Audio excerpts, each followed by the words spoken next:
Chapter 41 New Era. Tang Zhu was stunned for 2 seconds, then suddenly rushed out.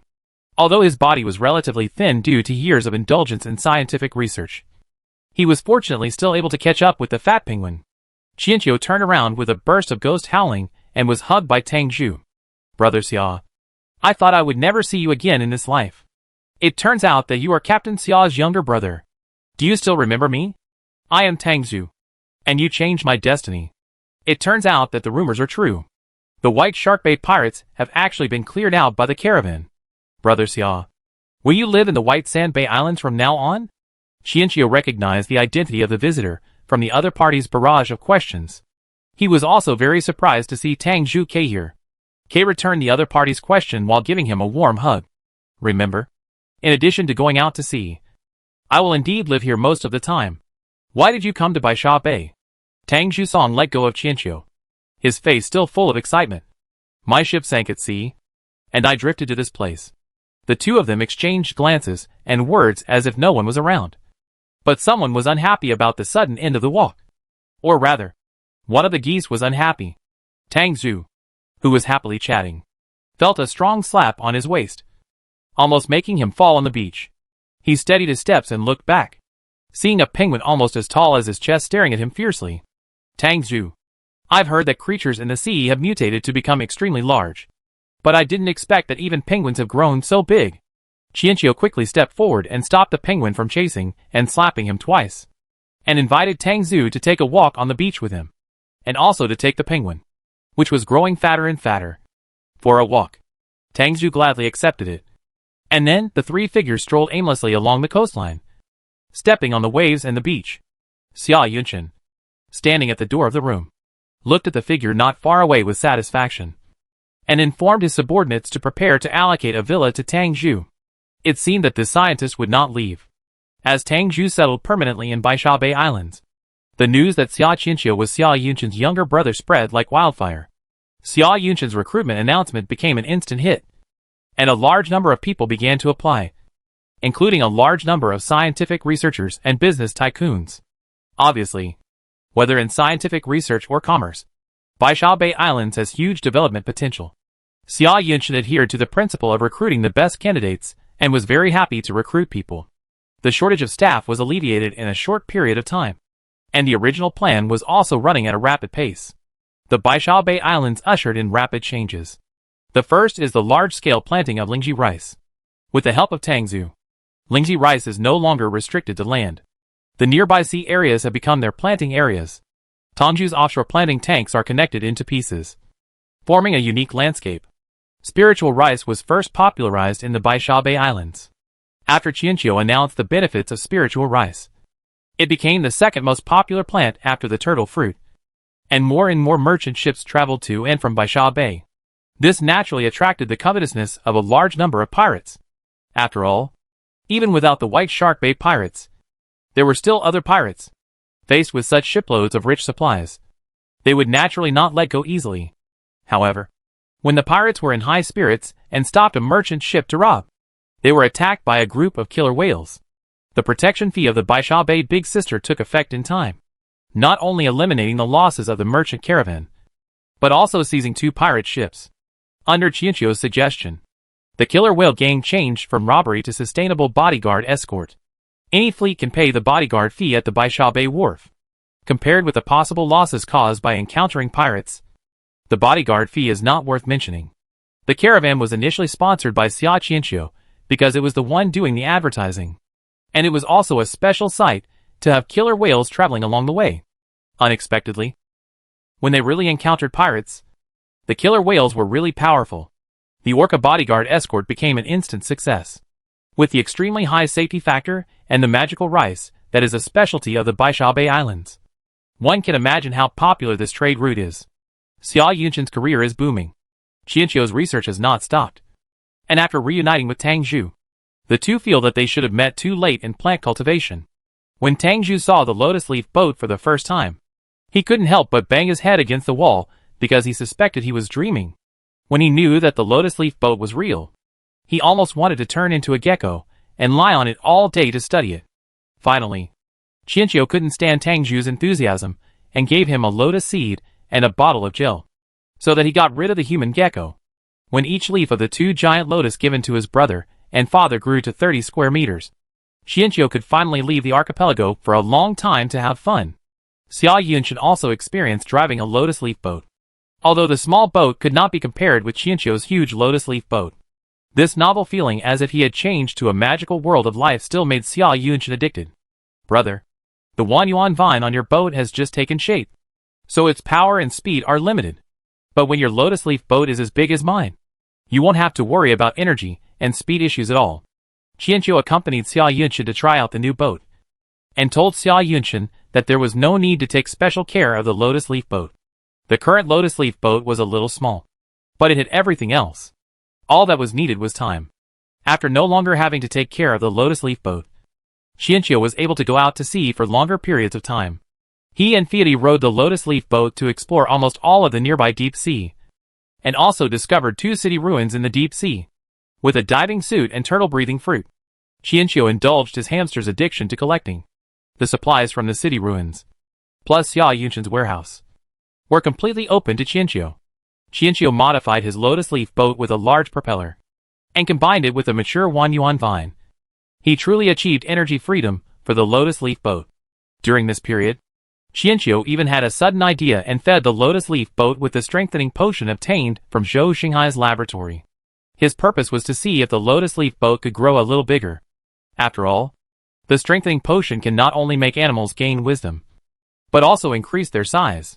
It was later proved that Qianqiu's guess was correct. Although the lotus leaf boat failed to awaken its wisdom, it did begin to grow again. This time, even Qianqiu didn't know how big it would grow. A future full of unknowns always makes people look forward to it. Qianqiu rode on the growing lotus leaf boat and scrap iron to get to know other members of the Jiao clan. Later, he successfully persuaded 2 Jiao snakes, and the Jiao snakes chose their human friends in turn. Of course, the Jiao snake is still a secret to people outside the Baisha Bay Islands. Even for people on Baisha Bay Island, it is rare to see the Jiao snake on a daily basis. The Jiao people still maintain their low-key habits and do not like to stay in crowded places for a long time. As the days passed, the Baisha Bay Islands changed more and more.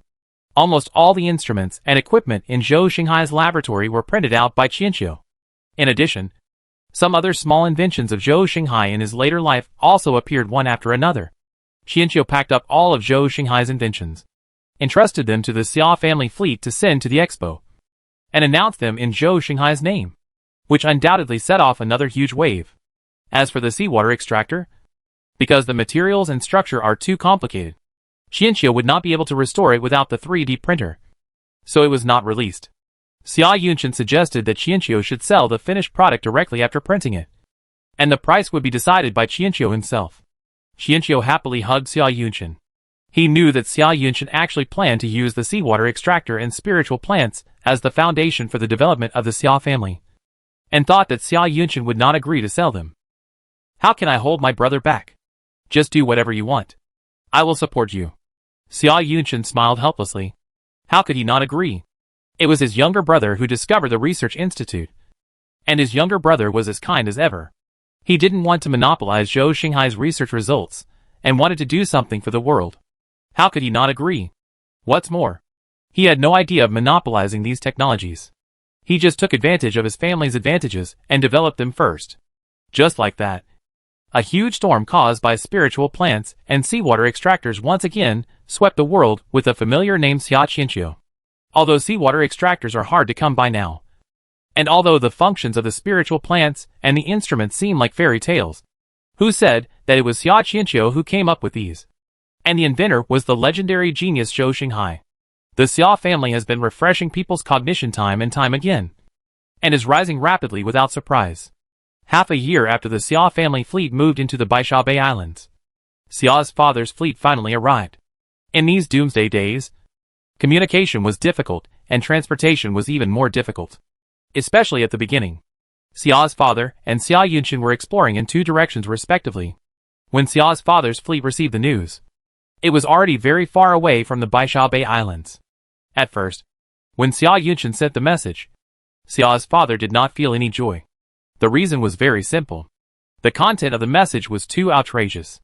They defeated the most powerful pirate gang in the southern ultra-deep sea with the help of killer whales. And they found Xia Hezhong. Hezhong grew up and invented a fruit that could stop people from breathing after taking it.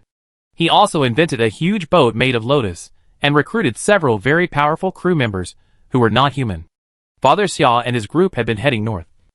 And the spread of the turtle-breathing fruit was not that fast. So the moment he received the message, Father Xia felt something was particularly wrong. For example, Xia Yunshan's messages to him were always short. But this time it was a long message. For example, his eldest son, who was always calm, also started talking nonsense. Father Xia was very worried and suspected that his eldest son was hallucinating because he was under too much mental pressure due to worrying too much about his younger brother. After thinking it over again and again, Xia's father ordered to return and prepare to go to Baisha Bay to find out what happened. As for Xia Yunshan's words about finding Xia Hezhong, Xia's father could only say that he had hope. But he could not be sure because of the outrageous content. The people on Xia's father's fleet had mixed feelings. They were happy that they were finally going to end this life and death expedition. But they were worried that Xia Lianbai didn't seem to intend to end it, but instead planned to head directly to the southern waters. In the following time, Xia's father's ship also experienced several storms of doubt, especially after learning that Xia's father did not intend to return to Ruby Island, but wanted to take a shortcut directly to the White Sand Bay Islands. They encountered strong opposition. After all, they had also heard of the infamous White Shark Bay pirates. However, these doubts and objections gradually turned into astonishment as they sailed south, because the main diving method of the crew of the Southern Fleet had completely changed. On all the small islands they passed by, as long as there was space, the same plant was planted, turtle breath fruit. Not only that, the closer to the Baisha Bay Islands, the better people's lives were, not just physically but also mentally. The happiness and confidence that emanated from the inside out were something they had never seen in this struggling doomsday. All these things happened, making Xia Lianbai, Xia's father, feel inexplicably nervous. When they finally arrived at the Baisha Bay Islands after going through many hardships, they found that a super large port had been built here. Ships were constantly coming and going in the port, along with the movement of the ships. There were also killer whales that kept rising and falling out of the sea. Xia Lianbai covered his chest with his hands, and he gradually realized that the outrageous things his eldest son described might be true. When Xia Yunshan received the notification from his old father and came to greet them, the huge lotus leaf boat made Xia's father's fleet speechless for a long time. How come they went north for a while, and when they came back, even the boat looked different? Could it be that they traveled through another world? It was not until Xia Yunshan got on the boat and greeted each of them familiarly that they came to their senses. The next day, Xia Yunshan arranged for their captain to board a huge lotus leaf boat that was unlike anything in this world. Although panicked, although terrified, although at a loss, but this boat was really comfortable to live in. There was no noise at all during the trip. The floor was smooth and clean. There was plenty of space, and the faint fragrance of lotus flowers was everywhere. The arrival of Xia's father eased Xia Yunshan's busyness. His younger brother was a carefree person, let alone managing the island. Tang Zhu had recently cultivated a batch of new spiritual plants on the island, and had just sold the first batch of giant lotus seeds. Yes, in half a year, the 2 lotus leaf boats cultivated by Qianqiu had also matured and produced lotus seeds. After asking Qianqiu, Xia Yunshan took out the lotus seeds produced by his lotus leaf boats and sold them. Of course, before selling it, he did not forget to promote his younger brother, although he still used the name Xia Qianqiu. Whenever Xia Yunshan heard praise from people around him, he would still be grinning with joy. During that period, people couldn't help but recall Xia Qianqiu's speech about the human plan to stop breathing. Now, Xia Qianqiu brought a lotus seed and said that this lotus seed can grow into an incomparably huge, sturdy and comfortable lotus leaf boat, and get rid of the fear of the ship sinking. I just want to ask, is there anyone who dares to believe it? The fact that people snapped up 10 lotus seeds at a sky-high price in 3 minutes tells you that they believed it, because he was a genius who pioneered a new era, and they had vaguely glimpsed the fantastic future behind the door of that new era. Chapter 42. 14 years. On Ruby Island, Xia's mother, with a smile on her face, just came out of the communication station with a letter in her hand. She walked briskly, and couldn't wait to open the letter, and read it as she walked. Only after she walked back to the tent area did she reluctantly put down the letter. Sister-in-law Xia. Is it Yunchen who sent the letter? Have you found Hezhong? This is a question asked curiously by acquaintances passing by.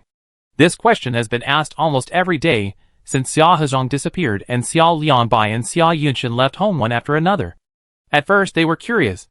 Then they wanted to watch a good show. And in the end it became a habit. Found it. Yunchen said Hezhong has grown up. He has become a great scientist and is now an important figure in the scientific community. This time, Xia's mother answered loudly and excitedly. After these words were spoken, not only the person asking the question was a little confused, but other passers-by around also stopped and watched in surprise. Xia Hezhong has been missing for almost half a year, let alone a scientist. It is a miracle that he is still alive. Is Xia's mother crazy? Or is Xia Yunchen using letters to comfort Xia's mother? Really? That's great. Sister-in-law Xia. Your wait wasn't in vain. Is Hezhong coming back soon? The man asked tentatively. Mother Xia was unaware of this and smiled brightly. How could that be possible? Our Hezhong is already a promising scientist, and is extremely busy. Yunchen said that he won't be able to come back in the short term. Is that so? That's fine. As long as we find the person. That's fine. The man echoed twice perfunctorily, and waited until Xia's mother's figure gradually walked away before he started discussing with other people around him. I think Xia Hezhong is in great danger. Could it be that Xia Yunchen has found his body? Xia's sister-in-law is also very pitiful.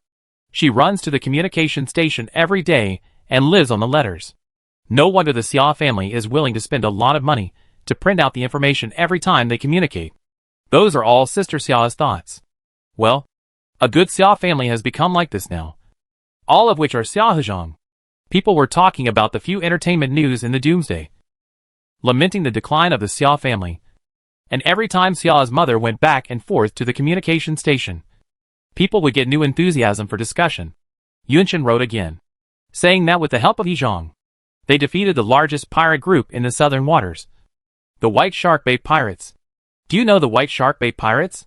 It is said that they usually like to eat human flesh, drink human blood, and kill people without blinking an eye. Hezhong and Yunchen are getting rid of this evil for the people. We at Hezhong have developed a boat that can run without diesel. Hezhong said that soon he will come to pick me up in the most beautiful new boat in the world to enjoy a good life. Do you know the Beishuan Islands? Yunchen said that all of that place belongs to us now. Oh my! I didn't expect that I could have a private archipelago when I'm so old. We at Hezhong have come up with something new.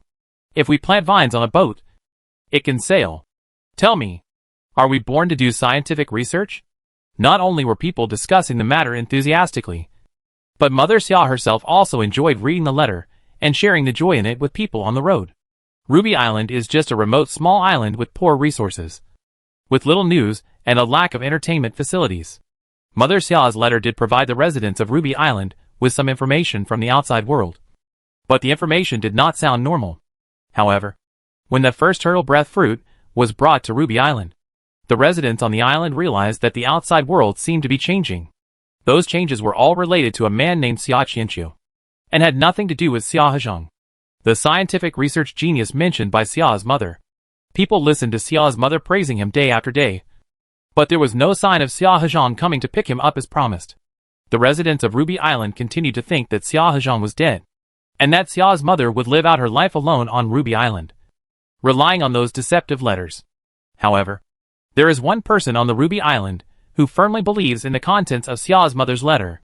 That person is Xiaohan, who was once rescued by Qianqiu. Xiaohan is also a loyal listener of Xia's mother. This makes Xia's mother occasionally save some delicious food for Xiaohan, but most of it is hidden by her to be left for her own precious son.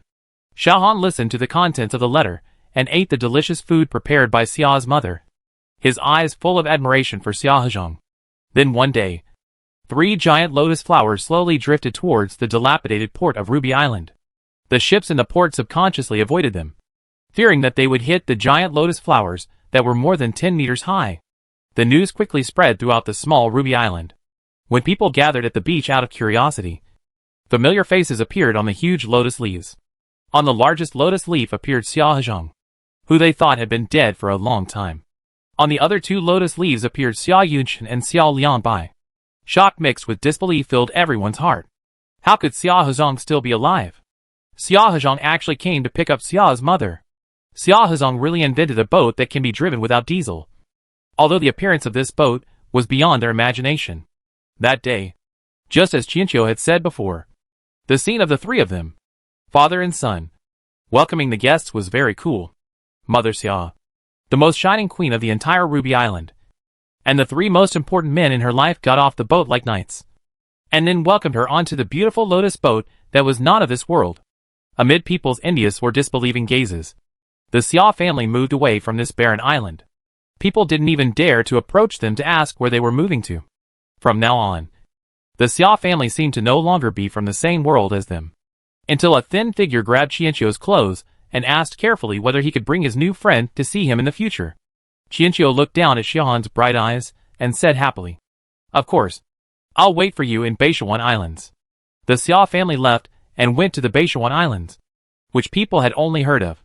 It turned out that what Xia's mother said was true.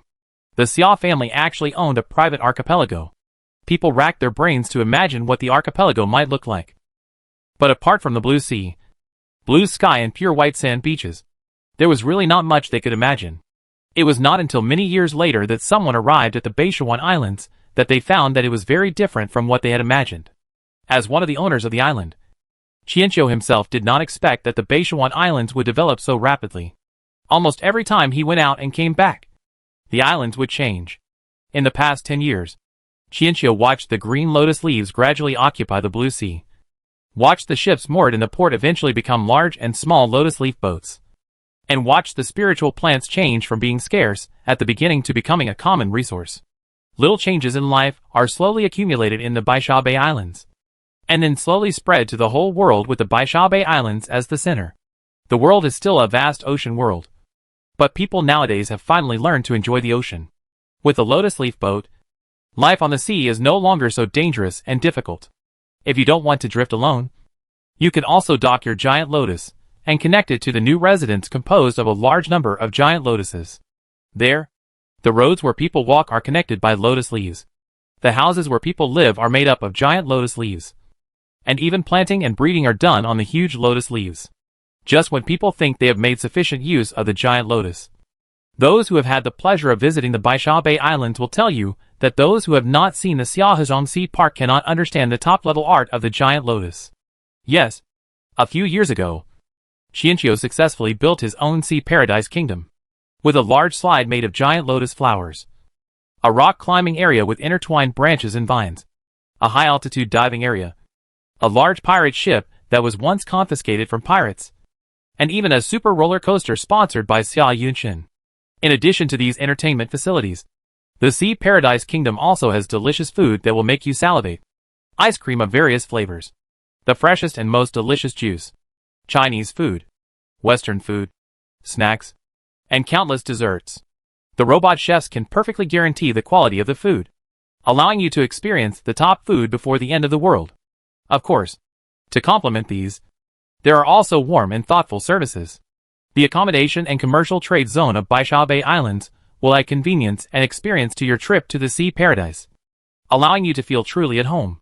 Qianqiu was very trustworthy, and went back to Ruby Island to find several malnourished and ugly classmates he had met before, and gave them cleaning jobs in the kingdom.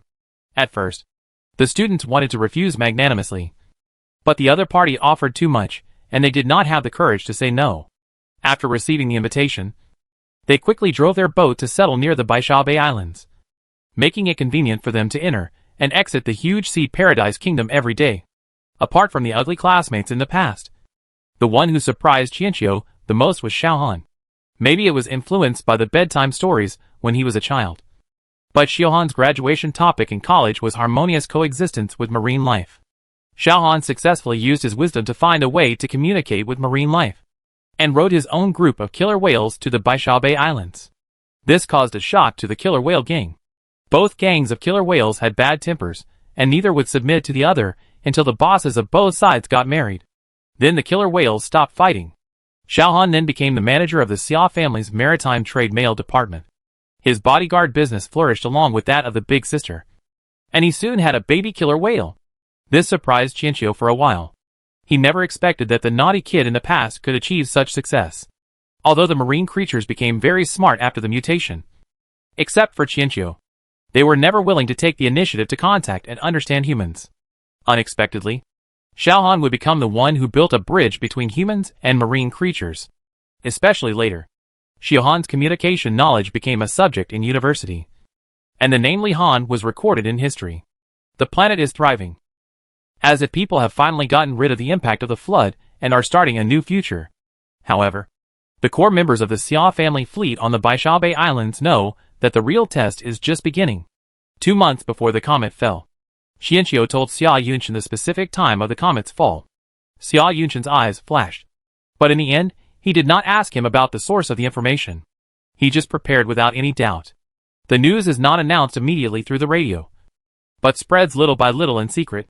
People's attitudes towards news they actively obtain, and those towards news they passively obtain are completely different. Especially when the news is purchased by you. Even if the news itself makes you afraid and unwilling to believe it, you will still actively prepare to deal with it. The Xia family's information network cleverly spread the news of the second flood silently but very quickly. For a time, everyone on the planet began to feel insecure again. With the lessons learned from the first flood, people began to stockpile goods frantically, thinking that it was better to believe it than not. Xia Yunchen was well prepared for this, and began to dump a large amount of Xia family's inventory. A large amount of supplies and money flowed into the Xia family. Xia Yunchen skillfully stored the obtained materials in Xia Hezhang's warehouse for his younger brother to use. He has been doing this for 14 years. He never asked where so many materials were consumed by Qianqiu. He only knew that his younger brother had his own rules. It was precisely because of Xia Yunchen's unconditional support and the hard work of the dolphin workers that Qianqiu was able to build a spaceship for 500,000 Jiao people in 14 years. Before 6161 was completed, Qianqiu asked about what supplies were needed. Then he visited new Jiao snakes everywhere and hid the supplies on the seabed in advance. After all, the Jiao snake's escape could not be discovered by the ice element too early. When the transformation of 6161 was completed, Qianqiu boldly traveled around the world and used a 3D printer to print spaceships on the seabed. 6161 transformed into medium and small spaceships. The small one can accommodate 3 to 5 Jiao people, and the medium one can accommodate 30 to 50 people. The news of escaping from the comet on a spaceship was also told to other members of the Jiao clan through scrap metal. This news was too shocking for the Jiao clan. Their race had been imprisoned for too long, and they thought there was no hope of escape until death. Unexpectedly, someone would be willing to help them in the end. All of a sudden, all the Jiao people on the planet who got the news became agitated, especially after seeing the spaceship printed by Qianqiu with their own eyes. Every Jiao snake became excited. Together with the humans, they were waiting with extremely complicated feelings for the second global ice meteorite shower that was about to come. 1 month before the comet fell, Qianqiu completed all the spacecraft printing work. And then he just waited wholeheartedly. However, Kay was not in a very good mood these days. The reason was that Fiat was acting very abnormal recently. He often went out early and came back late. When asked, he said that he went out to play. But he didn't know who he went to play with. Qianqiu's antennae of vigilance stood up. Okay. I'm working hard over here to save your people. And you're sneaking around over there to play with others. Now that the spaceship has been printed, Qianqiu finally has time to investigate. He asks his brother's dragon snake Huanjin for help, and follows scrap iron from a distance. After all, nothing else can keep up with scrap iron's speed. After driving rapidly for more than half an hour, scrap iron stopped, and Qianqiu hid in the water. Finally, he saw the reason why scrap iron had been going out early and coming back late these days. What scrap iron saw was actually a strange dragon snake, and it was obviously different from the male dragon snake with bared fangs and claws. The ear fins of the dragon snake were light pink. Unlike the ferocious dragon snake, it had a feminine softness and a bit of charm. Qianqiu picked at Huanjin's scales and said indignantly, "No wonder they were so sneaky. That snake doesn't look like you rough guys." Calling gold, it seemed to be caught in the crossfire for no reason. But it still explained, because that is Nuwa. Nuwa. Qianqiu used more force to pick at the scales, although he couldn't get anything off. You know how to give a name. You actually dared to call it this name. Humph. There was obvious confusion in Huanjin's big eyes, as if he didn't understand what was wrong with the name. However, feeling the overly ferocious actions on his body, Huanjin dared not ask anything or say anything more. He hid in the sea with Qianqiu, watching the two dragon snakes from afar. Fieri and the dragon snake didn't do anything. They were just hanging out in the sea and chatting. Qianqiu couldn't hear their conversation because they were far away. Qianqiu thought about rushing out regardless of the consequences, or pretending to pass by and say hello. But in the end, he just stayed where he was and picked off the scales. It was not until the evening that Fieri said goodbye to the dragon snake, and Huanjin also returned with Qianqiu. After a night, Qianqiu found Huanjin again and repeated the behavior of the previous day, calling gold, although it is impossible to pick off the scales by human power alone. I always feel that Xia Qianqiu's actions today are more brutal than yesterday. Then, the third day, the fourth day, the fifth day. Finally, on the sixth day, Huan Jingxian couldn't stand it anymore, and rushed over with Qianqiu, interrupting the world of Fieri and Nua. You carry your own body on your back and tickle me every day. I can't stand it anymore. After saying this, Huanjin ran away quickly, leaving Qianqiu and the two dragon snakes staring at each other. In the end, it was the pink-haired snake that couldn't help but laugh. Feeling guilty, Qianqiu straightened his chest and raised his head, showing that his aura was not weak at all. Hello, Nua.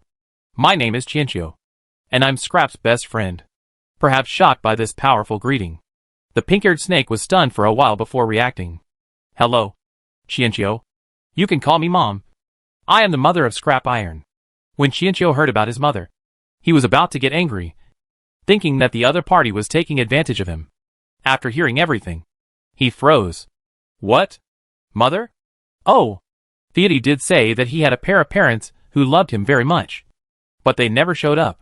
Qianqiu naturally thought that Fieri's parents were still on the comet. Hello. Hello. After that, the chat between the two turned into a gathering of 3 people. Qianqiu sat awkwardly on Fieri's big head. Fortunately, Fieri's mother was very understanding and prevented the atmosphere from being too stiff.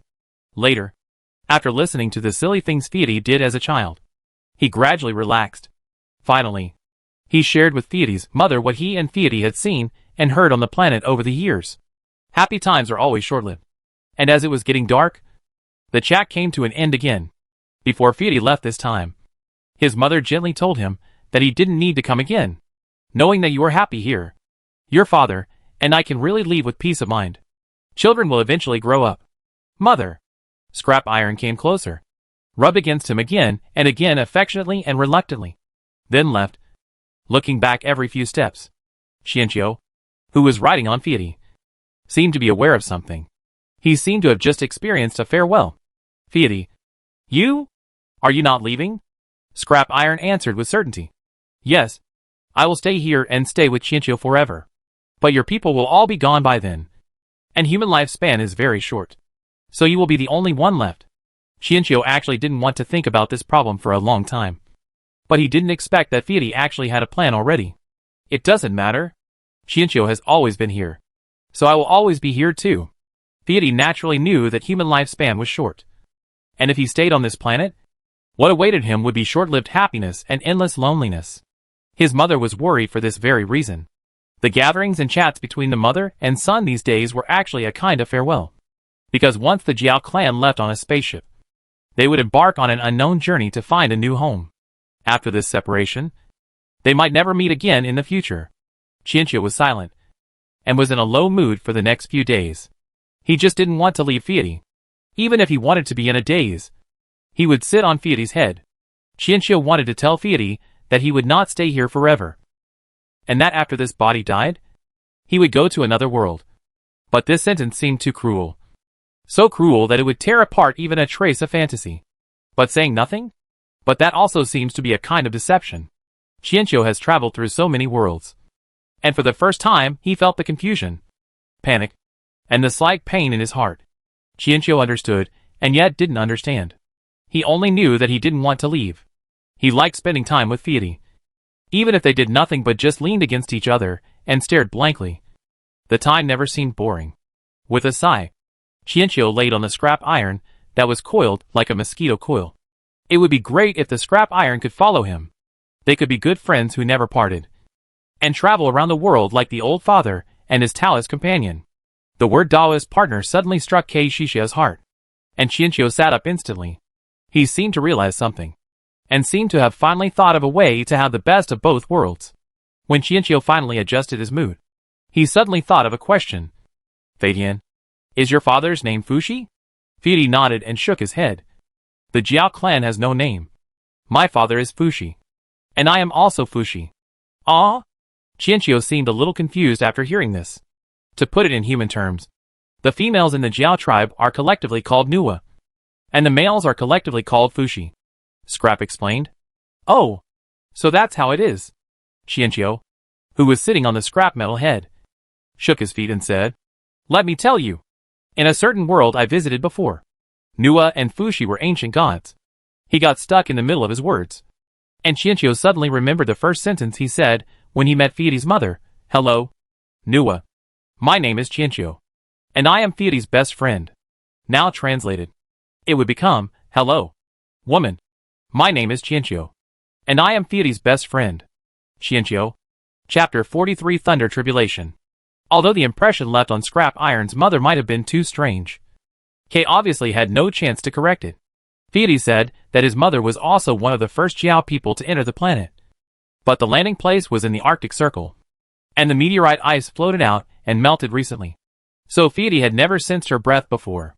Now that she knows her son is living a happy life, and that the Jiao clan will soon be able to completely break free from the comet trap, she naturally wants to take a good look at this beautiful planet. When the second flood comes, she will find Feidi's father, and then leave with him on a spaceship. As for the choice of Scrap Iron, although she was worried, she finally chose to respect it. The time for the second ice meteorite shower is getting closer and closer, and the atmosphere of tension is everywhere. The people on the low-altitude land are spontaneously preparing to leave without anyone's persuasion. Some of them are heading towards the mountains at higher altitudes, while others are moving to the lotus leaf boats. In any case, it is better than waiting to die where they are. Compared with the difficulties Zhou Xinghai encountered at the beginning, the spread of Xia Yunshen's news encountered almost no resistance, and he even made a lot of money. Xia Yunshen has also begun to transfer the Xia family's assets. If nothing unexpected happens, the Baisha Bay Islands will be submerged after the second flood. Fortunately, he has been secretly transferring assets over the years. After all, he knew a long time ago that the Baisha Bay Islands would not be the final destination of the Xia family. Unlike Xia Yunshen's Xia family, other families and forces were in a very panic. With the second flood approaching, they could only weigh the pros and cons and choose to preserve the most important part. Time soon came to the day predicted. After 200 years, people around the world once again looked up at the sky all day, waiting for the judgment of fate. That day was a rare day off for people.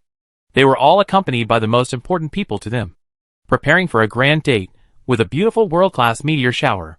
Chiaki is also with her family. And of course, Scrap is also there. The whole Xia family was sitting on the second floor of Qianqiu's lotus leaf boat. In front of them was a small table with snacks and drinks on it. Qianqiu was lying on the deck covered with a thick quilt, looking at the cloudless night sky. It was unclear whether their luck was good or bad, as the meteorite shower fell at night. And it was a clear night at that. Xia Yunshen and Xia's father were drinking tea and chatting. After being busy in the kitchen for a long time, Xia's mother brought up a large pot of stewed chicken. The tempting aroma made Qianqiu sit up immediately.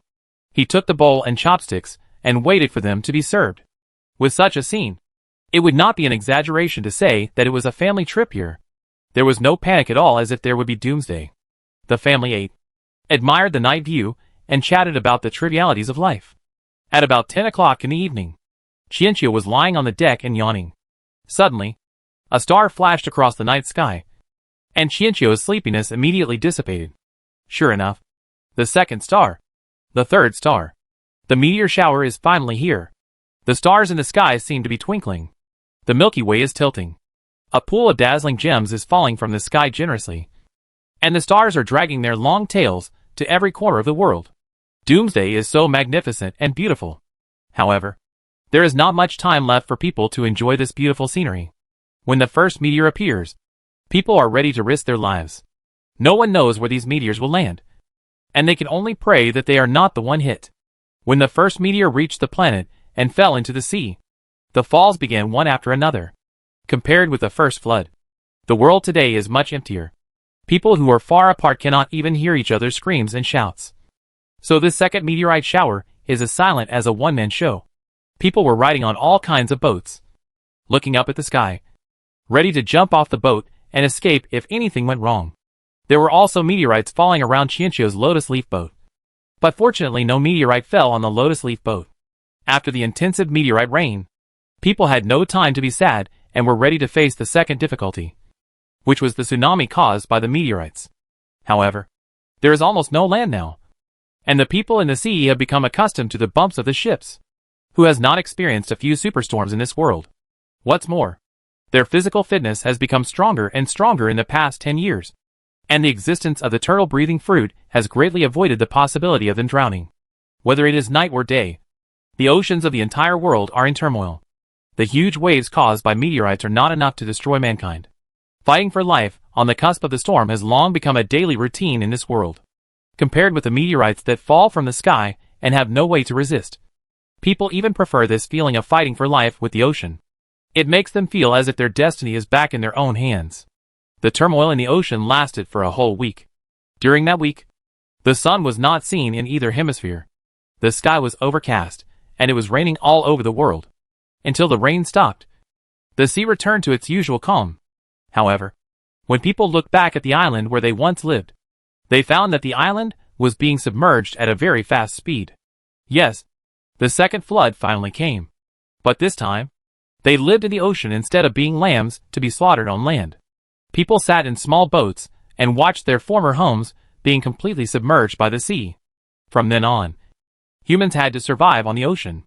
But looking at the lotus leaf boat that is still solid under my feet, it seems that this is not something difficult to accept. The damage caused by this meteorite shower was much smaller than the first time. After all, there was not so much land to be flooded, and the high winds and waves at sea only destroyed individual ships, while humans on the sea are busy saving themselves. The global sea level is rising at an extremely fast rate, and undercurrents are surging beneath the ocean. As soon as the meteorite shower fell, Qianqiu began to act. Not only Qianqiu, but all the first batch of dragons and snakes that arrived on the planet and could be found in the previous 14 years began to act. The spaceship on the seabed was already ready. Now all they needed to do was to notify the companions who had just arrived on the planet, and then quickly notify their fellow tribesmen to get on the spaceship and fly away from the planet. Even for a comet, entering and leaving a planet is not an easy task. So now should be its weakest time. And it is also the time when it can least expect it. In the deep seabed, the dragons and snakes are extremely busy.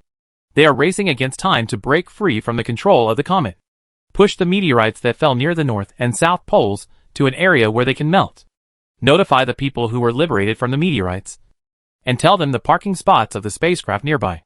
Both on the sea and under the sea, there is a busy scene. Finally, 1 month after the meteorite shower, the dragons and snakes in the sea had all learned about the spacecraft and were ready for it. The reason why all the dragon snakes were convinced so quickly was very simple. When half of the dragon snakes knew and agreed to leave on a spaceship, it became the inherited memory of the dragon clan. All the dragon snakes began to spontaneously look for the spaceship and prepare to leave. Qianqiu and Fiati were busy for a month, and the result was finally good. Standing in front of the entrance of a medium-sized spaceship, watching the dragon snakes boarding the spaceship, Qianqiu asked Fiati if he really didn't plan to leave. Fiati gave an affirmative answer again, and Qianqiu finally smiled with relief. Sitting on Fiati's head and watching the Jiao people boarding the ship, suddenly, a light golden dragon snake dog sneaked forward on the seabed and tried to cut in line at a very fast speed, but was slapped away by the dragon snakes in the queue. Qianqiu tilted his head in confusion. The number of spaceships he built was sufficient, and this was the first time he saw a dragon snake cutting in line. However, as he watched, Qianqiu felt that the dragon snake that cut in line without public ethics looked somewhat familiar. When he saw the marks left by laser burning on the dragon snake's body, he suddenly realized that it was the dragon snake that attacked him and the scrap metal. Perhaps noticing Qianqiu's gaze, the dragon snake that cut in line became even more anxious, and then cut in line again regardless. This time he met a good-tempered dragon snake that allowed his behavior. Qianqiu pointed at the dragon snake with one hand and patted the big head of scrap iron with the other hand. Hey! Hey! Scrap iron. It's that dragon snake. Scrap Iron naturally saw it as well. But in the end, he just hummed and didn't intend to do anything else. Qianqiu had no idea of doing anything. But he didn't expect that the guy who he thought was dead would appear here after searching for so long. He is not a good snake. No wonder he fought with us when we had a disagreement. He wanted to kill me all the time. Humph! Now he wants to regain his freedom with my help. An immoral snake who cut in line. I don't know if the dragon snake that was boarding the ship in the distance heard Qianqiu's mumbling. But its swimming posture did seem a lot stiffer. When it saw Qianqiu and the dragon snake, it wanted to cut in line and quickly leave the other party's sight. But it ended up making things worse and attracted the other party's attention instead. Fortunately, its figure quickly disappeared at the entrance of the spaceship. It is estimated that it will never forget that embarrassing moment in its life. After all the Jiao people entered the spacecraft lurked on the seabed for 2 days to allow the Jiao snakes to become familiar with the environment and operations of the spacecraft.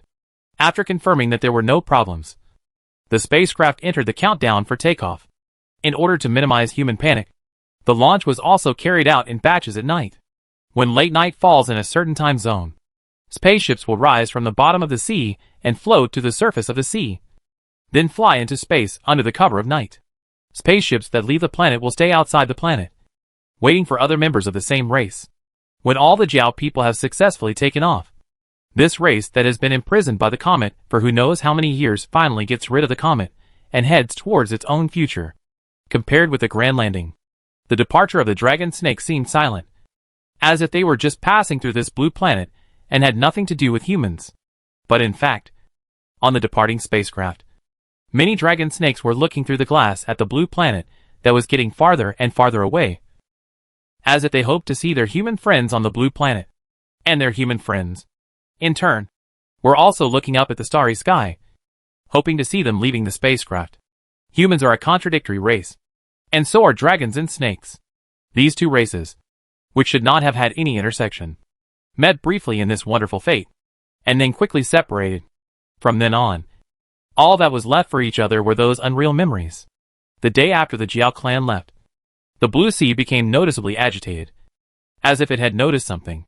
When it finally confirmed that it had lost its shield, huge waves rose in the ocean, as if it was someone's impotent rage. The people who are still licking their wounds have long been accustomed to the fickleness of the sea. The sturdy and stable lotus leaf boat has given them enough courage and a sense of security. While saving their own people, they continue to cultivate the seeds of the giant lotus and prepare to expand their own lotus leaf boats. No one knows that the recent violent sea is because someone is afraid in the water. Everything went on as usual in the days that followed. Xia Yunshan quickly rebuilt his base by connecting huge lotus leaves together. The base was located just above the former Baishabe Islands. His companions who had gone out for refuge also returned one after another after receiving the signal. The Baishabe Islands began to appear in people's vision again in another form. Qianqiu and Fiati still lead an idle life every day, and occasionally they will disappear for a year or two on a whim. The Xia family gradually got used to their initial worries, and knew that his goal was to travel to every corner of the world. Qianqiu went to the Antarctic and the Arctic in this way. The red thorn vines could break the ice very well. The solid ice at the poles did not stop him from traveling and vacationing. Qianqiu even discovered that there were humans living on top of these thick ice. It turned out that people did not only live on lotus leaf boats. In this area that was almost isolated from the outside world, humans had long found their own way out. However, Kay was still not used to the low temperatures in the polar regions.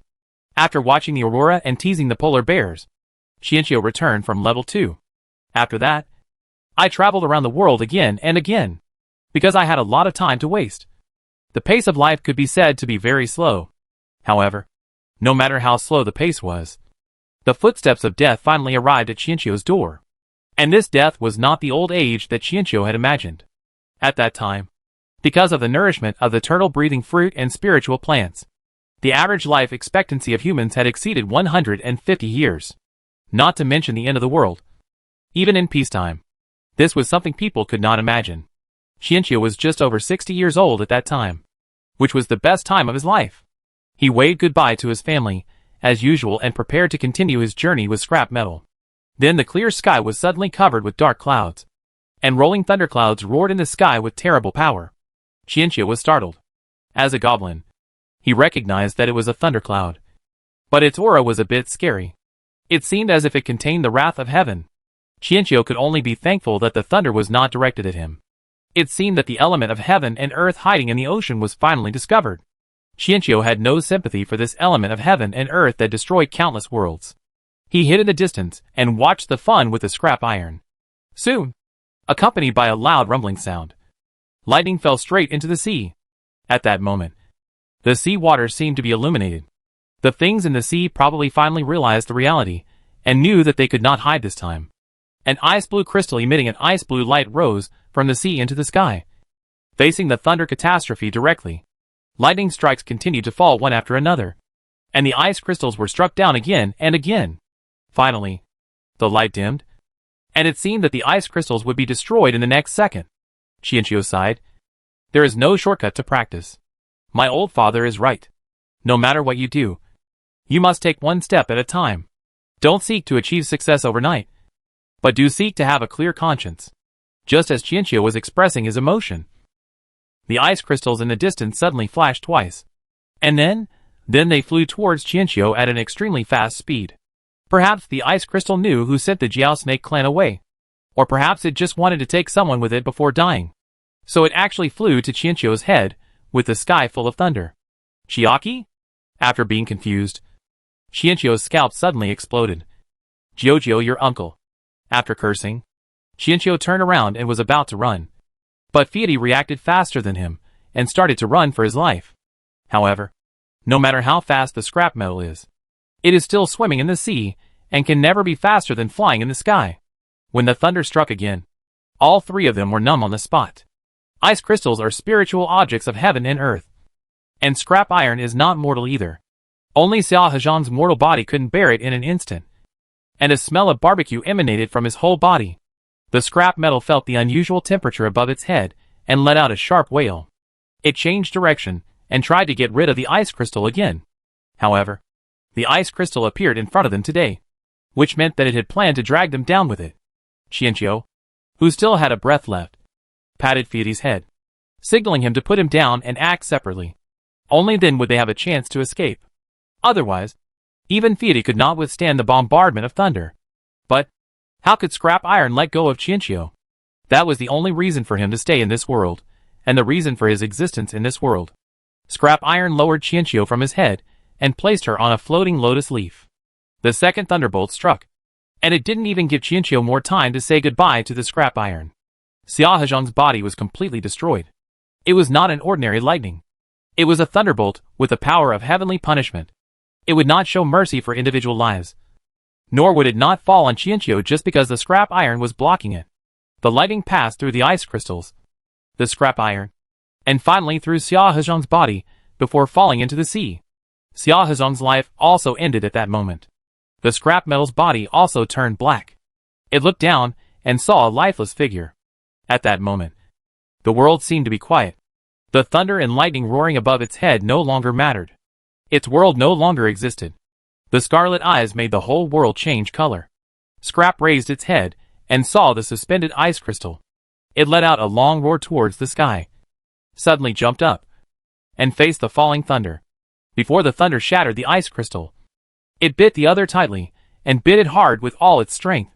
With a click, the ice crystal that had already been unable to bear the weight was shattered at that moment. Scrap iron was also hit by the thunder, fell from midair, and finally crashed into the sea. Before losing consciousness, scrap iron used his big head to stabilize the swaying lotus leaves on the sea, on which was carried Qianqiu's body. Chapter 44: The Son and the Father. Qianqiu died. Fiati disappeared, and Xia Yunchen took back his brother's body, not even daring to let his parents take a look at it. Everything happened too suddenly. When they chased after him, they only saw Fiati biting through the ice crystals and falling into the sea. Xia Yunchen understood that this was revenge from the comet.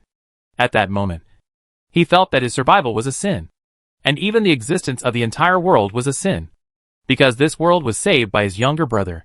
His younger brother not only saved mankind, but also saved the Jiao Snake tribe. He clearly saved two races, but ended up leaving the world in this way. He could not accept this result.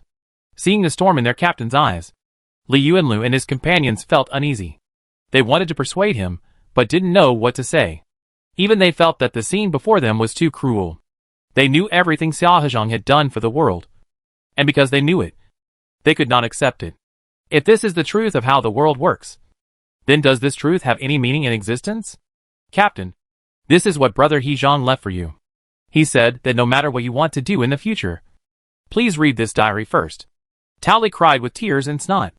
But when he saw that his captain was not acting right, the alarm bells in his mind urged him to take out the diary quickly. The two words Hezhong finally brought Xia Yunshan back to his senses. He raised his hand to take the diary, but was worried that the rain would damage the diary. So he finally walked back into the room. When I opened the diary, I found it was my younger brother's travel diary. There were many photos on it. They were the beautiful scenery from all over the world that my younger brother took when he traveled around the world with scrap iron over the years. Brother, when you open this diary, I should be gone. I hope you will never see this diary in your life, because it means that I have lived old age in peace, and lived longer than your brother. I hope that I am the last person to die in our family. I hope that I am the one who restrains sadness. But life is always full of accidents. Isn't it? It was difficult for Xia Yunshan to see the words clearly because he could not wipe away his tears. He drove everyone else out of the room and spent 3 full days in the room before he finally finished reading the diary. The younger brother in the diary is still so optimistic. He seems to have foreseen his possible death long before his recovery. He said that he was once very afraid of being an enemy of a comet. But for the sake of his family, friends, and this beautiful world, he decided to take a risk because this is where he loves. So no matter what the result is, he will not regret it. He hoped that his family would not be too sad, because death did not mean the end. He would silently watch them and accompany them in another way in this world. He hoped that his family would feel this world for him and like this world. Xia Yunshan closed the diary and walked out of the room. He became the same as before. He was still the core of the Xia family and still the leader of everyone. All his resentment and pain slowly subsided under the comfort of the diary. With this diary, how could he hate this world? He would fulfill Hezhang's wish to feel and like this world, because this was what his brother wanted. Qianqiu sighed while floating in the air. In order to prevent her brother from going crazy, Kei had made all the necessary preparations. He floated to Xia Yunshan, raised his hand to stroke his furrowed brow, and sincerely wished that all the people he loved in this world could be happy. Xia Yunshan seemed to have realized something and took a deep breath. Maybe his brother really existed in this world in another form, and he would always be with his family and friends. 10 years later, Scrap Iron, who was in a dormant state, woke up. He floated to the surface of the sea, found Xia Yunshan, and then found the place where Xia Hezhong was buried. Xia Yunshan buried him on the mountain where Zhou Xinghai's laboratory was located, which was one of the few places that had not been completely submerged by sea water. The Scrap Iron lived there, day after day, year after year, until all the members of the Xia family died, and until those who once knew about it also died one by one, and no one in the world knew of its existence anymore. More than 4,000 years later, the life of Scrap Iron also came to an end. On the day when it was about to die, it seemed to sense something. The overcast sky seemed to have a hole in it, and the light poured down from the hole in the clouds, covering the Scrap Iron. At that moment, Scrap Iron forgot the pain and fatigue, and got rid of the gravity. It soared into the sky and flew into the endless warm light, because at the end of that light, there was a familiar figure waiting for it. Theody and Qianqiu also completely disappeared from this world. From then on, all that remained in the world was the ancient story about a man named Xia Qianqiu who saved the world, and the absurd, unbelievable story about a golden dragon flying into the sky. We can go now. 6161 felt that if he had a physical body, he would definitely pull the host's collar and yell at him. It only took them more than 1,000 years to complete all the quick travel tasks in the Love Brain world. But he ended up staying in this world for nearly 5,000 years just for a vacation. And most of the time, he existed as a spirit. Why are you in such a hurry? It's only 5,000 years. If you can't even wait for this little time, how can you achieve great things in the future? As a fairy, Qianqiu spoke in a very calm tone, although he himself had not lived long. 6161 didn't buy it. It said in a very formulaic way, if the time-space loophole is repaired, we may be able to directly unbind it this time. The host has bound a part of the soul of the Creator God with his soul, and Scrap Iron will most likely be teleported with you. However, after the teleportation, Scrap iron will definitely not be in the state of a dragon snake. It is hard to say what it will be. In short, the host should be mentally prepared.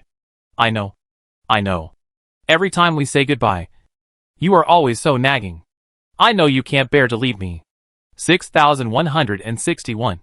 They have been staring at each other in silence for 5,000 years. And now they can't even shed tears when they are separated. How can the host know that they are reluctant to part? Without waiting for 6161 to complain, Qianqiu finally pressed the world teleportation button that was 5,000 years late. His consciousness was withdrawn, and he fell into darkness, as if he had been teleported countless times. When Qianqiu woke up again, the first thing he felt was cold, followed by the sound of a howling blizzard. He opened his eyes abruptly, and found himself sleeping on a small bed wrapped in a thick quilt. When he looked up, he could see a rectangular skylight. His body swayed slightly, and he looked around. Then he realized that he was in a moving RV. Hearing the noise in the cab, Qianqiu immediately laid down and continued to pretend to sleep. At the same time, he called up the system interface, and then looked into the eyes of the familiar 6161. 6161. It seems the time-space loophole has not been repaired yet. Qianqiu, so what kind of doomsday is this? Even a bird like me feels cold. The two remained silent for a moment before 6161 spoke again, somewhat weakly. Do you want to transmit the plot? Qianqiu, you made it sound like I had other options. Tell me, what kind of villain am I in this world? 6161.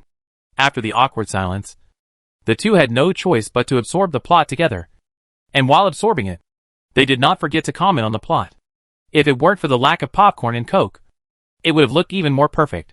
Simply put, this is a world that suddenly fell into an ice age. No one can explain the reason why the world suddenly cooled down. In short, when people woke up from their dreams one day, the sun was hidden behind the thick clouds. And then, there was overwhelming rainstorm and cold wind.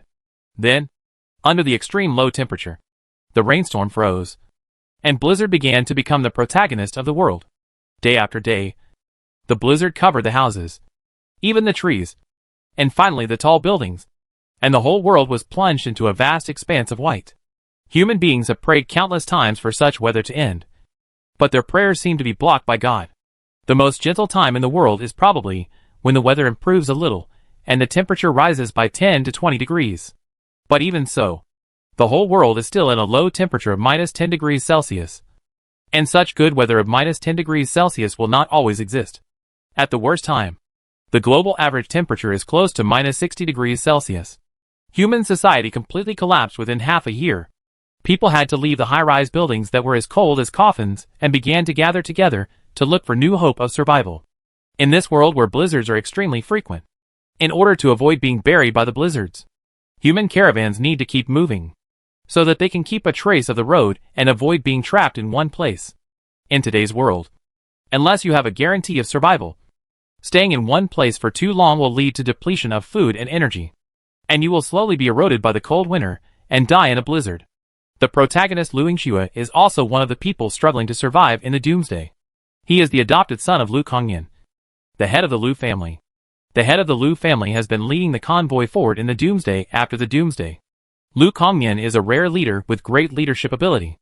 Under his leadership, the convoy has survived countless cold waves. People regard him as a leader. No matter what decision he makes, people will obey without hesitation. And he has never let anyone down. It's a pity that such a character fell from a height while out searching for supplies and died. Before his death, he entrusted the protagonist Lu Yingxue to take care of his only son, Lu Qianqiu. Chiaki, Jiu is such a great name. It's rare to meet a human being with the same name as yourself. 6161. Is this the point? Shouldn't the point be that the owner of this name is a villain? Originally, Lu Kongyan's request was to seek protection for his son. He was obviously very clear that his son was not a good leader. So he had always made Lu Qianqiu into a son of faith for the people. In this doomsday, material foundation alone is not enough. Without spiritual support, people will easily collapse. Lu Qianqiu's appearance happened to have a trace of divinity of compassion. And with Lu Kongyan's deliberate efforts, Lu Qianqiu became a holy sun-like existence in the car team. It is precisely because of the two-way leadership of material and spiritual that the Liu family's fleet can move forward and be invincible. After Lu Kongnian's death, Liu Yingxue took over his leadership position. If everything had remained the same, there would not have been much impact. Because Liu Yingxue was also a capable leader. Although still a little immature, there was still room for growth. But the bad thing is that day after day, Liu Qianqiu really regarded himself as the son of God. In addition, people's hearts were in turmoil after Lu Kongnian's death, under the instigation of some people with ulterior motives. Liu Qianqiu began to feel that Liu Yingxue's methods were too cruel, and took the lead in disobeying management, which was fatal to the whole group. Initially, Liu Yingxue thought that Liu Qianqiu felt insecure after losing his father, so he always made enemies with him to emphasize his presence and status. He repeatedly indulged Liu Qianqiu's various behaviors that could be called a saintly father in the doomsday, such as unconditionally taking in homeless people, giving food to strangers, and pardoning robbers and murderers, etc. But Liu Yingxue's tolerance not only failed to make Liu Qianqiu restrain himself, but made him even worse. Those supplies in the doomsday were their hope of survival, and they were collected by him and the people in the team at the risk of their lives. As a result, Liu Qianqiu gave them away for free in the name of spreading the gospel of God. When Liu Yingxue realized that Liu Qianqiu was a bottomless pit, when Liu Yingxue's sister starved to death in the convoy, and when those pardoned murderers failed to steal supplies and started killing people, Liu Yingxue completely exploded. He expelled Liu Qianqiu just like digging out rotten meat. But the rotten meat had been damaged because of his long-term indulgence. Xia Qianqiu was the people's faith, and people were blind and panic-stricken, unwilling to give up their own holy son. The Liu family team also split up. In the doomsday, the power of an individual is limited, and with a sharp drop in numbers, both sides suffer losses. Even though Liu Yingxue tried every possible way to remedy the situation, it was of no avail. In the end, his group was destroyed in the heavy snow, just like the death of most people in this world. What a poor protagonist. I feel sorry for him. After receiving the plot, Qianqiu sighed. Yeah, it's really pitiful. So you can accept the protagonist's rebirth, right? 6161 took the opportunity to drop a bombshell. What the hell? Qianqiu was so frightened that he almost sat up. The protagonist was reborn? Then what about himself? The Holy Son? Not wanting to be kicked out by him any minute, Qianqiu quietly opened her eyes a little, glanced at the howling snowstorm outside the car window, and silently hugged her little quilt tightly. The protagonist has been reborn. Our current time node is exactly half a month after Lu Kongnian's death. Liu Yingxue has already taken over the convoy. Soon, the convoy will find the pit and plan to set up camp. 6161 explains the host's current situation. What about the plot after rebirth? Since it has been half a month, and he has not been driven away, it means that the protagonist probably does not want to drive him away directly. That's right. When Liu Qianqiu was driven away in the previous life, many people followed Liu Qianqiu and left. What's more, Liu Qianqiu has not done anything now. The protagonist will not use the same method this time. Thinking of this, Qianqiu couldn't help but relax a little. The plot after rebirth has little to do with the host, because in half a month, the host will be in an accident arranged by the protagonist. After that, it's time for the protagonist to show off his skills. 6161 explained. Qianqiu, who had just put his mind at ease. 6161. Do you have any idea that can allow us to leave the convoy and still live well? It is better to rely on oneself than on others. Qianqiu began to think about the possibility of running away on his own initiative. 6161. A different world? Qianqiu. In the end, Qianqiu still felt that staying in the team could save his life. And in order to avoid an accident, I have to prove my identity as the Son of God. It is not simply the kind of Holy Father whose heart is overflowing, but the kind of Holy Son who is truly miraculous and powerful. Chapter 45 God's Will. As a pure fairy, Qianqiu felt that disguising himself as the Son of God was a perfect match for him, especially after feeling the spiritual power in the air. Qianqiu felt that he could even try to use Liu Qianqiu's body for a little training, coupled with the spiritual plant seed stored in his spiritual palace. It would be no problem for him to create some actual results. Just as he was thinking this, the moving vehicle slowly stopped. Qianqiu vaguely heard bursts of crying in the howling cold wind. He sat up suddenly on the bed. If he remembered correctly, it seemed that things had reached a critical point. It was also the first time that Lu Qianqiu openly violated the protagonist's orders. The sudden stop caused many people in the convoy to get out of the car. Qianqiu was no exception. When he got out of the car, the noise around him could not help but quiet down, and people's eyes gathered involuntarily, looking at the handsome man in white clothes and a white robe. The man's eyes were not pure black, but had a hint of misty blue, which made his eyes look particularly holy and ethereal. Before Qianqiu could ask what happened, someone from the convoy came over quickly. "You're here just in time, Lord Saint.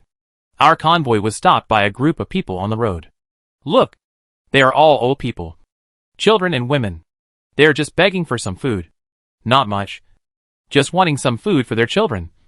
But our captain of Luingxue Tower ordered them to be driven away, and even used violence. I know everyone is having a hard time now. But there are more men in our convoy, and they are much more capable. What's wrong with giving away some food?" The person who came to talk to Qianqiu was an old man named Wei Xuehua, who walked with a limp and a cane. He was a university professor before, and usually worked as a teacher and accountant in a team. He did not participate in collecting supplies. But after Luingxue became the team leader, he readjusted the division of labor among the people in the team. Although he had not been involved yet, the job he had arranged for his son was gone. This made the old man feel a sense of crisis, and other ideas gradually arose in his mind. His initial thought might not be to split the team. After all, he knew that the more young and middle-aged people there were in this doomsday, the greater the hope of survival. He just didn't want Luingxue to be the captain. Compared to the shrewd Luingxue, he preferred the easy-to-control Lu Qianqiu. What Teacher Wei said makes sense. Unexpectedly, the person who spoke was Luingxue. He also walked over slowly. The crunching sound of snow approached with his footsteps, bringing a strong sense of oppression, which made Wei Xuehua look away. Qianqiu complained to 6161 in his mind.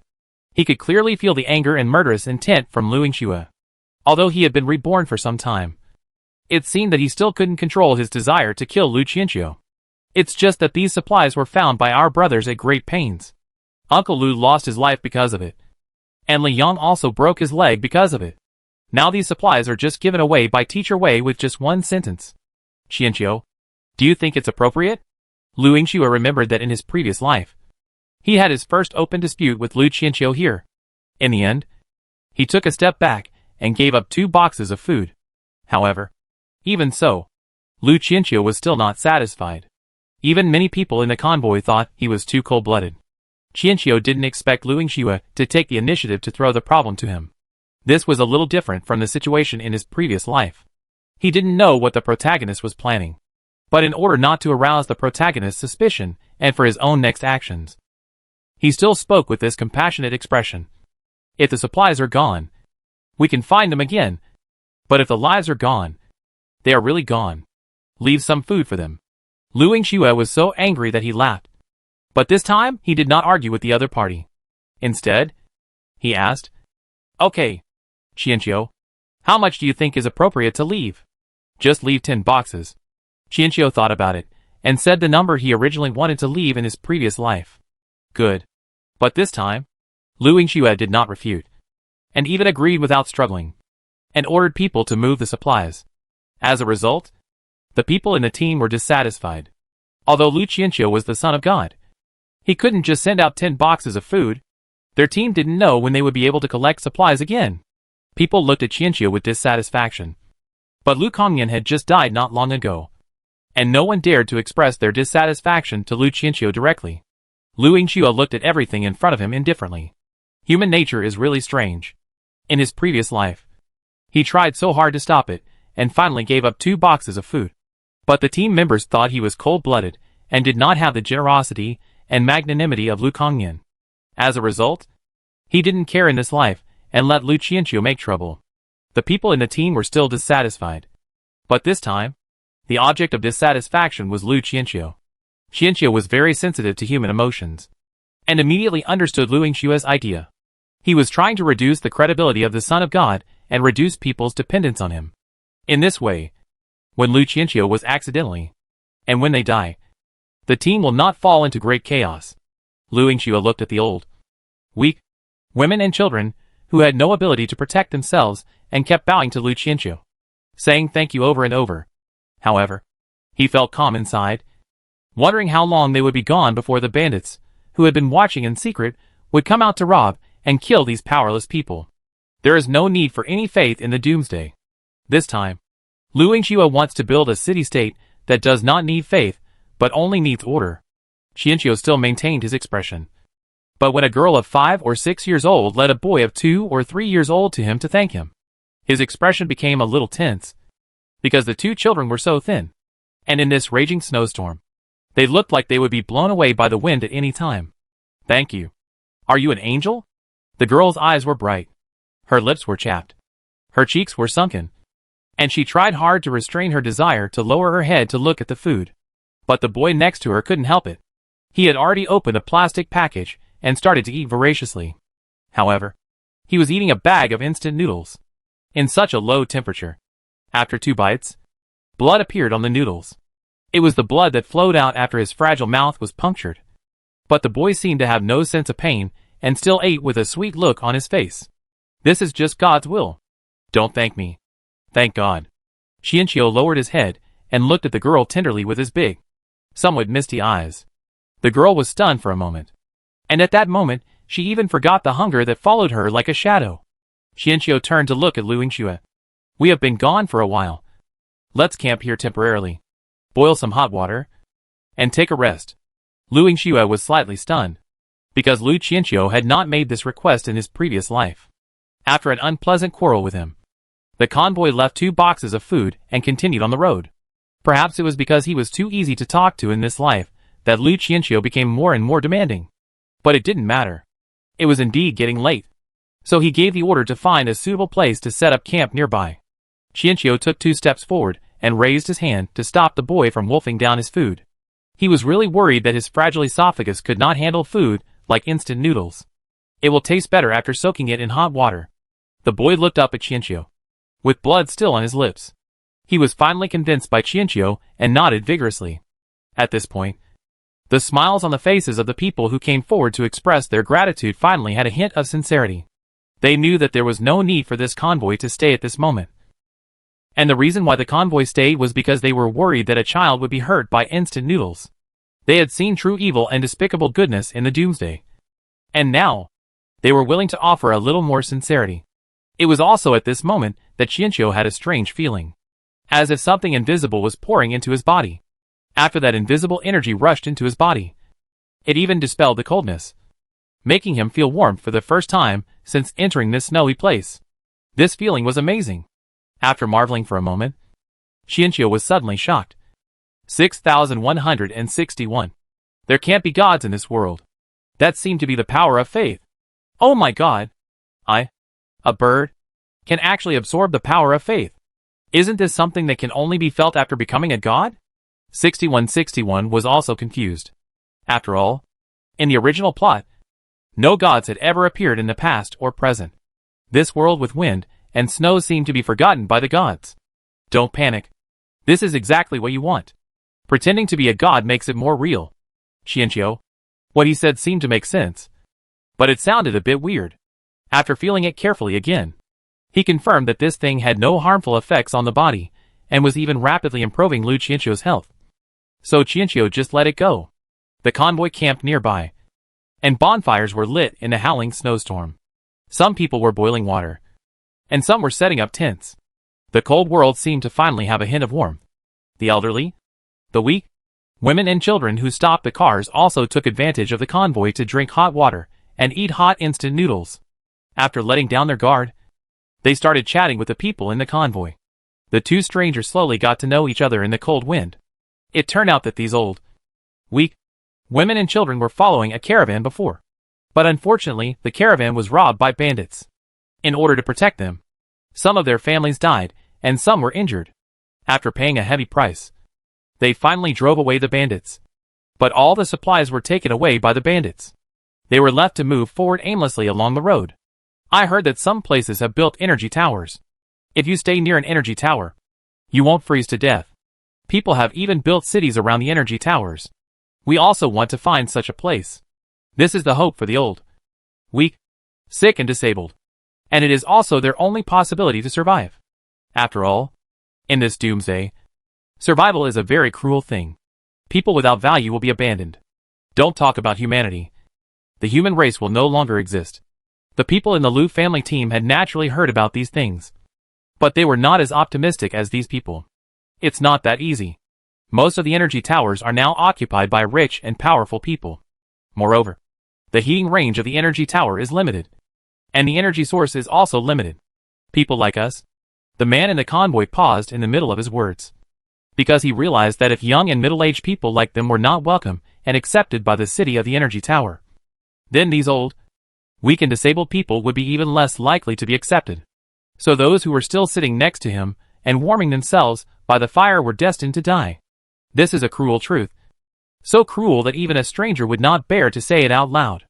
The old man who was warming himself by the fire looked calm. We must always have hope. Right? Otherwise, we wouldn't be here today. After that, there was a long silence. Apart from the howling sound of the blizzard, there was the sound of people slurping food quickly, and the innocent chatter of children after they were satisfied with a meal. In the camp, under the backdrop of the campfire, happiness and sadness, innocence and cruelty flowed silently. The next morning, the convoy was ready to continue on the road. Qianqiu sat in the car, looking at the innocent big eyes of the children outside the window in silence. He knew that what was waiting for the weak was only the butcher's knife of the tyrant. But he could not save them. Because once these people were taken with him, the entire convoy would be dragged down. Even Lu Kongnian would not dare to accept so many old, weak, women and children. Suddenly, Qianqiu saw that the sky in the distance seemed to be glowing red. In such a snowstorm, the fiery red color was particularly eye-catching. Qianqiu did not need to feel it carefully to feel the warm fire spiritual power emanating from that direction. Qianqiu's lips curled up. It seemed that the seeds released by the wind yesterday found a place to grow. And the distance was very close. This was great. Thinking of this, Qianqiu opened the door and jumped out of the slowly moving RV. The team members following the vehicle were a little confused and ran over to ask Qianqiu if he had any instructions. Qianqiu pointed to the car at the front and said, "Go and ask the captain to stop." The team members were a little puzzled, but finally complied with Qianqiu's request, ran to the lead car, and told Lu Yingxiu at Qianqiu's request. As a result, the convoy that had just set off stopped again. Lu Yingxiu finally got impatient this time. He walked quickly to Qianqiu and said, "In this world, the car cannot be turned off. Every moment, we are consuming fuel. So if we stay a little longer, our hope of survival will decrease. I hope you, the saint who is not interested in worldly affairs, can understand this truth." The other members of the team watched the argument between the captain and the Holy Sun in silence. They were a little confused and didn't know who to listen to now. Instinctively, they knew that what Lu Yingxiu said was right. But that was the Holy Sun, the spiritual pillar of all of them. In this doomsday, the Holy Sun was the only warmth. Lu Qianqiu was not at all emotionally disturbed by Lu Yingxiu's anger. He just said calmly, "I feel the will of the gods. We have to take these old people and children with us and head east." After saying that, he raised his hand and pointed at the area filled with red light. Lu Yingxiu looked in the direction of his finger, and saw only a vast white world. He sneered, "Sir Saint, do you know what it means to open up a path in this doomsday? It means that we may encounter unimaginable dangers. There may be tall buildings or abysses under our feet. What's more likely is that we will lose our way in the boundless snowfield and freeze to death like ants in this white world. This is not my decision. This is God's will. God's mercy to them. And also a test for us." Qianqiu spoke calmly. Lu Yingxiu.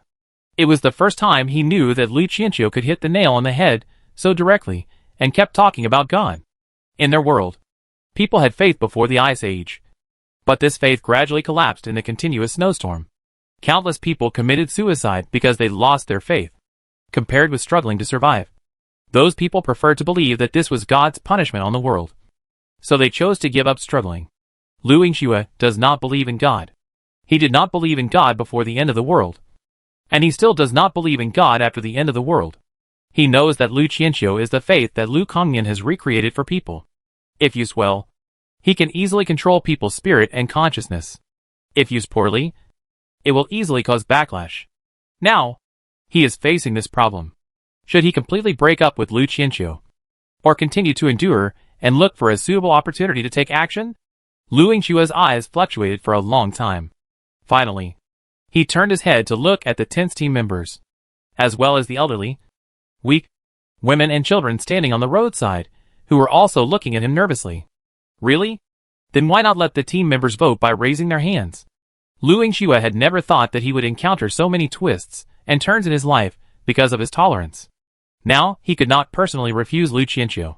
After all, refusal would mean wiping out the hope of survival for that team of elderly, weak women and children. But if he accepted, the people in the team would probably blame him when conflicts arose between the two sides later.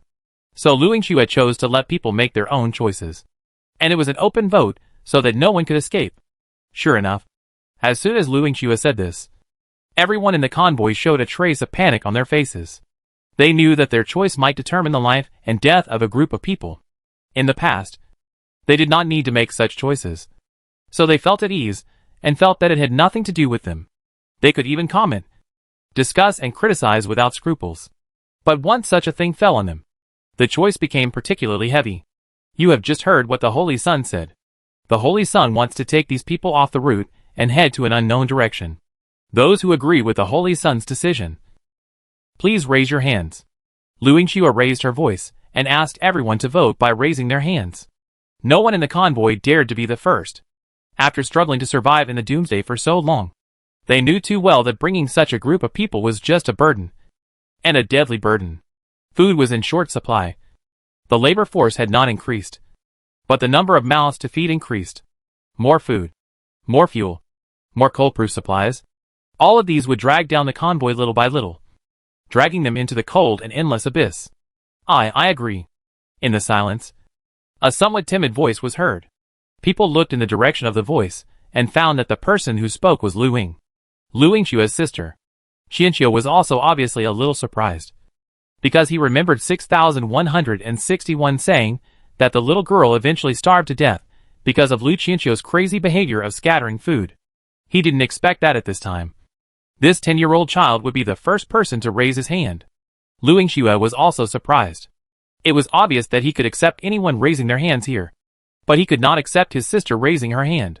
He could not forget the scene of himself returning from an outing and holding his sister's skinny body. What are you doing? Lu Ying looked straight into Lu Yingxua's eyes. Brother, I don't know why you have been unhappy recently. But you said, and Uncle Lu also said, that helping others will make you happy. And I also believe in Brother Qianqiu. Qianqiu looked at the little girl and felt deeply that the owner of this body was not a human being and had let down such a lovely child. It seemed that it was because she trusted Lu Qianqiu too much that Lu Ying starved to death during the time when Lu Yingxua was away. Lu Yingxua did not speak again this time. He knew that his sister now trusted Lu Qianqiu very much. But he did not expect that his sister would be able to notice his hidden emotions. With Lu Ying taking the lead, the other people in the convoy also slowly raised their hands. After all, even children knew how to save people, so they couldn't continue to turn a deaf ear and dumb. What's more, Lu Qianqiu still had a very high credibility in the convoy. People trusted the Son of God, so they naturally believed what he said. Looking at the raised hands, Qianqiu spoke calmly. This is God's test for us. Believe me, if we pass this test, we will definitely be rewarded by God.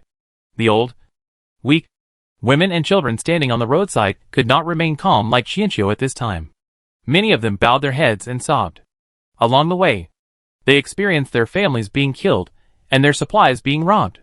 Almost every morning when they woke up, someone was frozen to death. They also tried to seek help from passing convoys, but some convoys would only give some food, while others would just crash into them. They buried the bodies of their companions on the roadside, and did not even dare to cry, because after the tears flowed down their cheeks would be frozen and painful due to the low temperature, and they might even get frostbite. Thank you. Woohoo! Thank you. Uncle and Aunt. Thank you. When there is no food, you can eat me. My brother was eaten by a group of bad guys before. I was very scared at that time. But now I am not afraid anymore. Uncle and Aunt are good people. Thank you. Sister. Thank you. It's okay if you don't take me with you. Woo. Woo. Really? It's okay. The people on the roadside collapsed. They had persisted for countless days and nights. But they never expected that what would ultimately defeat them would be the kindness in this snowy world. The people in the convoy couldn't help but have tears in their eyes. They didn't know if they could bear this kindness. And they didn't know if their kindness now would bring them death. But at least at this moment, they once again felt what it was like to be truly alive. As if their heart that had been frozen for so long was finally beating again. After briefly calming down, the convoy hit the road again. But this time, they changed their direction. Led by Qianqiu, they dug through the snow that was almost as high as a person and slowly headed towards the unknown future. Chapter 46 God's Land.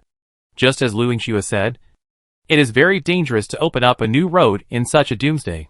Now they are actually no longer walking on the ground, but at an altitude of dozens or even hundreds of meters. Under their feet may be forests, buildings, or even lakes. The snow that accumulates day after day has already covered the world they once knew. Now, every step they take is like walking on thin ice.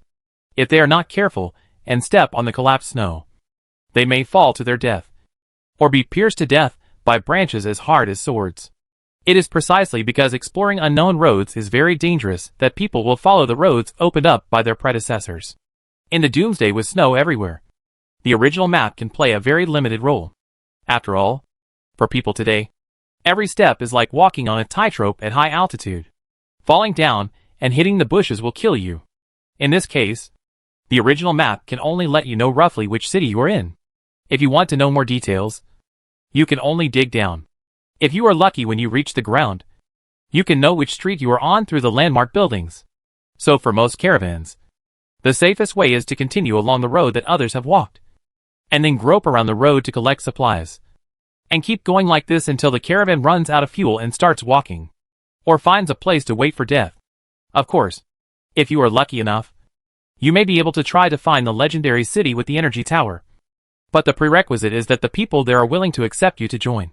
Otherwise, what awaits you may be violent expulsion or even killing.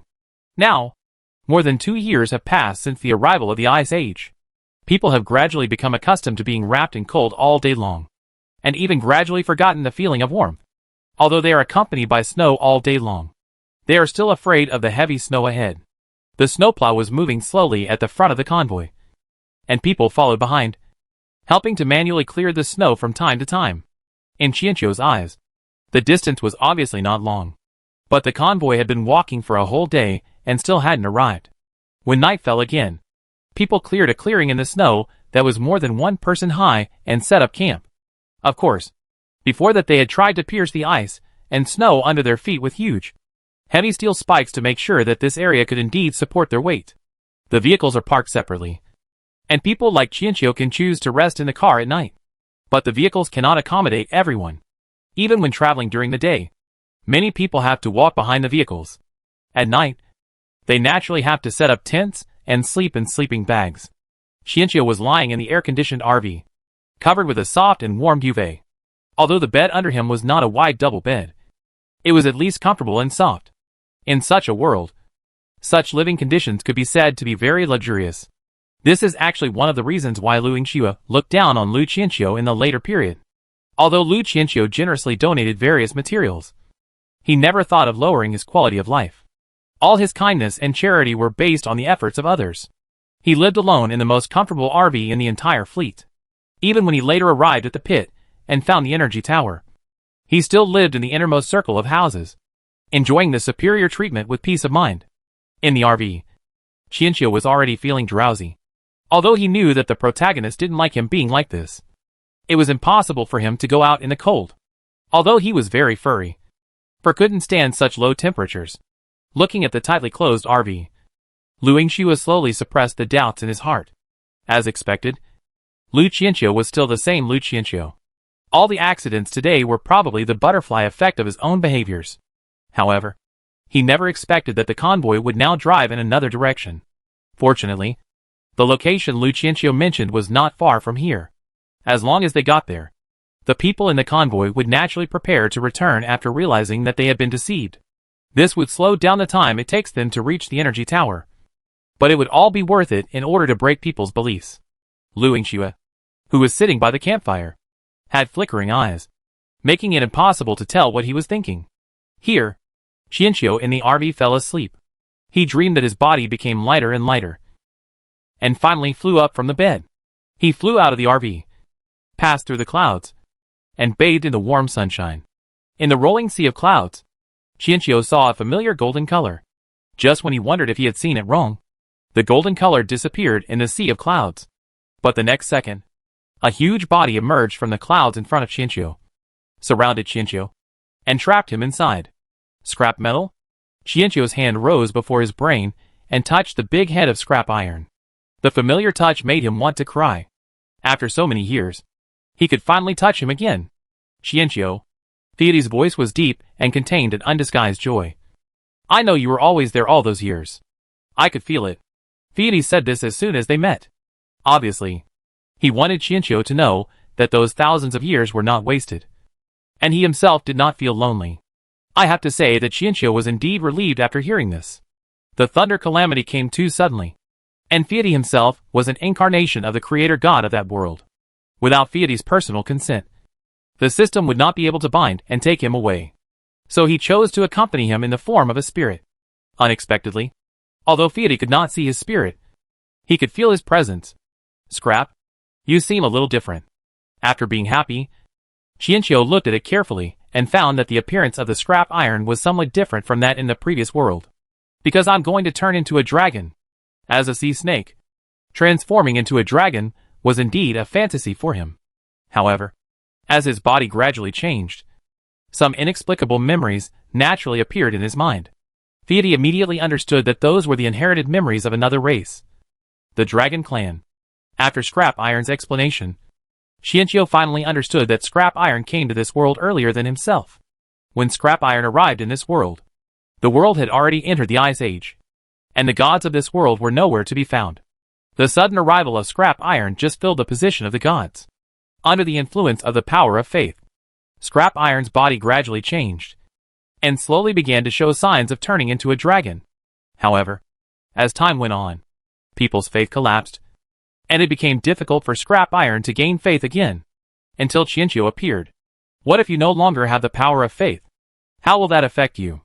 Compared to transforming into a dragon, Qianqiu is more worried about what impact it will have on Scrap Iron if he cannot transform into a dragon.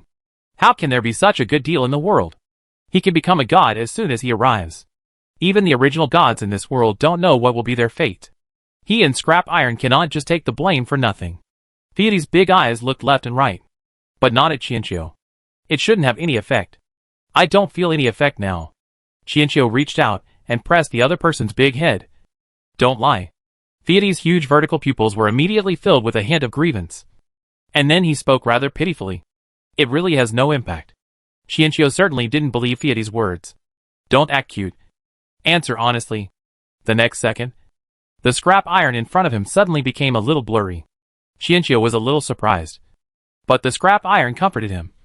It's okay. My power is limited now. It's time. We will see each other again in the future. As he finished speaking, Scrap Iron's figure turned into a white cloud and disappeared into the sky. Qianqiu also woke up after a brief feeling of weightlessness. When he opened his eyes, he found that it was already dawn outside. Someone knocked on the door to bring Qianqiu breakfast. Qianqiu opened the door and took it, then went to the dining table and started eating. Because he was the son of God, Qianqiu's food was very rich, with a bowl of canned fruit, 2 staple foods, and 4 dishes, 2 meat and 2 vegetable. But after being used to eating high-end food prepared by robot chefs, Qianqiu felt that this food was much worse. Adhering to the principle of not wasting, Qianqiu ate the food bite by bite. At the same time, he decided to train a chef in this world as soon as possible. Of course, planting and breeding should also be put on the agenda. Thinking of last night's dream, Qianqiu, who originally just wanted to live a life of idleness and wait for death, couldn't help but feel a sense of urgency. The scrap metal must have said something, and the consequence was related to him. Qianqiu bit the beef angrily, but he didn't expect that scrap iron would avoid the topic. After breakfast, Qianqiu got off the car to get some fresh air before leaving the camp. And then he saw 2 people carrying a sleeping bag and walking away.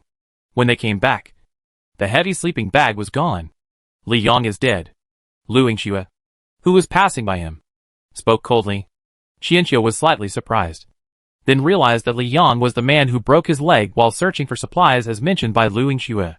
In fact, This was not the first time that someone had died in the convoy.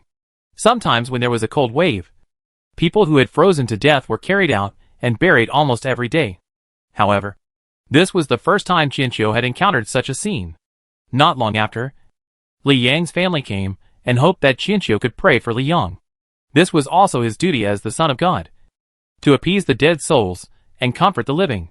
Li Yang's family had no hostility towards Qianqiu, even though Qianqiu had just given away the supplies that Li Yang had risked his life to collect to others.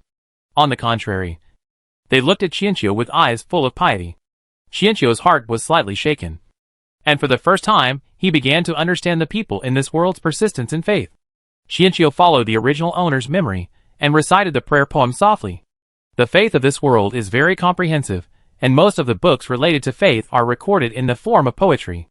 Now it feels quite sacred when reading it. Under Qianqiu's recitation, many people around stopped their work and prayed silently for their deceased companions. The prayer lasted only a few minutes, and Li Yang's family burst into tears.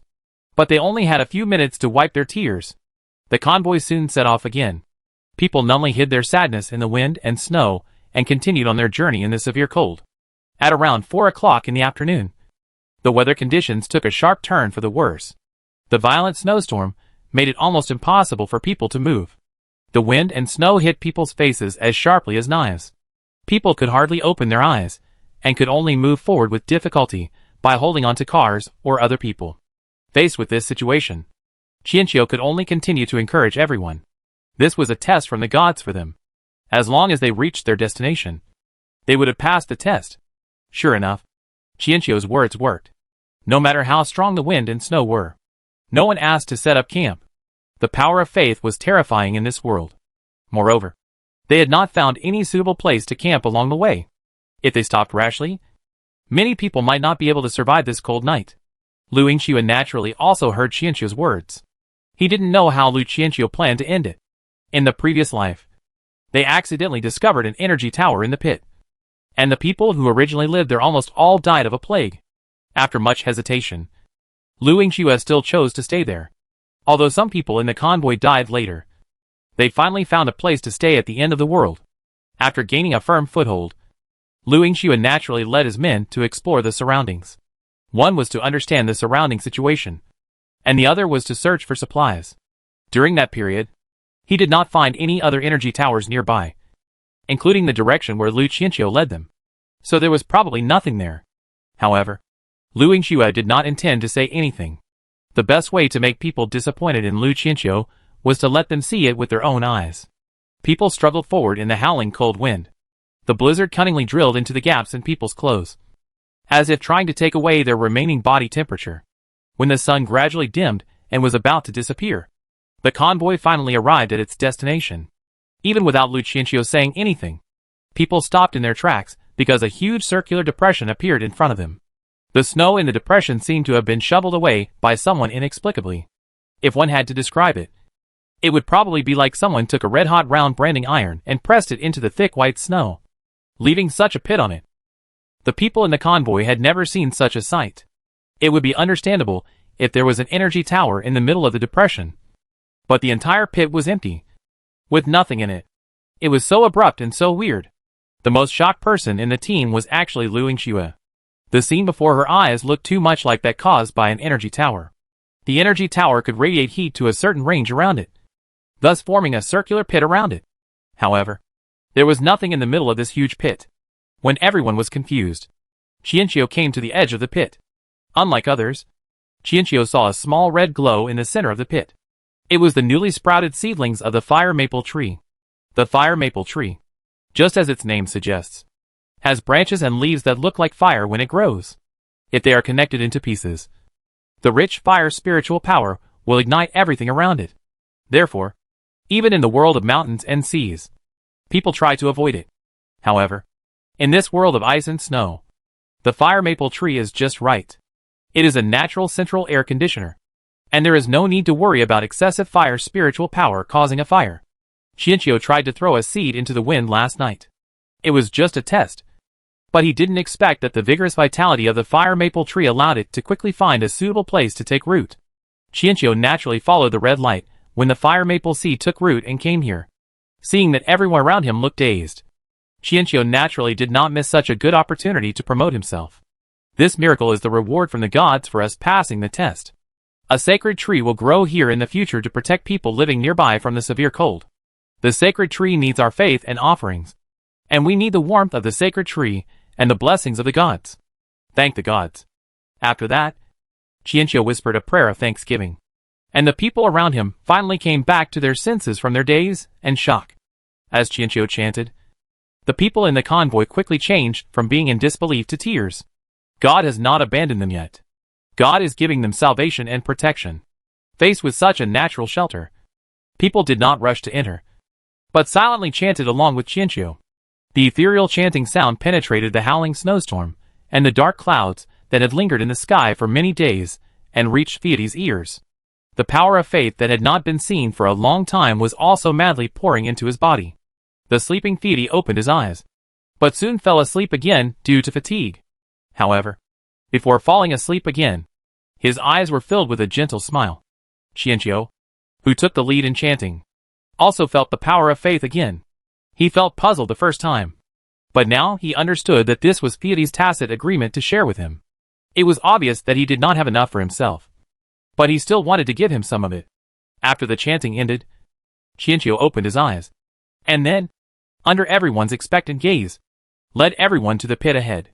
This time, there was no need to even start the snowplow. The extremely enthusiastic people began to manually open a road, digging all the way downward, clearing a snow path that vehicles could pass. This was a familiar process for them, who had struggled in the doomsday for so long. But this time their actions were exceptionally swift. In less than an hour, before the sun completely set, this sloping downward road was opened. People slowly went down in the vehicles and entered this God-given land. When they came to the bottom of the pit, they felt the difference in an instant.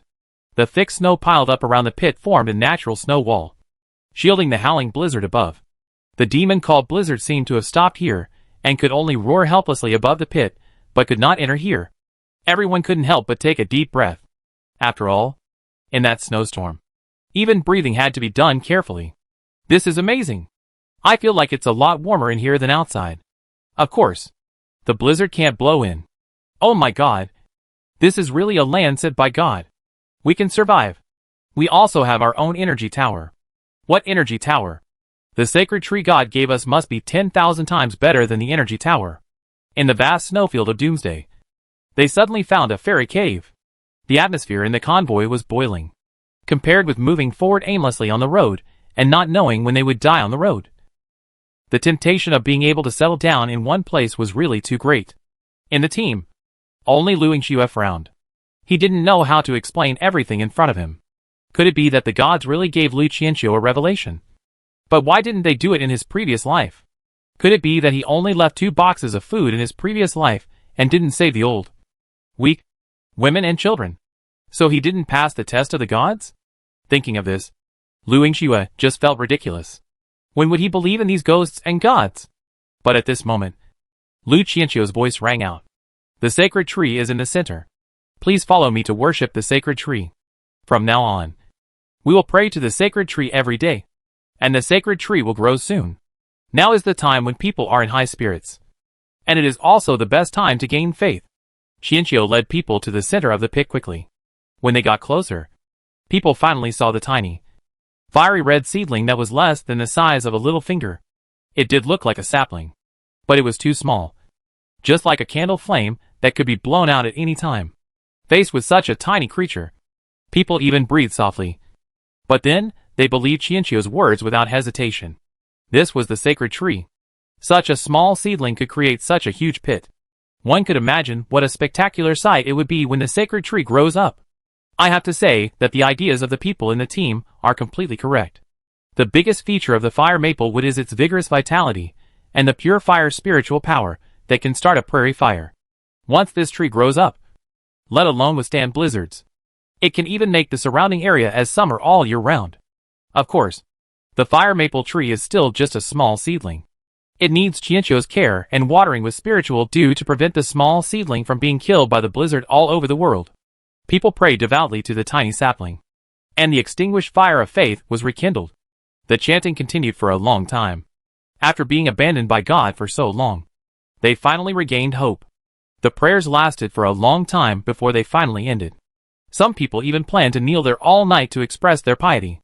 Qianqiu did not stop them. After all, it was their first day here, and it was understandable that people were excited. There was no snowstorm in the pit, but the temperature was not high enough to sleep outside. So people quickly took action to find places to pitch tents and build campfires in preparation for the arrival of night. That night, the people in the pit had a good sleep. At least this time. They didn't have to worry about freezing to death in their sleep. The next day, when the faint morning light shone through the clouds, many people in the camp woke up early. The first thing everyone did when they woke up was to make sure they were not dreaming. The second thing was to go to the center to worship the sacred tree, pray devoutly to the small sapling, and express their faith and gratitude to the gods. Qianqiu was awakened by the power of faith that surged into his body. Kay never expected that the people here would be so pious, and that the effect of prayer would be so good. However, Kay also knew that this little bit of faith was probably a drop in the bucket for scrap iron. Transforming into a dragon is not an easy task. Now that he was awake, Qianqiu did not lie in bed. As the son of God, he of course went to the sacred tree to pray.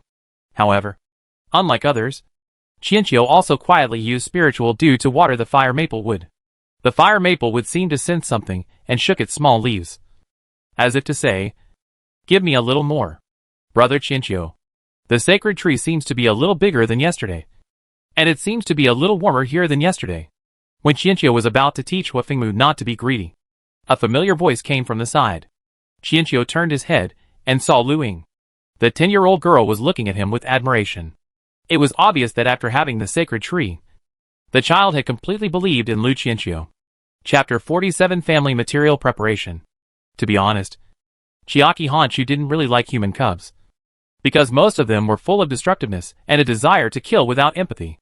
Chiaki, who was young and ignorant and had just entered human society, had been attacked more than once when she was resting on the power lines. The unbridled laughter and excited shouts of those children made Chiaki unable to like them. But just like the Jiao Snake clan said, humans themselves are a contradiction. Scary human cubs will be doubly scary, but cute human cubs will also be doubly cute. Brother Qianqiu, this is for you. Eat it secretly. Don't let my brother find out.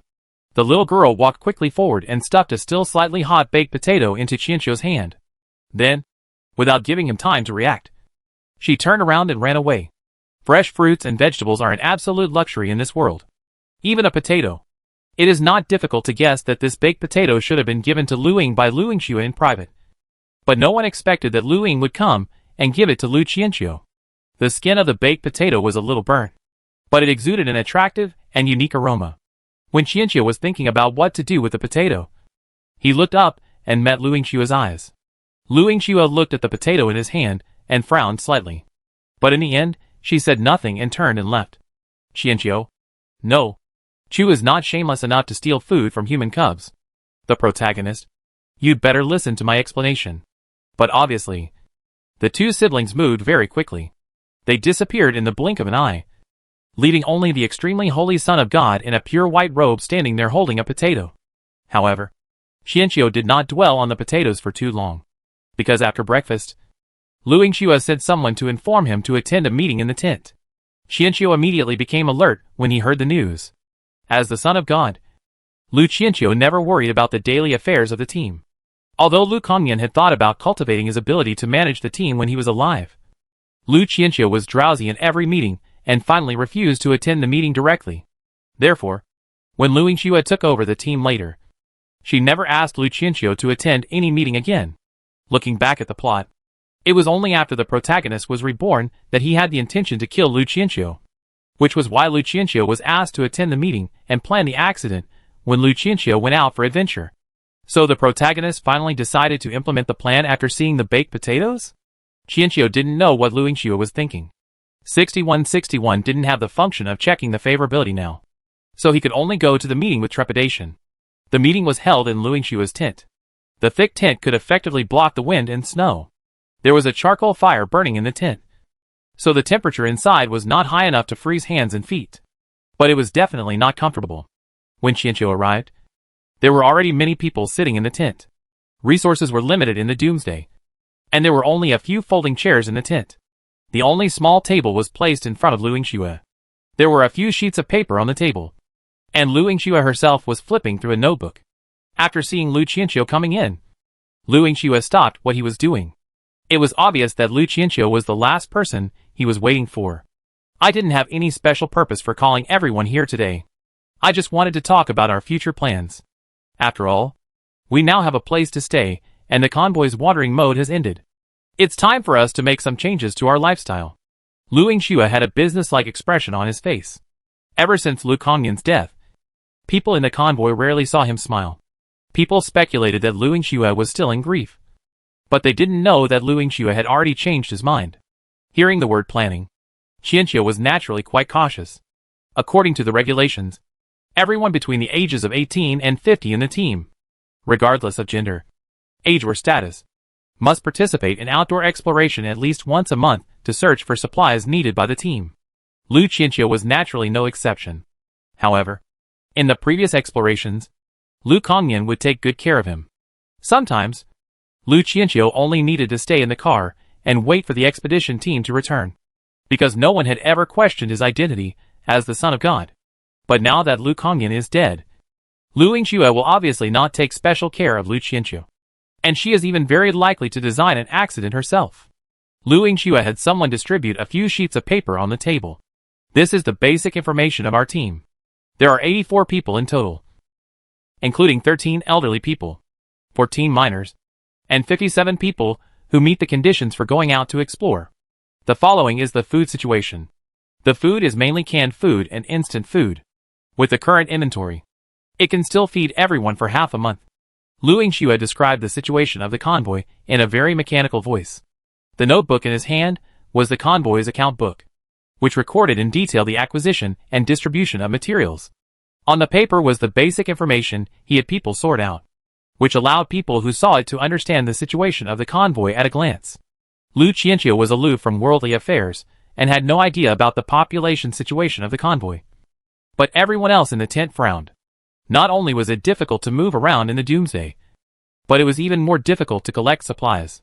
As time went by, the difficulty continued to increase. After all, the ice was getting thicker and the supplies were getting less. The current population distribution of the convoy was not optimistic. To put it bluntly, with 57 laborers taking turns to go out for exploration, even if there were no losses and they were lucky, it would be very difficult to provide food for 84 people. I don't need to say much. You all realize that we need to go out and explore. Without food, no matter how good the place is, it will be meaningless. So, within 3 days at the latest, I will organize an expedition team to go out and explore the surrounding area. I have ordered people to clear the road that brought us here. This will save a lot of time for our operation. I also want to discuss the direction of exploration with you all. Lu Yingxue said as she took out a map and hung it on the tent. It was a map of the area. We are roughly in this direction now. After returning to the main road, continue forward about 20 kilometers, and you will reach the edge of the city. This city is very large, and I believe many expedition teams have been there. If we are lucky, we can find the entrance dug by other expedition teams. Lu Yingxue is a very clear-headed person. He told everyone the current situation without hiding anything and pointed out the next direction and plan for action. Such a clear plan alleviated the fear of everyone in the tent. At least after Lu Yingxue's story, they saw hope of survival. People began to discuss the specific details of searching the city, including entry direction, search focus, etc. After the discussion, Lu Yingxue also mentioned the candidates for the expedition team, because this is the first expedition after settling down. The number of people in the expedition team is set at 10. The people who stay behind can do the infrastructure construction at home and also prevent the robbers and wild beasts from attacking. I wonder if Saint Sun is willing to go with me. Qianqiu thought to himself. He is here after all. No matter what Lu Yingxue is planning. It has been almost a month since Lu Qianqiu last went out for an adventure. No matter how you look at it, going with Lu Yingxue is a good choice, provided that Lu Yingxue does not intend to kill him. Okay.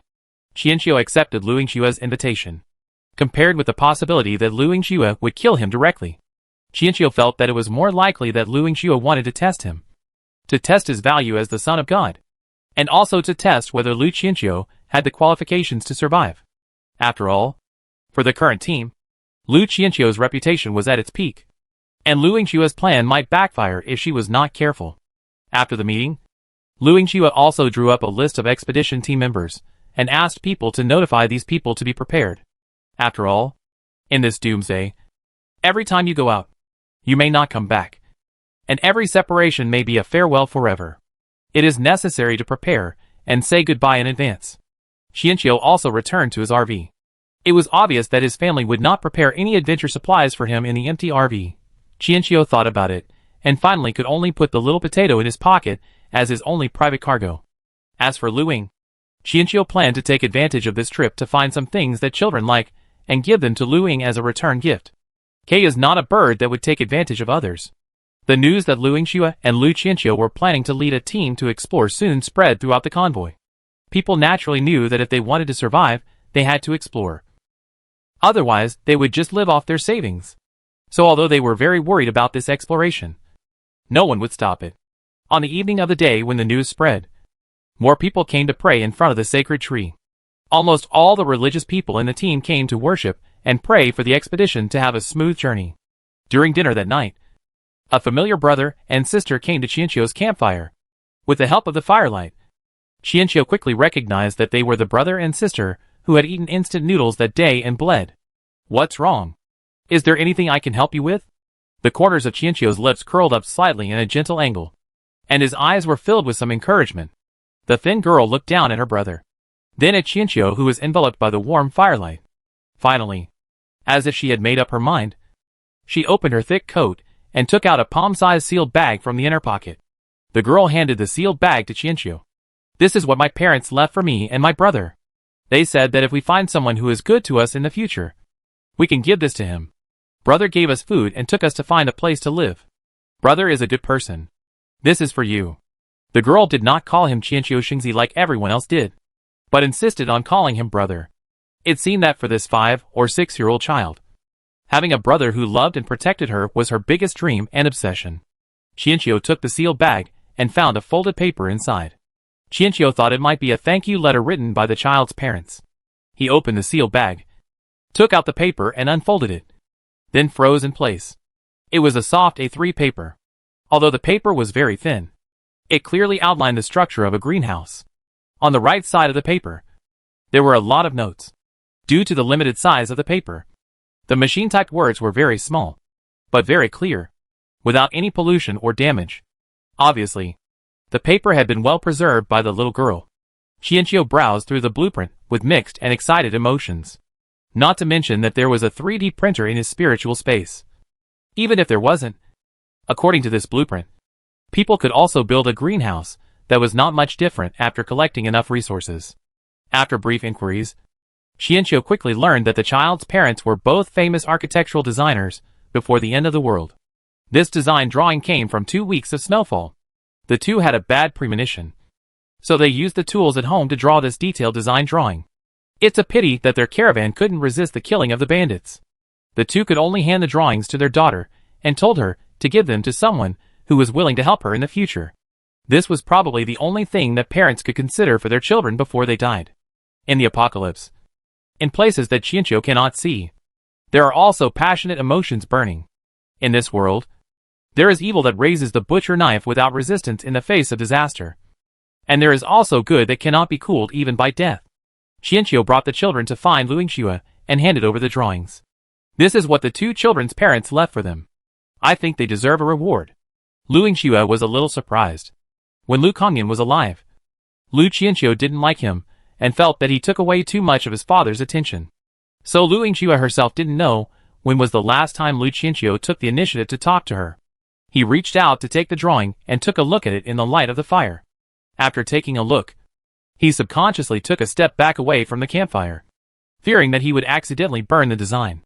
After a careful inspection, Lu Yingxua couldn't help but feel a little excited. The person who designed this greenhouse had obviously considered or imagined the actual situation after the disaster. The materials used and the design structure are very simple. Even in Doomsday, it can be built. If this greenhouse can be successfully built, the team will have a stable source of food. The supplies outside will eventually be looted. and a continuous source of food is the basis for survival. Lu Yingxue carefully folded the design and put it back into the sealed bag. He squatted down and looked at the two children in front of him. He also recognized that the two children were among the old, weak women and children that Lu Qianqiu insisted on taking away. Thank you. I will ask someone to take care of you. Faced with Lu Yingxue's enthusiasm, the two children took 2 steps back and hid behind Lu Qianqiu's legs, one on the left and one on the right. Children are very sensitive to emotions, especially in this doomsday. Not to mention the 5 or 6-year-old sister. Even the ignorant brother knew that when they first met, the man in front of them did not like them, and did not want to take them away at that time. Lu Yingxue, who was rarely enthusiastic after her rebirth. The elder sister who was hiding behind Qianqiu's legs spoke at this time. Take care of us? Can we have whatever we want?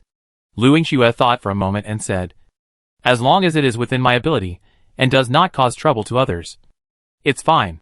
The girl looked up at the person she was holding and said, my brother, and I want to live with brother Qianqiu. We don't have to live together. We can just live next to each other. Lu Yingxue, Qianqiu, who was hung by the human cub's legs.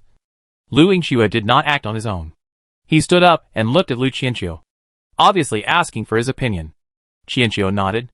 Although the naughty kid was annoying, the two on his legs were quite cute, so he could accept them as neighbors. After getting Qianqiu's agreement, the two children cheered happily, and then obediently followed Lu Yingxue and Qianqiu to choose a location for their new home. After deciding to settle down here, Qianqiu naturally did not plan to continue sleeping in the RV. After a few days of rest, people had basically chosen their own camping locations. Around the sacred tree, tents formed many circles. Naturally, the innermost circle was reserved for the managers, and Qianqiu also had a place of his own here. Of course, Lu Yingxue would not let the two children survive alone. After asking the two children what they thought, she found an elderly couple. After their parents died, this elderly couple took care of them most of the time. So now the children also wanted to live with familiar people. The old couple obviously didn't expect that they could live so close to the sacred tree. After a brief excitement, they naturally promised Lu Yingxue that they would take good care of the two children. Only then did Lu Yingxue feel at ease to leave and turn around to look for other people to study the greenhouse.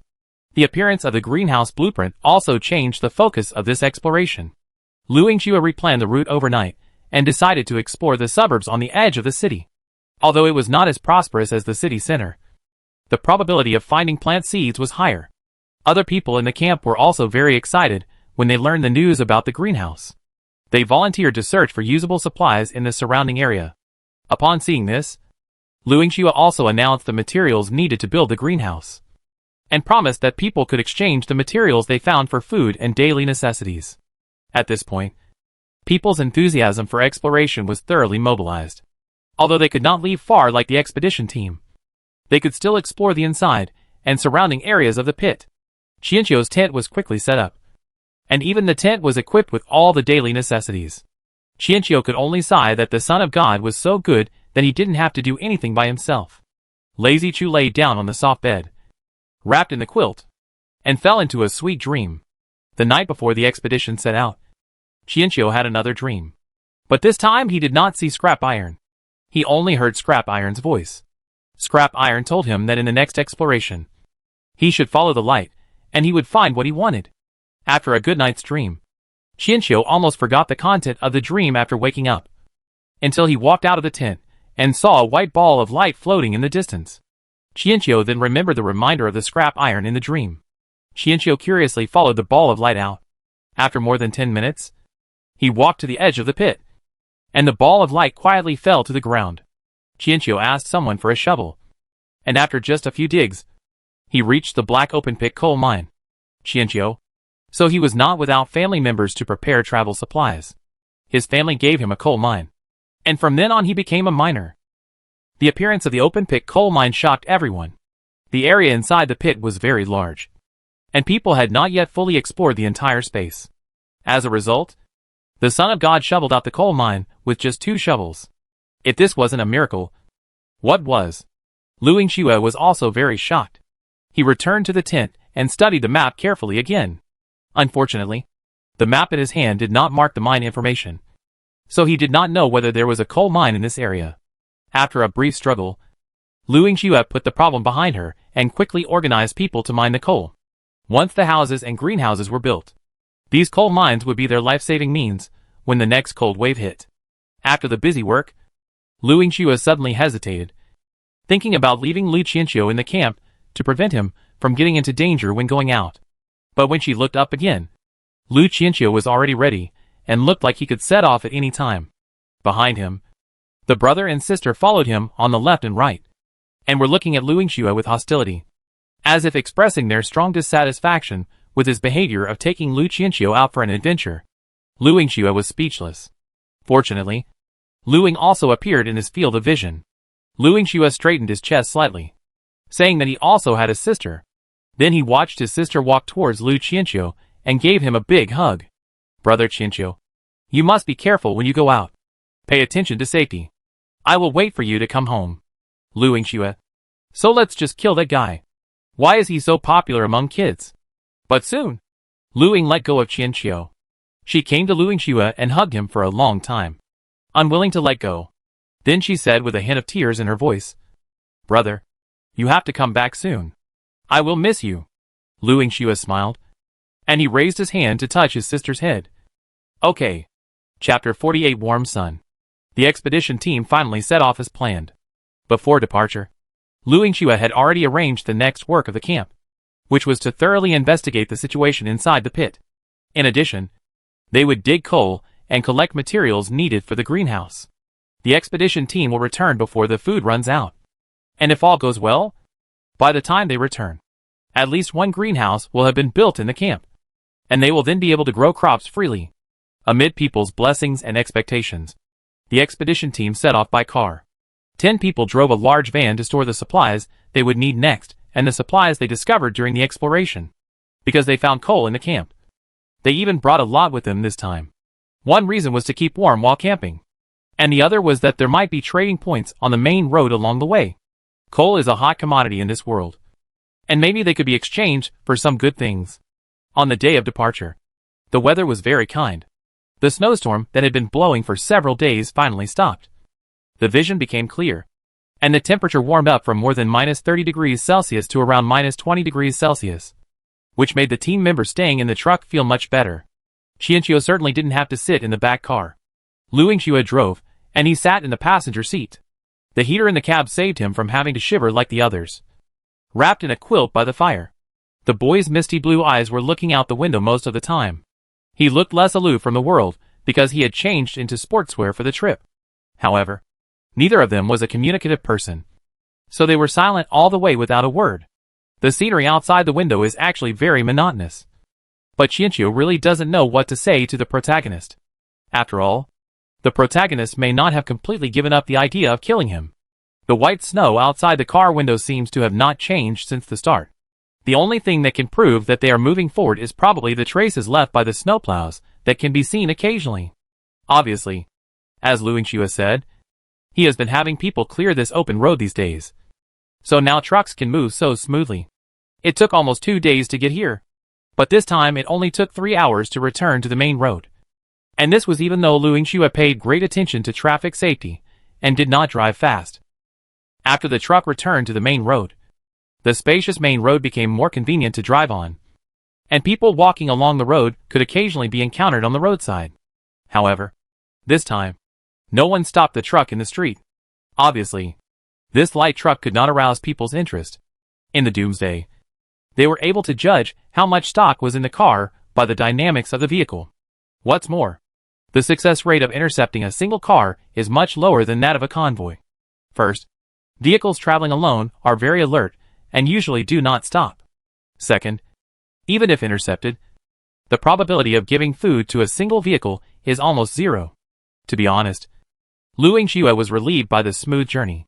He was really afraid that another team would come to stop the car, and Lu Qianqiu would send out the food for their expedition team for the next 10 days without saying a word. If that happened, not only would they starve to death outside, but the people waiting in the camp would also starve to death. Qianqiu didn't know what Lu Yingxue was nervously celebrating about. At this moment, his attention had been attracted by the many white light balls. Qianqiu discovered that the skill that scrap iron gave him was very smart. Even the backpacks of passers-by had white light balls. And the size and brightness of the light balls would even change according to the value of the supplies in the backpacks of passers-by. As we looked along the way, we saw some as small as rice grains, and some as small as peanuts. In short, we did not see the ball of light as big as the sun when we discovered the coal mine in the camp in the morning. Along the way, they also encountered a large convoy with more than a dozen vehicles driving slowly on the road. Lu Yingxue overtook the convoy under their vigilant gaze. The convoy did not relax its vigilance until their train disappeared. Obviously, in Doomsday, they have to fight not only the harsh environment, but also the killing from their own kind. The main road was unobstructed, and they were heading to the suburbs. So the truck arrived at their destination in the evening of the same day. The only thing that surprised the expedition team was that there were actually quite a few people in the suburbs, which should have been deserted. In addition, there was another car that followed them here along the way. After they stopped the car, that car also stopped. Obviously, if the other party was not deliberately following them, then their target was also the suburbs.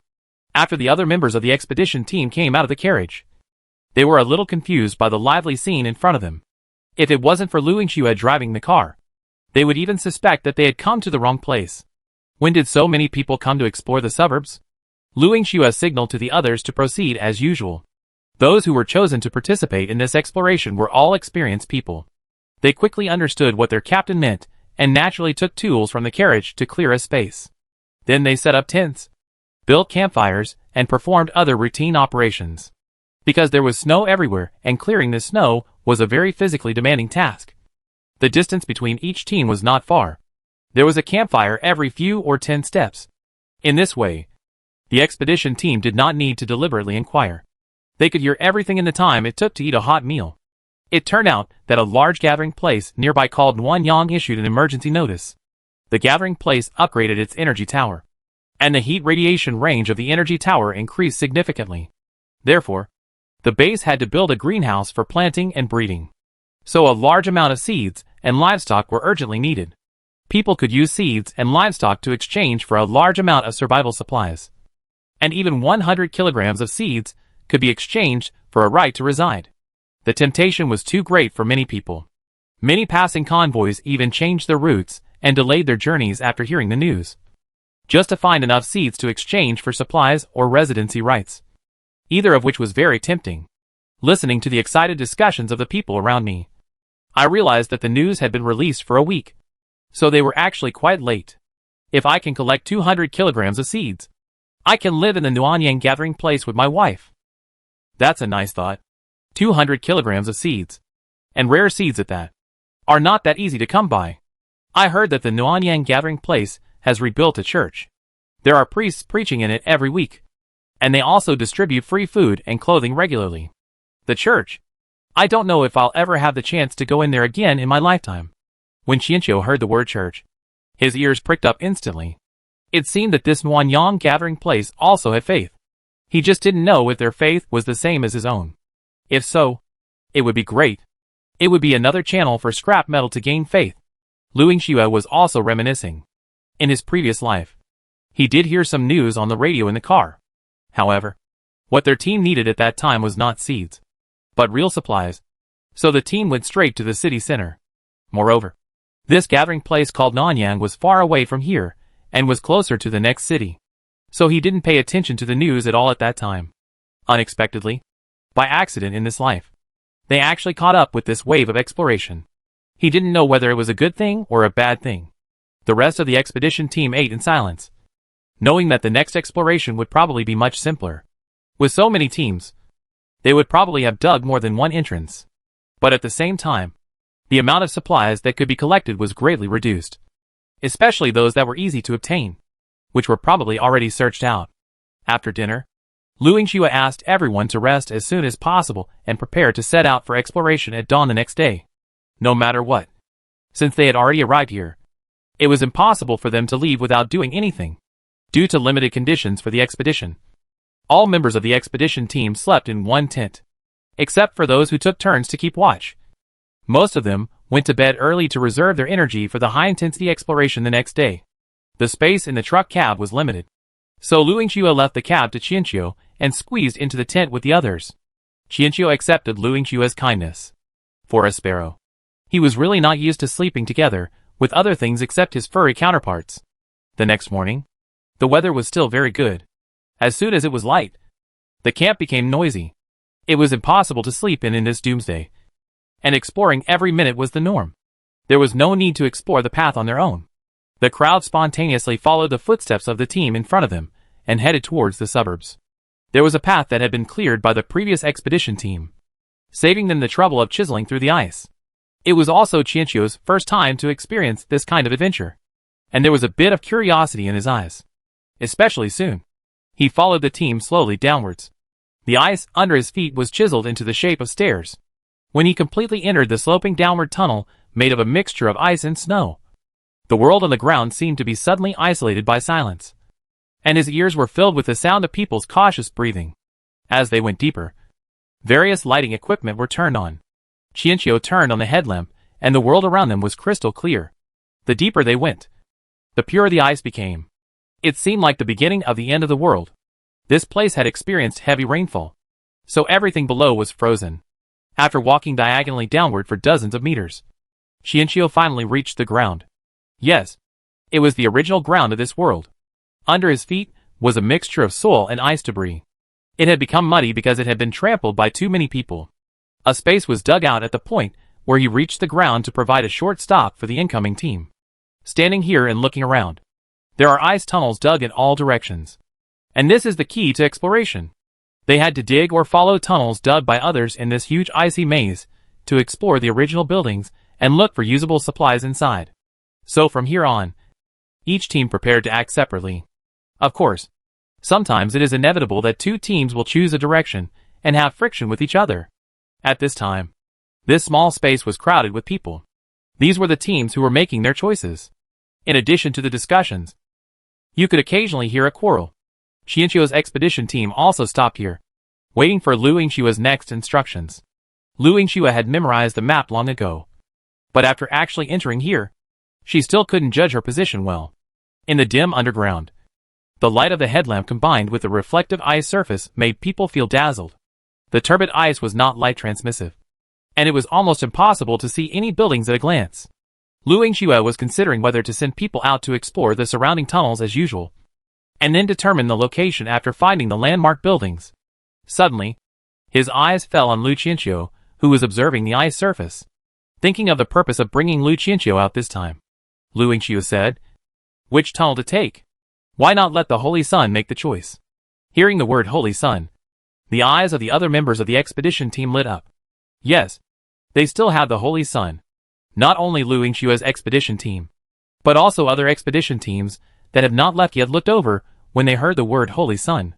It is very difficult to maintain faith in the doomsday, when people's food and clothing cannot be guaranteed. Illusory faith is not as popular as a bag of instant noodles. Therefore, except for a few powerful forces, there is no faith now.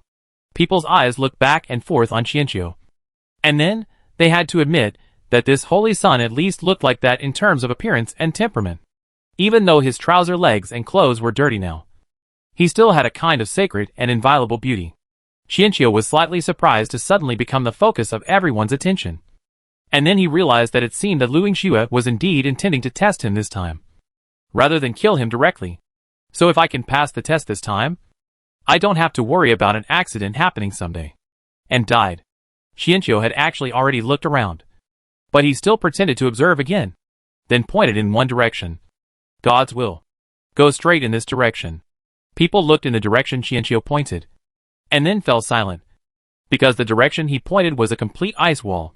He did not choose any of the many tunnels, but chose an ice wall. Moreover, the direction he pointed to was clearly far away from the suburbs. So how is there any supplies there? You should also explore farms, shops, breeding areas, and residential buildings in the community. Lu Yingxua didn't expect that Lu Qianqiu would give her a difficult problem right from the start. At this time, the eyes of other teams around her had been withdrawn. Obviously, in their eyes, Qianqiu, the son of God, was not very reliable, and she had to choose the direction by herself. Lu Yingxua thought for a moment, and finally decided to follow Lu Qianqiu's advice. The other members of the expedition team had no objection to this. After all, one was their captain, and the other was the Son of God who had created many miracles. Since the two of them agreed, they would naturally obey unconditionally. So soon, they took out the prepared auger, pickaxe and other equipment and started to chisel the ice wall. This work was already familiar to them. After all, not every exploration had a pre-dug passage. Hearing the sound of the drill piercing the ice, other teams subconsciously looked over and showed surprise on their faces, thinking that this team would be so obedient, even though the direction pointed by the Son of God was so unreliable. They still went to dig their own route. They really would not turn back until they hit the wall. Due to the urgency of time, the other teams just complained for a while, and then continued to choose their own tunnels. After all, they didn't come here to see a joke. The key was to search for supplies as quickly as possible. So soon, this small space became empty, leaving only Lu Yingshua's expedition team still stubbornly drilling through the ice wall. Chapter 49: The Troubles of Getting Rich Suddenly. The speed of excavation under the ice was faster than Qianqiu had imagined. The team of 10 cooperated very well. And except Qianqiu, it was obvious that they were all veterans. They had a clear division of labor, and would regularly replace the high physical labor. Some operated the auger, some were responsible for carrying the broken ice, and some were using pickaxes to deal with debris that was difficult to drill in the icy water. At this time, Lu Yingxue no longer had the sense of organization he had before. He worked like everyone else, just like an ordinary person. Qianqiu didn't want to be treated specially when seeing this, so he also took turns doing different jobs. When he picked up the auger, everyone, including Lu Yingxue, was subconsciously observing him secretly. Some were worried that Lu Qianqiu might hurt themselves by mistake. Some were seeing the Son of God doing this job for the first time, but they were embarrassed to show it too obviously. So for a moment, everyone in the expedition team subconsciously slowed down their movements, and then worked in a strange posture. Qianqiu had actually been observing secretly for a while, except for the fact that he was not very skilled at the beginning and almost failed to grab the auger. He became more and more skilled in operating it after he mastered the strength. Apart from anything else, the power of faith that he had absorbed recently also had a certain improving effect on his body. Of course, most of the power of faith still acts on the soul. Seeing that Lu Qianqiu mastered the operation of the spiral drill in less than 2 minutes, everyone breathed a sigh of relief and thought to themselves, he is worthy of being the Son of God. He learns things quickly. Lu Yingxue was very satisfied with Qianqiu's performance, because he could see that Lu Qianqiu did not feel impatient at all when doing these tasks. Nor did he feel awkward because of his identity as the Son of God.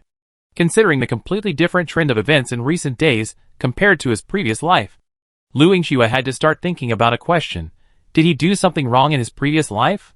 Maybe in his previous life, it was not only Lu Qianqiu who felt awkward, but he himself had always felt awkward as well. For example, when donating supplies to the elderly, the weak, women and children. I didn't listen to Lu Qianqiu's high-sounding words at all.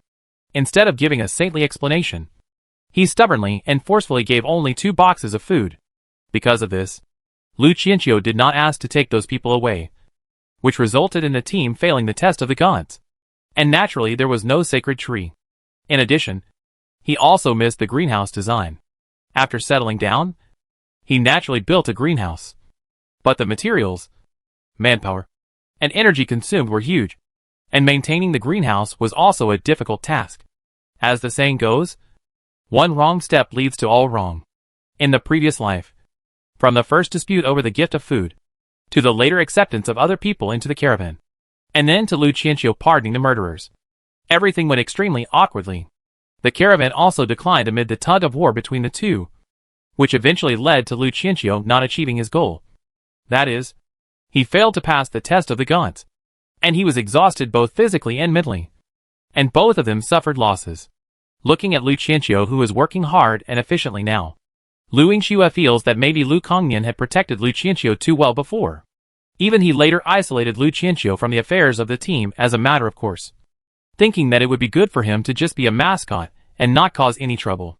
Qianqiu, who was working diligently here, had no idea about the brainstorming that the protagonist was experiencing. Smart people are often like this. They will rationalize unreasonable things by themselves. Kind people are also often like this. They will take the responsibility on their own initiative, even if it is indeed someone else's fault. They will look for reasons in themselves. The excavation work lasted for a whole morning. and no buildings were found either in front or along the way. When the expedition team stopped to rest and eat lunch at noon, they couldn't help feeling a little worried, especially in the small space under the entrance. Seeing the busy figures of other teams carrying supplies out of the tunnel one after another, they felt a little anxious. "Hey, let's eat.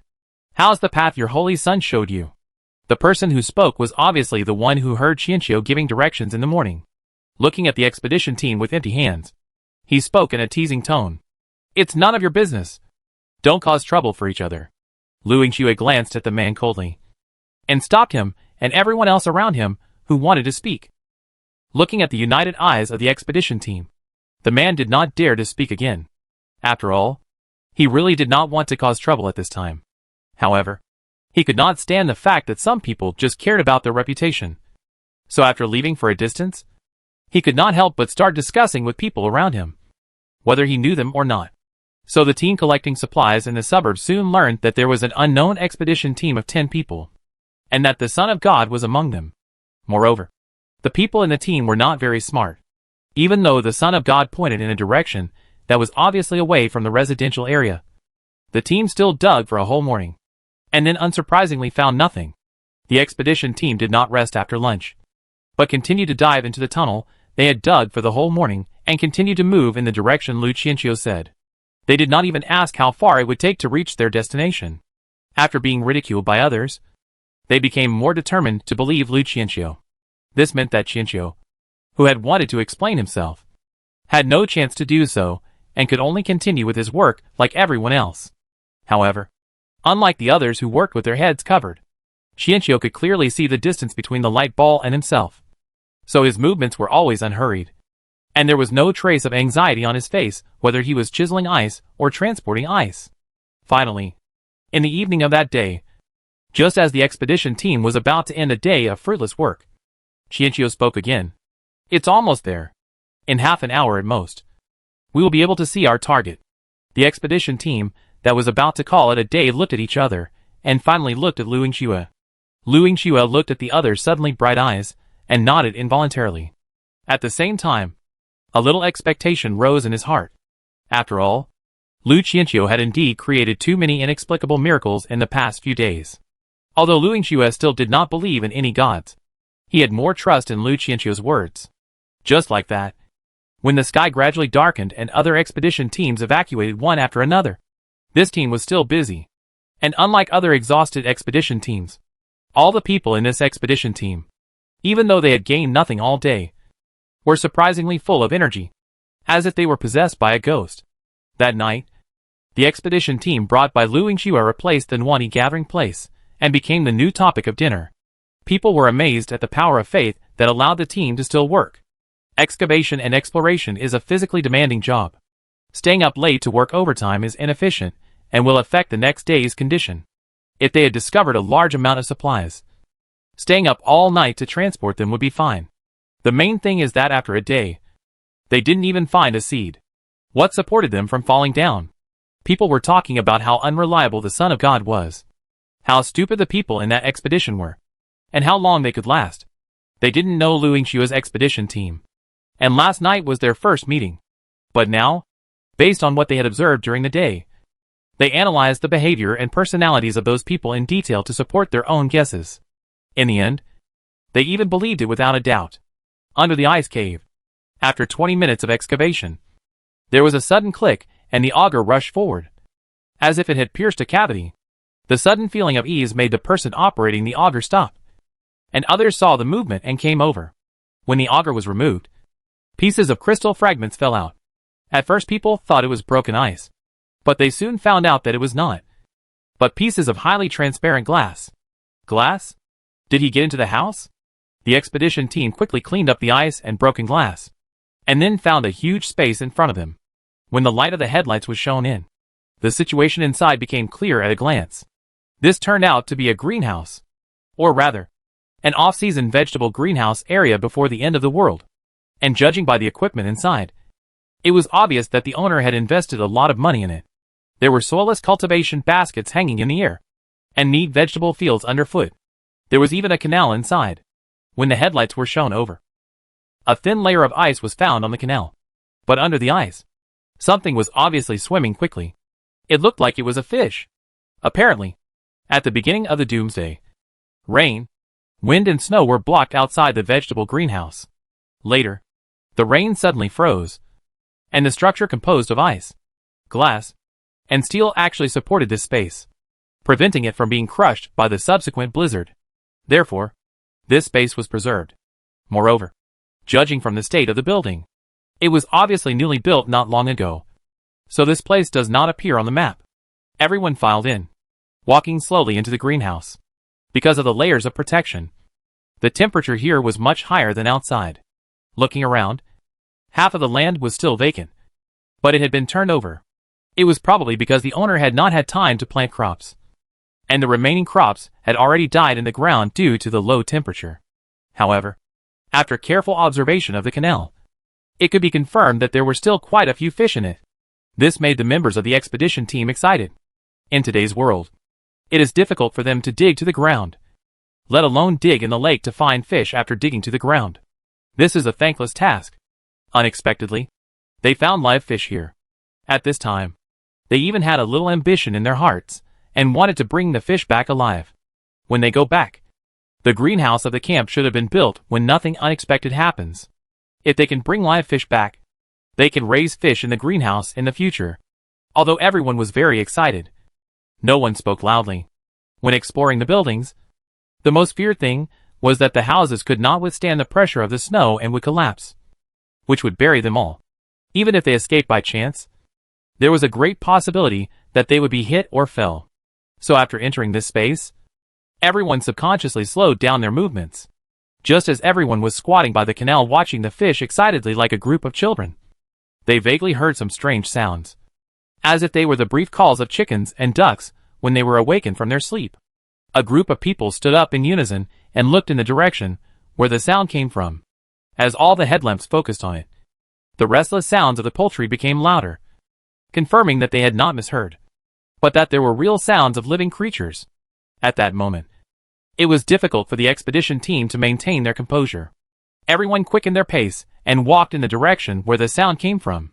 When they came to the edge of the greenhouse, there was a crack on the top, and a cold wind was faintly spreading down from above. Below the crack was a closed door. The door was insulated, obviously to prevent heat leakage. The door was not locked, and it was easily opened by twisting the door handle. The moment the door was opened, the light from the headlamp shone in, and the space suddenly became lively. The cries of cows, chickens, ducks, and pigs, along with the smell of feces and rotting corpses of various animals, came rushing over. Ciencio felt a little dizzy for a moment, and after enduring for a while, he could not help but retreat back to the planting greenhouse. Apparently the breeding room was connected to the planting greenhouse. The insulation in the breeding area was not as good as here, but under the layers of snow, some animals with tenacious vitality still survived. The other members of the expedition team were reluctant to retreat, although the smell was indeed enough to make them want to vomit. What they saw were indeed living livestock. The chicken coop and duck coop were closest to the greenhouse. The middle part was connected to several pig pens, and the outermost part was 3 cow pens. This configuration is really strange, and the pens for these livestock are all the same, not like they are specially designed for different animals. After a while, Luing Shua finally decided not to lead the team in rashly. The smell of rotting corpses in the air meant that an animal had died inside. No one knew if they rashly entered, they would be infected with some disease. The safest way was to go back to the car to get the gas mask and put on protective clothing before going in. Fortunately, in the doomsday, it is inevitable to encounter sealed or semi-sealed spaces during exploration. So expedition teams, with the conditions, will prepare some protective clothing and anti-gas areas. Especially after the disaster, a large number of people died and plagues broke out in many places. People have become more and more concerned about this aspect. At Luingshua's gesture, everyone retreated and closed the door again. Only then did the unspeakable smell weaken. However, they were reluctant to leave, fearing that something might happen after they left. Luingshua obviously thought the same. In order to prevent any trouble, he decided to investigate the situation here tonight. If possible, it would be best to leave overnight. Considering the people in the camp had just finished their meal, he did not rush to send people back to the car to get things. Instead, he left 2 people guarding the door and set 2 more to guard the entrance of the tunnel to prevent others from breaking in. The rest of the people followed him to continue exploring this greenhouse. Turning back to the gap, the remaining 6 people headed in another direction. This type of greenhouse usually has entrances and exits at both ends. One end is connected to the breeding greenhouse. So where is the other end connected to? When they reached the edge, they saw the same insulated door.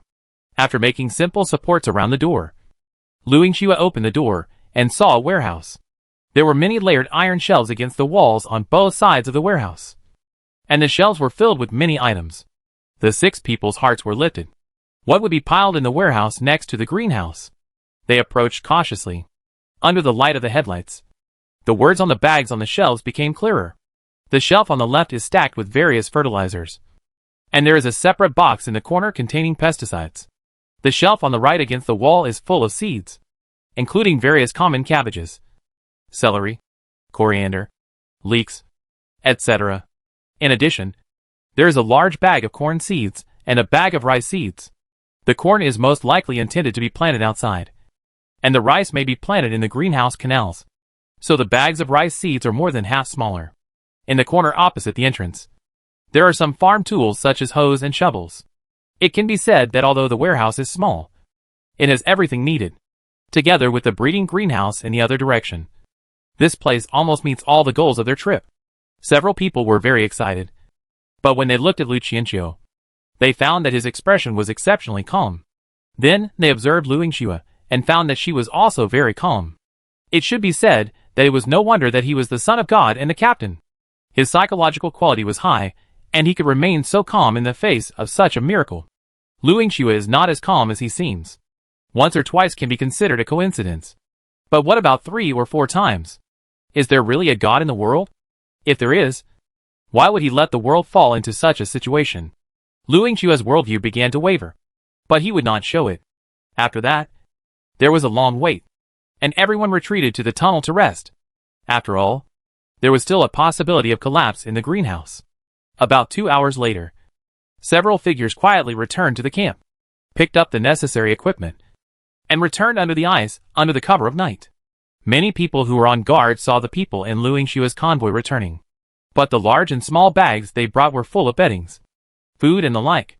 It seemed that they were really as everyone said, having been brainwashed by the words of the Holy Sun and had gone crazy. They were planning to live there and work all night long. They were really risking their lives. If there was a landslide below, they would lose their lives. After making sure that no one had followed, 2 people were left guarding the tunnel entrance, while the others put on protective clothing and gas masks, and could not wait to enter the breeding greenhouse.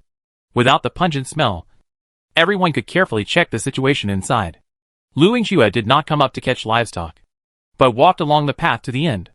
After getting closer, the situation in each breeding circle became clear. There are indeed 4 kinds of livestock raised here: chickens, ducks, pigs, and cows, and the pens are filled with hay and feed, as well as some animal carcasses. However, the stench they smelled before did not just come from the animal carcasses, because they saw 2 human carcasses outside the cowshed at the end. One of the corpses had a knife stuck in it, and the other had a screwdriver in its neck. It seemed that the 2 had an argument here and eventually died in there. This also explains why the animals here are still alive even though the world has been frozen for 2 years. There was no professional forensic doctor in the expedition team, so they didn't know how long the 2 people had been dead. However, judging from the condition of the captive animals, the 2 people should not have been dead for too long. At least the animals in the captivity had not all starved to death. Combined with the news I heard before, the first team to explore arrived here a week ago. So the current situation is probably that someone in the expedition team accidentally discovered this place, and then had a dispute with the owner of the greenhouse. There is also a door at the end of the breeding greenhouse, which can be opened with a slight twist. Outside the door is also a warehouse, but it is much larger than the seed area. Some feed and fodder are piled here, and there is also a door leading to the outside. Outside the door is a man-made tunnel leading to a house not far away. The expedition team also searched the residence, but there was no one inside. But they found the diary of the original owner. The original owner did not seem to have the habit of keeping a diary, and the diary after the end of the world was written in an account book. The account book records the expenses of building the greenhouse, and every penny is obviously the result of the owner's hard work. The diary records how the owner of the greenhouse survived in the 2 years after he survived. From despair to hope. From almost going crazy because of loneliness to regaining his life goals. Every entry is a trace of struggle. There were a lot of diaries. And there was no time to check them one by one. So Lu Yingxue simply took a quick look at a few of them. According to the diary records, the reason why this place did not collapse was that the owner of the greenhouse carried out support and reinforcement in the later stage. And also collected materials, open ventilation holes, and other operations. The greenhouse in the planting area actually lasted for a period of time after the apocalypse. Until recently when the fuel ran out and stopped. In addition, he also opened a passage to the outside world. And when the weather was good, he would go out to collect supplies to prevent himself from running out of money. If it weren't for the sudden intruder, the owner of the greenhouse should still be alive and well. But unfortunately, the entrance was discovered by accident. According to the diary, the expedition team quickly found the tunnel leading to the outside world. But because it had not been maintained for a while, there was a lot of snow inside. Compared with digging an ice tunnel, clearing the snow would obviously be much simpler. The crowd did not dare to waste any more time and quickly cleared the tunnel. After they turned off their headlights and went out to explore, they found that this place was a long distance away from where they had camped. But it made sense. After all, they had been digging there for a whole day.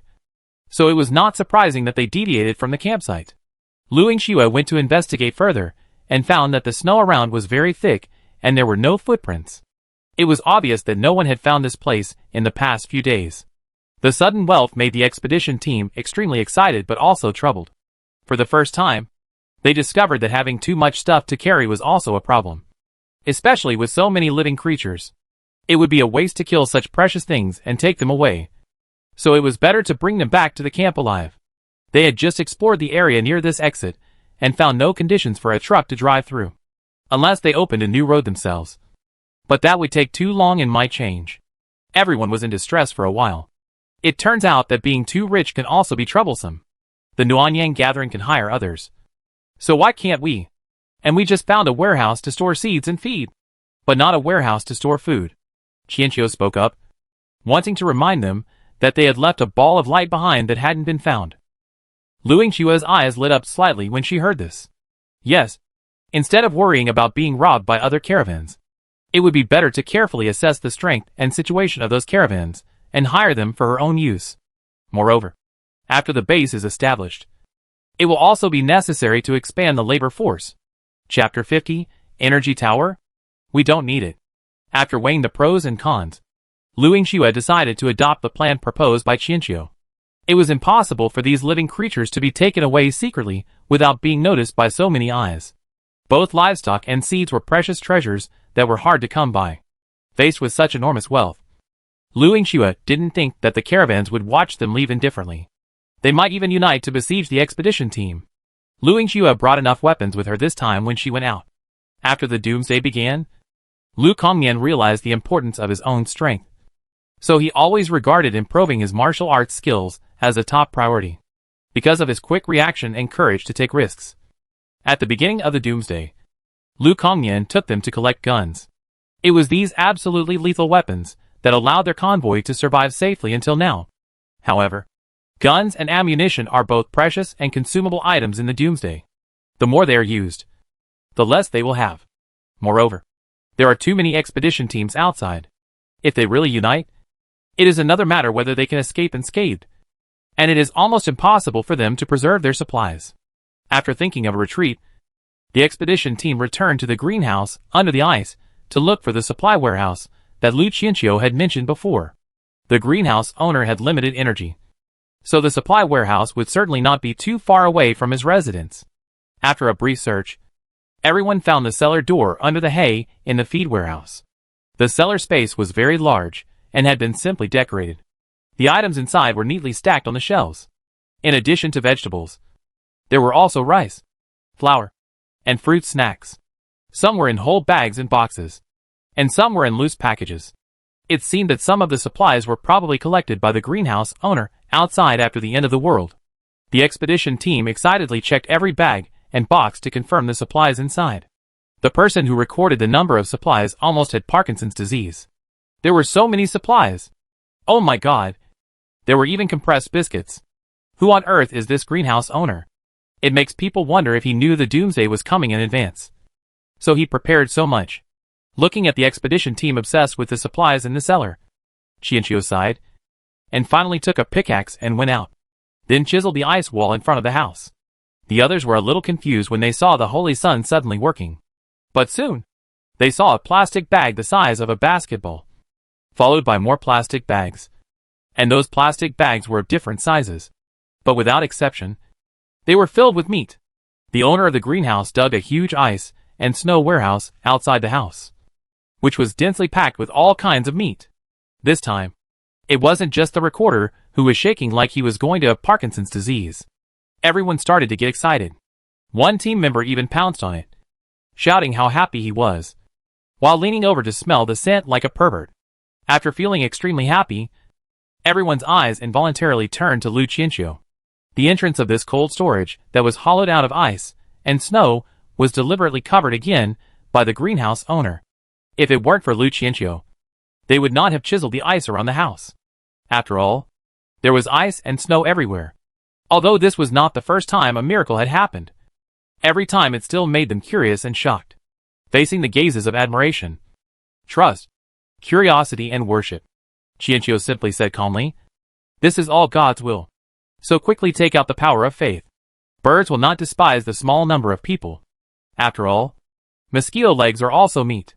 Hearing this, the expedition team really stopped what they were doing and prayed quietly. Lu Yingqiu's current worldview has not been completely reshaped, but he still followed the others in praying okay. After a short prayer, Lu Yingqiu took out the diary of the greenhouse owner again. Obviously, he also began to be curious about this person, especially since he was reborn. Now, he couldn't help but wonder if the greenhouse owner was also a special case. While the team members were busy organizing and recording supplies, Lu Yingqiu found a place to start browsing the diary. Qianqiu also leaned over to take a curious look. Seeing this, Lu Yingqiu moved the diary to the middle. With a quick glance, the greenhouse owner's doomsday survival journey gradually became clear. Judging from the contents of the diary alone, the owner of the greenhouse is not a person with special abilities, but he is an extreme survival enthusiast and a bit of a doomsday preparer. He had stockpiled supplies before the doomsday, which gave him a sense of security.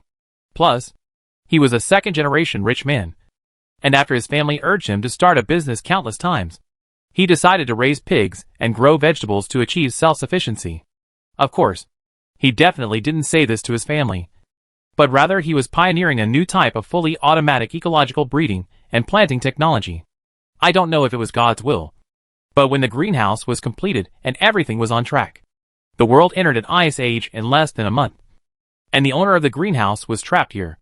After a brief period of despair, he began to try to save himself. He killed most of the animals in several other breeding sheds because he knew that his stored fuel was not enough to support so many greenhouses. He selected the healthiest animals and concentrated them in one breeding shed. Not only that, he knew that he was not the only breeder nearby, so he braved the severe cold to go out and explore the surrounding situation. He hoped to find living people other than himself, but he only found a large number of livestock that had been frozen to death, as well as humans who had frozen to death after losing their heating resources. Compared with him, a rich second generation, most of the breeders here adopt the traditional open-air breeding method. So when the heavy rain instantly turns into heavy snow, most of the livestock are instantly frozen to death. Considering that it was unknown how long this doomsday would last, he selected edible animal carcasses and brought them back to his residence, thawing them and decomposing them, searching for supplies, collecting supplies, and filling his own cellar and cold storage gave him the few senses of security in this lonely doomsday. So in the past 2 years, he has almost traveled all over the surrounding area. Seeing this, Lu Yingqiu felt complicated. The situation of other expedition teams collecting supplies was not optimistic. However, under the guidance of Lu Qianqiu, their expedition team had almost found the supply point in this area. Lu Yingqiu suddenly felt that it was a bit rash to bring Lu Qianqiu out to explore. The risk of going out to explore was too high. If Lu Qianqiu had an accident, the loss of the team would be too great. On the last 2 pages of the diary, they saw the intruder's information. The intruder arrived here earlier than they had estimated. The greenhouse owner was wary of this person, who entered here unexpectedly, but did not take the initiative to harm the other party.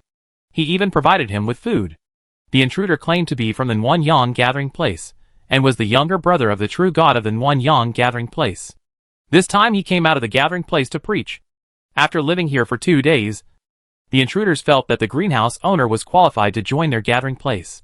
So they extended an invitation to the greenhouse owner, but were rejected. The greenhouse owner was indeed almost driven crazy by loneliness. But with his abundant experience in extreme survival, he still survived. After overcoming loneliness, he accepted his current life.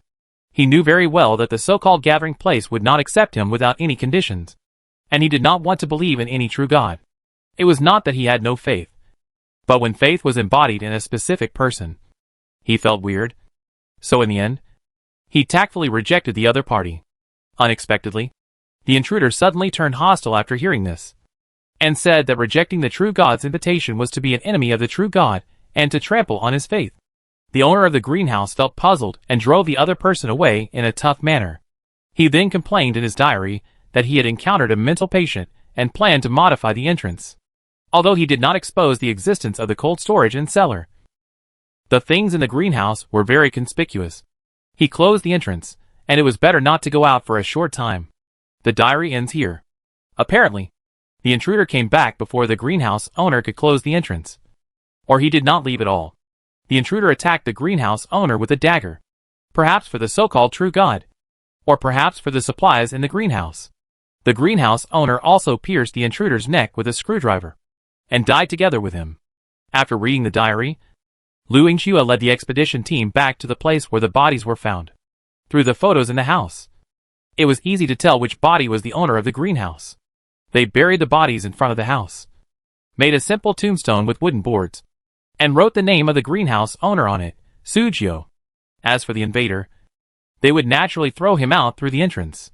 They didn't care whether he was eaten by wild wolves or buried by the blizzard. As the son of God, Xianqiu prayed okay for the greenhouse owner and felt sorry for this lonely warrior in the doomsday. After all, to have such an achievement was enough to show how capable he was. After dealing with the human corpses, they buried the dead animal corpses in the breeding area in deep pits on the spot, which also made the smell in the breeding room less irritating. They were busy until late at night, and finally finished counting the supplies. However, after such high-intensity work all day, the expedition team was so excited that they could hardly sleep.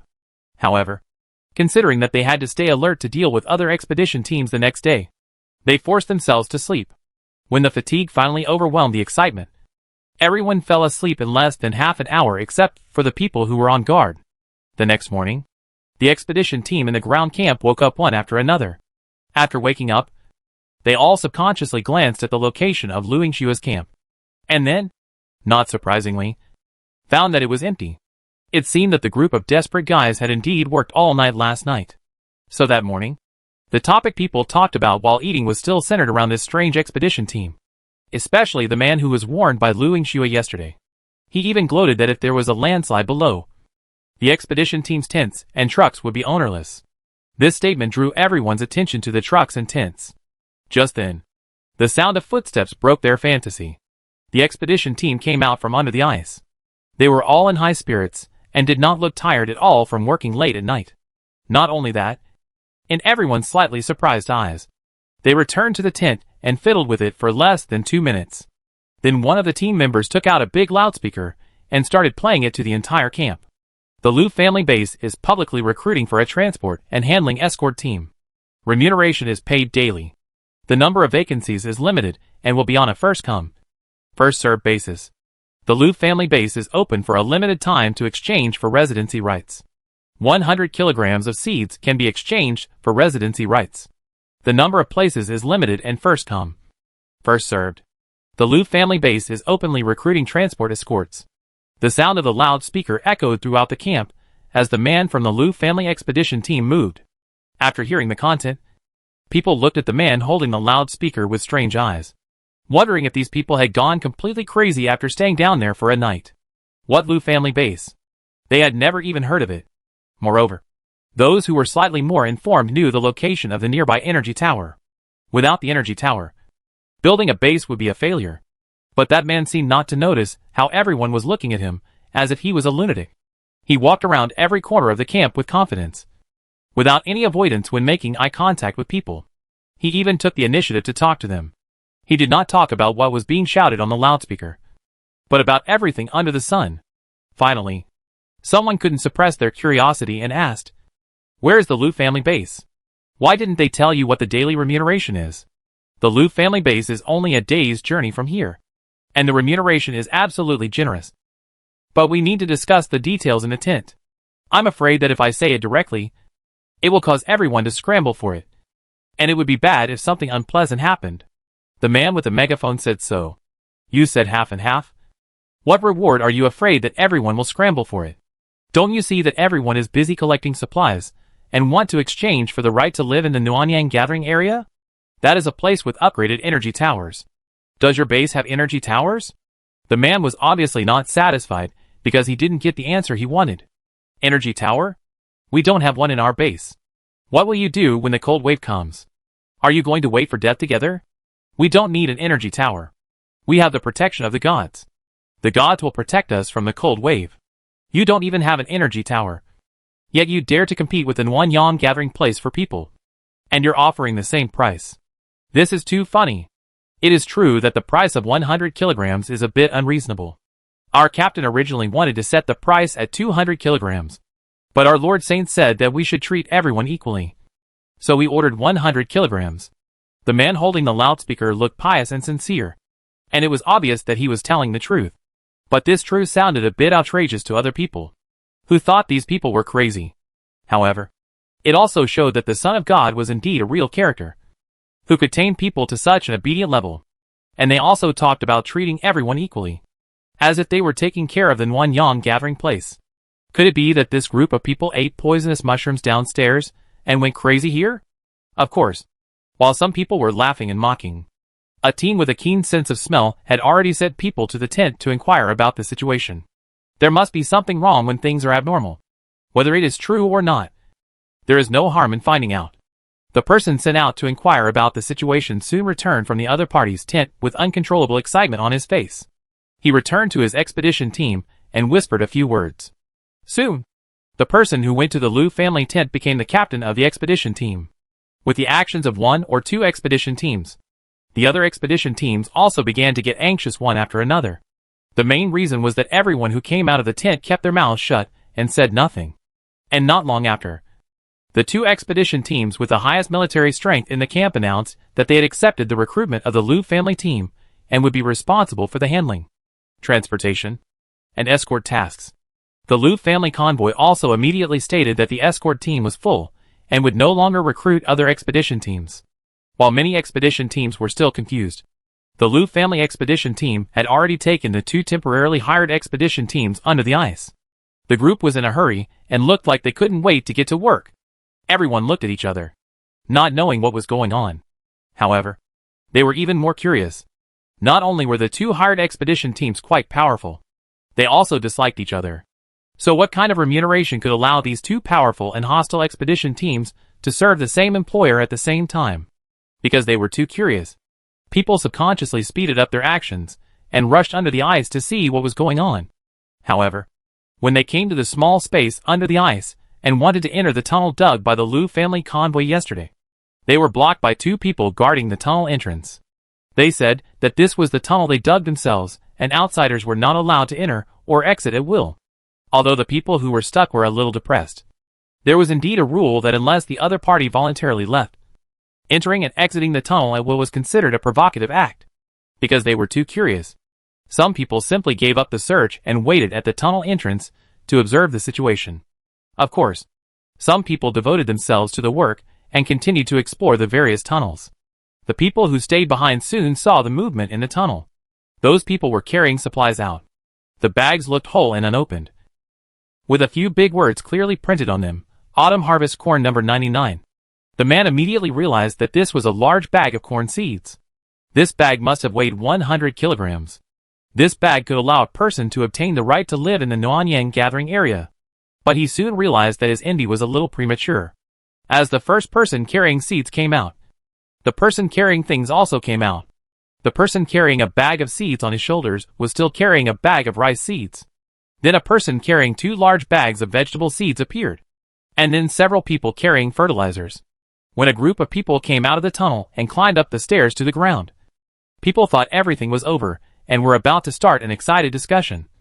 But another group of people came out, some carrying cabbage, some carrying rice and flour, some carrying snacks, and some carrying a whole box of canned food. Finally, there was a person holding 4 live chickens. And there was not only one person holding chickens, but several more followed behind. They rubbed their eyes in disbelief. Underground. Underground in the last 2 years. Are there still living things? If it weren't for the roosters crowing in their ears, and if everyone hadn't heard the noise, they would have thought they were hallucinating. But this was far from over. Those people went from envy to shock, and from shock to numbness, watching the 3 expedition teams carry the goods for the entire morning without even a quarter of an hour's rest. Such a bizarre situation quickly spread throughout the camp, especially at noon, when many expedition teams returned to the camp for lunch. They watched the expedition team push and pull 4 cows out from under the ice. 3 pigs followed closely behind. Finally, 7 or 8 people carrying tied ducks followed. For a while, the camp was filled with the cries of various poultry, so lively that people once doubted whether they were in the end of the world. In the camp, people even forgot to eat, and just stared at the other party, filling up the large truck with supplies. In the end, the last bags of frozen meat were loaded onto the trucks of the other 2 expedition teams. This was the transportation service they promised. People only realized at this time that it was no wonder that the 2 major expedition teams could serve the same employer. Who wouldn't be confused after seeing this? Moreover, any of these things, if taken out as a reward, would attract many people. Chapter 51, God's Blessing. As everyone in the camp was still somewhat bewilderedly watching, boxes of supplies were quickly loaded onto the truck. Since the apocalypse, they had not seen such a full range of chickens, ducks, fish and meat for a long time. After loading the truck, those people drove straight onto the road without even having lunch. It was not until the convoy went farther and farther away that the people in the camp realized that they were about to miss out on a huge sum of wealth. In Doomsday, strength speaks. So at that moment, many expedition teams stood up involuntarily and looked at the captain of their own team, obviously waiting for the other party's order. As long as the order is given, they will immediately drive to catch up. Of course, if their team rushed forward alone, they would have no chance of winning. But with so many teams in the camp now, they could give the other side a try. However, most of the teams in the camp came here because of the exchange information at the Nanyang gathering place.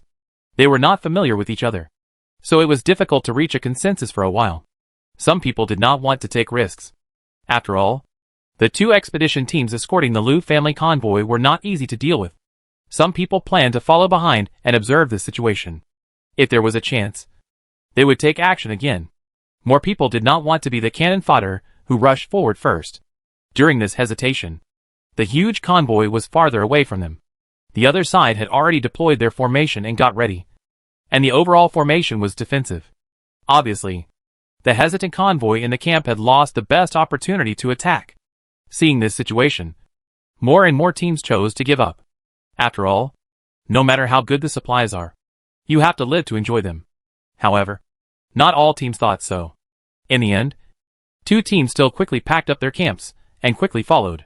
Seeing this, the other expedition teams in the camp lost their appetite for food. They stopped what they were doing and listened to the noise in the distance. Not long after, gunshots were heard in the distance. The team members who were sent out to check the situation came back soon and shook their heads regretfully at everyone. It was obvious that the robbery had not been successful.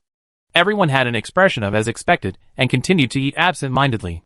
In the Doomsday, not every team has guns. The Liu family team is quite powerful, and with the other 2 teams, the success rate of robbing by force is too low. Just like that, what should have been a rare pleasant meal time in the day turned out to be dead silent in the camp. One reason was that the number of people decreased, and the other was that people's moods were a little low.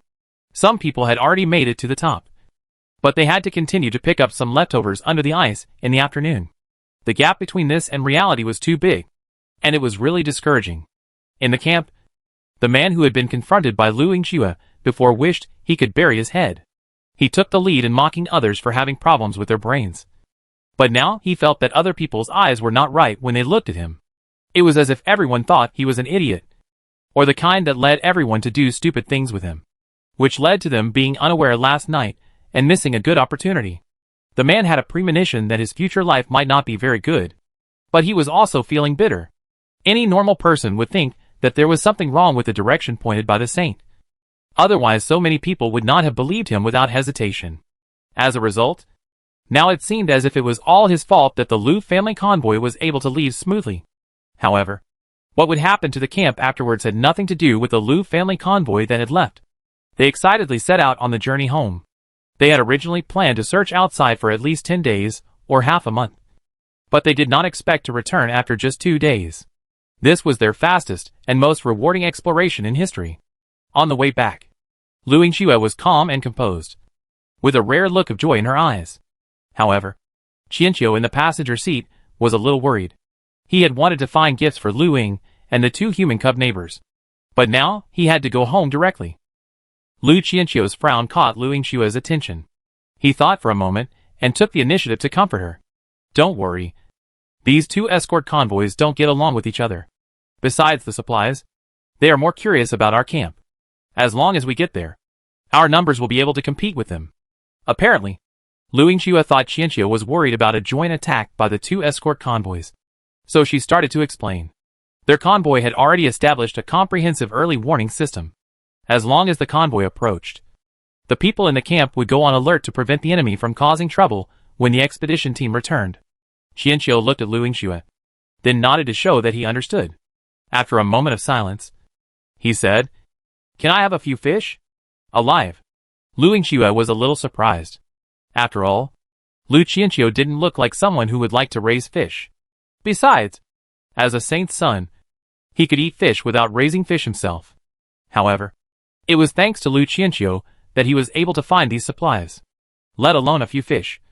Even if it was a few pigs and cows, no one in the camp would object.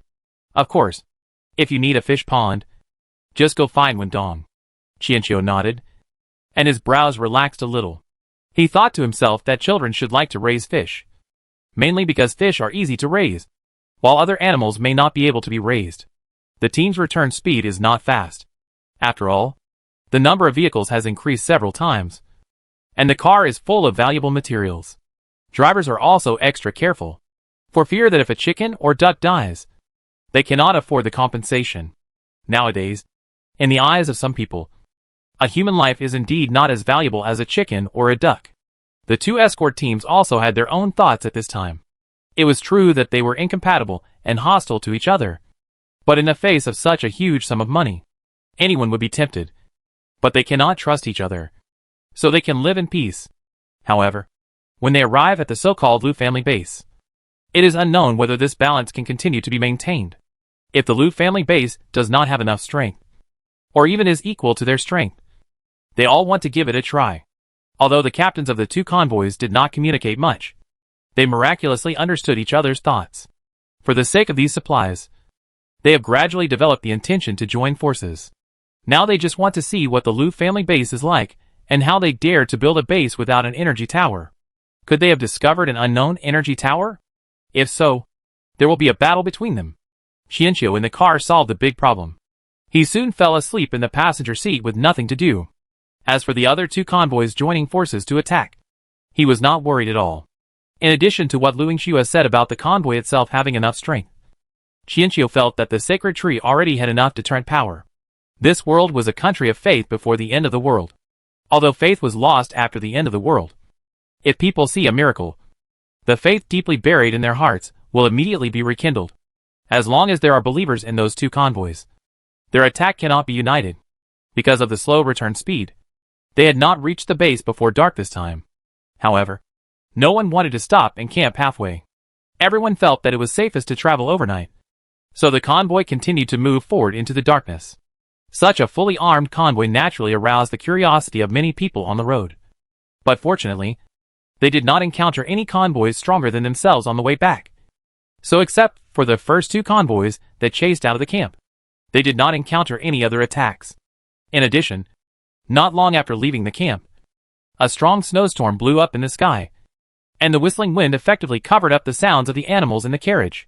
So although the speed was slow, The convoy still returned to the camp safely in the early morning of the next day. Under their leadership, the convoy came to the edge of the huge pit, and the blizzard stopped intelligently, as if yesterday's blizzard was specially created to cover up the animal calls for them. The two escorting convoys sighed at the luck of the Liu family convoy. And then, they looked up, and saw a huge pit in front of them. They had only seen this kind of pit near the energy tower. So the Liu family base really had an energy tower. However, when they looked towards the center of the pit with great excitement, they did not see the expected huge energy tower. There was nothing there. No! It seemed that it was not nothing. There seemed to be a small red flame in the center, as small as a spark on the black land. What is that? There is no way this huge pit was caused by Mars. Something completely beyond their comprehension caused the brains of both teams to freeze. Before they could come to their senses, a group of people had quickly rushed up from the sloping snow track. Without exception, they all had weapons in their hands. Most of them were guns, and some had bows, crossbows, and long swords. It was obvious that they were well trained, and they surrounded them in an offensive and defensive formation. The two convoys, which were surrounded before they could react, were a little nervous. They were still thinking about the robbery, but now they were afraid that they would be robbed by the robbers. Fortunately, Liu Xue got out of the car and explained the situation, telling the people at the base that these people were hired to help transport and escort supplies, so they didn't need to be too nervous. At this point, the tense atmosphere finally eased, but those people did not withdraw immediately. Although they were no longer hostile, they remained vigilant. Although the people who stayed behind in the camp saw that their captain and the Holy Sun were fine, they still did not let down their guard according to the original rules. Moreover, the captain was hinting that they were in danger. Otherwise, how much supplies could they collect in 2 days? They actually needed to recruit another convoy to help transport them. This sounded wrong. In addition, they didn't know if it was an illusion, but they vaguely heard the calls of many animals, which was even more wrong. Therefore, they did not let down their guard from beginning to end. As they were on guard, the convoy slowly drove down the snow slope into the pit. When they arrived near the warehouse tent, the trucks opened one by one. When everyone in the camp saw the full carriages, they were stunned. Are these all real? Liu Xue found the captains of the two teams and prepared to settle their wages. But the two captains were a little absent-minded at this time. Their eyes looked uncontrollably towards the center of the camp. They were eager to know what Mars was there. Why did it overturn their cognition since the doomsday? It also overturned their previous understanding of science. That's it.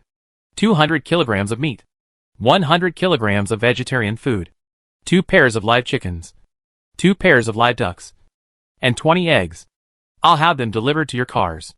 Liu Xue seemed not to notice the two men's twisted necks and settled the wages neatly. The two men nodded, but the reward that seemed expensive before did not arouse their interest now. Seeing the people from the Liu family base gradually emptying the truck, the two men became a little anxious. Of course, they were not anxious about the supplies, but they were anxious that once the other party finished moving the goods, they would have to leave. Captain Liu, I wonder how many residency quotas you mentioned earlier are going to be available, the captain of one of the convoys asked, and the other person's attention was immediately drawn back. 10. Liu Xue spoke up. Now the base was limited in size, and the planting and breeding had not yet been put into circulation. 10 was already the limit, and any more might pose a threat to the convoy itself. The two captains naturally understood Liu Xue's concerns. Will there be more places after the situation stabilizes? If the development is stable, the more people the base has, the better. After getting the answers they wanted, the two captains looked at each other and finally tacitly divided the quota 50-50. Soon, the rewards that the two teams had not yet received were sent back, and they also gave away the seeds they had collected under the ice in the past few days. This was because Liu Xue agreed to use meat and vegetarian food to offset part of the seeds and living things for the sake of their transportation. Of course, the offset ratio was definitely not 1-to-1. In this way, they finally got 5 places by piecing together the information. After the materials were moved, the two convoys left. However, it was obvious that after this incident, they would not move too far away from here. Moreover, they did not leave 5 people directly, but left 2 people each. After they were sure that the Liu family base could indeed be settled in the future, they would let themselves or their relatives live here, watching the two teams disappear on the snow slope. Qianqiu asked in surprise. Why didn't they ask? Lu Yingxue couldn't help laughing when she heard the confused voice. Yes, facing such a strange scene. Why didn't they ask? If they asked, Lu Yingxue believed that Lu Qianqiu would answer them one by one without hiding anything. But now is the end of the world, and people have long been accustomed to intrigue and deception. The two captains obviously did not think they could obtain the secret of the Lu family base through direct questioning, so they chose to test it after judgment and consideration, which can only be said to be a waste of time. But it's not their fault, because in this world, apart from Lu Qianqiu, there is probably no one who will answer their questions directly, even him. That's why Lu Qianqiu can become the son of God. But he can't. He is a human being, a person struggling to survive in the doomsday, a person who pursues the maximization of benefits. Don't worry, they will come back. After leaving these words of comfort, Lu Yingxue happily bent down and hugged his sister, who was rushing towards him excitedly. His ears were filled with his sister's surprise and praise, which made him feel even better this time of adventure. Because of his different mood, he also had a different understanding of Lu Qianqiu. Lu Qianqiu was probably really devoted to God, and he really wanted to rescue the people he met. It was just that in his previous life, he never let Lu Qianqiu understand the affairs of the team. So Lu Qianqiu did not have a correct concept of supplies. In addition, due to the extreme struggle between the two, Lu Qianqiu failed to pass the test of God, failed to create these miracles, and he failed to lead the dilapidated team to survive. It's different now. From the last life to now, Lu Yingxue has never been as confident as she is now, and has never been as full of expectations for the future as she is now. Qianqiu didn't know what Lu Yingxue was laughing at. Kay was just ready to promote the faith and harvest the power of faith. In the end, he waited and waited until the other party used materials to buy the right of residence, and waited until the other party left. But he didn't even ask. Are these people so curious? Or is his fire maple too small to see it? Although Kay was a little disappointed that the faith he had obtained ran away, since Lu Yingxue said that the other party would come back.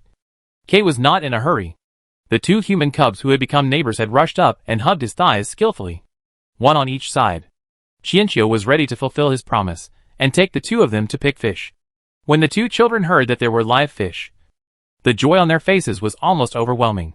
Obviously, for children, even if it was not a furry little animal, it could still arouse their strong curiosity, because there was no fish pond.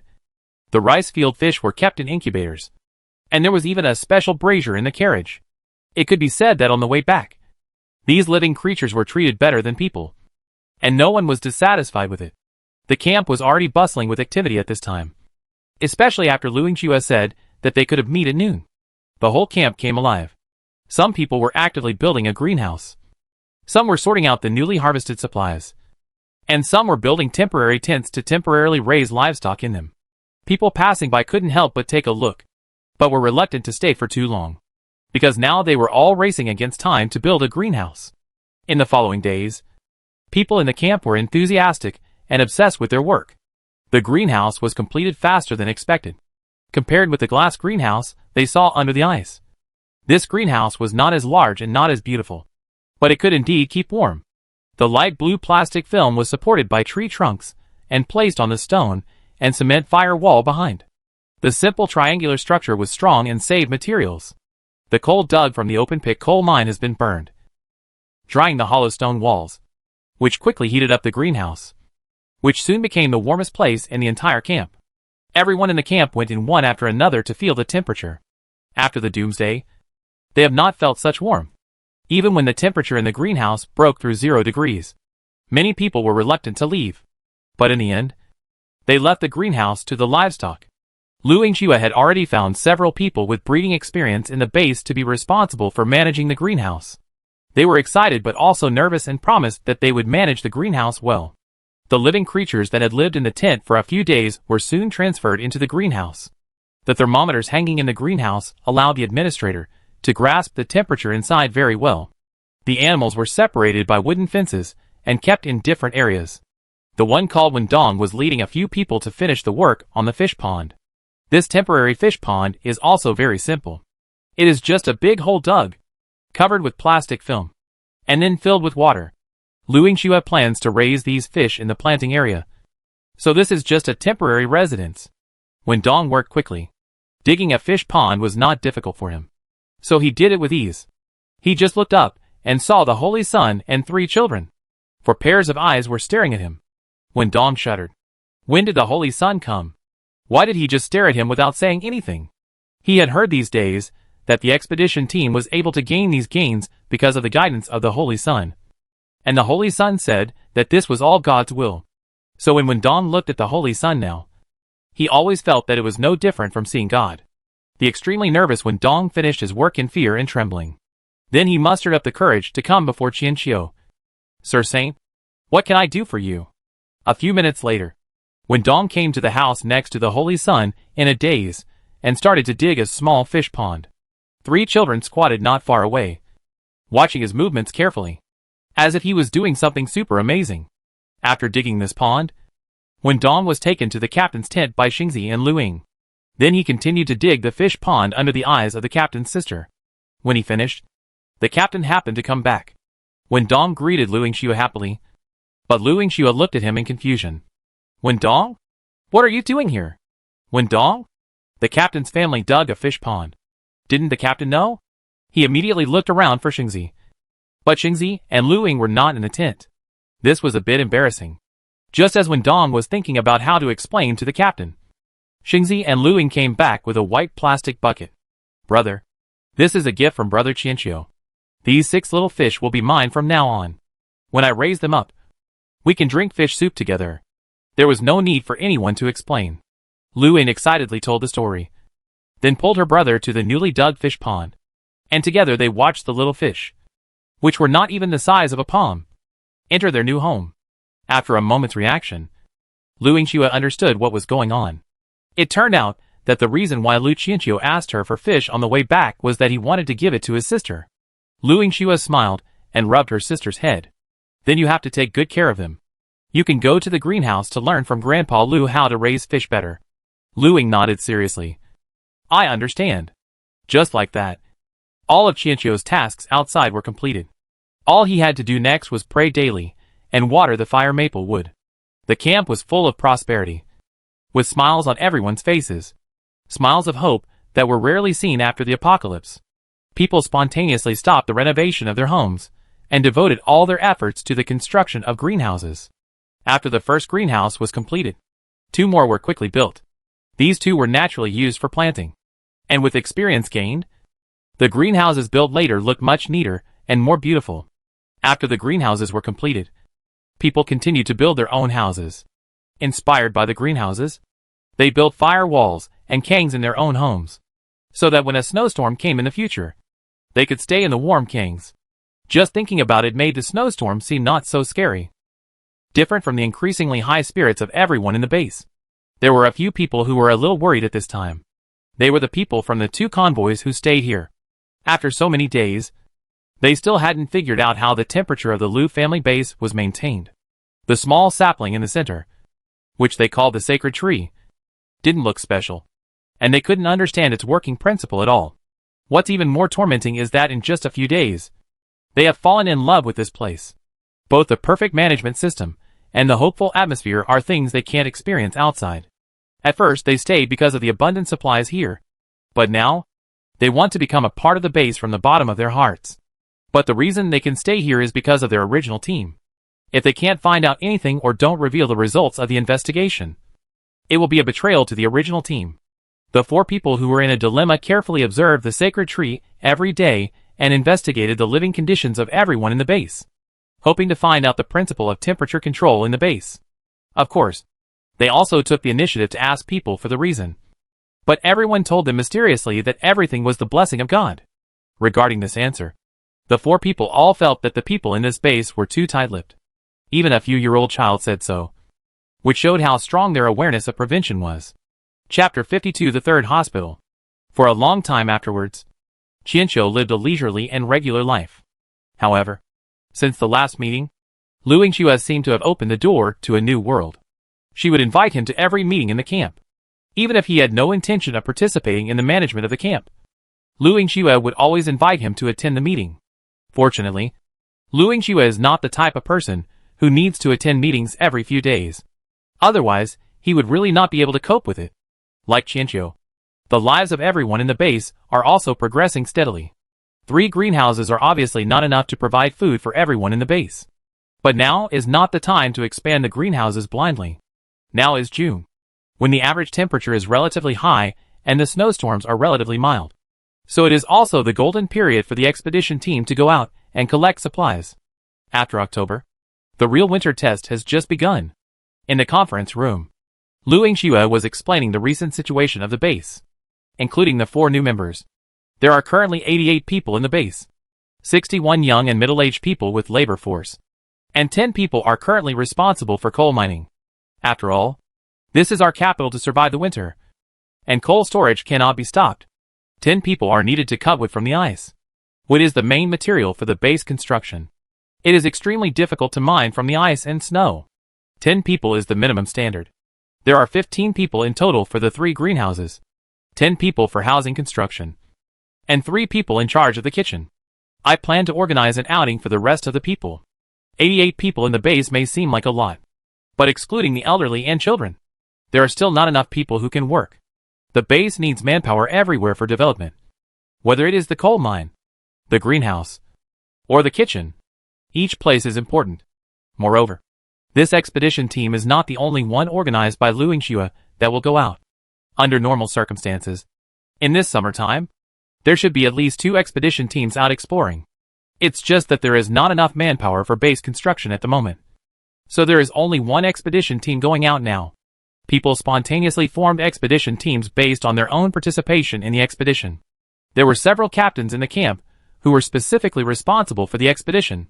When Lu Yingxue was not leading the team out, they would be responsible for related work. When an expedition team came back from outside, the expedition team prepared in the camp would immediately take turns to go out, so as to ensure that the base could obtain a steady supply of supplies. This was also the reason why the base was able to build 3 greenhouses in one go. Normally, the base would not hold a special meeting for an expedition unless there were special circumstances, such as the last initial exploration or this long-distance exploration. Wendong's expedition team came back yesterday and brought back 2 pieces of news. One was about the Nuanyang gathering place. The true god of that gathering place was looking for someone, and the person he was looking for was the corpse we saw in the greenhouse before, the man who claimed to be the true god's younger brother. In addition, they also sent out a preaching team to preach and recruit believers. If nothing goes wrong, the preaching team should also visit our base later. Everyone in the conference room immediately started talking about it. How come the true god of the Nuanyang gathering place sounded like a human? It felt like they didn't have the same faith as themselves. And the true god's brother didn't look like a good person. After a brief discussion, everyone could only come to one conclusion. The Nuanyang gathering place was probably not a good person. Lu Yingxue also guessed this. The noise they made when they left the camp was quite loud. The Nuanyang gathering place must have heard the news a long time ago. They knew that there was a Lu family base that took away a large number of seeds and living things, and even tried to snatch people from them in public in exchange for the right of residence. Therefore, the Nuanyang gathering place must investigate the situation of this Lu family base. Another piece of news is a distress signal received by the car radio. The signal came from the 3rd hospital in Huzhou, which is a city to the north of our current location. The doctor in the hospital said there are still survivors in the hospital, and there are more than 30 children. In fact, they had received this distress signal in their previous life. But at that time, they had just found the energy tower, and the plague was still breaking out there.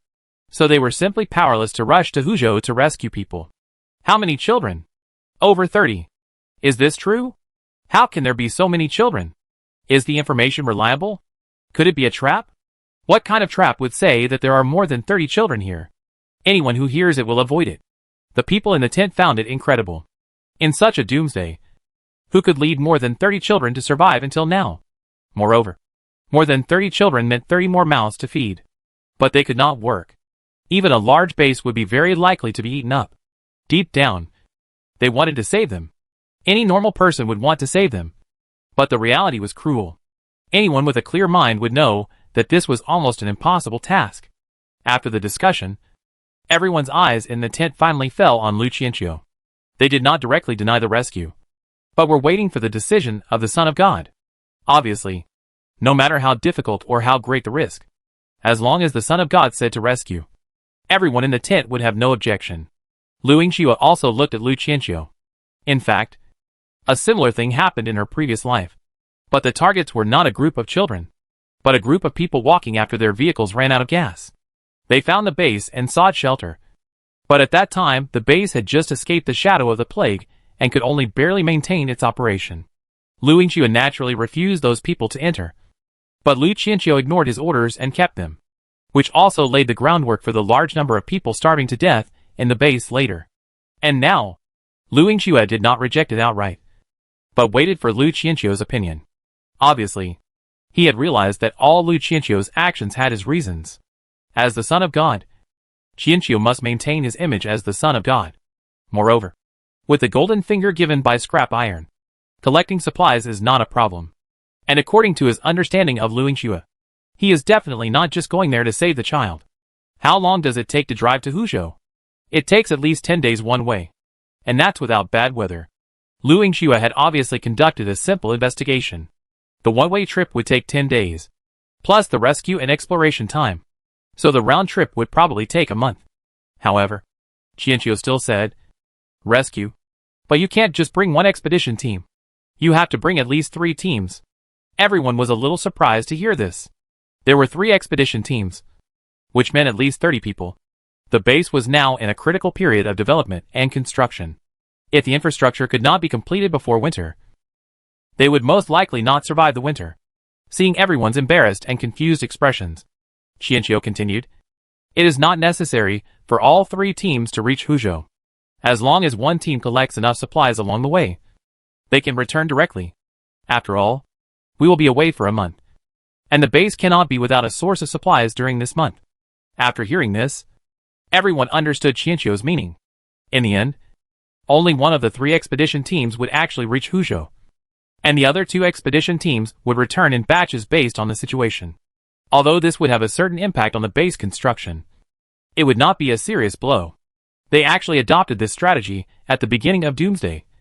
But if the gains along the way were not great, the gains of all the expedition teams taking one road would not be enough to keep up with the consumption of a single trip. So now that the supplies have been collected, very few teams do this. But who can blame them for having the Son of God? After a brief discussion, everyone voted unanimously in favor of Qianqiu's idea. The next step was to find a way to recruit people, which was a difficult task. After all, the base was short of people everywhere. Qianqiu didn't have to worry about hair loss. After asking about the departure time, he returned to the RV.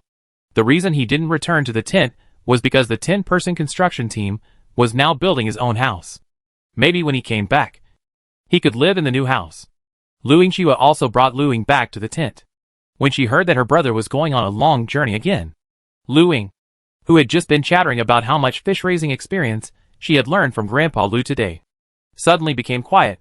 The child also stopped making a fuss, but just asked Lu Yingxue to be careful when going out and to come back early. Lu Yingxue agreed to all of them. He told Lu Ying that she would have many new friends when she came back this time.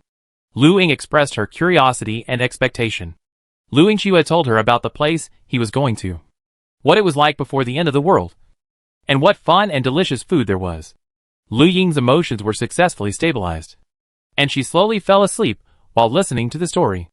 Lu Yingxue carried her into the sleeping bag, then turned back to the table to study Huzhou's information. Qianqiu guessed correctly. The reason why Lu Yingxue wanted to go to Huzhou this time was not only to save those children, but also because he wanted to build a medical and education system for the base.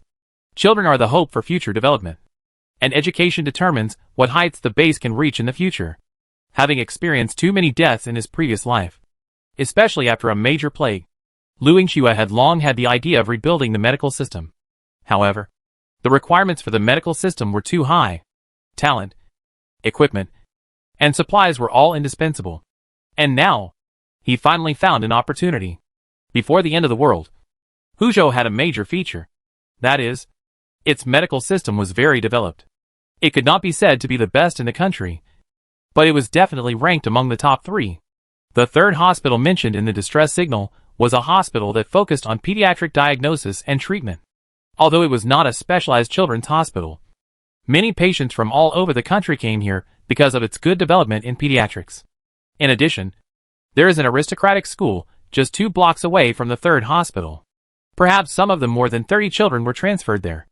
In addition to the 3rd hospital, there are more than 20 general hospitals and specialized hospitals of various sizes in Huzhou. And the remaining clinics and health service stations are countless. If this exploration goes smoothly, the education and medical construction of the base will be a natural completion. Lu Yingxue was looking at the information carefully. But she didn't notice that the little girl in the sleeping bag was secretly crying. For a child, there is a lack of security in the doomsday. Although she is young, she knows that going out for adventure is very dangerous. Many people never come back after going out. Lu Ying was afraid that she would not be able to wait for her brother to come back. But she didn't want her brother to worry. So she cried silently. Rescue work must be done as soon as possible. After mobilizing enough people, the 3 expedition teams set out quickly. Considering that the last time, there were too many supplies to fit in 1 truck. This time they drove 6 trucks and 1 sleeper bus. The trucks were all large cargo vans. And the bus was for people to rest. Driving north along the main road, they arrived at a small town 2 days later. The convoy exchanged a truckload of coal for half a truckload of fuel. This exchange would have been impossible before doomsday. But at this time, the value of coal was rising sharply. The town had been occupied by other forces, so they did not stop. After exchanging the supplies, they continued to head north. They passed by a village a day later. They had not planned to stop, but under Qianqiu's guidance, they dug in a straight line for 2 hours and found a farmer's granary. Most of the granaries in the village were open air, mostly surrounded by fences and wire, with lead corn piled up inside. 1 team loaded the corn with ice chips onto a truck, and another team continued to dig under Qianqiu's command. The people who followed Qianqiu out last time were fine as they were mentally prepared for this. However, the people who followed Qianqiu out to explore for the first time were shocked. Why did Lord Saint Sun seem to have opened his 3rd eye? With just a random point, they could dig in a straight line and reach the granary. You know, in this kind of urgent situation, most caravans are unwilling to explore the village. It's not that there are no resources here, but the uncertainty is too high. You don't know whether the people in the village have sold this year's grain, and the residents are scattered and irregular. Unless you are familiar with the terrain, finding supplies is like taking chances, like digging tunnels, like a gopher. If you are lucky, you can find a granary in a day. If you are unlucky, you may get nothing for 2 or 3 days. It is better to explore residential buildings in urban areas instead of exploring such places, where supplies are abundant and the search is not difficult. Now, with the humanoid material detector, the expedition team worked very hard under Qianqiu's command and successfully filled 3 trucks in 1 day, except for half of the truck being oil drums. The rest were all food, including corn, rice, millet and wheat, and all of them were unthreshed and could be used as seeds. The ease of obtaining supplies gave the expedition team the illusion that they could return with a full load after just 1 trip. Looking at the 3 trucks that were filled up in an instant, everyone sighed in unison that they had underestimated the ability of the Son of God. Driving out 6 trucks was simply an insult to the Son of God. As originally planned, 1 expedition team drove 3 trucks back on this day. Seeing this, Lu Yingxue actually wanted to send another expedition team back as well, because he also had a feeling that Huzhou was so big that these 3 trucks might not be enough. What could the 2nd expedition team, who was suddenly disliked, do? They didn't know the ability of the Son of God. But how could the captain not know? Fortunately, this problem was finally solved by the 1st expedition team. They used part of the supplies in the car and exchanged 3 more cars in the oil exchange town. Although they were not large vans, they had a certain loading capacity. In this doomsday, the car was not the most expensive thing, but the oil was. After the exchange, they filled up the car with oil and delivered it to the village overnight. The next morning, the expedition team set out again in the 3 vehicles sent by the 1st expedition team. 2 days later, they passed through a small uninhabited town. Then, in just 1 morning, the 3 newly purchased miscellaneous vehicles were filled with supplies, and the 2nd expedition team returned. Only the 3rd expedition team led by Lu Yingxue and Lu Qianqiu was left, driving 3 large trucks and a bus towards Huzhou. Because of the snowstorm, it took everyone 14 days in total to reach Huzhou. I don't know if it was lucky or not, but they found a branch road leading to Huzhou from the main road, and the traces of the road were very fresh. and it looked like it had been open for only 2 or 3 days at most. It seems that they were not the only ones who received the distress signal. Other bases and expedition teams also received it, and they arrived before them. Although some people arrived at Huzhou first, it was impossible for them to retreat without doing anything, since they were already here. They naturally had to go to the third hospital to check the situation. At the same time, they also had to explore Huzhou and collect the necessary supplies. They couldn't let the other 2 expedition teams return with full loads while they, who had gone the farthest, brought nothing back. It just so happened that this road was already available. So after a short stop, the expedition team drove into this path. After driving along this branch route for more than 3 hours, the convoy successfully entered Huzhou. A street inside Huzhou was also cleared. It was obviously opened up by the team that arrived earlier than them. And judging from the direction of the cleared street, it was also heading towards the third hospital. It seems that those children have been saved. We are late, but it's okay this way. After all, our base has just started, and we may not be able to feed these children, Wen Dong said with emotion. Yes, judging by the wheel tracks and the traces of the road being opened up, the team that came first was quite large and should be quite powerful. Of course, otherwise we wouldn't dare to take in these 30-something children. The members of the expedition team had very complicated feelings. Some regrets, but also some relief. They regretted that they were not able to save those children personally. But they were also relieved that they were not able to save those children personally. This was probably the end of the world. Looking at the wheel tracks, they knew that the convoy ahead had not left yet. So Lu Yingxue had prepared to lead the team to catch up with them. Say hello. And at the same time take a look at the children's conditions. If the other party was under a lot of pressure, they could consider taking some of them away, which would be easier for both parties. It was still early at this time, and the expedition team headed towards the third hospital along the road opened by the convoy. Along the way, they saw many stores that had been broken into by force. Obviously, they had been searched. This was not surprising. After working so hard to open the road, the shops along the way would definitely be searched. If there were supplies, that would be even better. But if not, it didn't matter. The convoy was driving slowly, and it was only a few intersections away from the third hospital. But Qianqiu saw many red light balls appearing not far away. Qianqiu in the bus was stunned for a moment, then stood up and walked to the front of the bus. The transparent and large glass windows provided him with a good view, proving that he was not mistaken. There were indeed many red light balls in the distance. Parking. Chiaki spoke up. The driver was stunned for 2 seconds, then stepped on the brakes and said, "Sir, what's wrong?" "Something is wrong up ahead." Qianqiu didn't know what the red light ball represented, but the blood-red color always made people feel bad. Lu Yingxue also came to the front of the car and asked someone to notify the other 3 trucks to stop and wait. "What's wrong?" Qianqiu pointed in the direction of the third hospital and said, "There is something strange in that hospital. We better not approach it rashly." Lu Yingxue had no doubts, and the people in the car became alert in an instant. The Holy Sun felt that something was strange, and it must be a warning from God. Lu Yingxue looked in the direction of the third hospital and thought for a while, then ordered people to find a corner to park the car, intending to take people over on foot to check the situation. The convoy soon stopped at a corner, which was some distance away from the third hospital, and was a right angle of 90 degrees, in an unobservable position. Leaving someone behind to watch the car, Lu Yingxue led a few people to the third hospital. Qianqiu was naturally in the team. To be honest, this was the first time he had entered a big city since he entered this world. The city was full of tall buildings and looked very developed.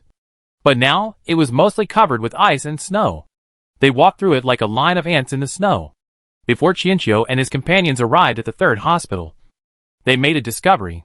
At the next intersection, they saw traces of a burnt-out campfire after the other party had set up camp, as well as a large amount of discarded garbage and excrement.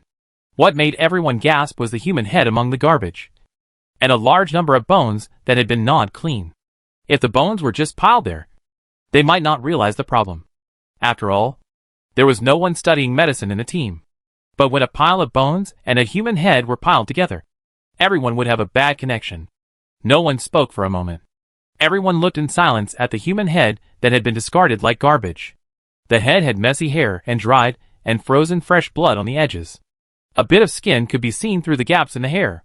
Lu Yingxue stepped forward to check the head. And after a moment she spoke. He's not very old. There was silence for a few seconds again. And then, there was a sound of vomiting. In fact, having lived in the apocalypse for more than 2 years, they had seen too much darkness of the apocalypse, experienced the pain of lingering on the brink of starvation, and had heard of cannibalism. But only when they really encountered it could they experience the creepiness. As if ants were crawling along their bones all over their bodies. It was a feeling of rejection that could not be accurately described, rising from the bottom of their hearts. Oh no! Those kids! After recovering from the shock, when Dong looked in the direction of the third hospital, and the discomfort in his heart instantly turned into anger, the others also looked in the direction of the third hospital, realizing that the team that arrived before them did not come to rescue after hearing the broadcast, but to harvest. To them, those children were just a kind of food that was easier to control and feed. Looking at the bones that were eaten cleanly, and the human head that was thrown away casually, you can tell that these guys have long lost their humanity. Don't be impulsive. They want living food. Otherwise, they wouldn't have gone to such great lengths to come here. Those children. At least most of them are safe. Go back first. And go over tonight after everything is discussed. Lu Yingxue stopped when Dong. But Captain, what if at night? When Dong didn't say anything else. He felt that these words were too cruel. He wanted to rush in and rescue those children immediately. In fact, he had been feeling complicated before arriving. Like most people, he was worried about not being able to feed those children, and worried that his base would be dragged down by those children. But now, he felt that he had to bring those children back to the base safely no matter what.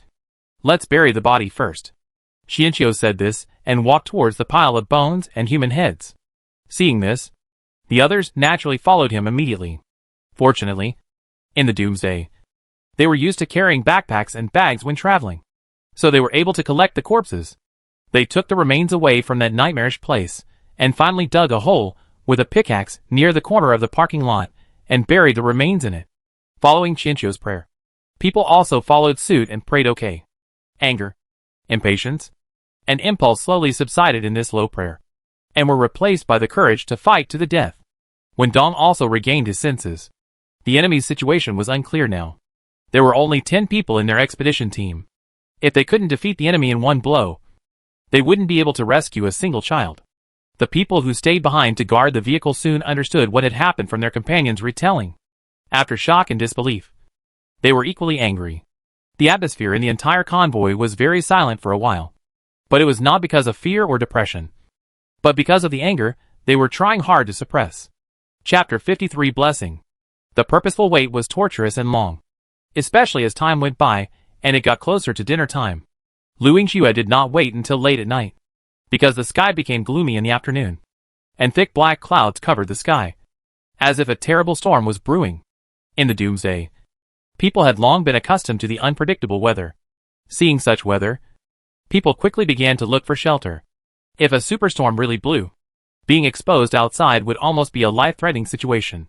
In such weather, those who were ready to leave the third hospital had to temporarily give up their plans to leave. At the same time, such weather also made them relax their vigilance a little. After all, it has been 2 years since the apocalypse, and it has almost become common sense not to go out in such weather. The lobby on the first floor of the inpatient department of the third hospital was in stark contrast to the gloomy weather outside. The lobby was crowded and seemed very lively.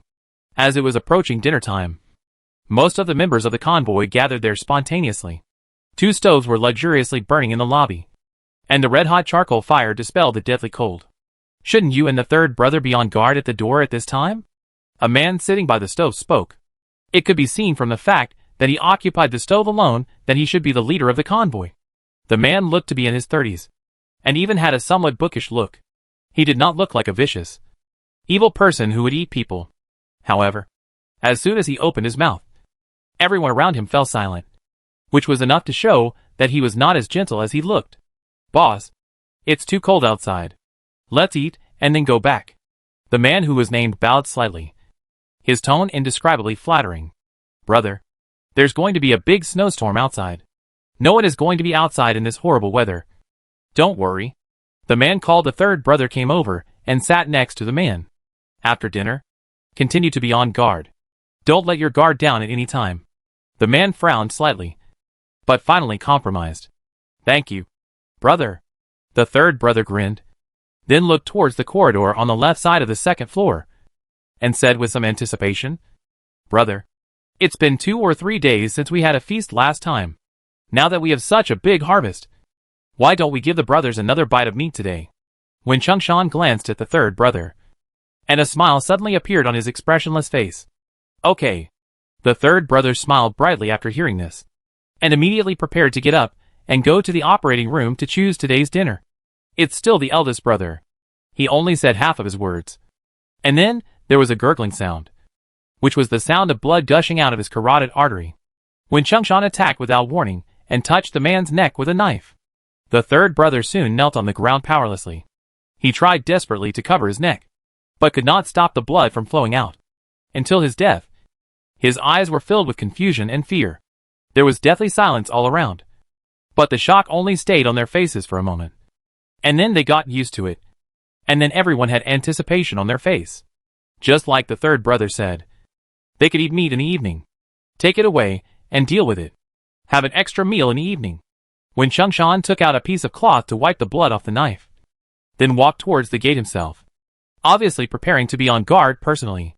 The man who was on guard with the third brother was in a state of half sitting and half sitting. He and the third brother had recently joined the team.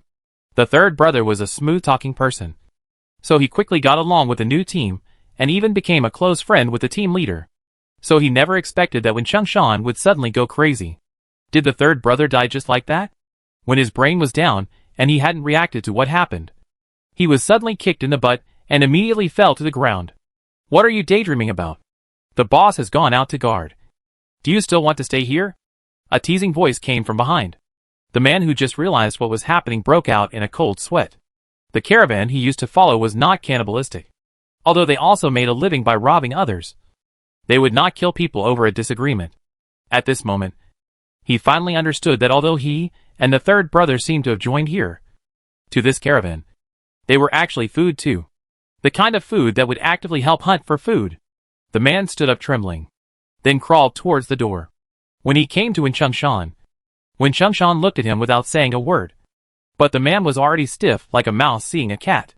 Wen Changshan ignored the man and used night vision binoculars to observe the situation outside. He hated people who didn't follow the rules and were self-righteous. Just because he called him Old Third. He really thought he was a brother?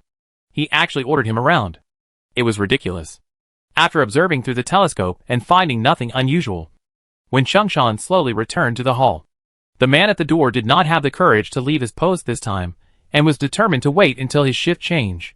Now he even regretted joining here, as if a knife was suddenly placed on his neck. Just as he was thinking this, someone suddenly patted his shoulder. The man trembled and almost fainted on the spot. You are so timid. Don't worry. As long as you follow the rules and are obedient. There are so many piglets. The boss won't want to touch you. You are as skinny as a monkey. The person who patted him was the one who came to replace the third brother. Seeing this, he said this which was not really a consolation. Okay. I understand. Thank you for your guidance, Brother Shi. The man continued to nod and bow. Now, everyone he saw seemed dangerous.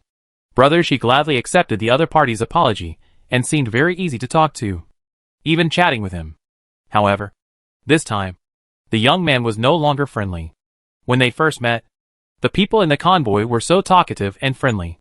Although Wen Changshan was not talkative, he was the team leader after all, so it was normal for him to be a little cold.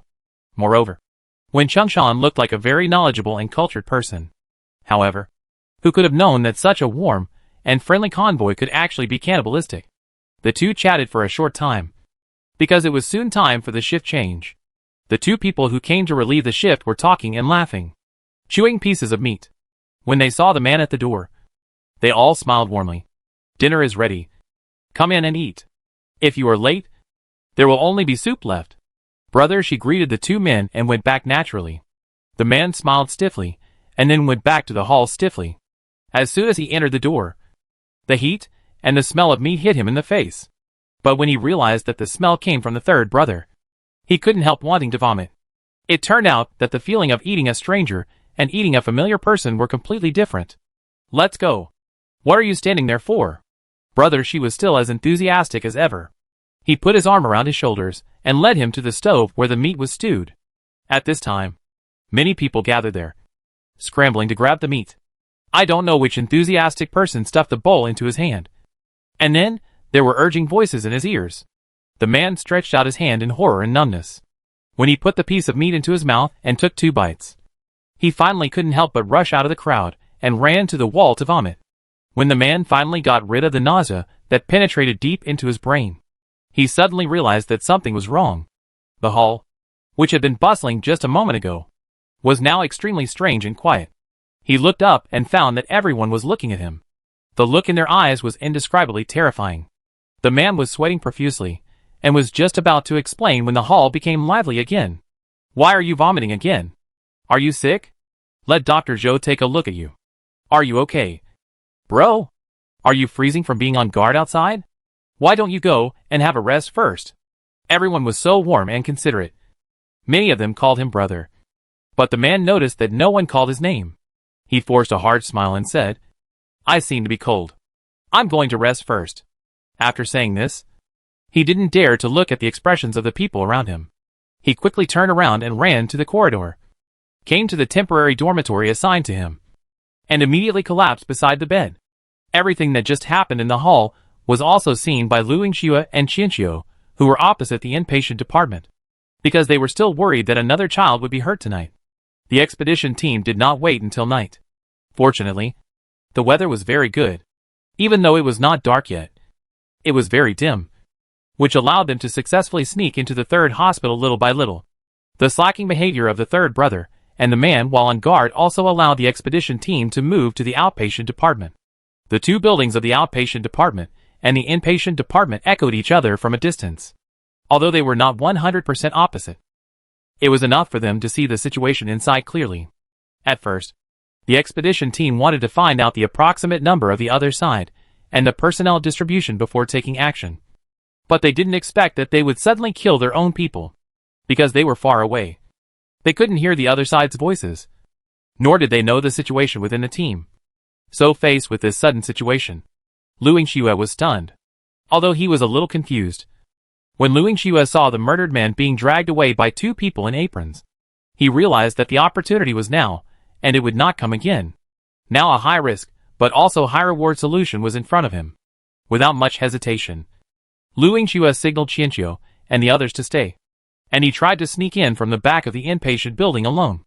Qianqiu, who also witnessed the whole process, quickly realized that Lu Yingxue was trying to drug them. According to their observations, there were about 30 people on the other side, and at least half of them were equipped with guns. Although Qianqiu could determine the positions of the cannibals through the red light balls, he did not have real-time mobility. In a battle, a difference of 1 second or 1 step in distance could be fatal. So if they fought head-on, the chances of their team of 10 people winning would not be high. After being away for a while, Lu Yingxue finally returned safely. But he shook his head regretfully at everyone. Obviously he didn't find the opportunity. Except for the main entrance. All other places are blocked by ice and snow. If we dig, it will definitely alert the other party. Moreover, even in this kind of weather, their guards don't rest. They will walk around the inpatient department every once in a while. The expedition team felt a sinking feeling in their hearts upon hearing this, knowing that they were facing not a simple-minded brute with strong limbs, but a highly intelligent leader with meticulous thinking and strong management skills. In addition, they were not at an advantage in terms of either force or numbers. And without understanding the internal layout of the hospital building, a strong attack would almost be an act of seeking death. This would be troublesome. If it really snowed heavily at night, they would not be able to burn charcoal to keep warm in this building. And they would not have to think about how to attack the next day, because they would definitely freeze to death here. Just when everyone was in a dilemma, the sound of scrap metal suddenly rang in Qianqiu's mind. To be honest, 6161 has been obsessed with reading novels recently, and has not spoken for several days. So the sudden sound in his mind made Qianqiu react. Scrap metal? It's me. Qianqiu, get ready to pray. Don't worry. I'll take care of everything. The sound of scrap metal sounded reassuring to Kay, and Qianqiu didn't even ask, but started praying on the spot. Such an abrupt behavior confused everyone else present. But they soon figured it out.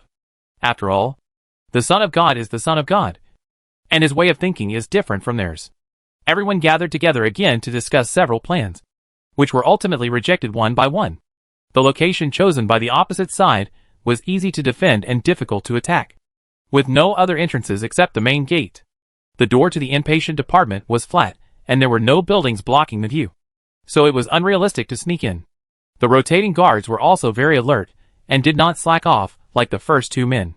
Qianqiu, who was praying earnestly, soon discovered that as he prayed, a powerful force surged into his body, then spread out from his body and covered other people. Scrap Iron was explaining in his mind at the same time. This is just a simple temporary blessing, which can give the blessed person special abilities for a certain period of time. This time the strength can last for a day. In the future, Qianqiu can choose the object of blessing and the strength according to the situation. Also, Qianqiu, I miss you very much.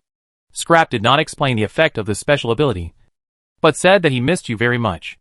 Qianqiu, who was praying, raised the corners of his lips, but he still tried his best to suppress the smile and responded in his mind, I miss you too. But after waiting for a long time without getting a response, Qianqiu finally realized that Fiati had left. The main character was a dragon that was nowhere to be found. Kay suddenly felt depressed and thought that his words were in vain. When Qianqiu finished praying and opened his eyes, the people in the expedition team began to rub their eyes one after another.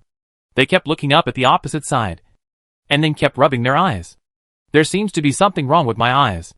I see a lot of small red light balls. I saw that, too. Why does this ball of light seem to correspond to the person on the opposite side? What happened?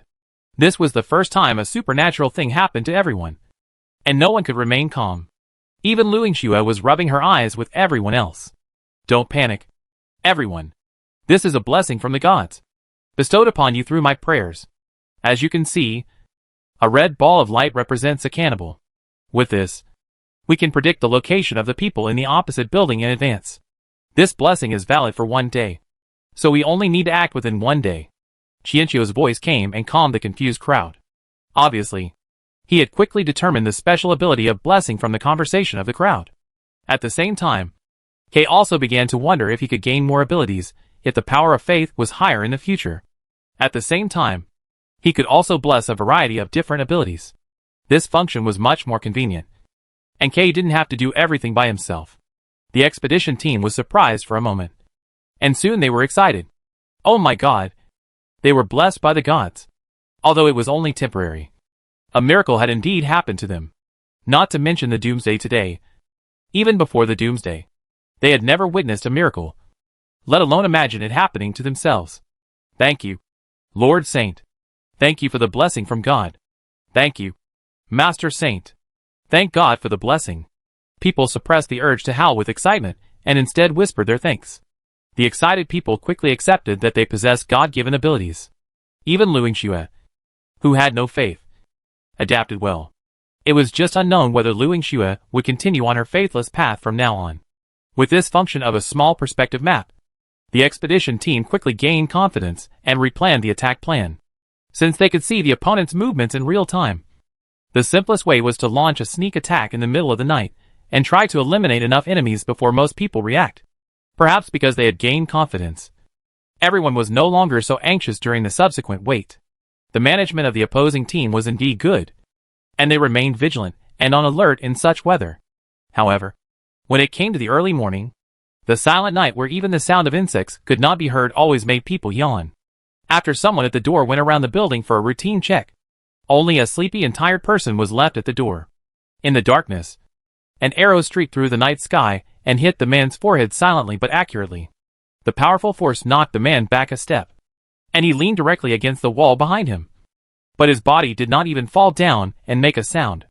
When Dong secretly prayed that God was helping him, reloaded his arrows, and quickly approached the entrance with the others, Luingxue came to the corner in front of the inpatient building. The group waited quietly, and finally heard the footsteps getting closer. When the patrolman was about to turn the corner, a pair of hands quickly grabbed his head, and then with a click, his neck was broken, and he died on the spot. After getting rid of the two men, the team still did not rush into the building, but continued to ambush outside the building and wait. About 10 minutes later, it was the shift change time. they had observed as scheduled. 2 red light balls were slowly moving out of the building. When the 2 men, still sleepy, came to the door and were about to notify the shift change, the expedition team members, who had opened their third eyes at the door, had been waiting for a long time. They did not even give the other side a second to react and easily got rid of the 2 men. After gently laying the body against the wall, the group sneaked into the inpatient building. In the silent night, the sound of the inpatient door opening was heard. But this sound did not arouse anyone's suspicion. After all, the person who was changing shifts had just gone out, and it was not surprising that someone came in now. Not to mention that in such weather before nightfall, who would risk their life to go out? The hospital building remained quiet in the early morning. A silent assassination was progressing steadily. Facing this group of inhuman guys, the Liu family expedition team showed no mercy. Their clean and neat movements, coupled with accurate judgment, made them feel like they were in an empty space. They easily solved the problem of all the cannibals on the first floor. Afterwards, the 10 people were divided into 2 teams and quietly went up to the second floor along the stairs on both sides, because they knew clearly which rooms had people, how many people there were, where each person was in the room, and whether they were conscious and moving. There were no accidents in the operation. There was another important reason why the team's operation went so smoothly. That was that almost all the doors of the wards had been removed. Obviously, in the doomsday, the people who survived here burned everything that could be burned. And doors were also a good fuel. With only a few rooms left, the silent night suddenly went bang. A gunshot was heard. And almost the next second, the expedition team saw the red light balls in the remaining rooms move rapidly, apparently having been awakened by the gunshot. Kill! Faced with the sudden change, Liu Xue had only one simple order, which was to take advantage of the few seconds of opportunity to kill as many people as possible. Although the cannibal team had perfect management and strict rules, they had just been awakened and were obviously unable to resist the expedition team that had already seen through the situation. Moreover, after being exposed, the expedition team was no longer restrained by weapons, and several gunshots were heard in succession, and several more cannibals died. There were only 2 rooms left. In one room, there were 2 red light balls rushing out, while in the other room, the red light ball was actually outside the building. Liu Xue reacted quickly and realized that someone was running away. He immediately entered the room and found a passage dug at the window. The passage was like a slide. Although people below could not come up, people above could slide down. Seeing the ball of light getting farther and farther away, Liu Xue followed it without hesitation.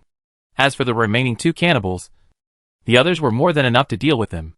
Every time when Changshan set up camp in a place, he would find a retreat route for himself in advance.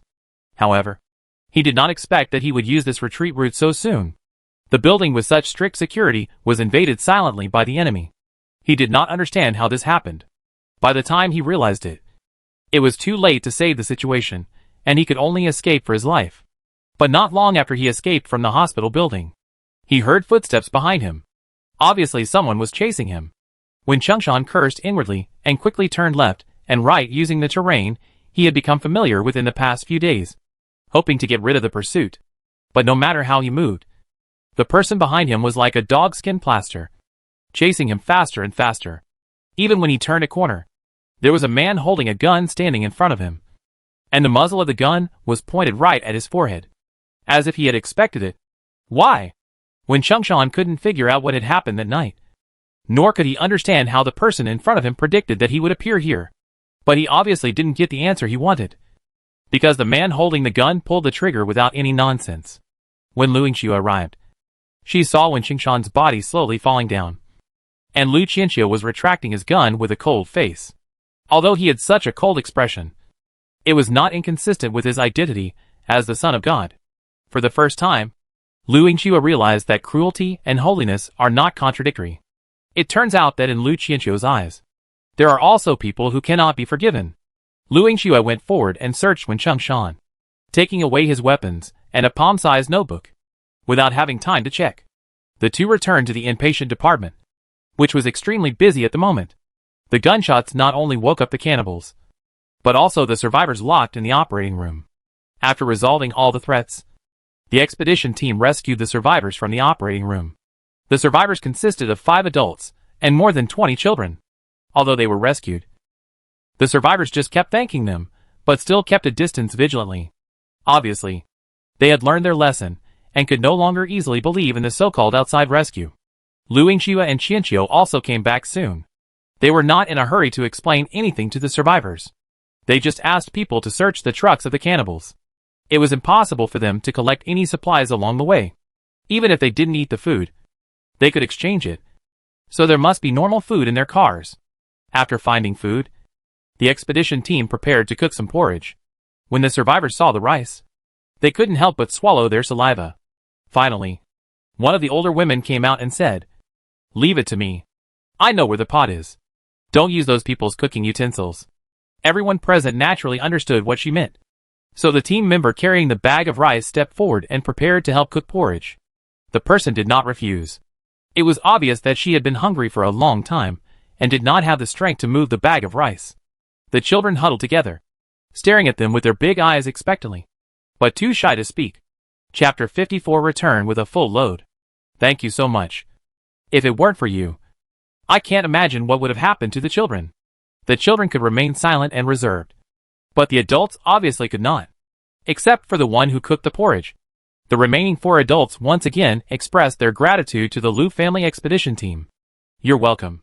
No matter who encounters this kind of thing, they won't ignore it. When Dong was still somewhat indignant when talking about this matter, and felt that those guys died too easily.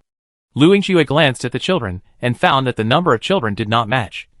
So she asked, "Didn't the distress signal say there were more than 30 children? Before you and that group of guys, there was another expedition team that came. But they said their capabilities were limited. So they only took 5 children with them." At this point, the man's face was filled with worry that was hard to ignore. Obviously, after experiencing the cannibalism incident, he was already a little worried about the safety of the children. Don't worry too much. If they really have some bad intentions, they would take away as many children as possible, since they know how to act within their means. I think they have thought it through carefully. Lu Yingxue saw through the man's thoughts at a glance, and comforted him. After all, in this doomsday, once they parted, they would almost never see each other again. If this matter became a knot in their hearts, it would probably be impossible to untie it in their lifetime. I know. I am a little paranoid. The man sighed, then extended his hand to Lu Yingxue. Hello. My name is Zhou Peng, and I'm a doctor in this hospital. Lu Yingxue? Lu Yingxue reached out his hand and shook it gently, which was considered a temporary trust between the two parties. After releasing his hand, he took the initiative to introduce Qianqiu next to him. This is the holy son of our base, Lu Qianqiu. Zhou Peng was a little surprised. He obviously didn't expect that there would be a saint in this team. However, he still extended his hand politely. Hello, saint. Qianqiu naturally returned the gift politely. After a brief acquaintance and greeting, they had to settle the survivors and deal with the bodies in the hospital. After all, it looked like a heavy snowstorm was coming, and they couldn't leave for the time being. The members of the expedition team became busy. Some went back to drive the car. Some cleaned up the battlefield. And some settled the children. The stove in the hall on the first floor was naturally taken over by them. No fighting took place in the hall during the raid. And the hall had been cleaned by those people before, so it was still relatively clean at this time. So the group quickly moved to the first floor. Not long after, the white rice porridge was cooked. The aroma of the rice porridge finally made the reserved children lively. Each child received a bowl of warm porridge, because we were worried that some children were too hungry and drank the hot porridge directly. The porridge was carried to the door to cool for a while. The members of the expedition team also ate together. They had not had dinner before because they were in a hurry. The children sat in a circle around the stove. They did not wolf down the porridge as imagined. They drank the porridge bit by bit with great care. Although they chattered happily, they did not seem noisy, and no children ran around. They were all very well behaved. Perhaps seeing the strange look in the eyes of the expedition team, Zhou Peng explained. It's not that there are no expedition teams passing through Huzhou, but almost no expedition teams are willing to take children away. The team that took away 5 children a few days ago was already very rare. Zhou Peng didn't say it too bluntly, but everyone in the expedition team understood. These children were afraid that if they made too much noise, no one would be picked up by the expedition team. Maybe many people didn't even think that they would be taken away. And judging from Zhou Peng's appearance, he doesn't seem to have such extravagant hopes. If you are willing, you can all come with us. Our base is in the south of Huzhou, about a 10-day drive away. Lu Yingxue spoke up. Not only Zhou Peng, but the other 4 adults and 26 children all stopped what they were doing and focused their eyes on Lu Yingxue. However, there was no joy on their faces, but a rather obscure fear, because they had just heard the words take everything away from the cannibal caravan not long ago. And they were extremely excited at that time. They had depended on each other for more than 2 years in the doomsday. So naturally they did not want to be separated. But unexpectedly, this huge surprise soon turned into a nightmare more terrifying than doomsday. I can't give you any guarantees right now. After all, our base has just started. If you encounter a convoy along the way that is willing to take you or your children in, you can leave at any time. But as you can see, our base is faith. Maybe that can make you feel more at ease. Lu Yingxue knew that no matter what she said, she would not be able to completely dispel the other party's doubts. So she simply went with the flow and did her best. Zhou Peng looked at the others and didn't make a decision immediately. We still need to discuss it. Can I give you an answer tomorrow? Okay. Just make the decision before we leave. After dinner, the adults organized the children to go to bed. There were many rooms in the housing department, so there was no need to worry about having no place to stay. Lu Yingxue asked someone to take the cold weather supplies collected by the group of guys and distribute them to the children. The expedition team also arranged a watch order and then found a place to rest. As expected, a storm arose at night, and a few more stoves and braziers were added to the inpatient department. The next day, everything was safe, and the storm actually stopped. This greatly facilitated the expedition team's subsequent exploration work. In addition to rescuing people, collecting supplies was also their mission on this trip.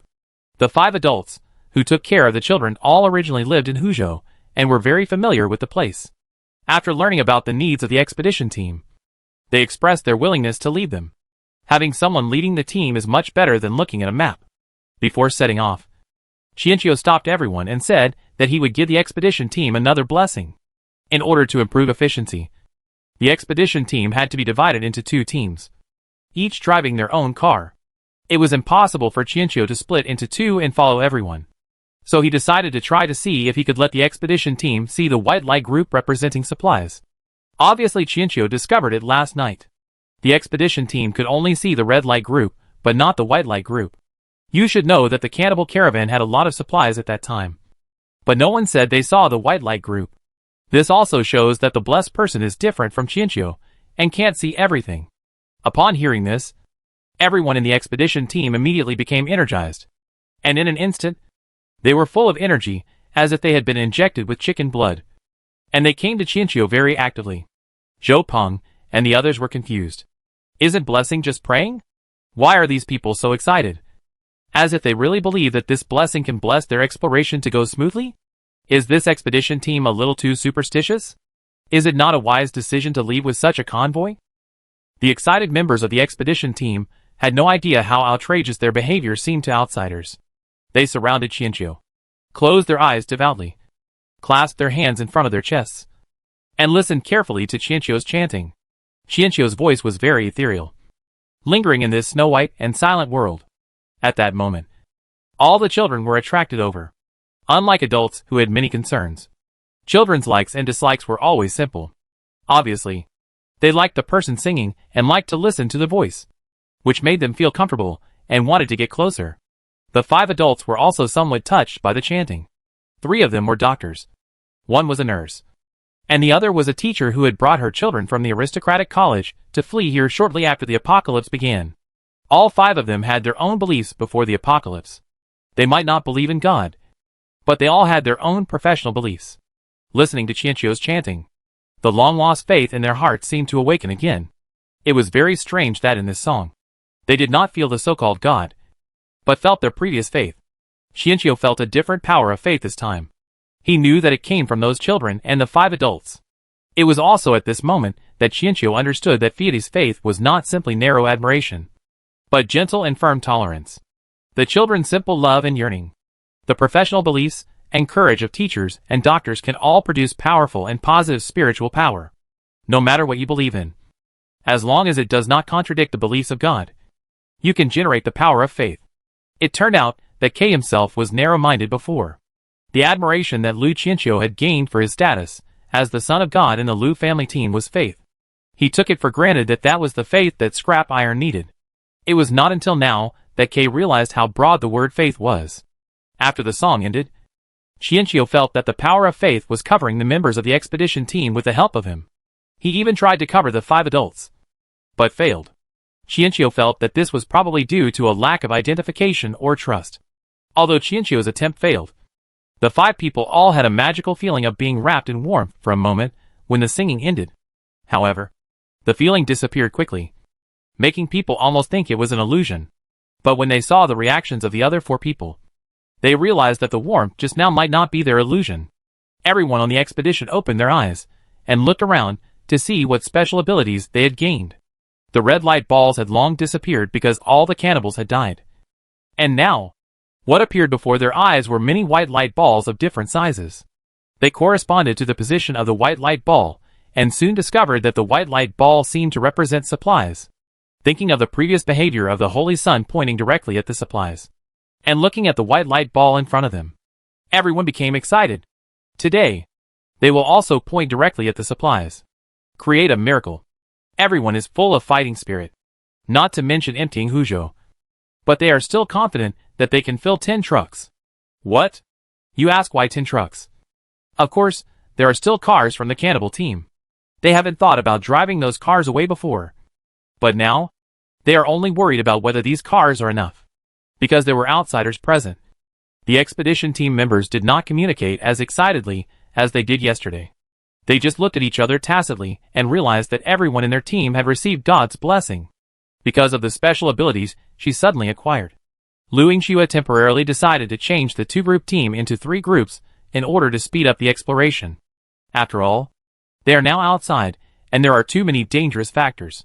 The sooner they can go back, the safer they will be. The expedition team set out with great enthusiasm. When Dong, Lu Yingxue and Qianqiu each led a team and headed in different directions with the 3rd hospital as the center. They judged the amount of supplies by the size of the light ball, which greatly improved the efficiency of the exploration.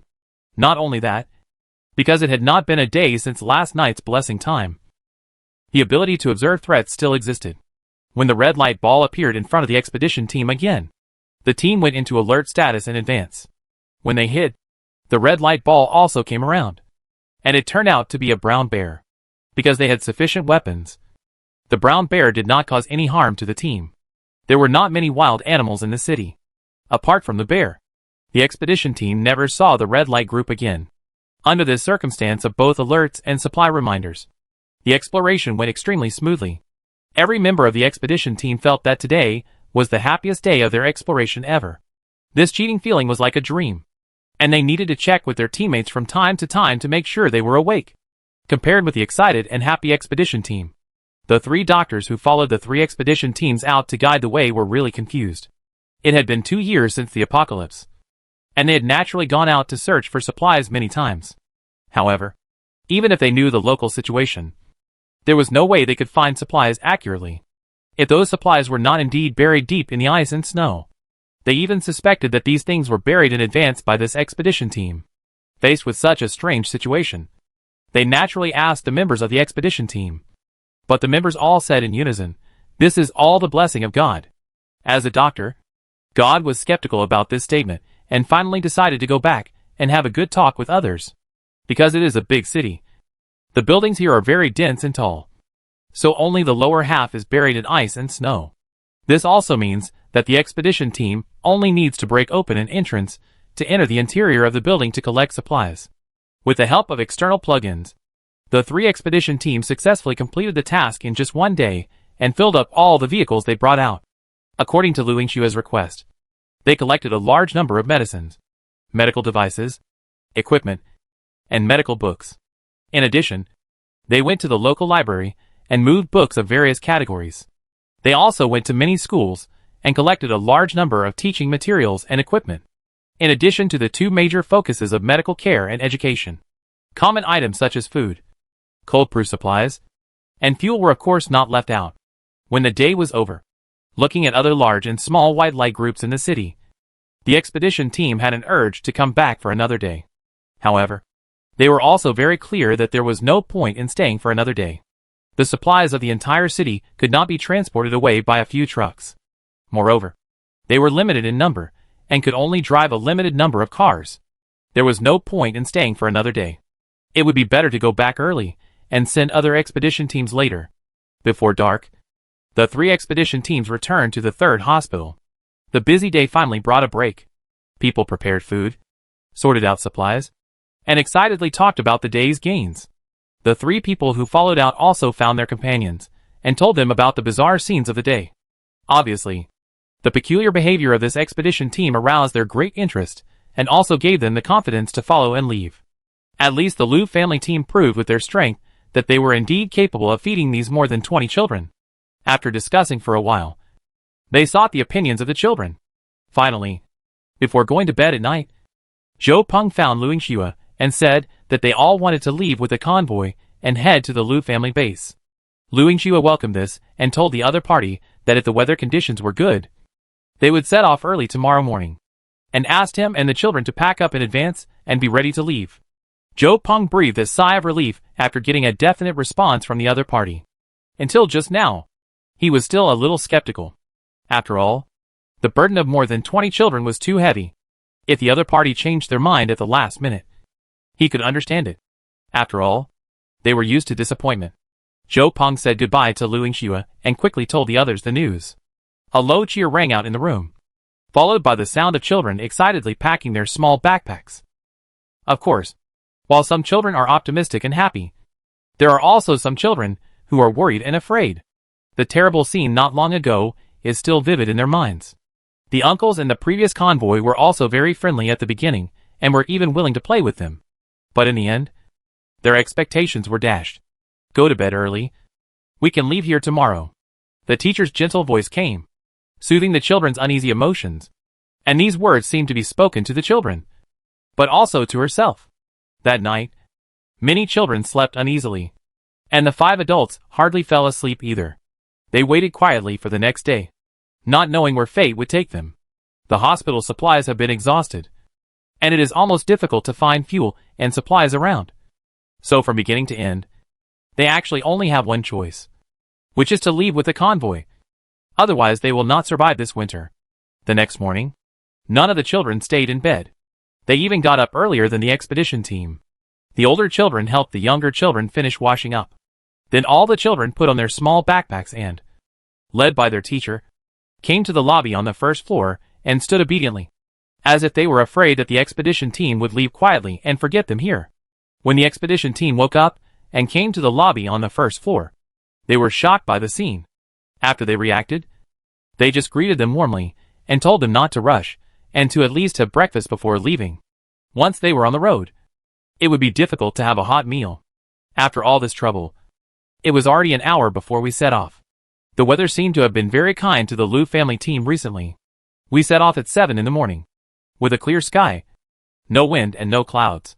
It was a rare good weather. The children lined up and got on the bus under the guidance of the adults.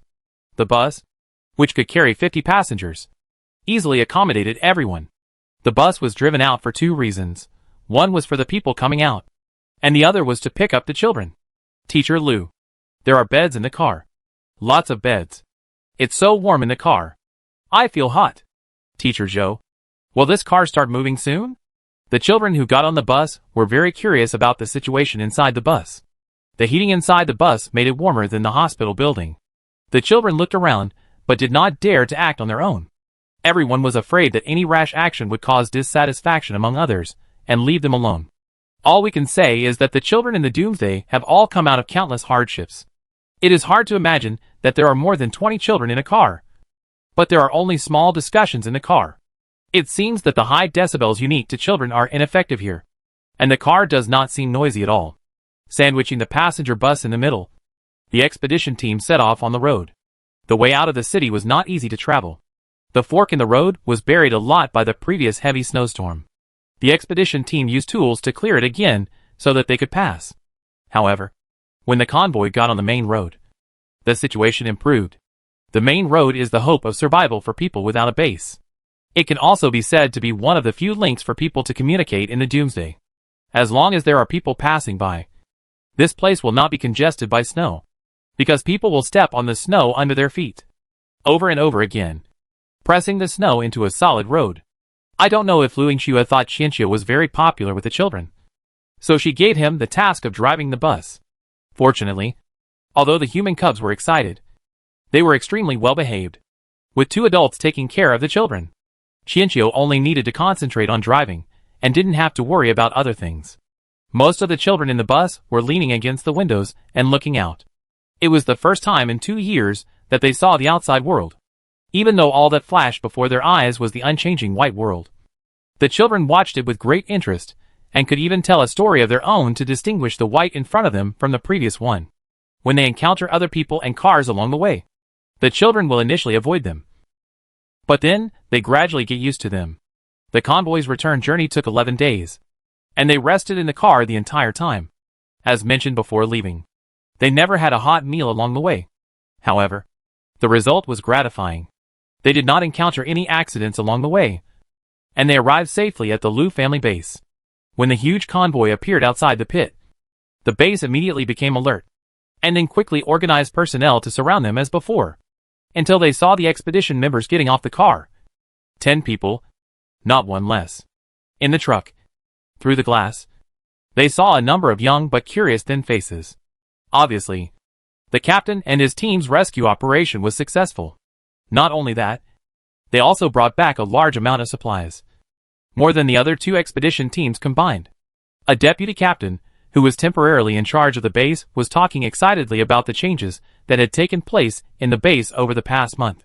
His tone was full of joy, and it was obvious that he was looking forward to Lu Yingxue going back to check it out. The convoy slowly drove into the pit and entered the parking lot of the Lu family base. After having a fixed residence, they built a parking lot for the vehicles with accumulated snow and took some insulation measures to keep the vehicles warm. In this way, the vehicles can be turned off when not in use, and do not have to be kept running all the time to consume fuel. Lu Yingxue did not immediately check the changes in the base, but asked people to settle the people he brought back first. He did not rush to separate the children and let them go to different families, but still let the 5 adults take care of them, which greatly alleviated their anxiety. Zhou Peng felt something was wrong when looking at the situation at the Lu family base. Although he had not been out for 2 years, he was able to get information from the outside world through the radio. He knew that the construction of the base was inevitably inseparable from the energy tower. According to the description on the radio, the energy tower should be very huge, but there was nothing in the center of this base. However, since entering this pit, I can indeed feel the temperature rising significantly. What is the principle behind this? Seeing the person who settled them was about to leave, Zhou Peng quickly grabbed the man and asked, "My friend, is there no energy tower in this base?" The man looked at him deeply, and then said in an extremely complicated tone, "There is a god's protection here, so there is no need for an energy tower." Zhou Peng glanced at the man, obviously not understanding what he said, but he still thanked him. After he returned to the house, the other 4 people looked at him and asked him how it turned out. Zhou Peng shook his head and said, he kept his mouth shut. He only said it was God's protection, and didn't reveal the real reason. Although the others were a little disappointed, they still tried to comfort him. "It's okay. This is normal. After all, we are new here today, and they can't tell us such a core secret so easily." Zhou Peng nodded. "Anyway, at least everything looks good now." Unbeknownst to them, who were talking inside the room, the person being questioned sighed deeply after closing the door and leaving, muttering to himself, "You can't blame me before." It's obvious that this newcomer didn't believe it either. Obviously, he was one of the 4 new people who joined the base. Now it seems that he finally understood that people in the base were telling the truth. And today, he told the truth to the newcomer Zhou Peng. Chapter 55 God's Test. It is said that children represent vitality and hope. And this statement is correct, since there were more than 20 children at the Lu family base. The atmosphere in the base has begun to change. For example, uncles and grandfathers who had not shaved for many days began to pay attention to their image, for fear of scaring the children. For example, the sisters and aunts in the base spoke in softer voices, for fear of scaring the new human cubs. Of course, the happiest people are the children at the base. They make new friends, take them on tours of the base, and proudly introduce their homes to their new friends. It seems that the children are even busier than the adults. Zhou Peng and the children stayed safely at the base for 2 days, but still hadn't received any notice on how to settle the children. This made him somewhat anxious, although they had been well treated with food and accommodation in the past 2 days. Leaving them here and not caring about them was definitely not a good sign. Just when he was thinking about whether to go find Lu Yingxue sent someone to find him in advance, saying that she wanted to hold a meeting to discuss the issue of settling the children. Zhou Peng was excited for a moment, but then he became a little worried. He came to the meeting room with trepidation and found that many people were already sitting there. Dr. Zhou, please take a seat. Today we mainly want to discuss the reconstruction of the medical and education systems. The captains in charge of various matters in the base are all in this conference room. Lu Yingxue asked Zhou Peng to take a seat, but found that Zhou Peng was standing there in a daze, staring at someone. Everyone felt strange and looked in the direction he was looking. They also found Zhou Ying, who looked excited. She was the only female leader of an expedition team in their base. When thinking about the two people's names, Zhou Peng and Zhou Ying, I had some guesses in my mind. Although no expedition team was organized these days, it was Zhou Ying's turn to lead the team to chisel ice and cut wood around. So the two did not meet until today. However, it is a great fortune to be able to reunite with relatives in Doomsday. Lu Yingxue was considerate enough to postpone the meeting for 10 minutes to give the two time to go out and communicate. When they returned to the meeting room, both had red eyes. Zhou Ying cleared his throat and proudly took the initiative to reintroduce Zhou Peng to everyone. This is my brother Zhou Peng, a 34-year-old doctor of medicine who graduated from Guizhou Medical University. He has 3 years of clinical experience at the 3rd Hospital of Huzhou. Before the end of the world, he had obtained the qualification of Associate Chief Physician and was qualified to practice surgery, internal medicine, and pediatrics. Zhou Peng suddenly felt a little embarrassed. Before the end of the world, he was a favored child in people's eyes and had been praised countless times. But this time, when he heard his sister introduce him like this in front of everyone, he suddenly felt at a loss. Everyone listened to Zhou Ying's introduction with a smile. Apparently Zhou Ying had heard rumors in the past 2 days that the captain was planning to rebuild the medical and education systems, which was to lay the foundation for his brother. Zhou Ying confidently pulled Zhou Peng to sit down. It was obvious that she believed in Lu Yingxue's ability to handle matters impartially. So apart from the true situation, she did not say any extra compliments in her introduction. The final situation was as Zhou Ying expected. Zhou Peng temporarily became the captain of the medical system and would participate in the construction of the subsequent medical room. In the future, he would also be responsible for management, treatment, and training of medical talents. Compared to Zhou Ying's calmness, Zhou Peng was a little excited. As a newcomer, he never thought that he would be entrusted with such an important task.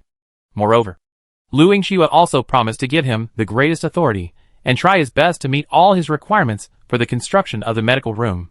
She also introduced the team leader in charge of construction and supplies. No one in the meeting room even questioned this. Zhou Peng was very excited and said that he would do his best to improve the medical room as much as possible.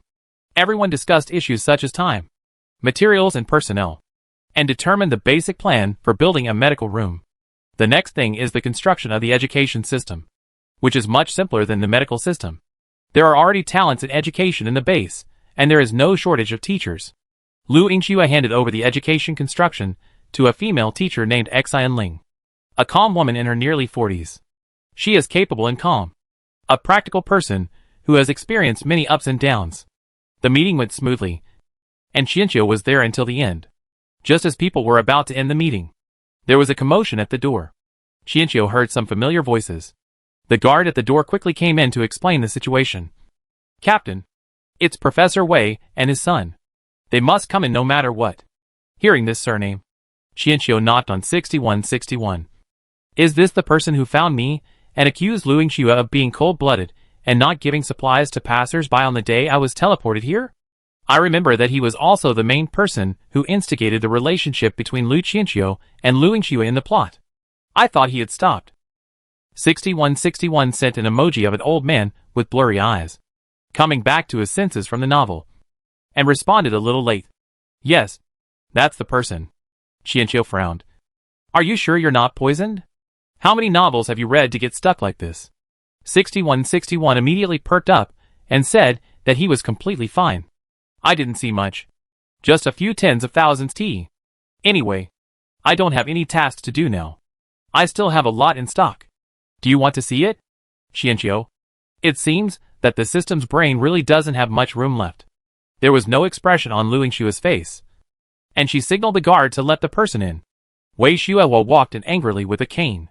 The sound of the cane hitting the ground was particularly loud. Behind him was a man in his 30s. Both of them had obvious dissatisfaction on their faces. Before they even walked in, Wei Xuehua had already started questioning.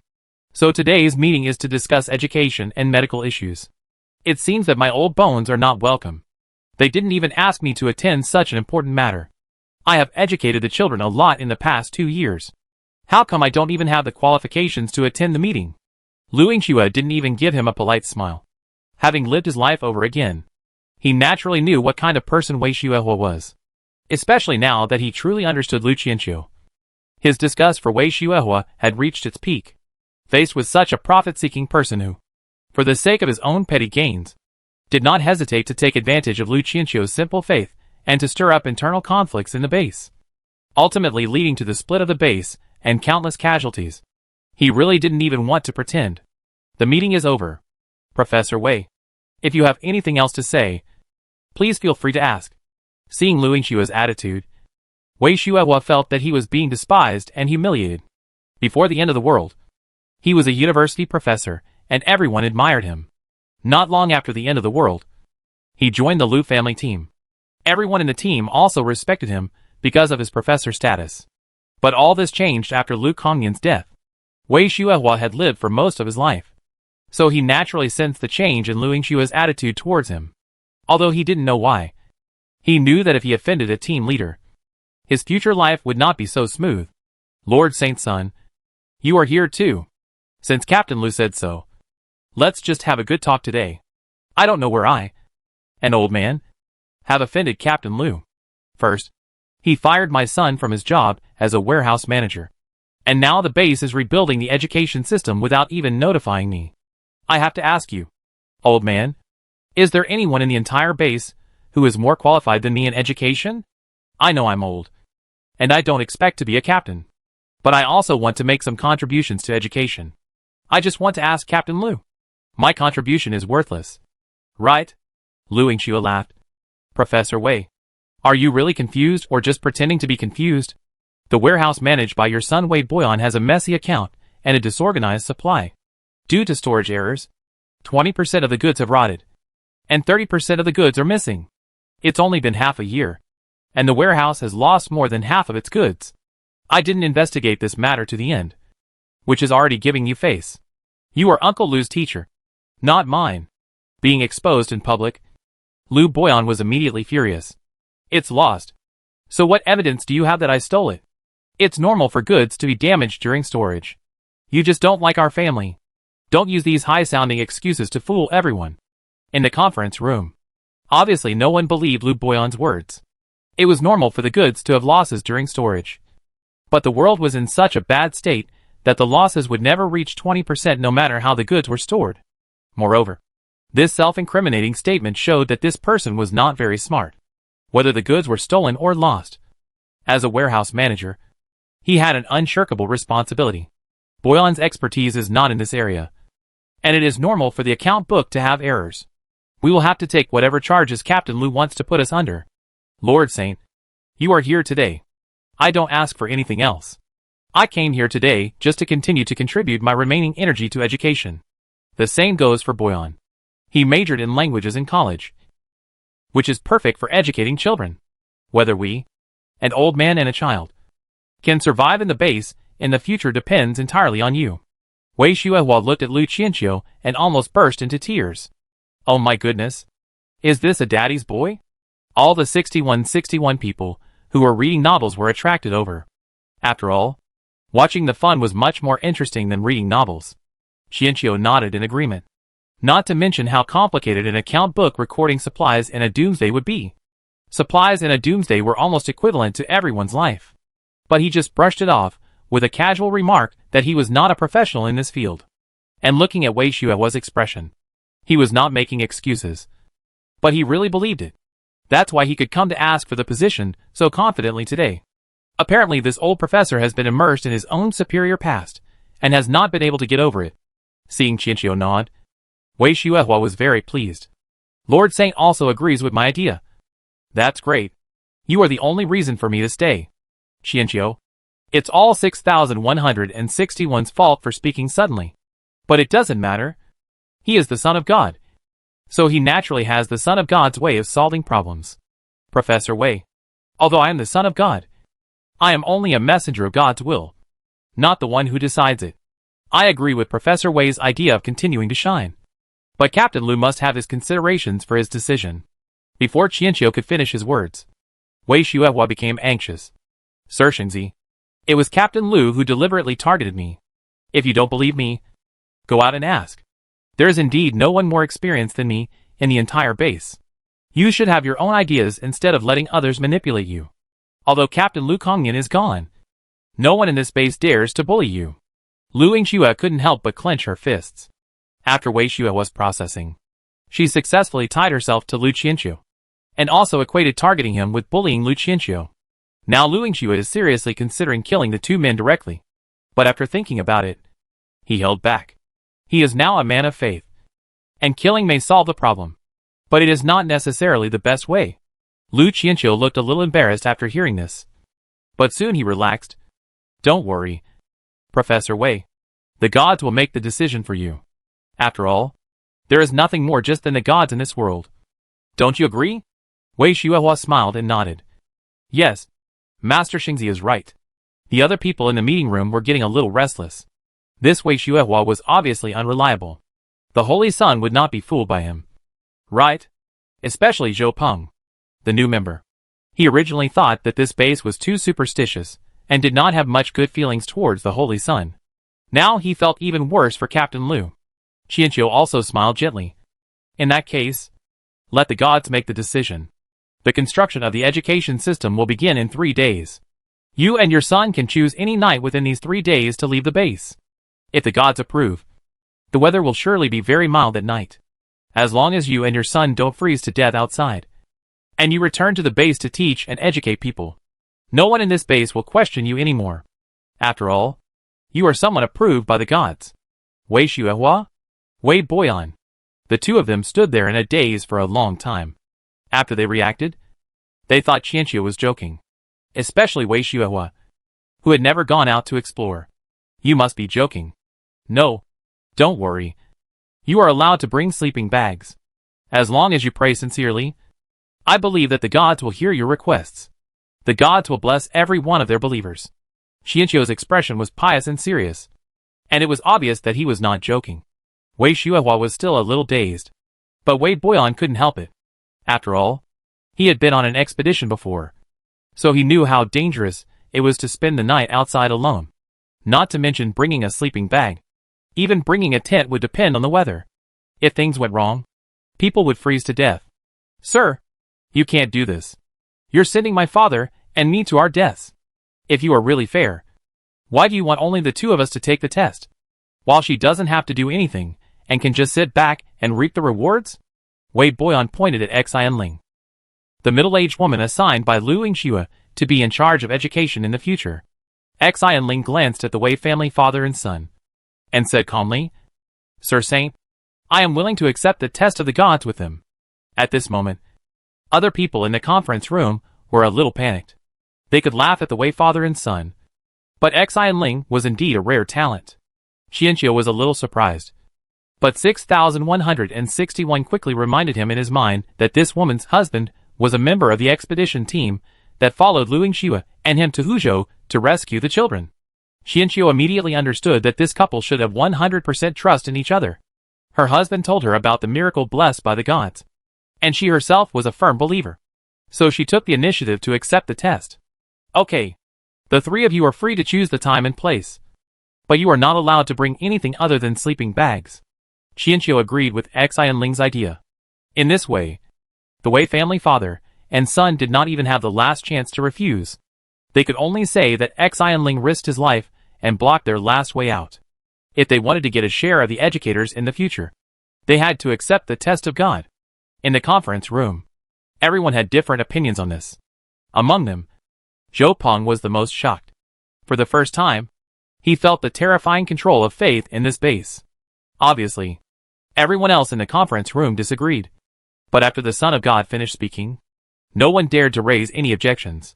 Even Lu Yingxue acquiesced to this unreasonable and crazy behavior. Zhou Peng couldn't understand why everyone allowed Xian Ling to take risks, since everyone knew she was the indispensable genius. However, as he had just arrived, he ultimately remained silent like everyone else. After the meeting, Zhou Peng felt a little disappointed. He thought he had come to a standardized, rational and warm base. Now it seems that this base is somewhat crazy.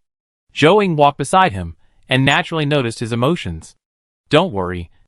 Lord Saint will take care of everything. Just like Lord Saint said, the gods are absolutely fair. Zhou Peng felt like he was going to have a heart attack. He had just been thinking about taking his sister with him when he had the chance. Now it seemed that his sister had been brainwashed by the saint. The weather in the apocalypse could change at any time. Going out at night with only a sleeping bag was almost a life or death situation. This is too dangerous. Seeing that no one was around, Zhou Ying leaned closer and whispered, "Brother, just watch and don't get involved.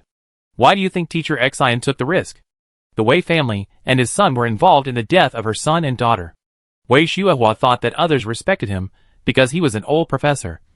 But in fact, it was simply because he was old." Zhou Peng. Yes, this is my sister. And her voice is as familiar as ever. Next, Zhou Ying briefly explained how Xian Ling's two children died one after another. Her son died when he was rescuing Wei Shuihua.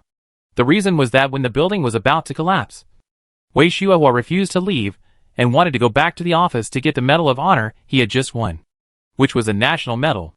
As a result, he came out, but Xian Ling's son, who went to find the medal, could not come out, and they couldn't even collect the body. Xian Ling's daughter disappeared. There is no direct evidence to prove that this matter is related to the Wei father and son. But some people reported that they saw Wei Boyan arguing with the girl and beating the child. He stopped them at that time. As a result, Xian Ling could not find her daughter at noon that day.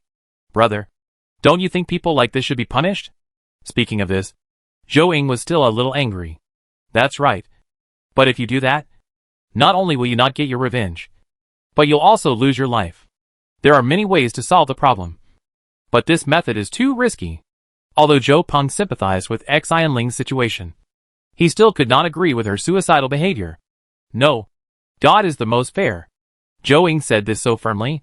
As the leader of the expedition team, she also had her own information channels, and naturally knew about the coming of the miracle. Moreover, when has Lord Saint's son ever been unreliable? Since this matter was proposed by Lord Saint's son, then there is no problem. Zhou Peng felt an immense headache, as if he was a scholar meeting a soldier, feeling annoyed but unable to explain himself. The people in this base were so obsessed with faith that they had lost even basic common sense. The news of the divine test spread quickly throughout the base, and it was difficult for everyone in the base to reach a unified view on the matter for a while. Lu Yingxue asked that the divine blessing be kept secret for the time being. Of course, he knew that this secret would not last long. However, hearing about a miracle and seeing it have completely different effects. In order to avoid unnecessary trouble, it is best not to tell it. If something is spread too many times, the original meaning may be misinterpreted. Therefore, the blessing is still a secret known only to a few people in the base. As for the test from God, people's fear of doomsday weather has long been deeply rooted. They have seen too many people frozen to death. The cold took away all the temperature in their bodies, and they could not even struggle. They were timid and powerless.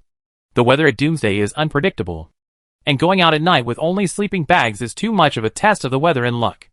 Amid the heated discussions and arguments among the people, the three people did not wait for the test from the gods. Instead, they were visited by two expedition teams.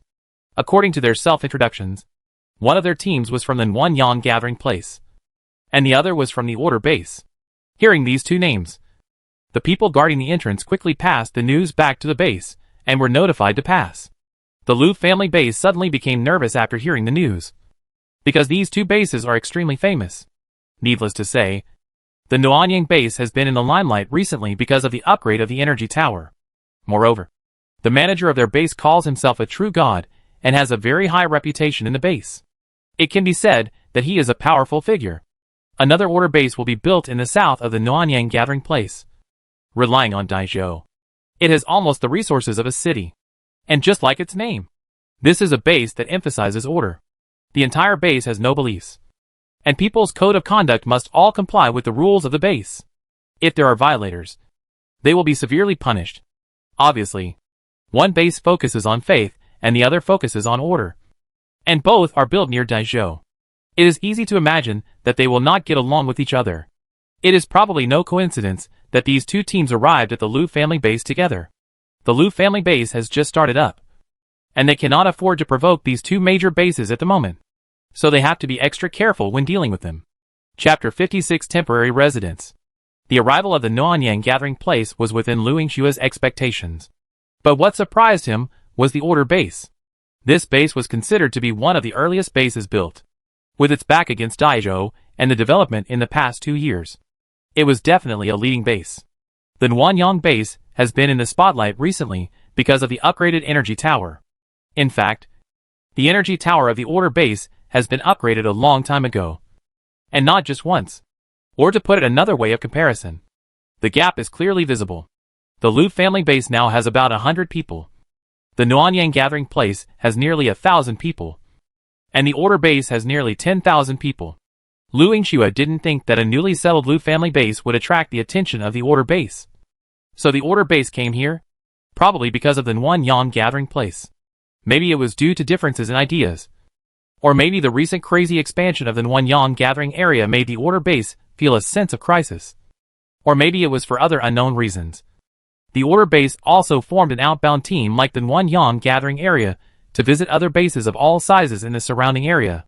The two expedition teams entered the Liu family base one after another, because their purpose of going out was not to collect supplies. The number of people on this trip was not large, with 5 people in each team. In fact, before arriving, they did not take the Liu family base seriously, even though they had heard of the Noanyang gathering place. Visiting it was just a routine matter. What's more, they met the expedition team from the order base halfway, which made them feel even worse. They just wanted to find an opportunity to get rid of them as soon as possible. However, when they actually stood at the edge of the Liu family base, they were attracted at first sight. Such a large pit obviously had a heat source in the center. But in fact there was no trace of the energy tower there. Only by looking carefully could they vaguely see a hint of red in the center. Confusion and shock crept into everyone's eyes. The scene here violated their long-standing understanding of the basics. This Liu family base must have its own secrets. When their sight moved outward from the center, they saw rows of buildings arranged in a ring around the center. Those buildings were not very beautiful, but they were solid and neat. The streets extended outward from the center in a cross shape, all the way to the edge of the pit. At the edge of the pit in the north, there was a large open pit coal mine being mined. This was a base full of vitality, with a clear plan and rich resources. It was definitely a potential stock that must be won over. Because it was lunchtime, the two expedition teams were taken directly to the cafeteria. There was no reception room in the Liu family base at present, but there were not many people in the cafeteria, so it did not seem noisy. The base is still under construction, so please excuse us if we are not hospitable enough. Liu Yingxua led the two expedition teams to their seats and asked people to prepare lunch. The two expedition teams' attention was not on food at all at this time. To be honest, it had been 2 years since the apocalypse, and people's pursuit of food was no longer that high. Not to mention those small bases outside. Even in their bases, they could only pursue eating enough, not eating well. On the way to the cafeteria, everyone had already exchanged pleasantries and introduced themselves to each other. As soon as they sat down, the two expedition teams couldn't help themselves. Captain Liu, your base is truly amazing. You can maintain the base temperature without an energy tower. This is unheard of. We are all thanks to the blessing of the gods, who guided us here.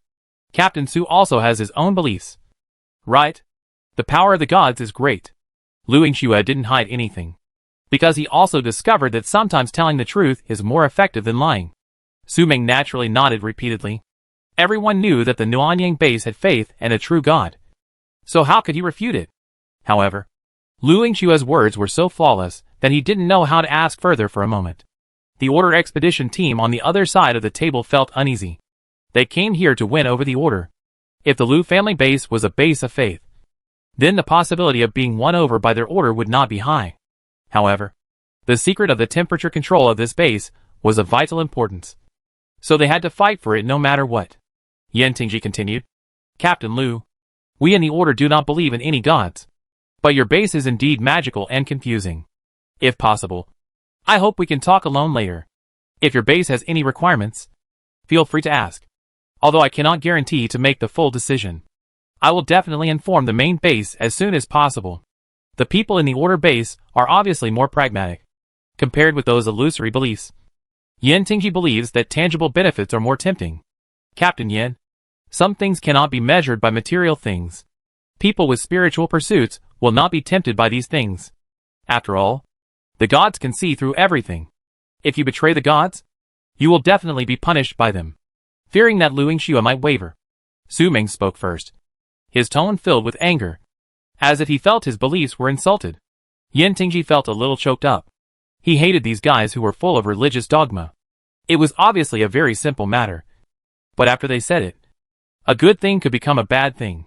He looked at Lu Yingxue and said, Captain Lu, I don't mean anything else. Exchanging supplies in the Doomsday is a normal thing. Don't misunderstand me. Lu Yingxue smiled gently. He didn't expect that before he could say anything.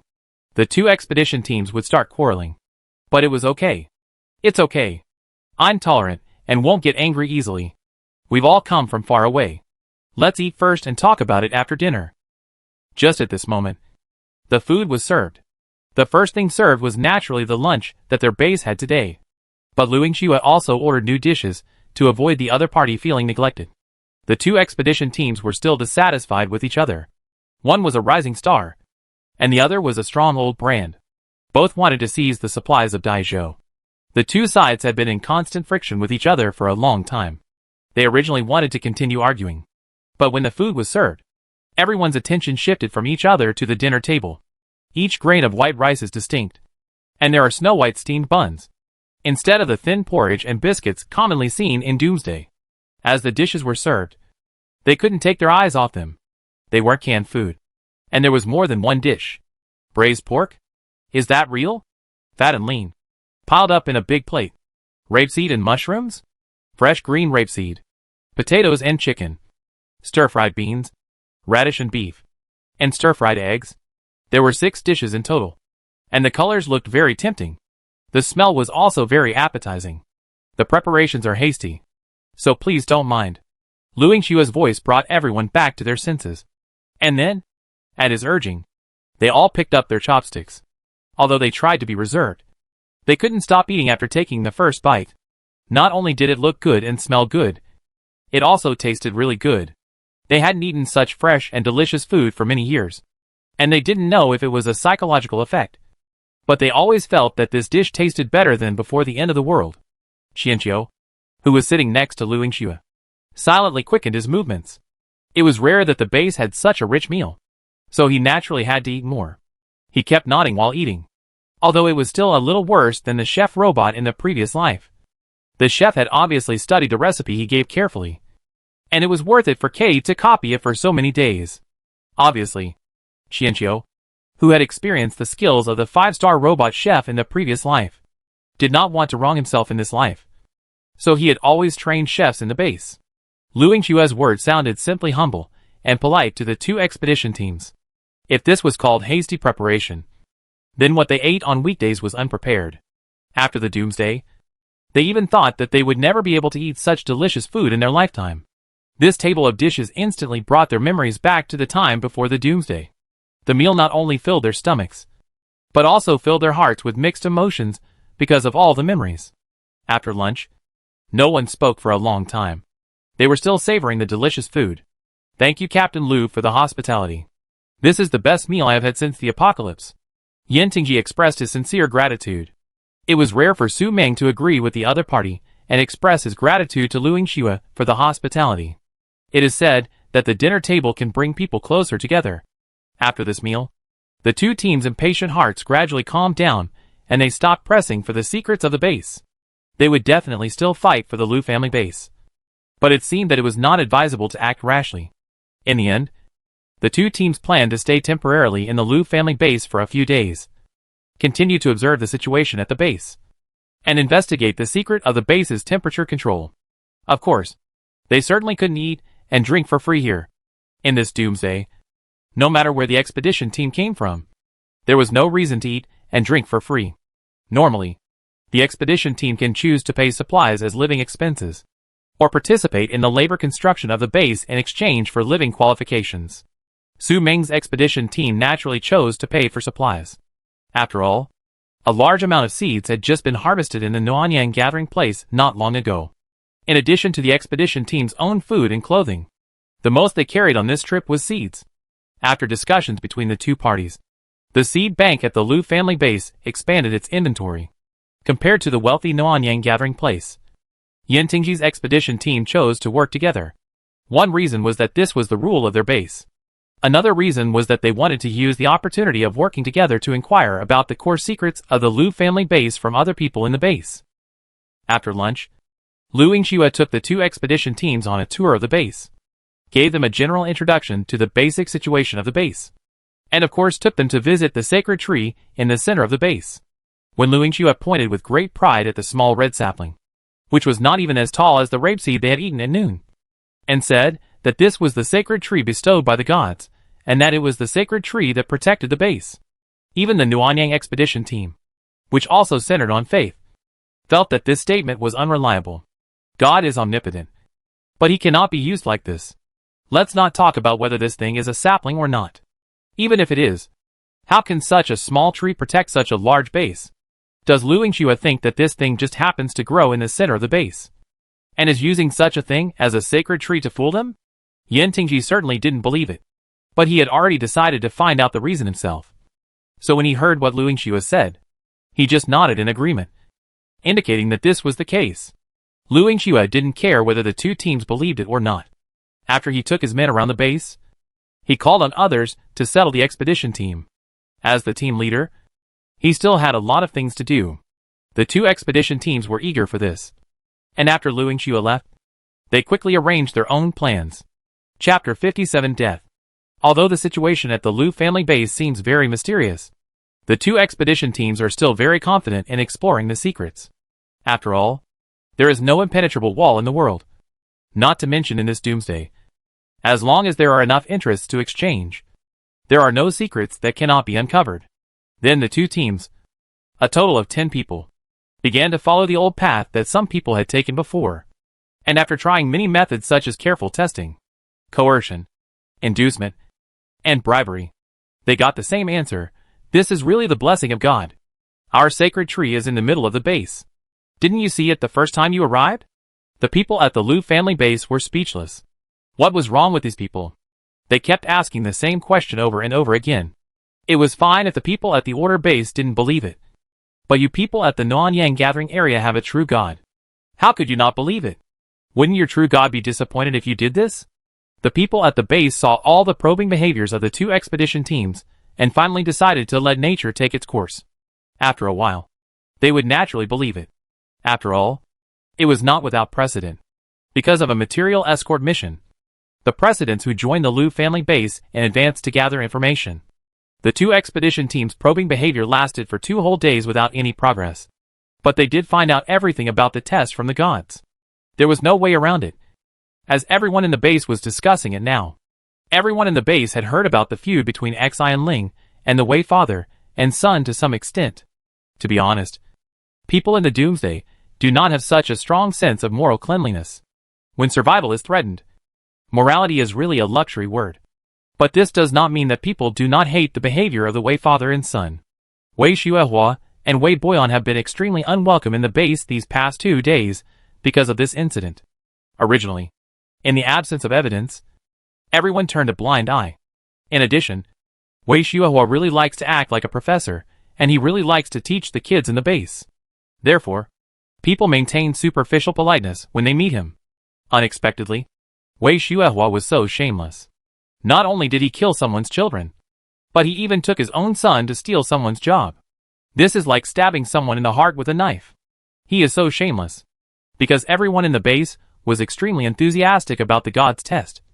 They were discussing this matter in every corner of the base. In this way, the two expedition teams failed to find out the base's temperature control secrets, but were forced to listen to a bunch of gossip about Xi and Ling and the Wei father and son. They were not interested at first, but after hearing about the method of the gods' test, they became interested. Going out at night with only sleeping bags. Isn't this seeking death? Even the gathering place of warmth where people believe in the true God feel that this test is meaningless, because it is clearly killing people. Even though it is July, which is one of the hottest months of the year, the night of doomsday still cannot be challenged. Since the secret of the base's temperature control cannot be determined for the time being, it would be a good idea to watch this so-called test from the gods, and see how strong the faith of the people at the Liu family base is. It has been 3 days since Liu Qianqiu proposed the test from God, so the test from God will begin tonight. Wei Xuehua's mood has been ups and downs these days.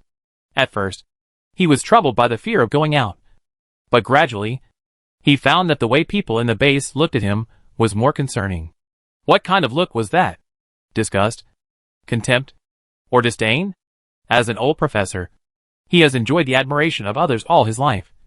But now the perspective has suddenly changed, as if he has become the one in the dust. Wei Xuehua can't stand it instantly. This sense of humiliation even overwhelms his fear and makes him begin to face the upcoming test from the gods. He even begins to fantasize about the scene where he passes the test while Xi and Ling fails. However, compared to praying for the protection of the gods, he is more willing to believe in himself. So he finds Wei Boyan and explains his plan. But unexpectedly, Wei Boyan rejected him. What? You want to kill Xi and Ling secretly? Wei Boyan looked at his father in surprise.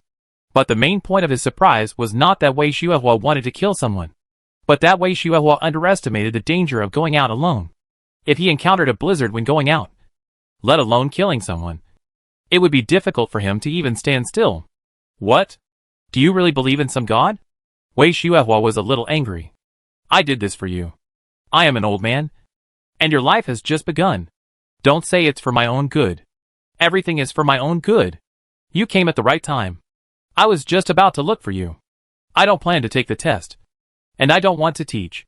I'm tired of these things anyway. Wei Boyan has obviously not been idle these days. Compared to Wei Xuehua, who has no experience in going out for adventure, Wei Boyan is quite aware of the dangers of going out alone at night. It just so happened that the expedition teams from Huanyang and Order Base came here these 2 days, and were asking around for information, which made him have other plans. Wei Xuehua was planning to run away. He had already contacted the people in the Huanyang gathering place. As long as he told them everything he knew, and helped them dig up the sacred tree, he would be able to obtain permanent residency in the Huanyang gathering place. As for why it wasn't the Order Base, it was because he had heard that the Order Base had many strict rules, and he didn't want to enter the cage yet. You'd better give up. Anyway, at your age, the base won't let you dig coal and chop trees. Isn't it good to just eat and wait for death every day? What do you know? You've already said it. If you go back on your word now, where will I put my face? Wei Xuehua didn't understand why his always obedient son suddenly became so rebellious. You're going to die soon. What's the point of saving face? Face. Face. Face. From childhood to adulthood, your face is more important than anything else. Wei Boyan did not tell others that he was leaving. The Huanyang expedition team could take away a young man, but would never take an old man back to the gathering place. In addition, if Wei Xuehua leaked the fact that he was going to steal the sacred tree, his plan would be ruined. Wei Xuehua could never have imagined that the son he had doted on all his life was planning to abandon him and run away alone. It was impossible for him to back down. Losing face in such a matter was more painful than killing him. You unfilial son. You have grown wings. Haven't you? You even dare to teach me a lesson. However, Wei Xuehua tried his best, neither cursing nor persuading Wei Boyan to change his mind. As the night was getting closer, Wei Xuehua could only curse a few more times and leave. After dinner that night, people went to the sacred tree to pray as usual. Now, without the need for Qianqiu's guidance, people have developed the habit of praying in the morning and evening. However, after the prayer this time, most people did not leave, but waited for the test of the gods tonight. Xi and Ling had already prepared her equipment. A simple backpack containing her sleeping bag, and next to her was her husband, also dressed to go out. Obviously, he had planned to go out with his wife. On the other side, Wei Xuehua was standing there alone with a backpack and a cane. He never believed that Wei Boyan would let him go out alone. So he waited and waited. Finally, Wei Boyan arrived just before the Holy Sun was about to give the order. However, before he could be happy, Wei Boyan came to the Holy Sun and said loudly, "Sir Holy Sun, I have decided not to participate in the God's test. I thought about it, and I am still not interested in teaching. This is all my father's idea. I don't think the kind God will force me to participate in the test." Hearing Wei Boyan's words, a low murmur of discussion sounded around. Obviously, no one expected Wei Boyan to choose to give up and let Wei Xuehua go out alone. For a moment, people didn't know whether to sympathize with Wei Xuehua or to gloat over his misfortune. Wei Xuehua's face looked really ugly at this moment. He felt that this was the worst day of his life. Even the end of the world could not compare to the embarrassment of today. Although he could not hear the discussions around him clearly at this moment, it did not prevent him from imagining things. The more he imagined, the more embarrassed he became. Qianqiu nodded and agreed to Wei Boyan. The gods will naturally not force you. Everything is up to you to decide. After saying this, Qianqiu looked at Wei Xuehua again, obviously asking him if he wanted to continue. Wei Xuehua's face flushed red. "If he doesn't go, I'll go alone." Qianqiu was very calm. "Okay, Wei Xuehua." She really didn't have any intention of stopping it. "But Xian Ling's husband is with her, which is obviously unfair to me. Is she afraid of an old man like me?" Xian Ling's husband looked at Wei Xuehua coldly, and Wei Xuehua couldn't help but shudder. What if the couple join forces to kill an old man like me outside? I won't be able to resist. Xian Ling stopped her husband from going forward and whispered a few words of persuasion in his ear. Finally, Xian Ling's husband took off his backpack and obviously gave up the idea of accompanying Xian Ling out.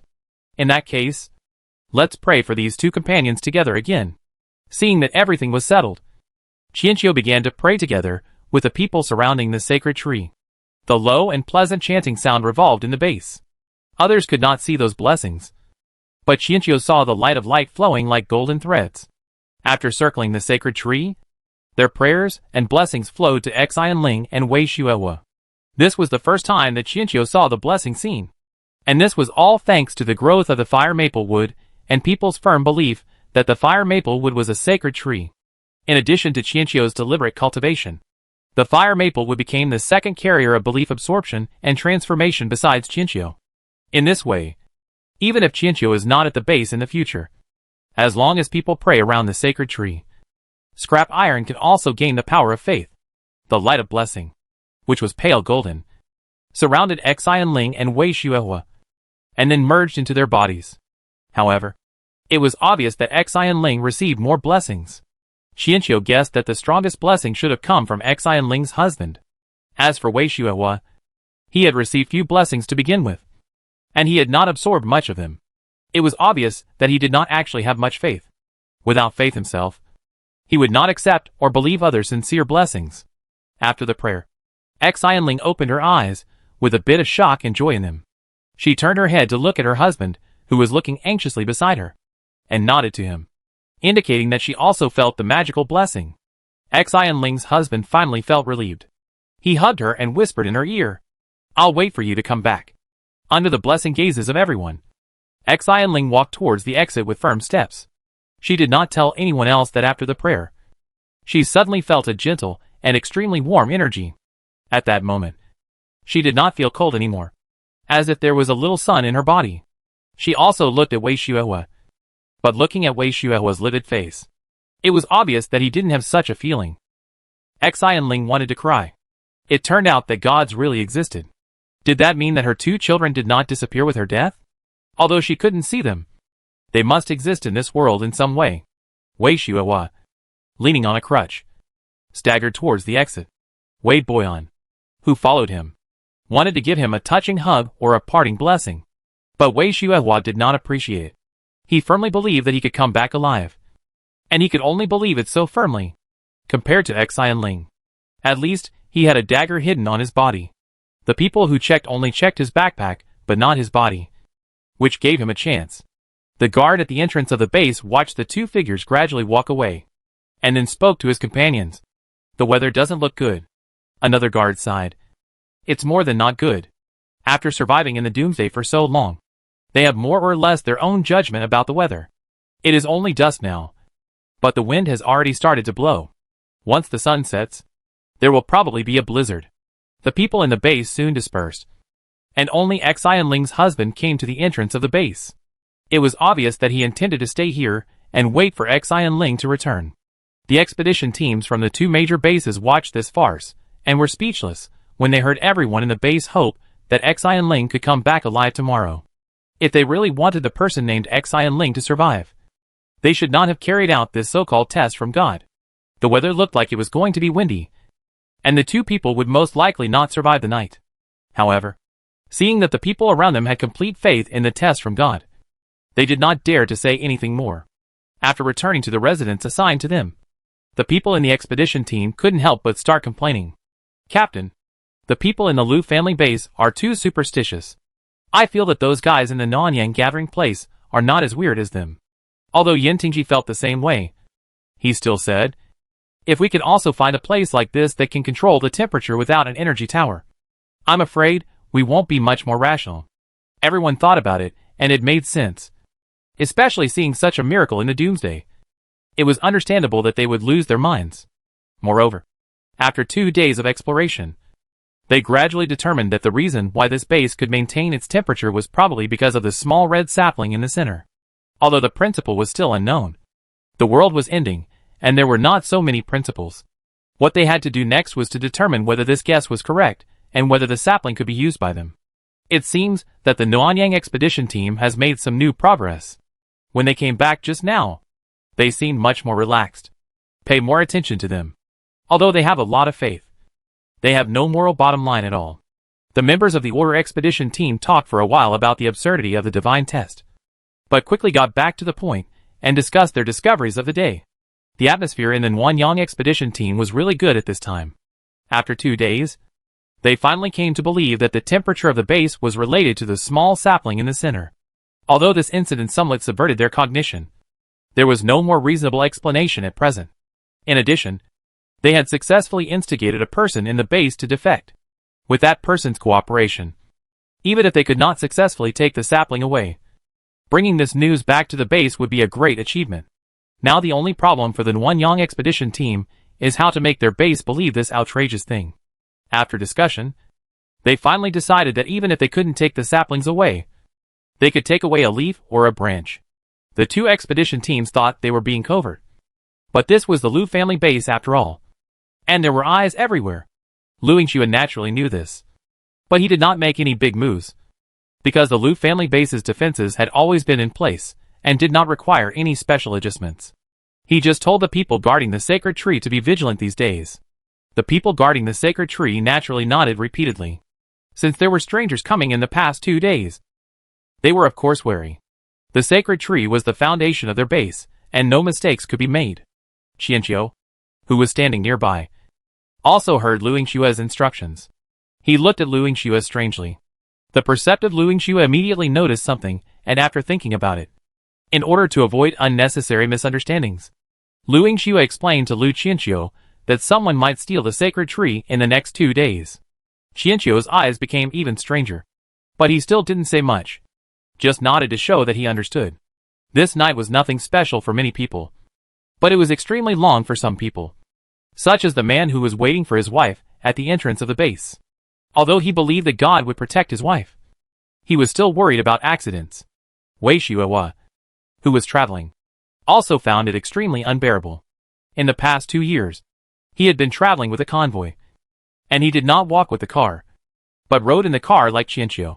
So he never knew that walking in the snow for a long time was also a very difficult thing, especially after the sun went down. Snowflakes began to float in the sky, and the cold wind became stronger and stronger. When the light around him disappeared and the world fell into darkness, Wei Shuihua finally began to feel fear. He tried hard to keep up with Xian Ling in front of him, but he was far behind Xian Ling in age, experience, and physical strength, so he could only watch in despair as the woman walked further and further away. Wei Shuihua wanted to curse, thinking that the woman was a little stupid. Lu Qianqiu had told them to spend the night outside with their sleeping bags, but he didn't say they had to go far away. Why bother going out? 2 hours later, Wei Xuehua was completely unable to walk. The cold wind changed from whimpering to roaring, as if venting someone's long-suppressed anger. Wei Xuehua's consciousness began to become dull. His world was dim, and the dagger hidden in his clothes seemed to become extremely cold. This dagger was originally a weapon that he had taken great pains to hide for himself. But now, Wei Xuehua felt that the dagger seemed to have become a death warrant, ruthlessly taking away his body temperature. Wei Xuehua dug a simple hole in the snow wall on both sides of the road to accommodate himself. He moved in with difficulty. Every breath felt like a knife stirring his lungs. Curled up in the snow cave, Wei Xuehua was surrounded by fear. Such an empty world was not quiet at all.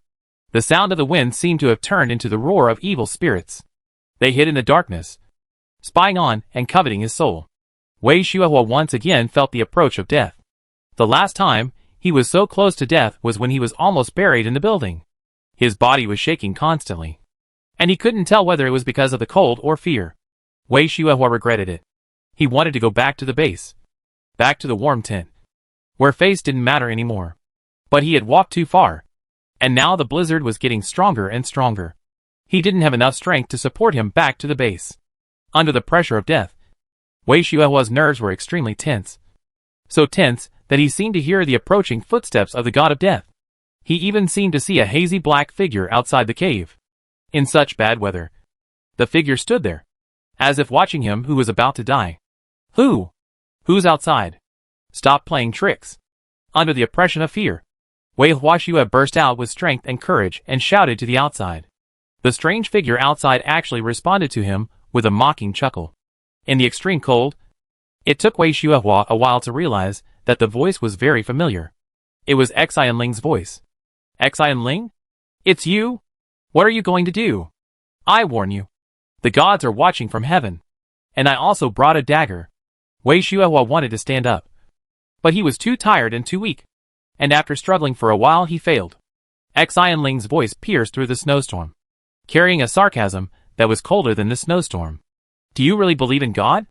If you do, why do you feel no guilt after killing someone? If you do, why don't you take care of your son? If you do, why don't you even apologize? Hearing these questions, the fear that Wei Xuehua had buried deep in his heart burst out. This is the end of the world.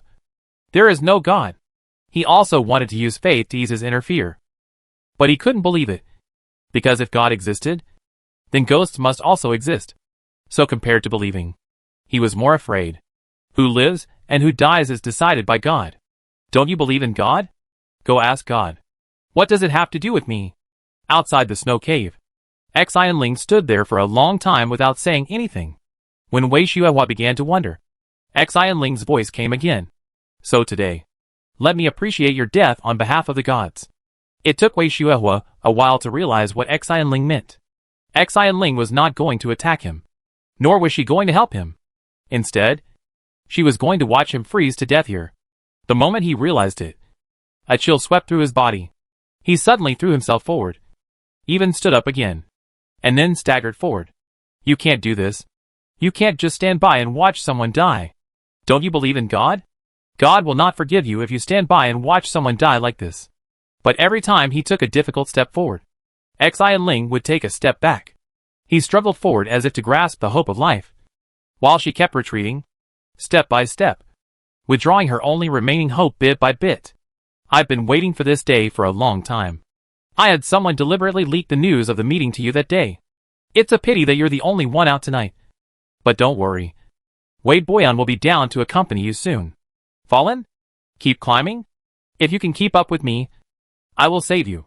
Xianling's voice was not loud. It was a calm whisper full of temptation, like a devil's whisper in one's ear. Under the oppression of the fear of death, Wei Xuehua actually walked very far away. But his seemingly grasping behavior of hope accelerated his death. He used up all his strength, but could only watch the hope that was right in front of him move away little by little. Later, his brain had lost the ability to think because of the cold, and he could only move forward instinctively until he finally fell in the snow. On that snowy night, Xianling felt that the world was extremely quiet. She seemed to be able to hear Wei Xuehua's gradually weakening breathing. She just stood there, staring at Wei Xuehua quietly, looking at his gradually blurred eyes, and looking at his cold body. until the moment when he was sure that the other party was really dead. Xian Ling chuckled softly, and then burst into laughter. This complex laughter was blown away by the sky and earth along with the blizzard. It took Xian Ling a long time to regain control of her emotions. She thought she would lose the protection of God for not saving the dying person. However, she had waited for a long time, and all she could feel was the same impenetrable warmth and tolerance, as if it was the comfort from God. At that moment, Xian Ling could no longer hold back her tears. Chapter 58: The Betrayer. On the second day of the test from the gods, the people in the Liu family base got up a little earlier than usual. They came to the sacred tree earlier than usual, praying and blessing silently. The sacred tree seemed to have heard their blessings. When the sun rose, a familiar figure appeared at the entrance of the base. It was Xian Ling. Amidst cheers, Xian Ling was surrounded and escorted back to the base. Looking at the eager and concerned eyes of the people around her, Xian Ling smiled gently, completely different from the madness of last night. She thanked everyone for their blessings and said that she had no problems now. People observed Xian Ling's condition and found that she was indeed not injured.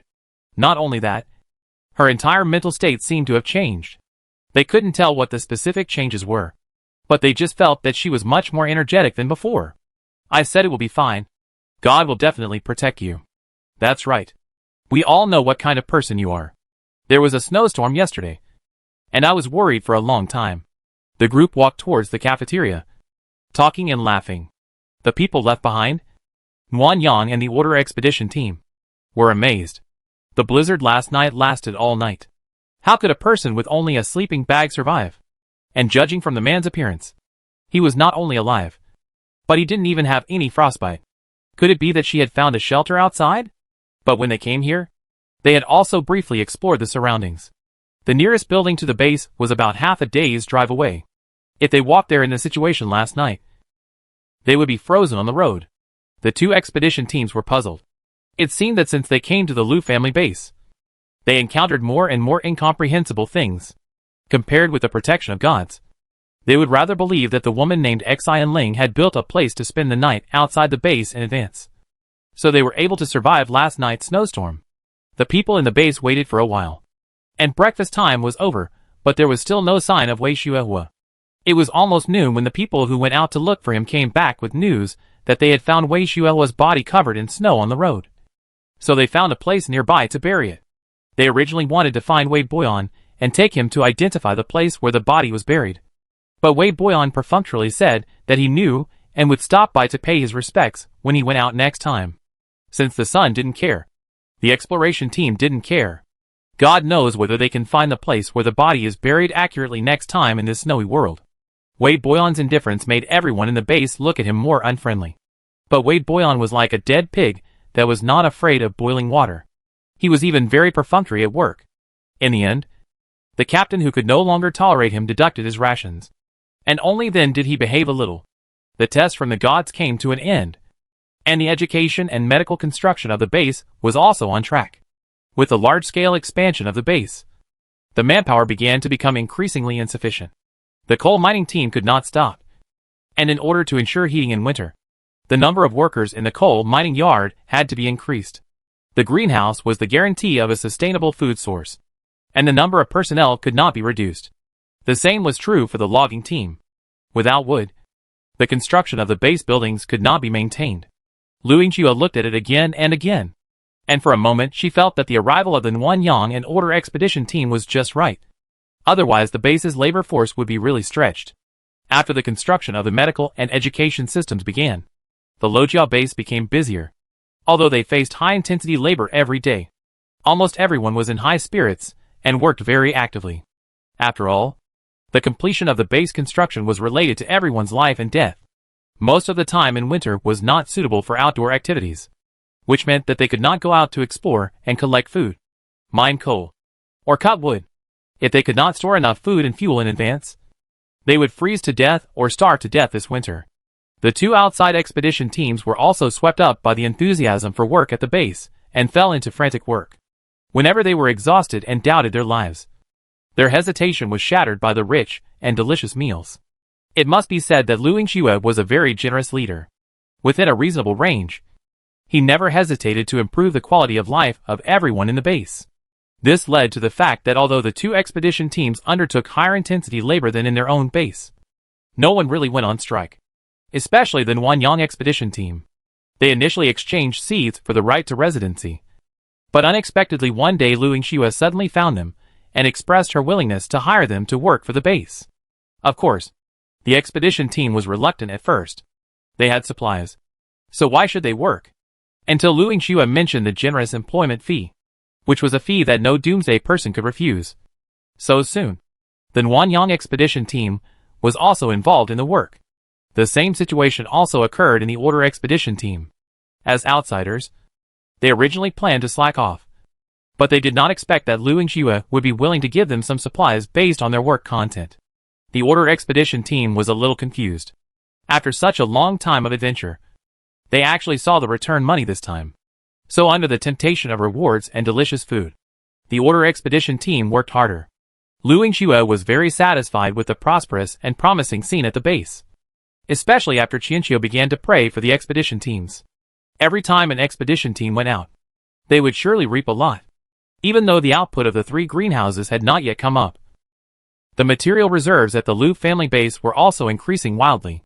The only person who was not happy recently was Wei Boyan. He was ready to run away. He felt that the people in this base were not normal. They worked like crazy. There were still more than 2 months before winter. Why were they in such a hurry? Besides, the temperature did not drop sharply in October. Last year, the temperature dropped sharply in November. If you are a little lazy, someone else will naturally fill in the gap. People here are all stubborn. After Wei Shuo's death, Wei Boyan thought that he would be able to leave with the Nanyang expedition team soon. But he waited and waited. And even after the members of the Nanyang expedition team hurriedly joined the work, he still didn't receive any orders to leave.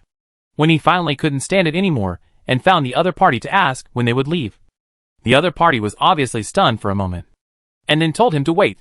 Now was not the best time, and asked him to always pay attention to the sacred tree and investigate the shift situation of the sacred tree guards.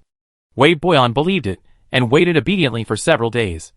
But there was still no movement from the Nanyang expedition team. He had already investigated the sacred tree thoroughly, and there was no loophole in the shift rotation.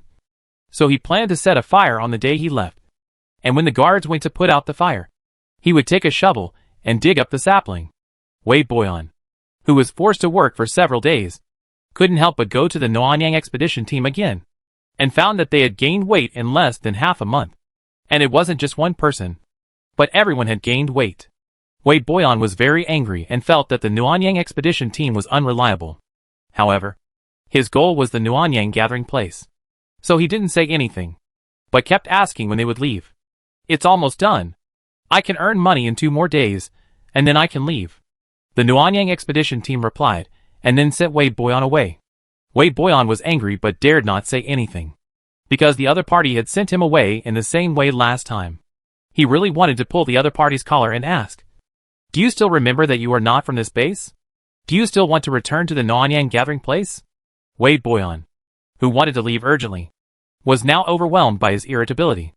Otherwise, he would have figured it out if he had just used his brain a little. If the Nanyang gathering place was really as good as he imagined, this Nanyang expedition team would not have stayed in the Lu family base for so long and were unwilling to leave. Because of Wei Boyan's constant urging, the members of the Nanyang expedition team were also very anxious. To be honest, the past half-month at the Lu family base was the most comfortable half-month they had experienced since the apocalypse. Although there was a lot of work and they had to take turns to do some high physical labor, they found the long-lost feeling of being alive. A feeling that was full of hope for the future. Although they were reluctant to admit it, each of them realized that compared to the Nanyang gathering place, they liked it here better. The members of the Nanyang expedition team, who met with Wei Boyan, returned to their residence and informed others of the situation. Finally, at the call of Su Ming, the 5-member team gathered together and had to discuss the issue of leaving. They also had family and friends in the Nanyang gathering place. And this was also the means of the Nanyang gathering place to ensure that those who went out for adventure would not sneak away. If we go back, the matter of the sacred tree at the Lu family base will be exposed. Why don't we kill that Wei Boyan, and then we won't say anything when we go back? You have forgotten the true God's methods. He will definitely send other expedition teams to investigate the situation later. Yes, even if Wei Boyan didn't urge us. We still need to leave. If we delay for so long, I'm afraid the base will get suspicious. Oh, what a pity. I quite like this place. Although the Nanyang expedition team had a good impression of the Liu family base, they were also very clear that the Liu family base could not compete with the Nanyang gathering place. And the true god of the Nanyang gathering place was very suspicious, and would send 1 or 2 expedition teams to investigate the situation later. For their own safety, there was really no need for them to take risks for these strangers. Thinking about the punishment methods of the true god and their relatives in the base, the 5 of them did not dare to have any small thoughts. After a brief discussion, the expedition team decided to leave as soon as possible. As long as the weather was suitable, they planned to leave within 3 days. When Wei Boyan got the news, he was so excited that he became energetic and worked harder. The weather was also very good in the next 2 days, and there was not much wind and snow even at night. Finally, on the 3rd night, the Nanyang expedition team set out. The time they chose was a little after 3 in the morning, when most people were asleep and it would be dawn soon. So the risk of leaving the base at this time was relatively small. Wei Boyan carried the supplies he had packed long ago on his back, and then set his tent on fire without any reluctance. His tent was in the center of the residential area. Once it caught fire, other tents around would also be affected, and people might even be burned to death. But he couldn't care about these things now. Or he didn't care at all. Wei Boyan actually thought about burning more important places like warehouses. But all the important areas in the Liu family base were patrolled, and it was difficult to do so. In the end, he chose to burn his own tent. This was a residential area and a place that could attract people's attention. He hid in the darkness, not far from the sacred tree, with a shovel and waited quietly. Sure enough, the fire in the residential area soon attracted the attention of the night watchman. After learning that the fire was in the residential area, the guards went to put out the fire. The 2 guards who chose to stay were quickly knocked unconscious by Wei Boyan and the members of the Nanyang expedition team who arrived. They did not kill them, which could probably be regarded as one of the few expressions of their love for this base. There was no need for more people to help. Wei Boyan took the shovel and just shoveled at the sapling. In the eyes of everyone, this sapling, which was less than the size of a palm, could be taken away directly with 1 shovel. It did not require any effort or time at all. But in fact, with 1 shovel, there was a crunching sound, and Wei Boyan seemed to have shoveled on a stone. Wei Boyan quickly put away the shovel, changed the direction of his shovel, and then there was another creaking sound. The shovel only went down about 20 centimeters before it got stuck. Wei Boyan felt a little puzzled. But time was running out, and he didn't have time to think too much.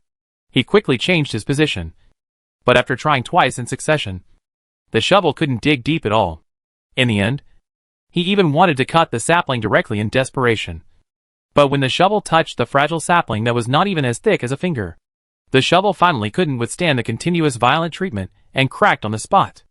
Looking at the sapling again, it just shook slightly. Wei Boyan thought he was seeing a ghost. And the 5 members of the Nanyang expedition team were also amazed. They looked at each other, then took out tools and quickly cleaned the soil under the sapling. The soil on the surface was very normal, and they quickly cleared out an area, which was enough for them to see the situation under the sapling. The situation before them made all 6 people present dumbfounded, and they were even surrounded by fear for a moment, because what was before them could indeed be called a sacred tree. In fact, only the 2 words sacred tree could explain the scene before them. That apparently small sapling had an unimaginably complex and huge underground root system. The sapling on the ground was not as thick as a finger, but the superficial roots underground were thicker than an adult's arm. There was more than 1 rhizome. Its rhizomes extended in all directions like dark red snakes. Many thinner roots grew on the thick root system, which were intertwined and densely packed, almost forming a net.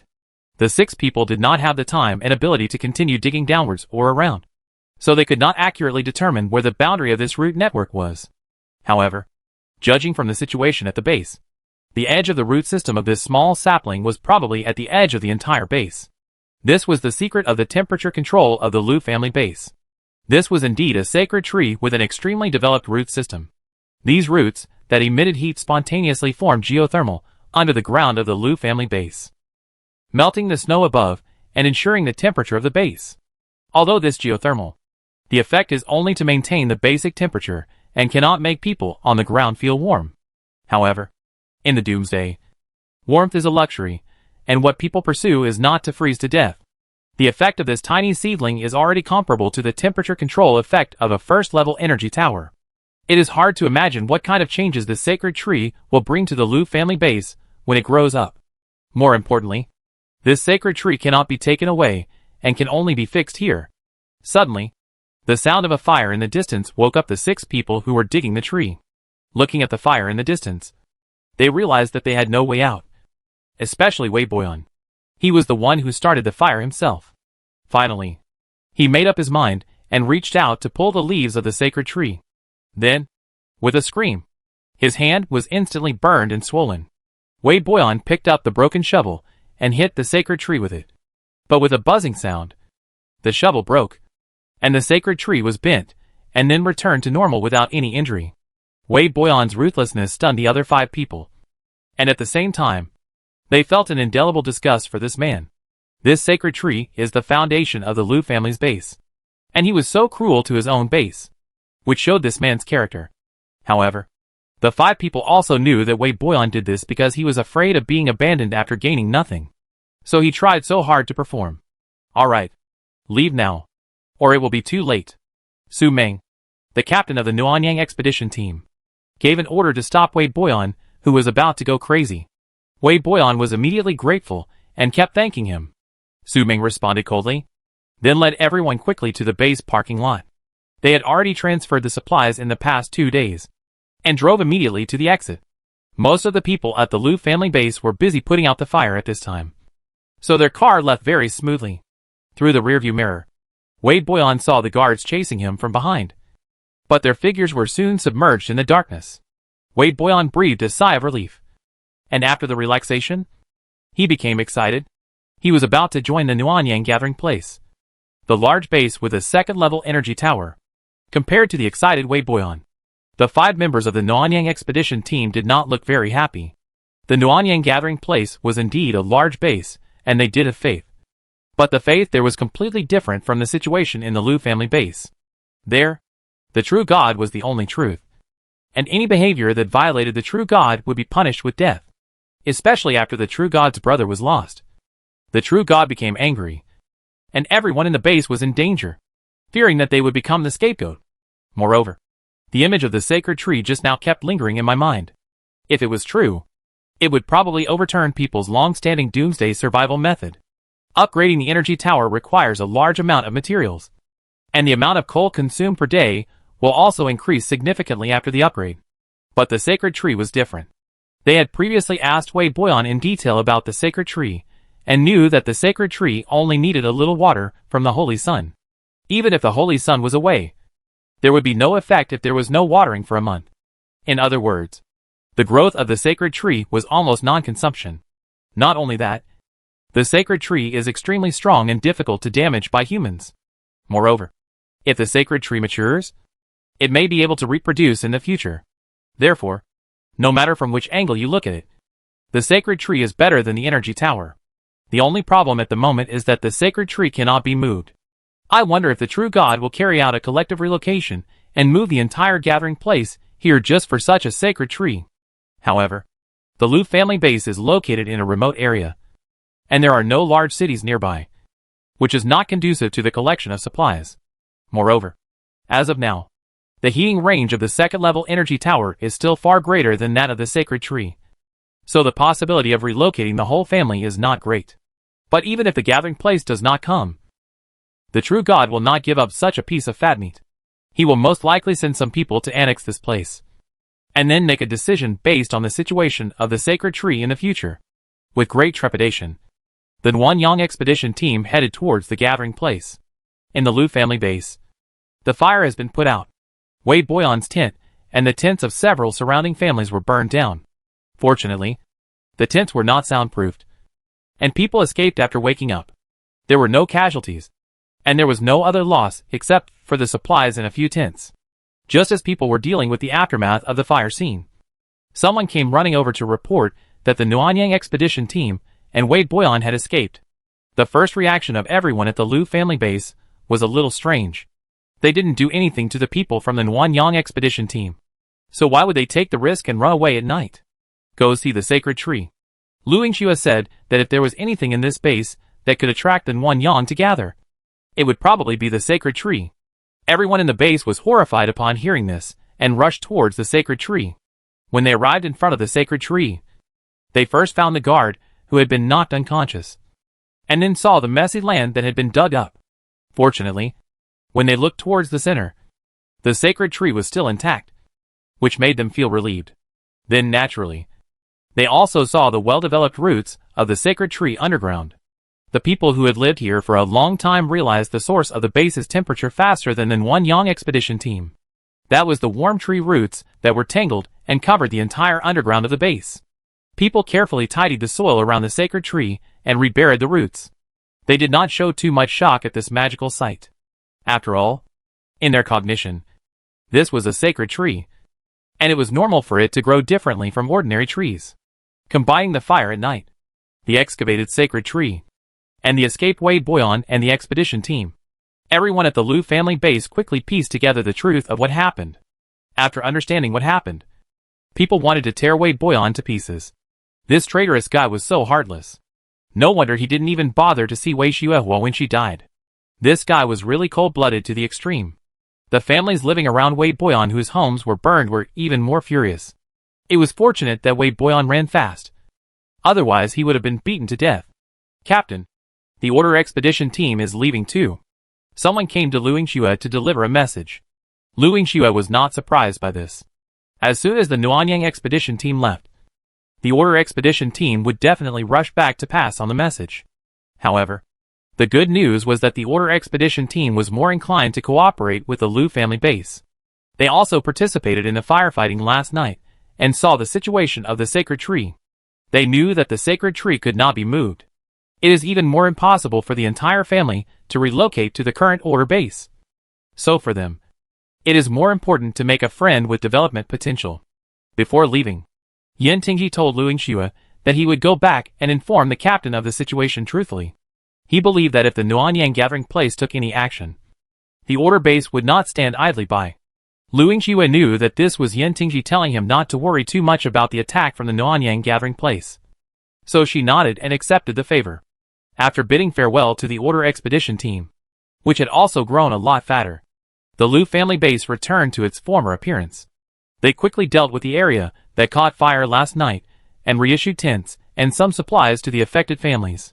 The base started operating quickly again, and was not affected by the fire at all. After seeing the magic of the sacred tree, they were even more motivated. Looking at the still vibrant base, Qianqiu was very pleased. This was the human race trying to survive in the doomsday. As long as there was hope, they could overcome all obstacles and move forward with all their might. As for the escaped Wei Boyan and the Nuanyang gathering place, there is no need to rush. We will meet again in the future. Lu Yingxue looked at the calm Lu Qianqiu and finally understood why Lu Qianqiu had such a strange expression when she said that he was afraid someone would steal the sacred tree. Obviously, in Lu Qianqiu's view, stealing the sacred tree is equivalent to stealing the entire base, which is impossible to accomplish. Therefore, it is completely redundant for him to send so many people to guard the sacred tree. It is better to send people to dig coal. Lu Yingxue figured it out, and the guards of the sacred tree went to dig coal and cut trees to build the base. Qianqiu didn't know about Lu Yingxue's series of psychological changes. Kay only knew that the fire maple tree was a spiritual plant after all, and it was a headache for most of the monsters in the mountain and sea world. It was impossible for just a few humans to dig or chop down the tree. It was only because the fire maple tree hadn't grown yet. Otherwise those guys who wanted to steal the tree would have been burned to ashes on the spot and become nutrients for the fire maple tree. Chapter 59 My New Leaf. However, the actions of Wei Boyan and the Nuanyang expedition team also reminded Qianqiu that the cultivation of fire maple trees must be done as quickly as possible. Although the trees are not afraid of being stolen, it will be troublesome if others come to grab the territory. Only when the fire maple trees grow up quickly, and the number of people in the base is expanded, the Lu family base will have enough strength to defend this territory. However, relying solely on manpower is still not safe. It would be great if the fire maple tree could awaken its intelligence. The Liu family base now prays to the fire maple tree every day. The power of faith also has a great effect on the fire maple tree. As long as the fire maple tree has intelligence, it will naturally protect the people in this base. Don't we still have the potion Zhou Xinghai extracted in the last world? Let's try watering the tree with some. The voice of 6161 suddenly sounded in my mind. Qianqiu actually had this plan. In the last world, Zhou Xinghai's medicine was only effective on animals and had no obvious effect on plants. However, the situation in this world is obviously different. One reason is that scrap iron is a god and can realize his wishes to the greatest extent possible. Another reason is the pure faith of everyone in the Liu family base. They believe that the fire maple wood is a sacred tree, and they are also imagining the thinking of the sacred tree in their minds. Therefore, in this world, the possibility that the fire maple wood can awaken its spiritual intelligence still exists. Have you finished reading the novel? Qianqiu asked. How is that possible? There are so many more. I have traveled through so many worlds. I have a lot of novels, games, and anime in stock. 6161's tone was somewhat proud. Like Qianqiu, 6161 also has the attribute of hoarding goods. But the two like to hoard different things. I am just taking a break. The main reason is that I just read a very good novel, and now I am a bit out of books. Obviously, after high-intensity entertainment, what follows is high-intensity emptiness. Especially for workaholics like 6161, who now feel a little at a loss as to what to do when they suddenly have free time. Qianqiu thought about it, and felt that he could assign some work to 6161. 6161. Can you modify the means of transportation? Or the warming measures for the house? Can you modify the robot that assists in mining and tree cutting? Can you modify the robot that cooks? Can you improve the medical bed in the medical room? 6161. Even the donkeys in the production team can't be used like this. Qianqiu. Really? Are you not as good as a donkey? Who said that? Just wait. I'll go and transform it now. 6161's long-suppressed work enthusiasm was ignited again, and he immediately threw himself into his work. 6161 was immersed in the busy transformation research. Qianqiu also found the medicine from the spiritual palace and poured it on the roots of the fire maple tree. After thinking for a while, he poured another bottle of spiritual dew on it. Now there is no condition to grow dew grass in this world. This spiritual dew is one less bottle. Hopefully, the sapling itself will have enough opportunities to support these resources. The sudden arrival of rich spiritual power made the sapling sway with joy twice, and then it tried desperately to absorb it, fearing that even a little bit of it would be wasted. In addition to the thriving sacred tree, the construction in the base is also changing with each passing day. The medical room was built faster than the academy, but due to power outages, many instruments and equipment cannot be used, and only the most basic clinical diagnosis and treatment can be maintained. Fortunately, they have collected a lot of medicines, so there is no need to worry about drug shortages for the time being. In addition, the medical room is also equipped with 5 beds to accommodate seriously ill patients.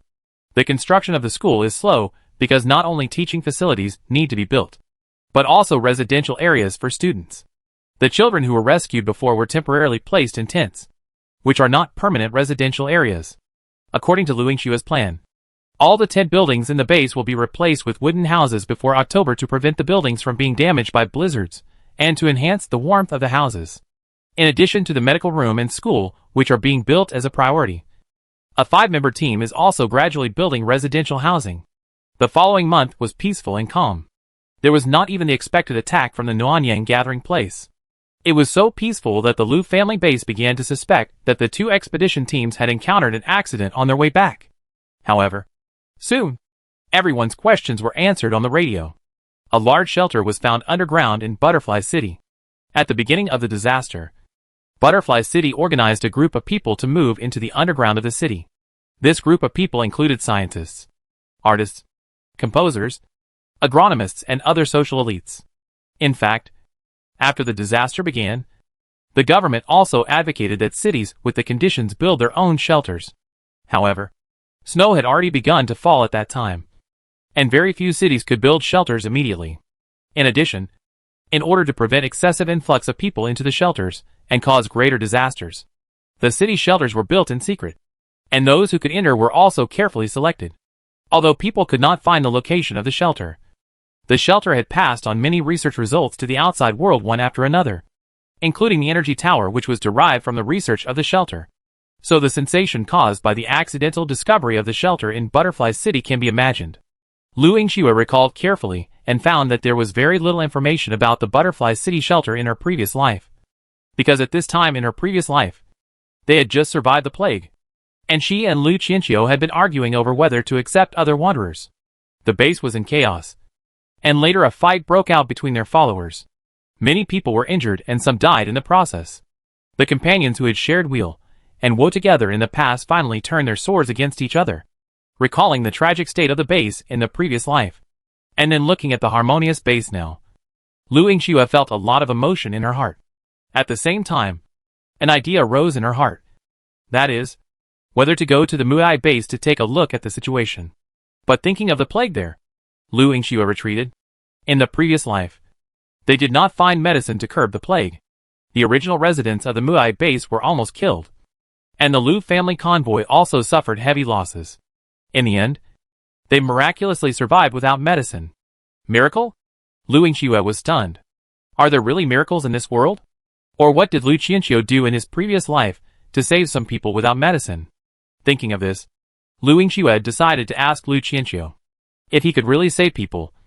It would be a good idea to go to the Muai base, whether it was to build it into a branch base or to establish friendly relations with the other party.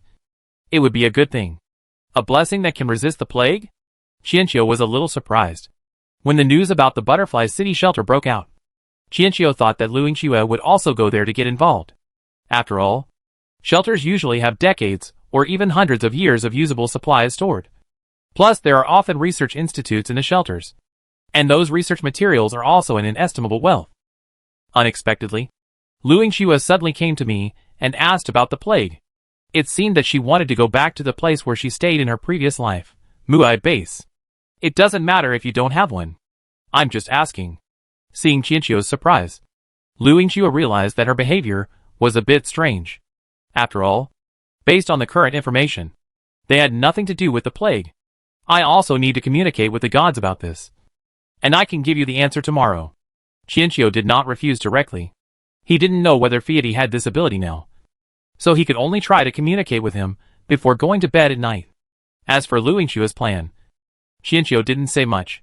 He believed that Lu Yingxue had her own considerations in everything she did. That night, Qianqiu fell asleep with some expectations. He had not communicated with Fiat since the last blessing. This time he came with a mission, and it was not Kei himself who wanted to communicate with Fiat. In his dream, Qianqiu floated up to the clouds again and met Fiat again. Compared with the first time they met, Fiat now seemed much stronger. Fiat's huge body wrapped around Qianqiu, and his big head rubbed in front of Qianqiu, as if asking for a touch. Qianqiu, you finally came. I missed you so much. Fiat's voice carried a hint of grievance, as if Qianqiu was some kind of unfaithful man who would be thrown away after being used. Qianqiu of course refused to admit this, saying that he was just an ordinary man, and if Fiat wanted to see him, they would have met long ago. So why would he bother whether he was willing or not? Of course Qianqiu has to be willing. I don't want you to be unhappy. Fiat seemed to sense Qianqiu's thoughts and spoke like this. Qianqiu pondered for 2 seconds after hearing this, and finally sighed. Well, actually I have always wanted to see you. But you are now the god of this world. When I leave this world, you can still choose to stay. Qianqiu didn't expect Fiat to be so sensitive, and he finally faced his own little thoughts for the first time. He didn't want to drift alone in the 3,000 worlds, and he wanted Fiat to accompany him. But Fiat was originally the incarnation of the god of creation, and after coming to this world, he directly became a god. When he leaves, will Fiat be willing to give up everything and leave with him? Qianqiu didn't know the answer, but he clearly felt that after coming to this world, Fiat was deliberately avoiding him. For example, they could only meet in their dreams, and the number of times they met was limited, and the time was short. Fiat was a god, so how could he not be able to control even this short meeting time? Fiat's head pressed against Qianqiu's forehead. He did not speak, but shared the truest thoughts in his brain. When the two people's consciousness merged together, Qianqiu felt the trembling from the soul. He could not describe that wonderful feeling. He felt a strong and gentle tolerance. That kind of gentleness was like the cool sea at night. which could support all his wants and actions. As if in this sea of consciousness, he could do whatever he wanted. The common spiritual consciousness also allowed Qianqiu to instantly understand Feidi's thoughts. He finally understood that no matter which world, no matter Feidi's identity, he would follow him without hesitation to drift through the 3,000 worlds. As early as the first meeting, even if Feidi was not fully intelligent, he had already determined his future. To this day, this future has never changed. In this case, Qianqiu further explores deeper secrets, such as the conscious alienation of scrap iron, and the secrets concealed by scrap iron. This time Qianqiu clearly felt Feidi's struggle. Qianqiu held Feidi's big head with his hands to stop his struggle. Qianqiu had an intuition that he must know why, and Kei's intuition was always accurate. Finally, Feidi gave up resistance, and Qianqiu saw the secret hidden by Feidi. It turns out that the god of this world has died, and the world is frozen not because the god has abandoned him, but because of the god's increasingly cold body and mind. But even before the god died, he still cared about his favorite, that is, the world he created. At this time, Feidi and Qianqiu came here.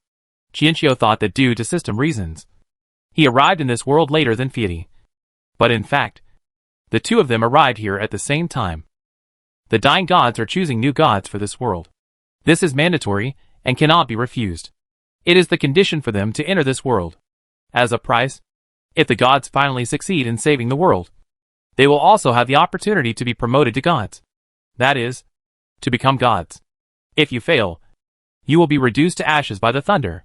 Scrap, who woke up first, learned about the situation in this world in advance, and knew that the world's faith had collapsed long ago.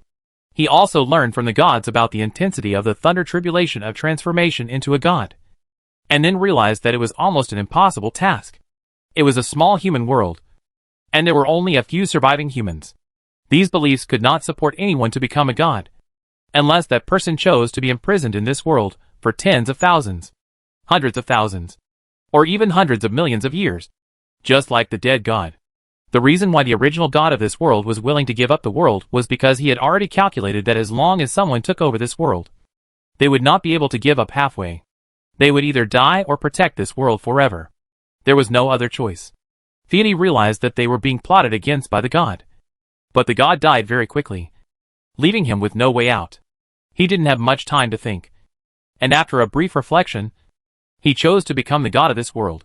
He knew Qianqiu would never be willing to be imprisoned in this small world, and his world should be wider. So he chose to become the prisoner, or become the ashes of failure under the heavenly calamity. The scrap iron increased Qianqiu's sleeping time.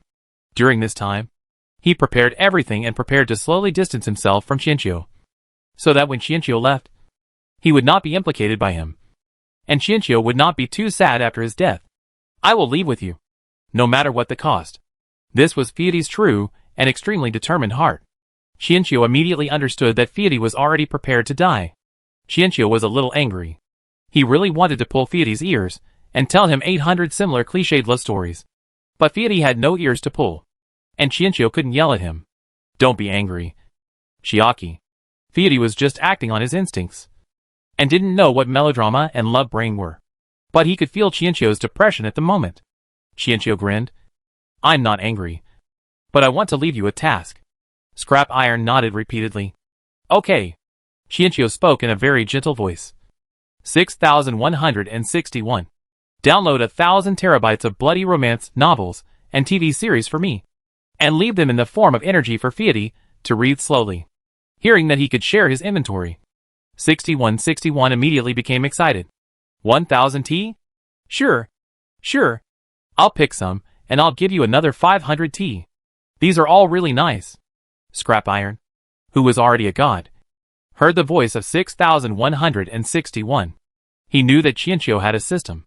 He didn't feel anything before, but now he felt a little uneasy for some reason. But he didn't know why. Qianqiu didn't explain much.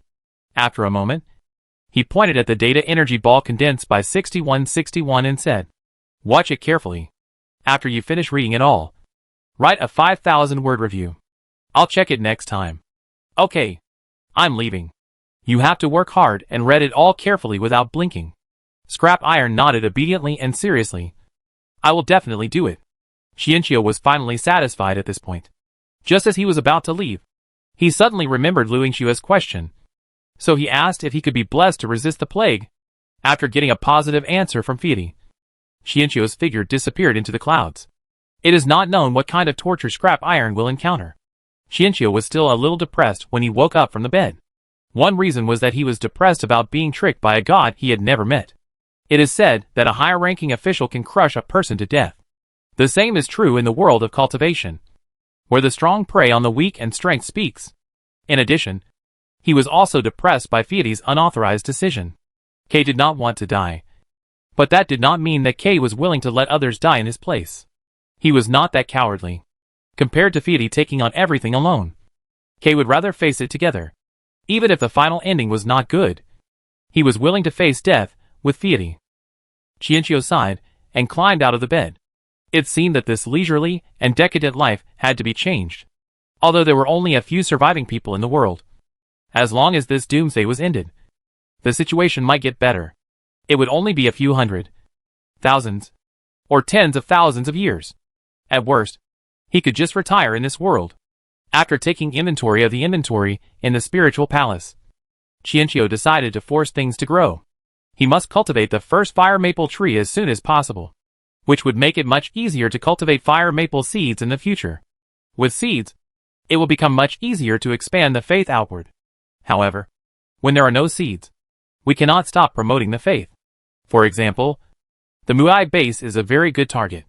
Qianqiu knocked on Lu Yingxue's door and told him that he could be blessed with resistance to the plague. But the blessing was a bit complicated, and the duration of the blessing was limited. So he had to follow the action. Lu Yingxue was a little hesitant, although she had never been to the Muai base in this life. The Lish scene had already automatically jumped into her mind. The streets of the Muai base must be filled with corpses, and death and despair were everywhere. He didn't know whether Lu Qianqiu could bear this scene, but looking at Lu Qianqiu's indifferent eyes, he finally nodded in agreement. As a person of action, Lu Yingxue immediately put on her clothes and went to make arrangements for going out in the moonlight that had not yet faded. Qianqiu then realized that it was still dark, but he was not sleepy at all. So he simply went straight to the sacred tree and prepared to water the saplings again. According to his calculations, the fire maple trees should be about to get rid of the seedling stage and enter the growth stage. When they arrived in front of the fire maple tree, there was no one guarding it. Qianqiu took out 2 bottles of condensed dew and poured it on the tree. The fire maple tree, which was trying to grow, was instantly replenished with spiritual power.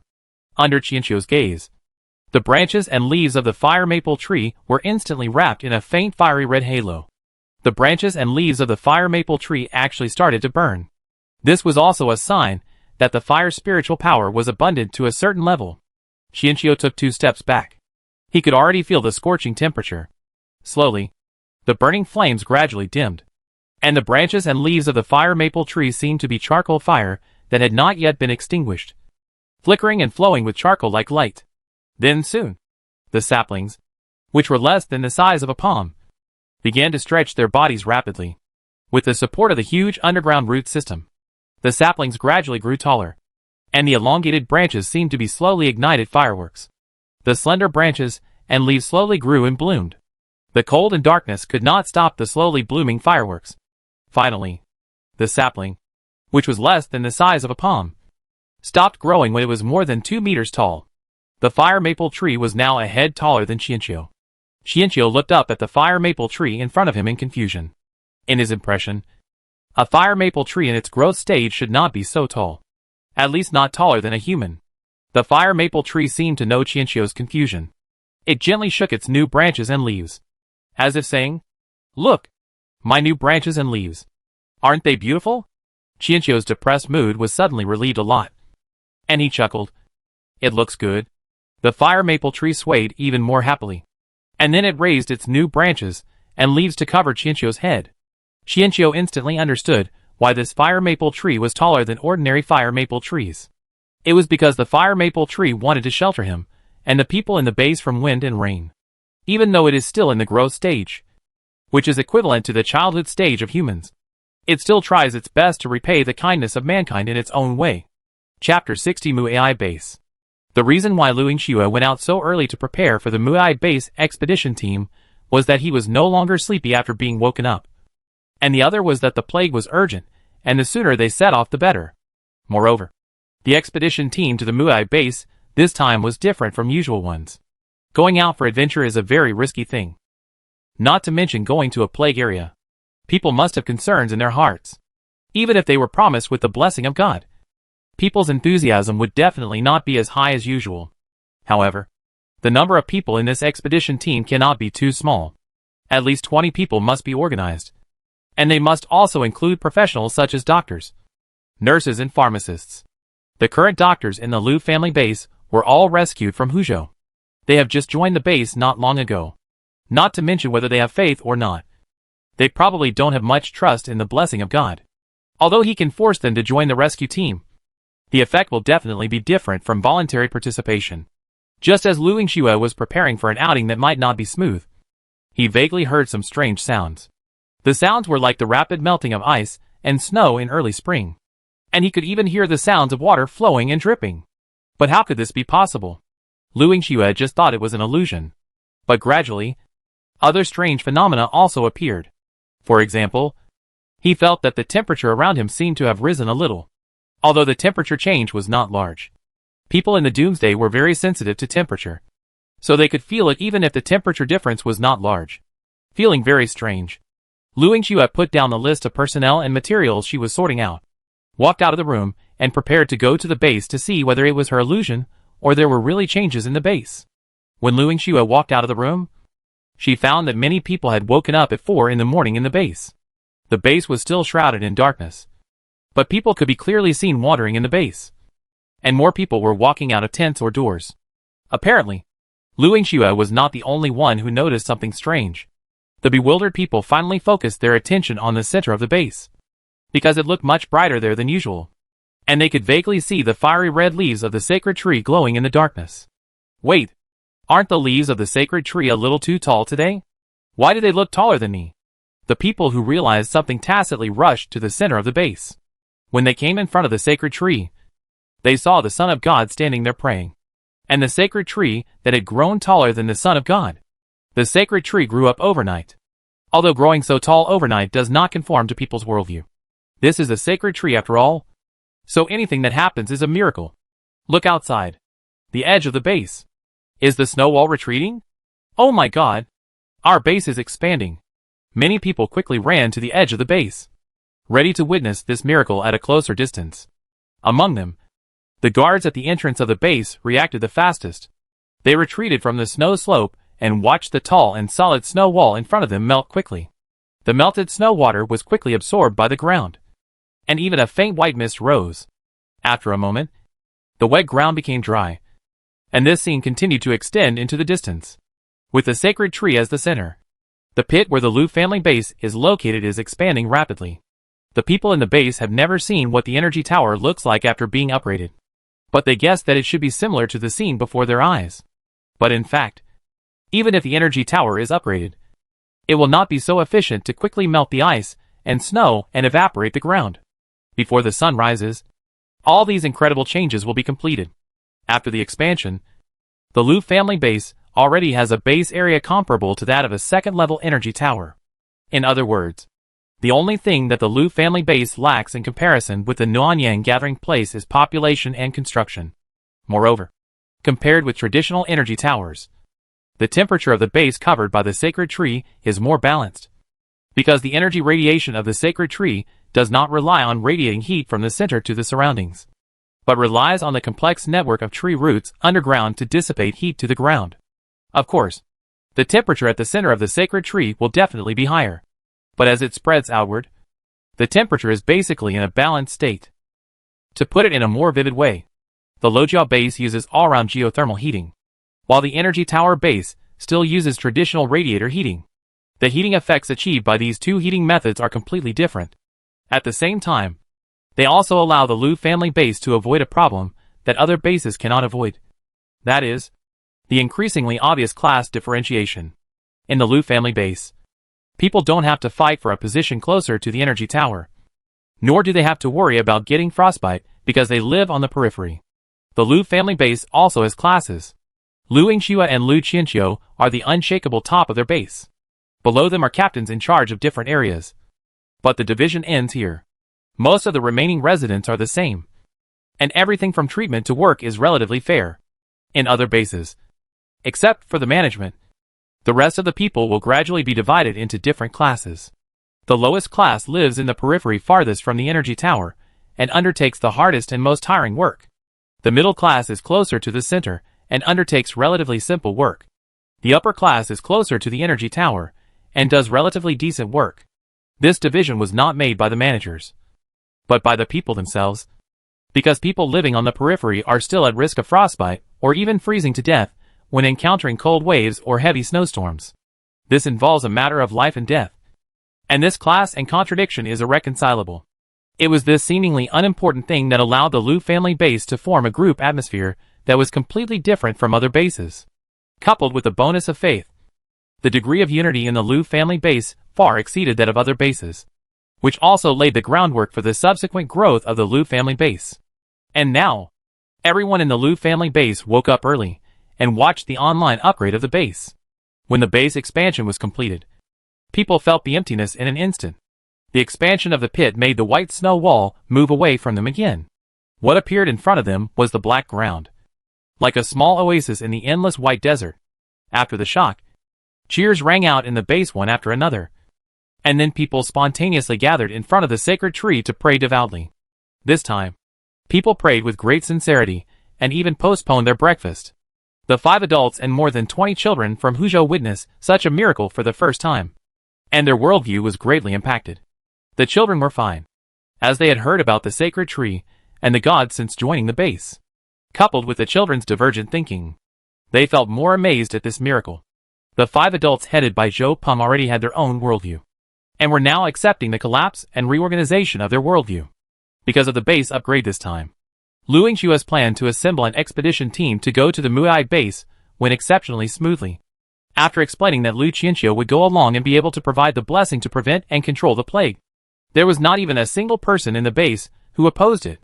When he found Zhou Peng and others and asked if they were willing to take part in the rescue, Zhou Peng and others agreed without hesitation. Under such smooth circumstances, Lu Yingxue completed all matters related to the expedition team's outing in just one morning. However, he was not in a hurry to leave. The sudden upgrade of the base meant that the subsequent construction would also have to undergo some changes. The primary problem currently facing the base was the shortage of manpower. And if it wanted to accommodate more people, it would have to have sufficient food supply. Therefore, the task he left for the base was to focus on the construction of greenhouses after the construction of the academy, and to add at least 10 more greenhouses on the basis of the original 3 greenhouses. And while they are away, if there are wandering caravans or individuals who want to join the base can also absorb them on a small scale. But the number of people cannot exceed 20. And they cannot be from the same caravan or organization. In addition, the collection of coal and wood cannot be stopped, and the progress of house construction can be slowed down. During the absence of their 20-person rescue team, the base will no longer send out other expedition teams, and must remain highly vigilant to the outside world and wait for them to return. After Lu Yingshue's orders were passed down one by one, a new snow slope entrance and exit was paved on the edge of the base, allowing vehicles to enter and exit normally. In fact, the base had just been upgraded, and it was not the best time to go out. However, after repeated consideration, Lu Yingxue felt that if the construction of the base went smoothly, she could bring back some people this time, which would just fill the manpower gap in the base. In addition, the plague issue could not be delayed, so she set off anyway. This time, Muai's expeditions totaled 20 people. They drove a passenger car and 5 trucks, one of which was equipped with a large number of medical protection products, and the other was equipped with food and warm facilities. The other 3 vehicles were empty, as they were used to collect supplies for the return journey. It had almost become a consensus among the expedition team at the base not to return empty-handed after a trip, because they were blessed by God, going out again after more than a month. The outside world still seems to be unchanged. Qianqiu and Lu Yingxue are sitting in the same car. Lu Yingxue is responsible for driving and leading the way. While driving, he introduces Qianqiu to the basic situation of the Muai base. The Muai base is a second-level base. The current captain is Muai. The base was hit by a plague, and the signal for help was sent by her. According to the broadcast, The Muay base has been hit by the plague for nearly 2 months. The base originally had a population of more than 800 people, but now there are less than 300 people alive. This was the content of the last broadcast. I'm afraid the number of people is even smaller now, because there are fewer and fewer healthy people, and the base's labor force is obviously insufficient. This will lead to material shortages, law and order disturbances, and other vicious incidents. Once it gets out of control, the base will be littered with corpses. After hearing this, Xianqiu finally understood that Lu Yingxue was giving him a heads up. And it seemed that it was not just him. All the people selected into the rescue team should have been mentally prepared by Lu Yingxue in advance, so as to prevent the tragic situation at the Muay base from causing a psychological collapse of the rescue team. However, the people in the team were all carefully selected by Lu Yingxue, and they were also people who had witnessed all kinds of tragic scenes of the doomsday with Lu Yingxue. So there was no need to worry too much. Seeing that Lu Qianqiu was listening to her carefully, Lu Yingxue started talking. The Muay base upgraded its energy tower half a year earlier than the Nuanyang gathering area, and the two bases have been in competition for a long time. Later, the true god of the Nuanyang gathering area predicted that the Muay base would suffer heavenly punishment for not believing in the true god. As a result, a plague broke out in the Muay base soon, and the true god of Nuanyang became famous for a while, and the Nuanyang gathering area also began to rise. Qianqiu didn't know much about the gossip about these bases, so he listened with great interest. Does the true god of Nuanyang really have the ability to predict the future? Lu Yingxue was skeptical about this question. Whether in his previous life or this life, he had an inexplicable dislike for the true god Nuanyang, especially after witnessing the real miracle. Lu Yingxue had more doubts about the true god Nuanyang's ability. The true god Nuanyang's predictions are mostly disasters, such as fires in some bases, avalanches, energy tower explosions, etc. These things can be caused by humans if they are intentional. However, he also predicted that the arrival of the cold wave last year would be delayed. In short, he made a lot of predictions. Later, he became famous for the plague at the Muay base, and the upgrade of the energy tower at the Nuanyang gathering place made him so popular now. Afterwards, Lu Yingxue told Qianqiu in detail 2 prophecies of the true god Nuanyang. Like the Muay base, the true god Nuanyang prophesied about bases or convoys that were not on good terms with him. Moreover, rather than prophecies, they were more like curses, and they were all curses that could be fulfilled artificially. However, whether it was human-induced or coincidental, these prophecies did come true one by one. It was precisely because of this that, although many people were skeptical about the true god Nuanyang's prophecies, fewer and fewer people expressed them publicly. After all, it is already difficult to survive in this doomsday, and for some things, it is better to believe in them than not to believe in them. As fewer and fewer people oppose it, naturally more and more people believe in it. The Nuanyang gathering place has developed step by step to its current scale.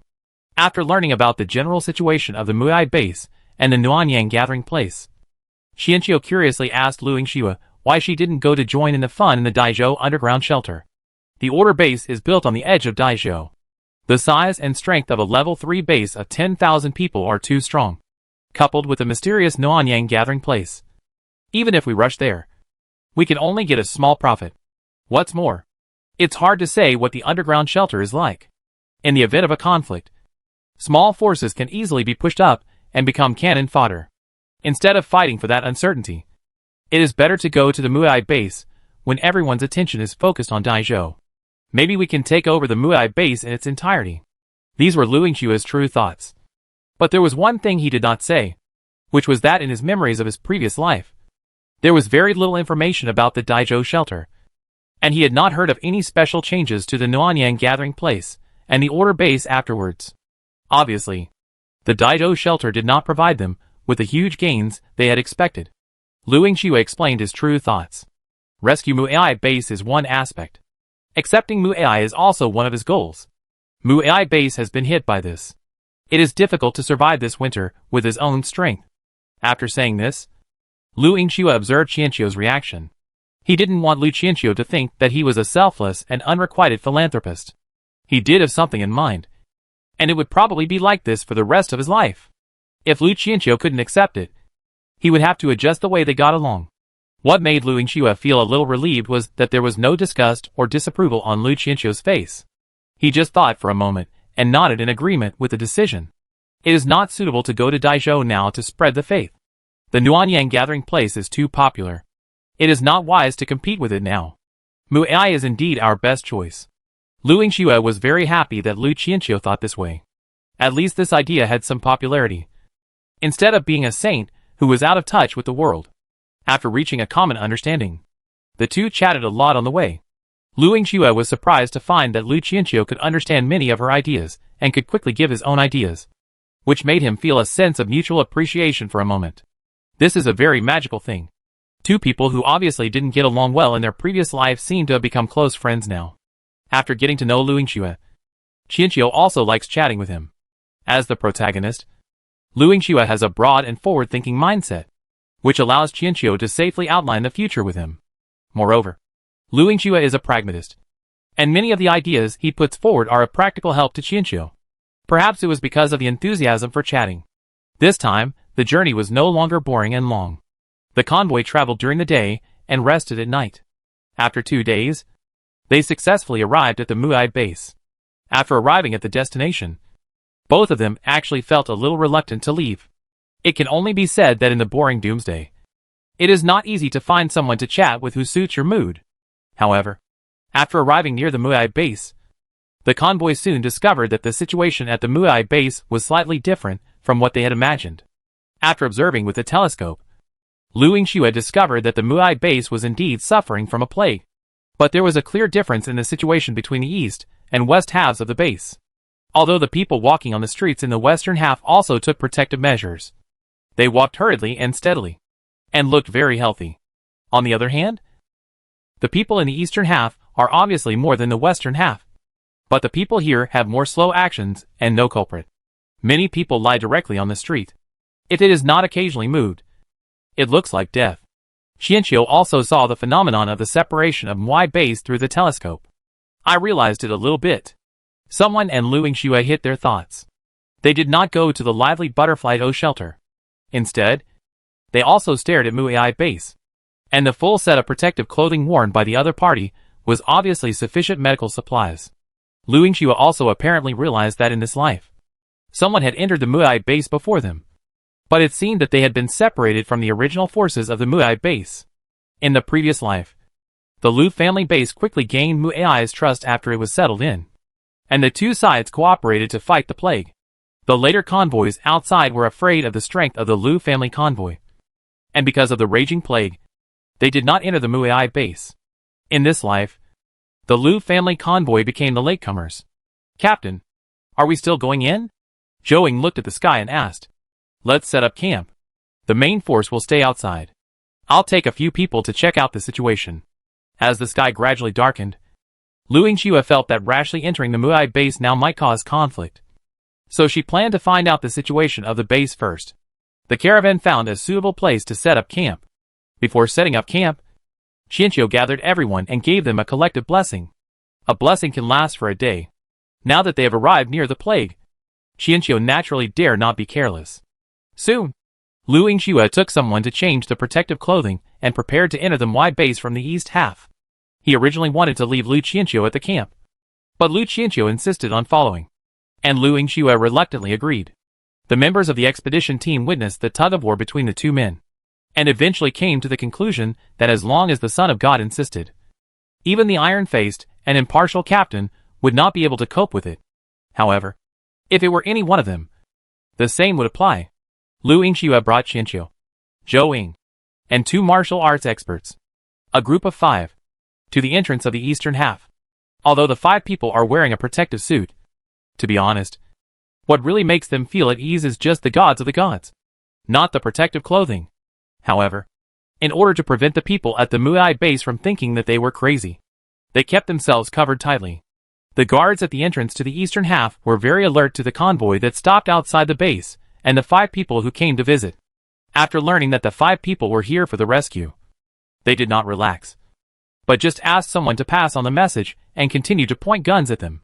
The 5 people were a little puzzled by the vigilant attitude of the Mu'ai guards. But considering the current split of the Mu'ai base, it might be that something unpleasant happened before. About 10 minutes later, the guards got the order of release. and sent them to lead them to see the current leader of the base, Mu Ai. Arriving in front of a 2-story wooden building, the guard knocked on the door, and soon someone came out of the room. It was a woman wearing a simple mask.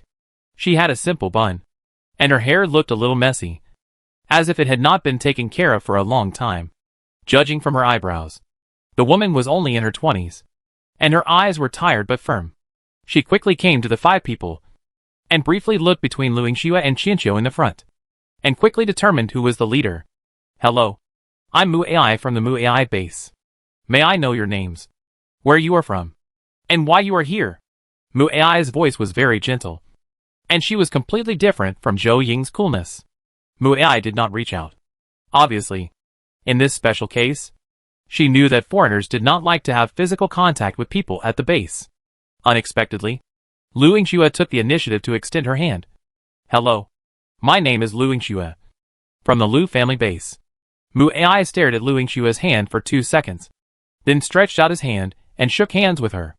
Qianqiu, who had experienced countless love-brain worlds, keenly captured some information at this moment. Lu Yingxue seemed to have something special about Mu Ai, but thinking back on the plot, the protagonist did not seem to have a love line. 6161. Is Mu Ai the heroine? 6161. Who is concentrating on studying? Gave the answer 2 seconds later. No. Mu Ai died in the plague. The heroine did not appear in the original plot. Qianqiu didn't say anything. In the gossip of his gossip, Lu Yingxue had already communicated with Mu Ai into a simple communication, which explained the purpose of the building's home base. You are welcome to come, and thank you very much for coming. The Mu Ai base has been closed for some time. Mu Ai has never heard of the Lu family base, but now she has no capital to say no. One reason is that the resources of the Mu Ai base are about to be exhausted, and another reason is that the jackals next door are waiting for an opportunity to move. No matter what the Lu family base came for, Mu Ai now urgently needs external force to fight against the Wen family convoy. Can you tell me what the base is like now? We saw from outside that the east and west halves of the base seem to be different. Mu Ai led a few people to settle the guests, and Yingxue on the road asked to ask about the situation. Mu Ai nodded. There was nothing to hide. More than a month ago, a team called the Wen family convoy arrived outside the base and claimed to be here for rescue. This was the first rescue team we have received so far, so we naturally agreed to let them in. However, after the Wen brothers entered the base, they did not carry out any rescue operations. Instead, they killed and buried the infected people alive. Afterwards, anyone who showed any suspicious symptoms would be dealt with by them. We were unable to expel them, and eventually a confrontation between the east and west regions gradually formed. But I'm afraid this confrontation won't last long. Chapter 61 Crisis. The original leader of the Mu Ai base was Mu Ai's mother. But Mu Ai's mother passed away a few months ago, and Mu Ai was ordered to take over the base. If it weren't for this sudden plague, the Mu Ai base might have been able to transition smoothly. After all, Mu Ai also inherited his mother's skills and wisdom. However, this plague was like a catastrophe that suddenly hit the Mu Ai base, coupled with the propaganda of the Nuanyang gathering place. People in the base were panicked, and as time went on, it became more and more difficult to control. When the Wen brothers' convoy arrived outside the base, Mu Ai was also wary. But at that time, there was already internal strife inside the base.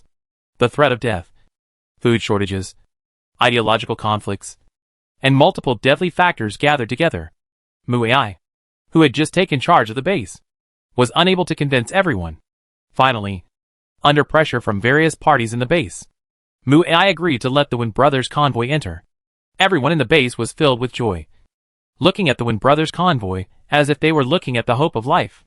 However, they did not expect that what greeted them was not food and supplies, but a massacre with swords and guns.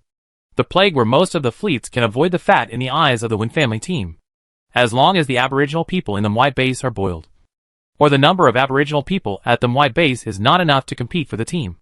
The Wen family brothers will launch an attack to completely occupy the Mwai base. Are they not afraid of the plague? Zhou Ying couldn't help but frown after hearing this. They dared to come here because they had sufficient medical protection supplies and the blessing of God. Are the Wen brothers so confident that they will not be infected? Mu Ai sighed. Maybe the other party wants to gamble. After all, if you gamble, you don't have to wander around. and you can directly have a second-level base. Compared with others, Lu Yingxue was attracted by the surname Wen.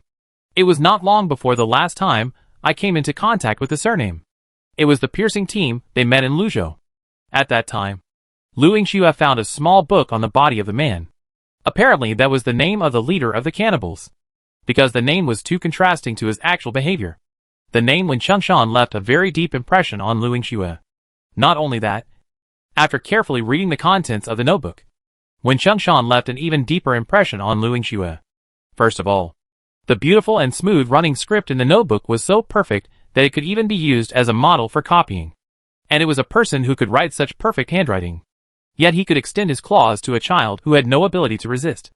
In addition to the excellent handwriting, the content of the notebook is very rich, including records of the convoy's supplies, the owner's own mental journey, and some post-apocalyptic experiences.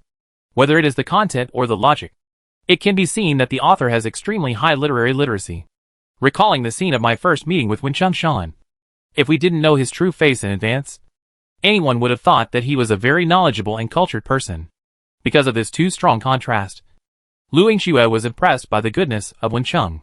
Therefore, when he heard the Wen family team, he was immediately attracted by this surname. And it was indeed a risk of the Wen family team that the Wen Jia team entered the Mui base. My brother is Wen Qingxin, and my brother is Wen Chengyang. Mu Ai looked at Lu Yingxue curiously. Why? Do you know these two people? Lu Yingxue shook her head. I don't know him. But not long ago, we encountered a cannibal convoy led by Wen Chengshan in Huzhou. The convoy had a supply reserve that did not match the number of people. At that time, we thought it was because of cannibalism that they were able to leave so many supplies. Now it seems that Wen Chengshan may have taken away most of the convoy's supplies. After Wen Chengshan disappeared, the Wen family convoy could not continue. So they jumped over the wall and risked being infected to enter the Mui base. Zhou Ying naturally knew about the cannibal caravan in Huzhou, but she only knew the name of the leader now. What a coincidence! If I calculate the time when the captain went to Huzhou is almost the same as the time when the Wen family caravan entered the Mui base. The little notebook left by Wen Chengshan does not contain any records about Wen Qingxin and Wen Chengyang, but it does contain his dissatisfaction and complaints about his brothers. And there is also a photo of a young woman in the notebook. This woman must be very important to Wen Chengshan, as she can be found in a small notebook that he carries with him. Young women? There are indeed quite a few in the Wen family's convoy. Among them, a woman named Wu Suyue has a relatively high status. However, I don't have more specific information about her. Mu Ai thought thoughtfully. If what Lu Yingxue said was true, then the leaders of the Wen brothers team might not have been two people at first, but three brothers. I have to say, compared with their behavior, their name is more like an irony. Lu Yingxue deeply agreed with this. The three words faithfulness, kindness and goodness were completely contrary to the actions of these three people. Although it cannot be confirmed at present, it can be roughly speculated that Wen Chengshan and the people who broke into the Mui base are three brothers. It was just that Lu Yingxue did not carry the little book with him. It could not let Mu Ai judge whether the woman in the photo was Wu Suyue. But it was not in a hurry. There was always a chance to understand. Once Wu Suyue was determined that the woman in the photo was determined, it shows that the materials of the Wen family brothers are still there. Mu Ai looked towards the west with a somewhat cold gaze. The indigenous people of Mu Ai, they were almost wiped out. And according to reports, even people who showed no symptoms of infection were disappearing in the past 2 days. Mu Ai didn't understand what was going on at first. But after hearing what Lu Yingxue said, Mu Ai immediately had a bad guess. Neither infection and suspected infection cannot be eaten. And there is the possibility of spreading the plague. Therefore, the Wen family brothers entered a large-scale buried zoo. And the health of healthy people who were not infected were also likely to be used by the other party as a reserve. Can you tell me the basic situation of Mui Ai base? And your understanding of the Wen family brothers? Of course. I also have to explain the situation of our rescue team, and then discuss when the rescue team can enter the base. Now is not the time to be sad or angry. As the saying goes, knowing yourself and your enemy will ensure victory in 100 battles. Lu Yingxue urgently needs to understand the situation at the base. Mu Ai was no longer so alert to the Lu family convoy, and she was in urgent need of rescue. She led the 5 people to their residence, and then introduced the current situation of the Mu Ai base. After the massacre began, Many people from the western half of the area poured into the eastern half. The current population of the eastern half is about 180 people. But people die every day. So the number is uncertain. And among these 180 people, less than half are healthy. The grain reserves of the base had been bottomed 3 days ago. And medicine was exhausted as early as a week ago. The situation at the Muay base was not optimistic. There were more than 20 people in the Win brothers convoy. Except for a few women who looked non-threatening. The rest were strong men. They also had guns in their hands. Although there were only a few of them. They were also extremely lethal. Fortunately, the Muay base itself has weapons reserves. Otherwise the other party would have carried out a major purge of the entire base long ago. There is another situation. The Muay base is not united either.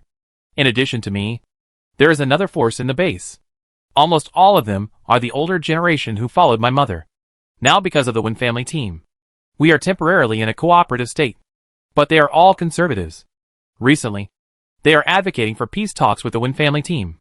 They want to divide the base into two so that they don't interfere with each other. Muay frowned. Obviously very troubled by this force. Before Lu Yingxue could ask in detail, footsteps were heard outside the house. And then a man in his 50s and several others forced their way into the house. Muay, you are accepting foreign aid during this sensitive period. What if you anger the Win brothers? Have you thought about the consequences? The accusations began before the man had even stood firm. Muay, who had been quite relaxed, suddenly turned cold. Uncle Shui, I know what I am doing. If I don't accept external help, can I still count on the help of the Win brothers? Then aren't you afraid of attracting another Win family convoy? Who knows if the new convoy is heading for the energy tower? Those wanderers are just talking nonsense. After a man entered the house, he was alertly vigilant after seeing the high horse building Yingxue. And his tone was full of gunpowder. Qianqiu, who has been in the world of love brain for many years, once again smelled the scent of gossip. It's not his fault. After experiencing so many worlds of love brain, gossip has almost become an instinct for him. Watch your mouth. This man's hostility and degradation are too obvious. Even Zhou Ying noticed that this person seemed to be targeting Lu Yingxue. We are the rescue team of the building base. And we are also a second-level base. The man was suddenly confused by the rebuke. One reason was that the words were spoken rudely. And the other was that he didn't expect that the person who scolded him was actually a woman. What was the meaning of the broken energy tower? This was obviously an insult to him. The moment he reacted, the man was extremely ashamed and annoyed. You are a woman. How can you give orders? Ah! With a scream, the man was kicked out by his feet. And Lu Yingxue retracted his feet indifferently. Among the medical and pharmacists I brought, half of them were women. Either shut up by myself, or I shut up for you. Our housekeeper came to rescue, not to ask for people. Zhou Ying silently retracted her foot. It was only because the captain acted faster that she would have beaten this man into an anthropomorphic creature. Lu Yingxue's kick was so clean and neat that it didn't give the man any time to react. As the man screamed in agony, the old man in the lead realized that his son had been beaten. But before he could speak, Muay spoke first. Uncle Shui, I am the one entertaining the guests today. Shui Menghai is too rude. But he is only a child in his 30s after all. I will not embarrass him. But you should also discipline him more. If he offends someone, he shouldn't offend in the future. They won't care whether he is a child or not. I understand that it is not easy for you to pull him hard. But now everyone is not easy. And be considerate of each other. Don't blame yourself too much. You are old, and the dirt has buried your eyebrows. Who can blame you? We can talk about it tomorrow. You should go to bed early. At this point, the scene became silent. Uncle Shui was very angry. He panted for a long time before he spoke. Okay. See you tomorrow. There was a strong threat in his words. And it was obvious that he was not going to give up. After saying these harsh words, the man left with Shui Meihai, who was still crying. The room remained quiet for a long time. It was obvious that the 5 people had a new understanding of Muay. They had seen what it meant to say the cruelest words in the softest voice. Zhou Ying saw a familiar shadow in Muay just now, and suddenly felt that they had met too late. This time, she took the initiative to extend her hand to the other party and said, Hello. My name is Zhou Ying. I wonder if I can make friends with you in my personal capacity. Muay was stunned by Zhou Ying's straightforwardness. And then his eyes were filled with smiles. Hello. My name is Mu AI. I'm glad to be friends with you today. Some people can quickly judge whether they are in line with their aura even if they just meet. Obviously, at this moment, both women feel that this is a friend worthy of deep friends. Qianqiu, who had been watching the show for a long time, was very sure that he had captured Lu Yingxua's depression at that moment. Obviously, Lu Yingxua took showing out this time because she considered that it would be much easier for women to communicate with each other. But he did not expect that Zhou Ying would gain Mu Ai's friendship faster and more easily than himself.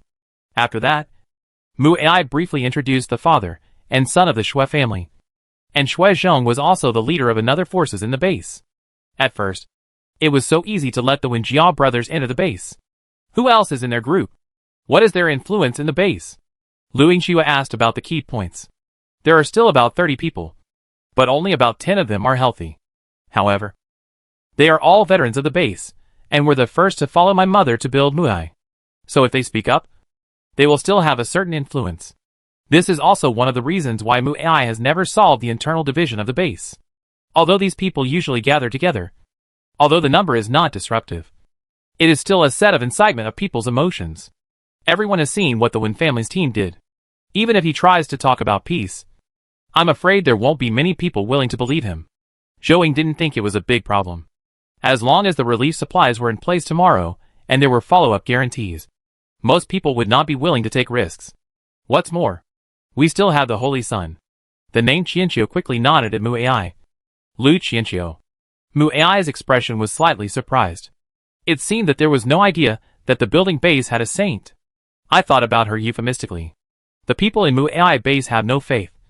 And even because of the warmth of the sun, many people are very hostile to faith. Great. Mu Ai's speech is a euphemistic. After understanding the cause and consequences of the decline of Mu Ai base, Qianqiu felt that he would go to the street to promote his beliefs tomorrow. And even the exciting people could be killed on the spot. Hearing Lu Qianqiu said so, Mu Ai was relieved.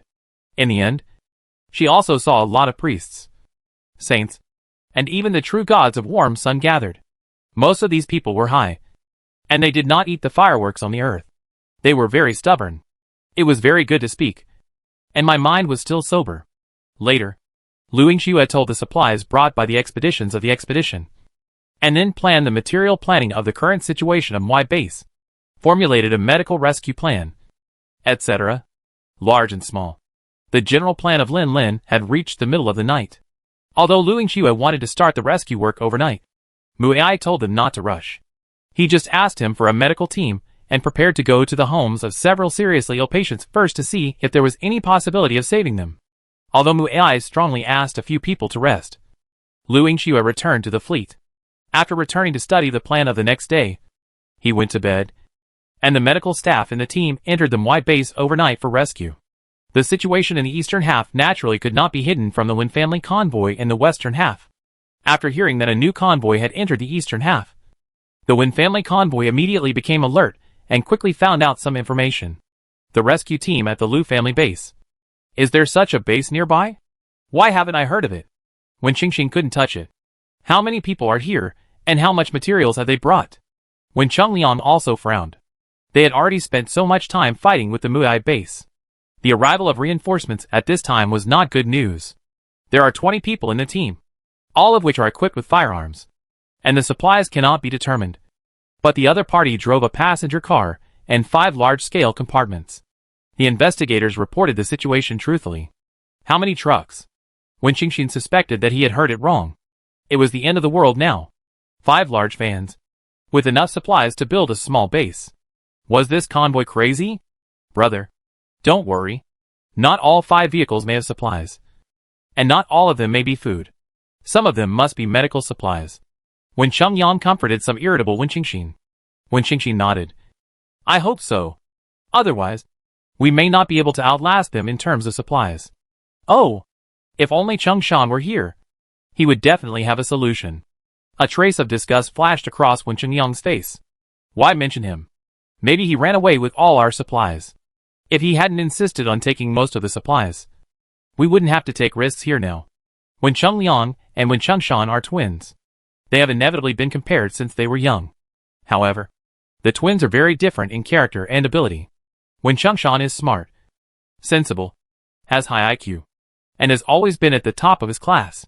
He is a typical child of other people's family, while Wen Chongyang has a bad temper. His academic performance is a mess, and he dropped out of school early and became a gangster. They are simply two extremes. He is your second brother. Wen Qingxi never believed that Wen Qingshan had run away.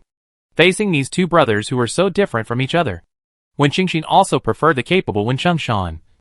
Not to mention that Wu Siyue is still here. Mentioning Wu Siyue, Wen Chongyang sneered again. That self-righteous woman. She'd better pray that Wen Qingshan comes back soon. Wen Qingxin was helpless. He could not continue the conversation.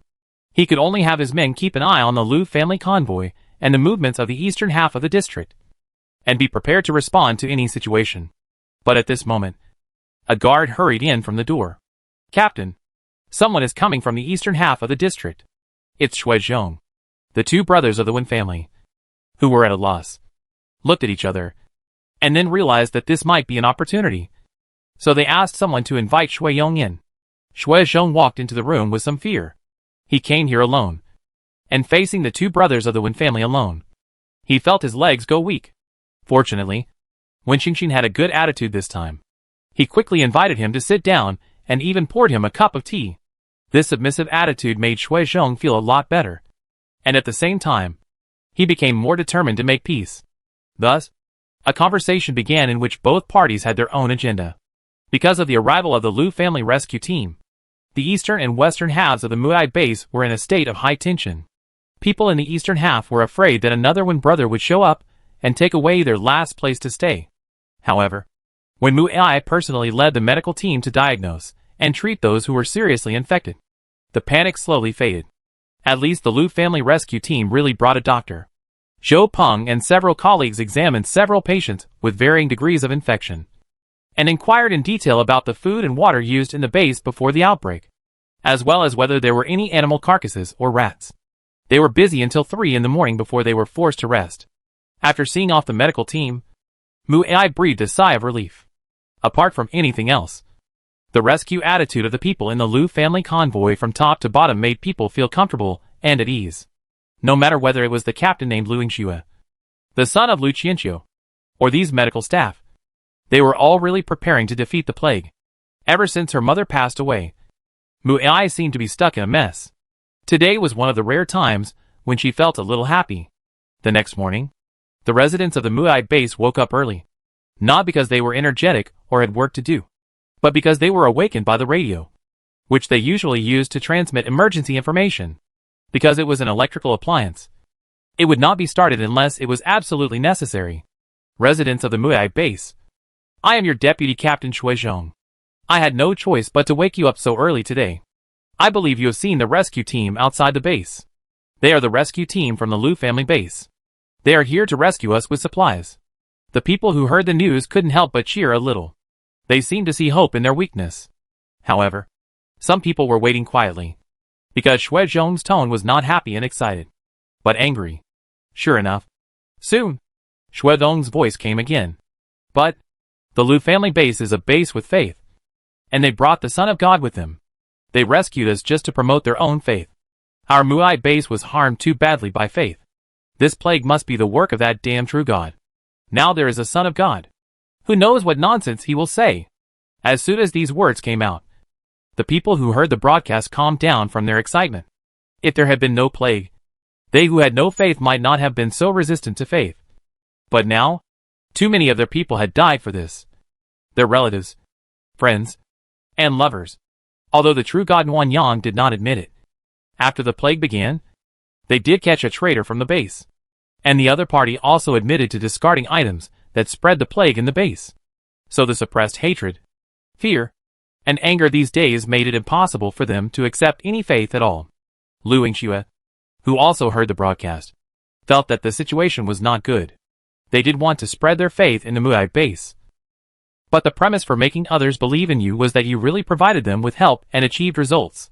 That was why Lu Qianqiu said yesterday that the priority would be to distribute supplies and provide medical assistance. Unexpectedly, Shui Zhong got the news and told it in advance.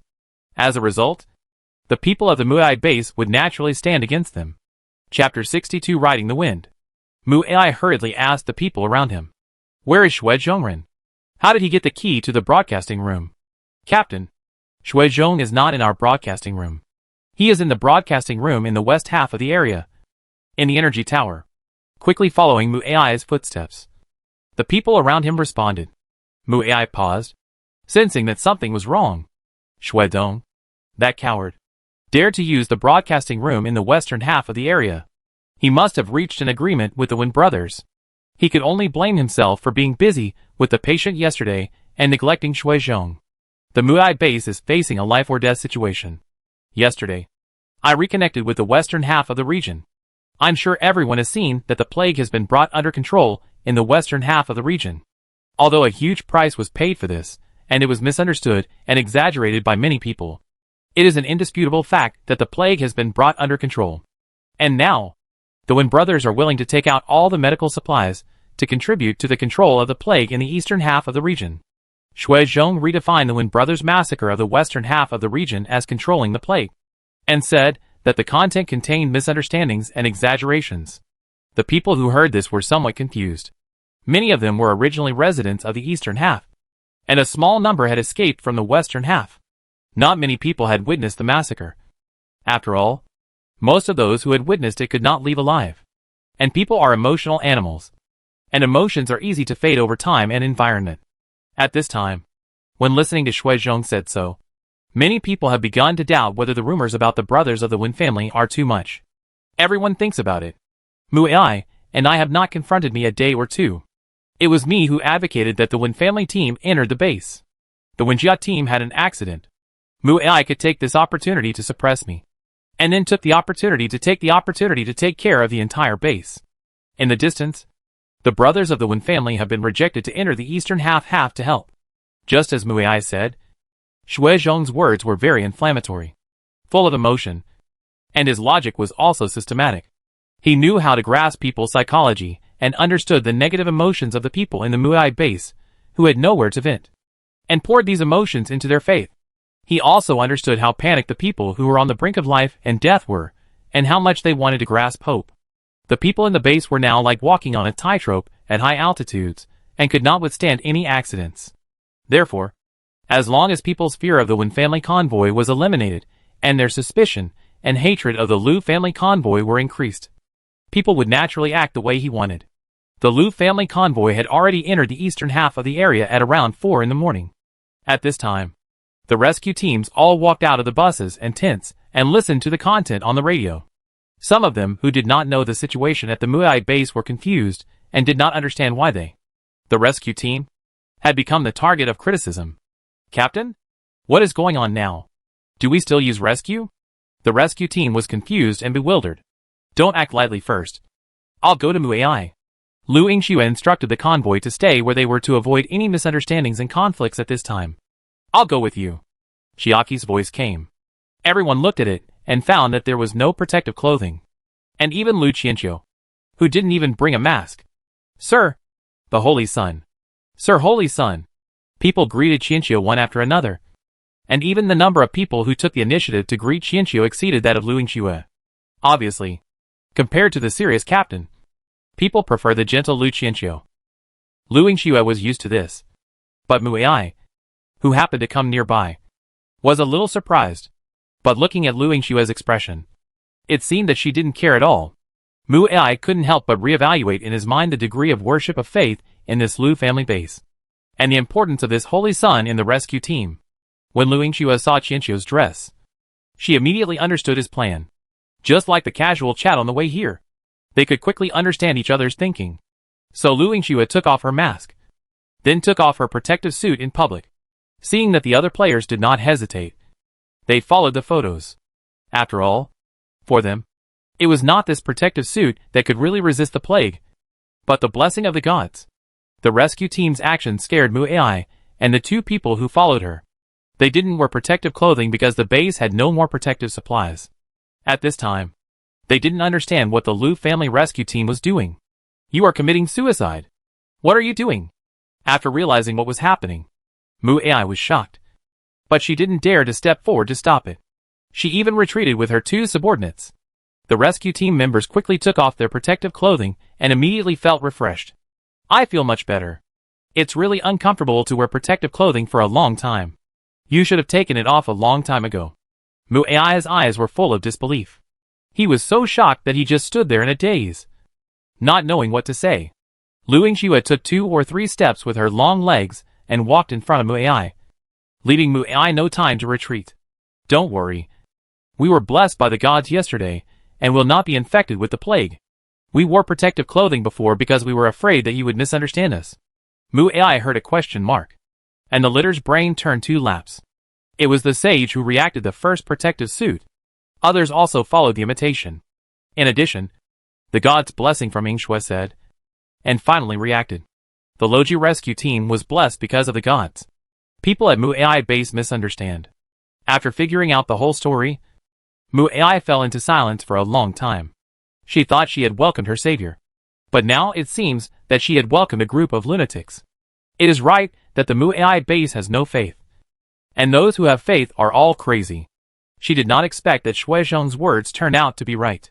She attracted a more terrible existence than brothers of the Wen family, because the 20 people of the rescue team of the Lijiajia family were carrying guns. After witnessing the meanness of the true god Wan Yang and the madness of the Lu family rescue team, Muai no longer dared to say anything to refuse in person. It is said that it is easy to invite a god, but difficult to send him away. Now she could only smile gently. I see. That's great. But the situation at the base has changed now. And it may be dangerous for you to continue staying here. It doesn't matter. The rescue we promised will not change. And now it seems that once we leave, the Muai base will immediately get out of control. If the characters of the Wen brothers are the same as Wen Chengxuan, they will definitely not trust the natives of the base. They will definitely carry out large-scale massacres again until they feel they can control Muai with their own power. Lu Yingxue comforted her thoughtfully. Muai, who was being comforted, did not dare to move at all. She could hear the other party's determination. Although she was panicking inside, she remained calm on the surface.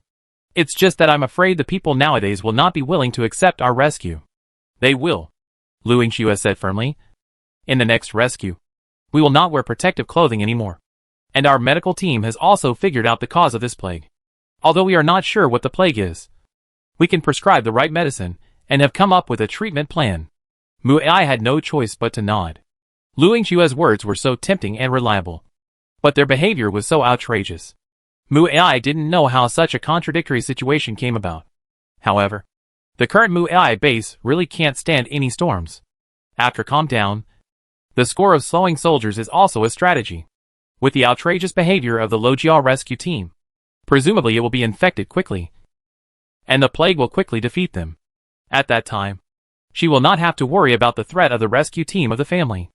Xianqiu next to her gave Lu Yingxue an admiring look, saying that she was worthy of being the protagonist. He just didn't wear protective clothing. And the other party understood what he meant without saying a word. At first, considering the situation of Muai base, Xianqiu did not want to preach the faith too early. After obtaining the trust of the people of Muai base through rescue, the promotion of faith was also successful. But no one expected Shui Zhong to suddenly do this, pushing faith to the forefront. In this case, why not take advantage of this wave and push faith to the extreme? Xianqiu currently has no means of performing miracles. He has tried it before, but the blessing has little effect on people outside the base. Therefore, the most direct and simple method at the moment is to show the people of the Muai base that even without taking protective measures, their Lu family rescue team will not be infected by the plague. The more people fear the plague now, the more shocked they will be by the Lu family rescue team's immunity, and the more determined they will be in their faith in the future. Shui Zhong's words were incitement, but it was not necessarily that this sharp sword would eventually pierce. Persuasion failed. Muai could only act according to the plan discussed last night. Shui Zhong on the radio was still inciting the emotions of the people. When the excited people of Muai were about to go to the square where the Lu family convoy was stationed to do something, the Lu family rescue team actually took the initiative to come out first. And they came out without wearing protective clothing or even a mask. For so long, Muai people have long been used to covering themselves strictly. Even if there are no masks, the protective clothing can be used. They will use everything around them to protect. So they suddenly see a refreshing building rescue team, and people are subconsciously stunned. Amid people's astonished gazes, the Lu family rescue team acted quickly and set up their positions in the square in an orderly manner, unloading supplies from trucks. In addition to large quantities of medical protective supplies, there were also a large number of daily necessities. They set up tents and then put up signs. Some tents were responsible for cooking porridge and heating food on the spot, and some tents had doctors in them, obviously ready to see patients. A box of drugs, foods, getting higher and higher, and a few large pots of porridge began to steam the water mist outward. The rescue team was very busy, but they were not confused at all. Obviously, they did plan long ago. Finally, everything was ready. A rescue player took out the big horn and began to shout to the surrounding people. If you want to get food, you can queue up here. You can cook on this column yourself. You can't be here. If you want to see a doctor, go in line on the other side. Those who have serious illnesses in the family can apply for a physician to go to the consultation. Please protect it by yourself and keep the distance. Take good protection? The people around subconsciously looked at the rescue team again and confirmed that no one was taking any protection. They were confused for a moment. They were rescuing people, right? Why did their rescue look so professional and yet so unprofessional? Chapter 63 Attack. Because it was so against common sense. Everyone who saw the Liu family rescue team was stunned. During this time of stunned silence, the content from the Liu family's loudspeaker also entered their ears. This tangible benefit instantly diluted the anger in their heads. After all, no matter what Shuizhong said, there are no these things that are really life-saving. People who were trapped in the quagmire of despair were easily incited, but even more easily persuaded by actual help. People looked at each other, and then consciously followed the prompts to line up. Even those who hesitated were afraid that they would be left behind after seeing the line getting longer and longer. So soon, the chaotic scene that was just filled with anger turned into order in just a few minutes. After everything entered the right track, the Lojiao rescue team started their own tasks in accordance with the previously formulated plans. Registered, distributed materials, diagnosed, medicine, porridge, and 20 teams could not see idler, looking at the scene in front of him. Mu Ai also had to admit that the rescue team of the building was a well-trained team. What is even more rare is that in this end, their team still maintains enthusiasm for life, pity for similar kinds, and hope for the future that these invisible quality can organize such a rescue team.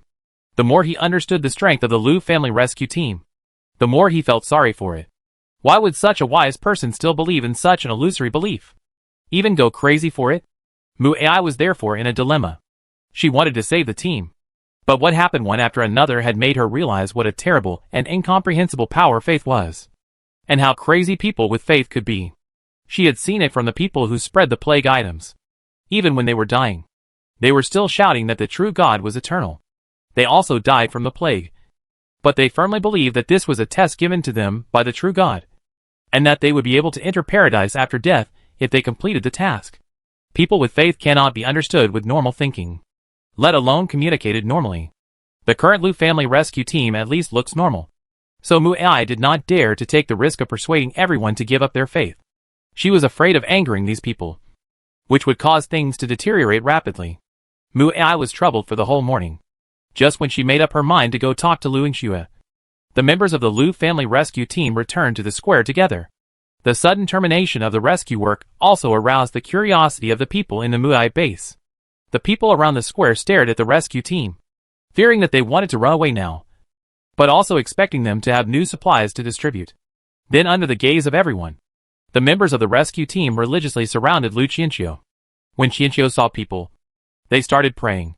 With the low chanting spread, the rescue team members could not help but be quiet and relaxed. They should have been tired all the time in the morning, but now they seemed to be immersed in hot spring water and float in a strong state of gravity.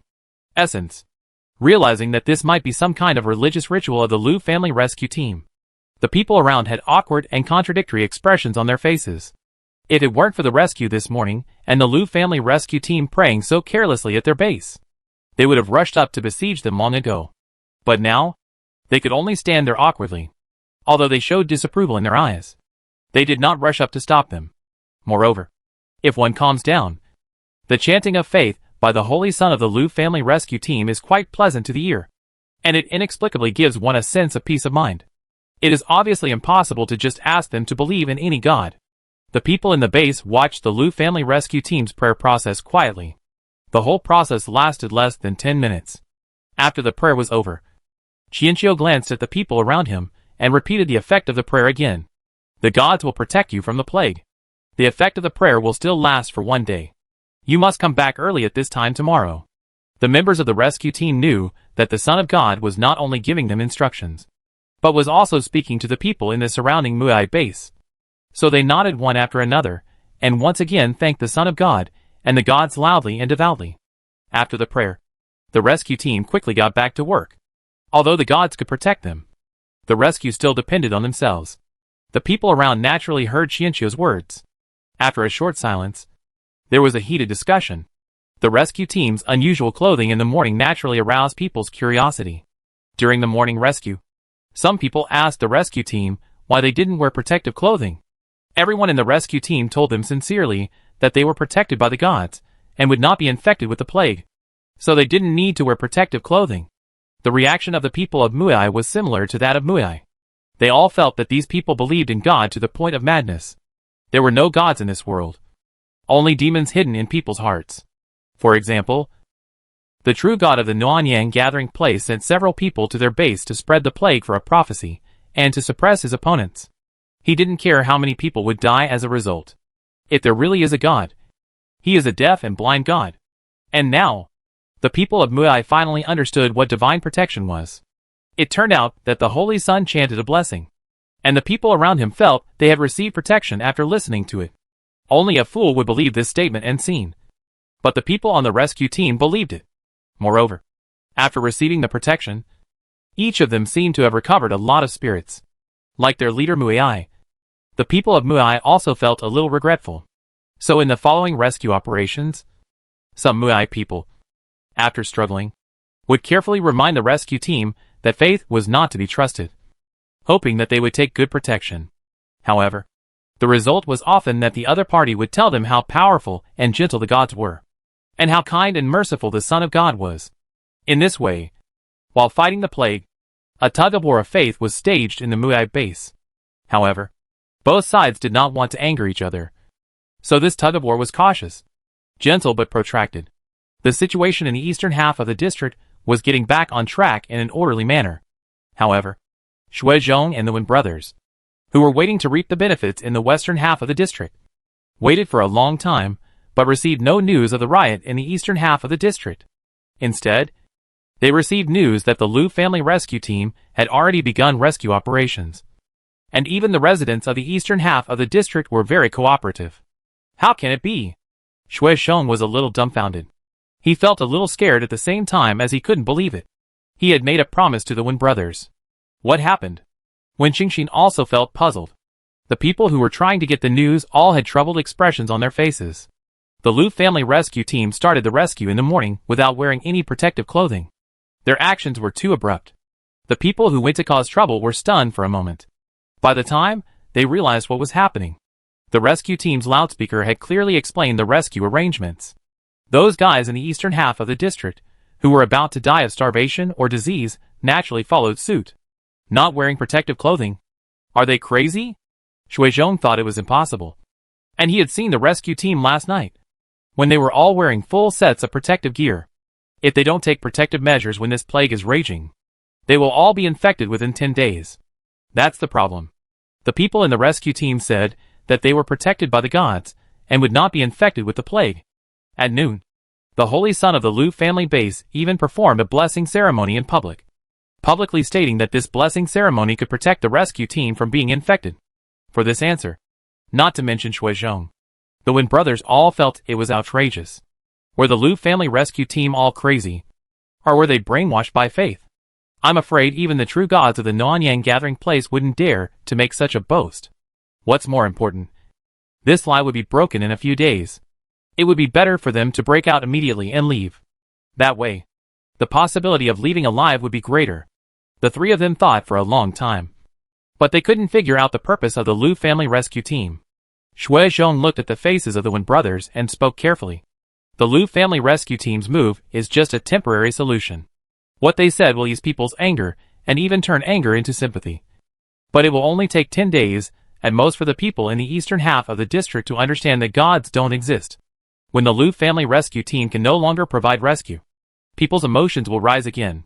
When Changshan glanced at Shui Zhong and sneered, "It would be better if things were just as you said." The reason why he did not hold anyone accountable on the spot was that he could not understand the operations of the Liu family rescue team. Shui Zhong smiled ingratiatingly. "Don't worry. They will not only fight back, but will even become more angry and crazy because their hopes have been extinguished again." Shui Zhong, who has lived for half his life, thinks that he understands and is thorough in his study of human nature. So a counterattack from the eastern half of the region is inevitable, and he will add fuel to the fire when the time comes. Just like that, the Liu family rescue team easily resolved the plan of Shui Zhong and the Wen brothers by simply taking off their protective clothing. Although this rescue was somewhat different from the original plan, it still went on smoothly. In the next few days, Shui Zhong and the Wen brothers did not take any action, at least on the surface. However, after in-depth contact with the rescue team, the people in the eastern half of the district gradually accepted this responsible and capable team. Although people still died during this period, the death toll was rapidly decreasing, and the symptoms of the infected people were obviously under control. People with mild symptoms even soon showed signs of improvement. As Shui Zhong said, the people in the eastern half of the district regained hope. After regaining hope, they cooperated more actively with the rescue work and even spontaneously organized their own rescue team to assist the Liu family rescue team. In just a few days, the face of the eastern half of the district began to take on a new look. As Shui Zhong said, as time went by, people began to be troubled by anxiety again. However, unlike the fear of dashed hope, this anxiety came more from worry about the Liu family rescue team. Over the past few days, they have tried countless times to wake them up, but the expedition team's superstition about faith has reached an incomprehensible level. Every member of the expedition team swore solemnly, and their confidence was as if they had seen gods with their own eyes. At the same time, it also made the people of Mu'ai realize that they could not be persuaded. During these days, Mu'ai had carefully persuaded Liu Yingxue and Zhou Ying many times. She admired their abilities and methods, and liked their rare kindness and sense of responsibility even more. However, the more she admired them, the more heartbroken she felt. This made her have a dangerous idea, which was to kill the so-called Son of God. Perhaps only in this way could the members of this expedition team wake up. But that holy son, apart from not being like an ordinary person when he prays in the square every day, also participates in rescue work at other times. Even many people in the base are gradually captured by his gentle and dazzling smile. Although he still has no faith, people can feel that he is a simple and enthusiastic person. No wonder the rescue team respects him so much. Mu'ai's moral bottom line prevented her from killing such a person. So as time went on, she just became more and more anxious, but could not think of a solution. However, just because Mu'ai couldn't do it didn't mean that no one else would do it. It is impossible that Shui Zhong and the Wen brothers have really done nothing these days. The Wen brothers have long since placed spies in the eastern half of the area to keep a real-time grasp of the situation there. They have also issued orders that once the Liu family rescue team is infected and the personnel do not have sufficient resistance, they must act immediately to snatch the weapons from the other side. Even if they cannot snatch them, they must destroy them. In short, no one in the eastern half of the area must get them. After observing for a few days, Shui Zhongzi came up with a plan. He did not show up directly, but persuaded someone to assassinate the holy son named Liu Qianqiu. The interesting thing is that the person he persuaded was not only from the eastern half of the district, but also a person whose entire family was saved by the rescue team. But he was also a person without faith. This person was called Li Xingyu, a graduate student in traditional Chinese medicine. Because of this identity, he was rescued immediately. After his family's condition was under control, he did not let the rescue team down and joined the rescue. With his professional knowledge, he quickly became friends with the rescue team and provided great help to the rescue. But because of this, he had a deeper understanding of the superstition of the rescue team. After realizing that he could not convince the rescue team, he fell into great self-blame. He had witnessed too many deaths, and now, he did not want to witness his new friends die in the plague. In addition, one of his friends kept repeating in his ear how outrageous the behavior of the Holy Son was. And if they killed the Holy Son, they didn't know whether the people in the rescue team would wake up. And so on. As time went by, Li Xingyu felt that he could not delay any longer, especially after his friend got him a gun. He knew that he had to act. He knew that there was a high probability that he would die. But if he could help the rescue team wake up, his sacrifice would be worth it. Just like that, Li Xingyu came to the square with a pistol. He knew that the Holy Sun was praying in the square every day, and he was going to take action when that person was praying, because that was the time when the expedition team was least prepared, and also the time when the success rate was the highest. Before that, he had already done some shooting training with the help of his friends. It couldn't be said that he could hit the target every time, but it was more than enough to kill a person at close range. Not to mention that there were 10 bullets in the gun, and to be on the safe side, he would shoot them all. Shui Dong, who got the news, couldn't wait to find the brothers of the Wen family, and invited the two to come to the places where two half of the districts met to enjoy a good show. They took the telescope to stand in the highest building, and could look at the situation in the square. Li Xingyu is a member of the eastern half district through and through. As long as he shoots and kills Lu Qianqiu, the two sides will inevitably break up. Shui Zhong spoke with some anticipation. He liked the feeling of controlling others, and was now ready to appreciate his own masterpiece. The Wen family brothers are also very satisfied with Shui Zhong's actions, ready to appreciate the collapse of the eastern half district. At this time, many people have gathered on the square where the rescue team of the building. In addition to the people who originally rescued, there were more and more people who came to pray for blessings in recent days. Naturally, the people who watched themselves would not say that they also had faith. But this did not prevent some psychological comfort. And I didn't know if it was an illusion. After a few days, they felt that their bodies were really better. But of course, they couldn't say this everywhere. Compared to the protection of gods, they would rather believe that it was the effect of the medicine they took. In the square, Qianqiu saw that all the members of the rescue team had arrived, and he began to pray as usual. The low and pleasant chanting was like soft silk, brushing against everyone who was listening. The members of the rescue team clasped their hands in front of their chests, closed their eyes, and prayed devoutly. Mu Ai, who was standing nearby, couldn't help but sigh when watching this scene, but he still led the guards to defend on time every day. However, on this day, when the prayer was halfway through, a man suddenly rushed out from the crowd of onlookers. The man ran straight to Lu Qianqiu, who was at the center of the rescue team, and pulled out a pistol from his arms as he walked forward. Mu Ai was immediately shocked. Beware! There are assassins! At the same time as Mu Ai was startled, Lu Yingxue also noticed something. Although he closed his eyes, his sharp five senses still made him feel something strange. However, when he opened his eyes, it was too late. He saw a man pointing a gun at Lu Qianqiu and then pulling the trigger. He subconsciously took a step forward and wanted to rush over. But how could he catch up with his speed? He could only shout loudly, "Be careful!" The rescue team and the surrounding people came back to their senses at the shouts of Mu Ai and Lu Yingxue, and realized what had happened. They all stared at the scene in horror. They did not like faith, nor did they believe in faith.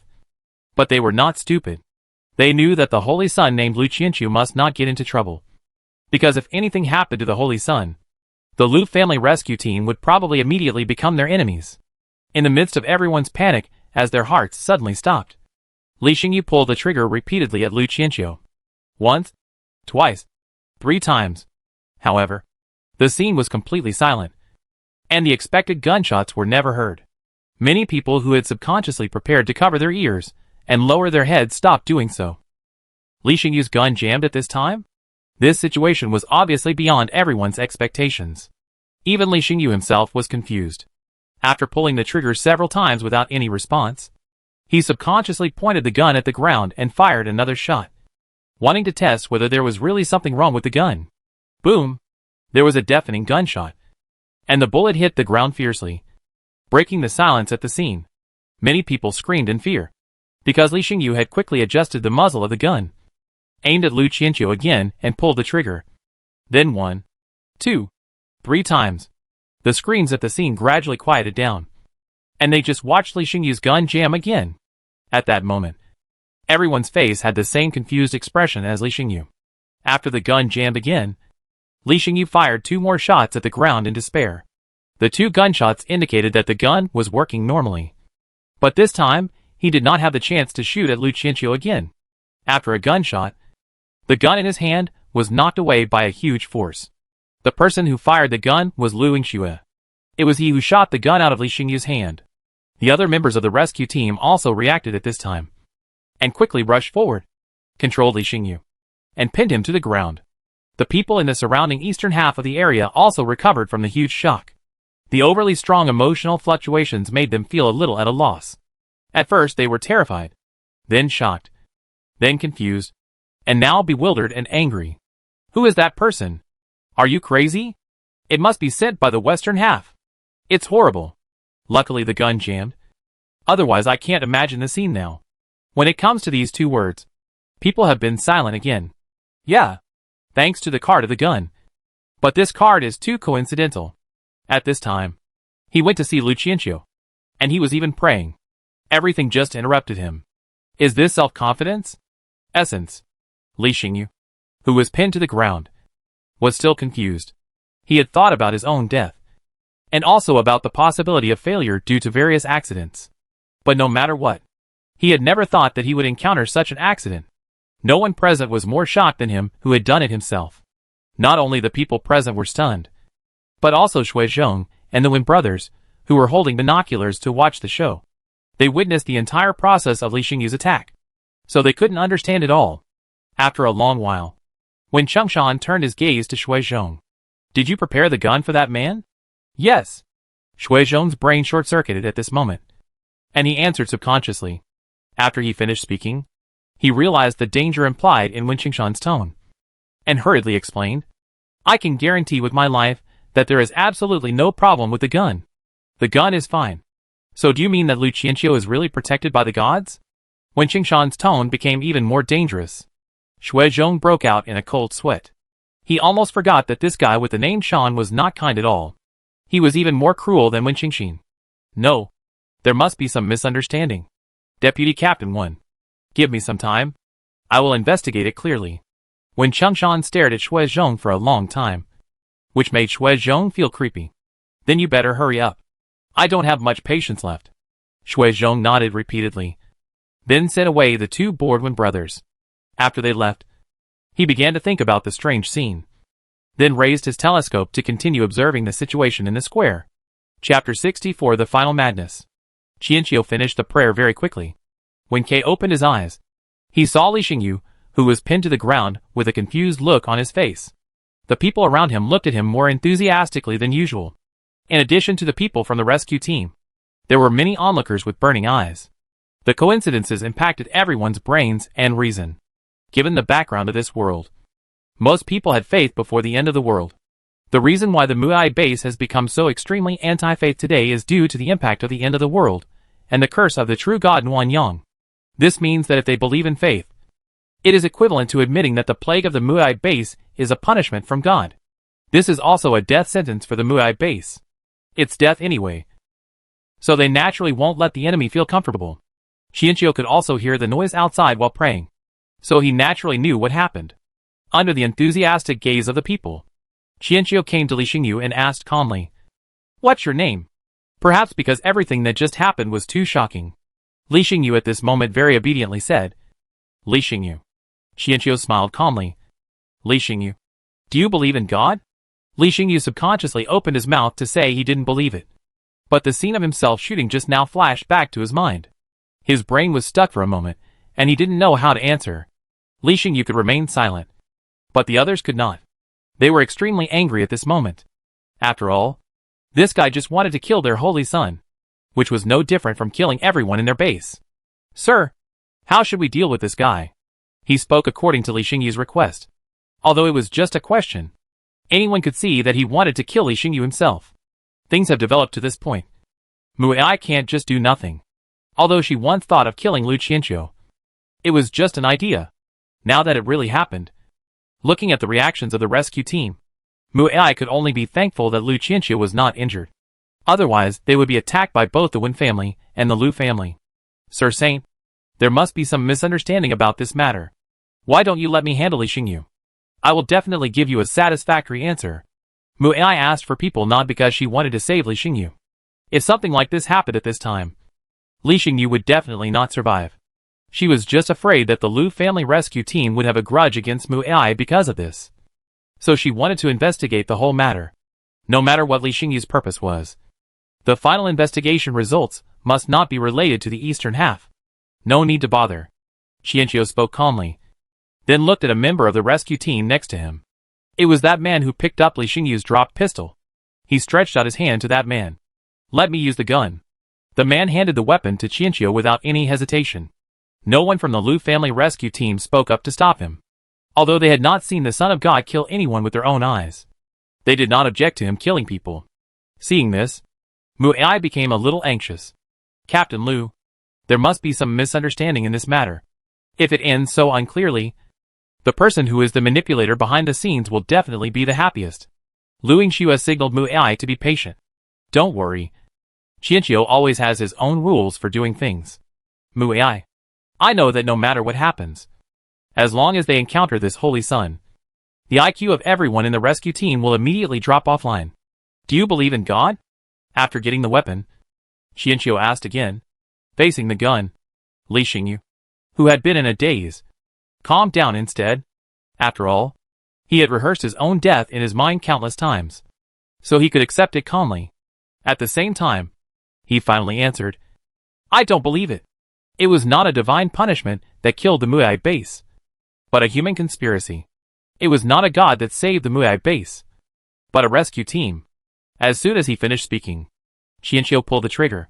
Even though Li Xingyu was not afraid of death, he still trembled instinctively. However, only a click sound was heard in the air. Was the pistol jammed? Li Xingyu's brain fell into a daze again, as if time had gone back to just a few minutes ago when he was preparing to assassinate Lu Qianqiu. Click!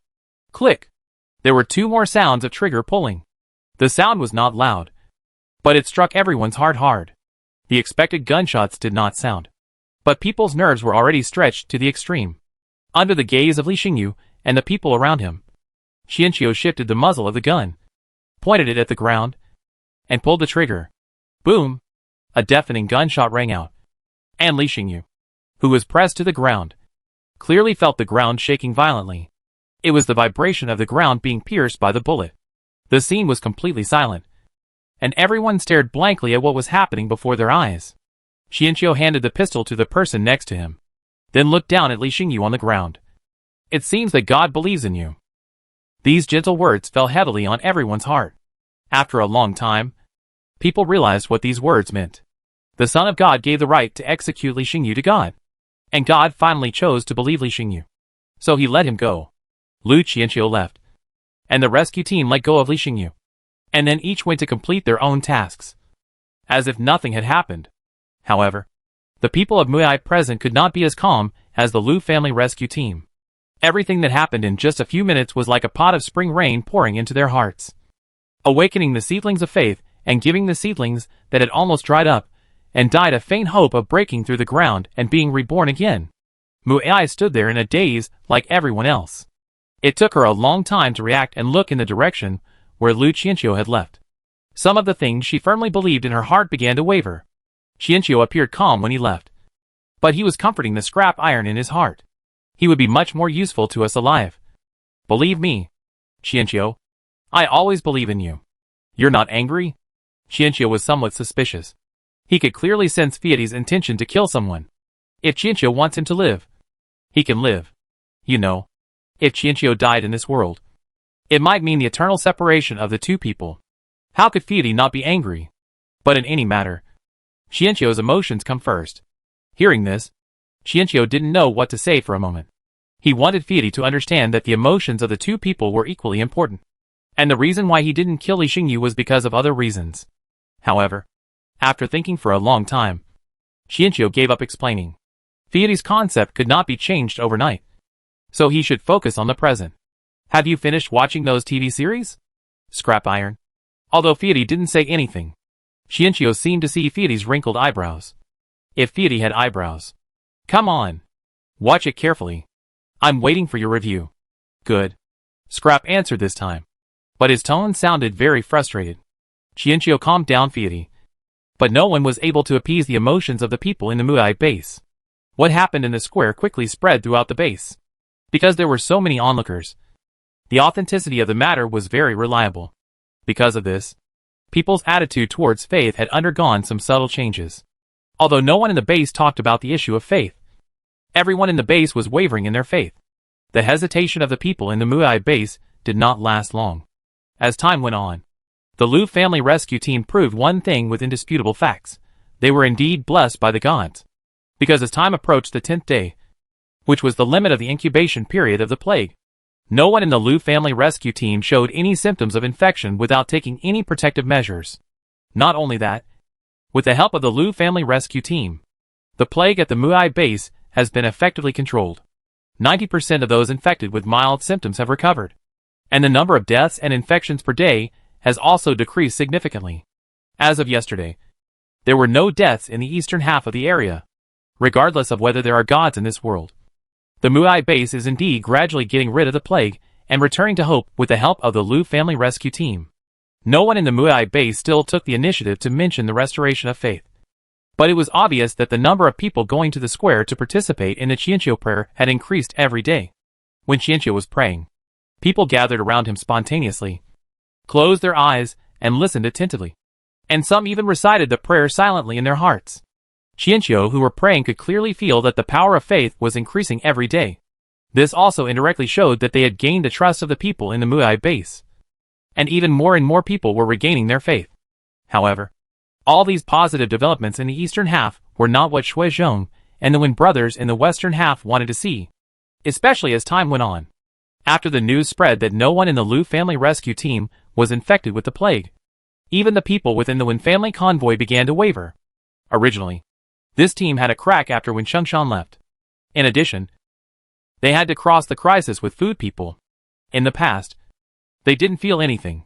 But now it is inevitable that after the miracle of the 2 consecutive testimonies, it is inevitable that there are some people's conscience. But it is more about the fear of people after eating. Sample penalty? Emotions will be contagious. And once infected, it will be more difficult to control than the plague. Even if there is no one in the high-pressure wrist of the Wen family brothers. No one dares to mention the matter. But the suffering and doubts have begun to fill everyone's heart slowly. The Wen brothers obviously didn't expect things to turn out like this. They wanted to wait for the Liu family rescue team to be infected with the plague and reap the benefits. But they didn't expect that this would shake their own morale. And this shake would continue with the passage of time. The two of them obviously realized that if they continued to delay, the situation on their side would become worse and worse. The 2 men who were forced into a dead end called Shui Zhong over and asked him to immediately find a way to disrupt the eastern half. At the same time, they also planned to launch an attack as soon as possible. Otherwise, once the plague in the eastern half was completely resolved, they would really have no chance of winning. Shui Zhong also had suffering at this time. A few days ago, the problem of the gun did not find a reasonable explanation at all, especially when he saw the follow-up with the telescope. When the star came down from Liu Qianqiu's gun, he also followed a cold sweat. This was not because he was nervous for his life, but his deep fear of his future and his fear of that god. But at this point, there is no turning back. Shui Zhong knows that if he does not come up with a measure that satisfies both of them as soon as possible, his death will be imminent. However, at this time, the East Half district was very different from 10 days ago, because of a large number of people recovered, and more people available in the Eastern Half area. They strengthened their alert at the junction of the East and West Half districts and guarded their deaths in the Western Half. The Liu family's convoy brought a large amount of supplies, so that the eastern half of the area was not troubled by food problems. Shui Zhong even received news that the recovered eastern half of the area was considering organizing an expedition team to collect supplies, which clearly meant that the base was about to resume operations. If he wants to attack the eastern half directly now, his chances of winning are really slim. And the tricks he used before are all ineffective. No one will believe his tricks now. He wants to find someone to assassinate Liu Qianqiu. But just looking at Li Xingyu now, he knows that this trick will not work either. Just when Shui Zhong was in a hurry, when he felt that he was dead, he found him quietly and provided him with an unexpected method. What? Boom the energy tower? I'm not crazy yet. After hearing the man's suggestion, Shui Zhong was furious. He felt that he was being fooled and wanted to chase him away on the spot. I will die without the energy tower. And the Wen brothers will not agree. You think I am not dying fast enough? Captain Shui is anxious. It is not too late to listen to me. The man was unhurried and looked determined. Shui Zhong was somewhat desperate at this time. And seeing that the man was calm and confident, he took a deep breath and sat on the chair, listening attentively. The man didn't beat around the bush and said directly, "You will die. The Wen brothers will not agree to this because you will have nowhere to go after blowing up the Mu'ai energy tower. But what if the Nuanyang gathering place can accept you? What do you mean by this? You can't make a joke about this." Shui Zhong was suspicious, but he couldn't help raising a hint of expectations. "I am a person in the place where Nuanyang gather. It was only a part of the previous plague. I stayed here to observe the follow-up of Muai Base, and told the true god of Muai Base. Yesterday, I had received a new instructions for Master God." The man who spoke had a hint of arrogance on his face, which should have made people very unhappy. But Shui Zhong was ecstatic and his attitude instantly became respectful. "So that's how it is. You are from the Nuanyang gathering place. I was too anxious just now. I hope you don't take it to heart. I can understand. After all, the situation is special now." The man waved his hand, looking unconcerned. "The most important thing now is to discuss how to proceed and resolve the Mu'ai base as soon as possible, so that we can return to the Nuanyang gathering place as soon as possible." "You are right. But it is not difficult to explain." Shui Zhong grasped the key point instantly, and his brain started working quickly. Mu'ai and the Lu family rescue team would never have thought that they would blow up the energy tower. The energy tower is located in the center of the base, and is currently owned by each person. The Wen family convoy can freely enter and exit the western half of the energy tower. Blowing up the energy tower is much easier than attacking the eastern half.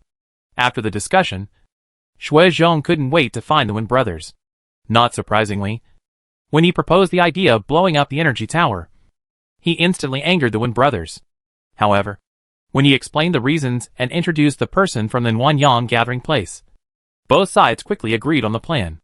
Now that they have a better place to go, blowing up the Mu'ai energy tower is currently the most effective and simplest way for them to severely damage the Mu'ai base.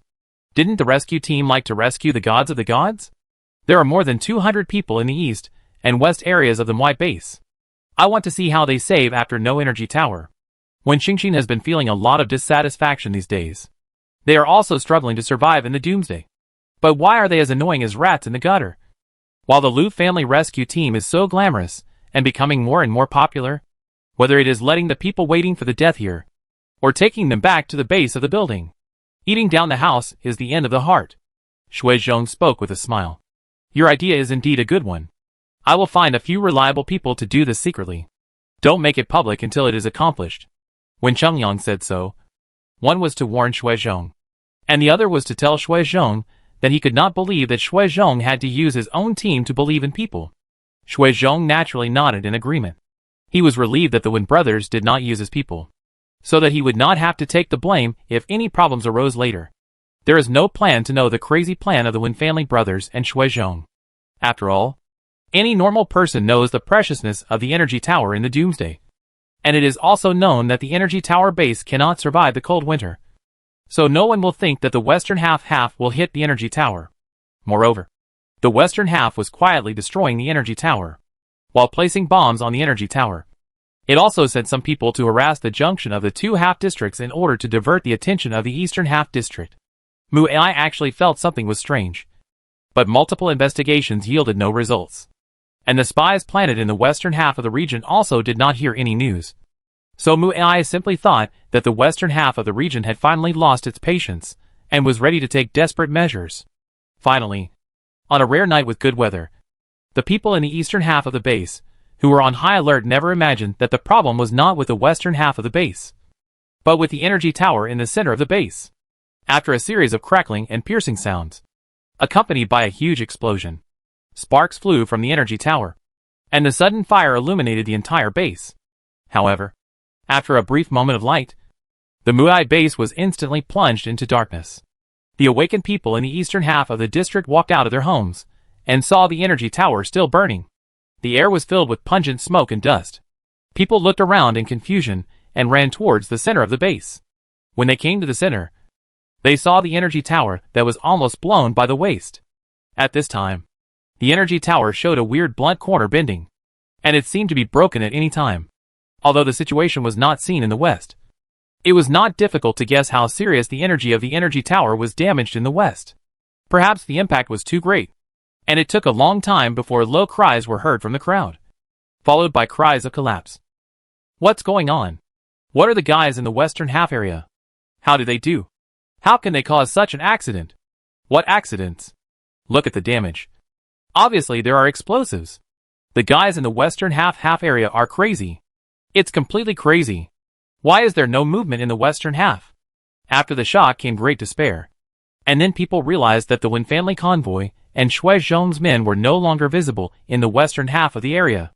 There were only a few scattered surviving indigenous people, who were staring at the energy tower with thick smoke in a daze. The rescue team of Mu Ai and Lijiajia has also rushed over.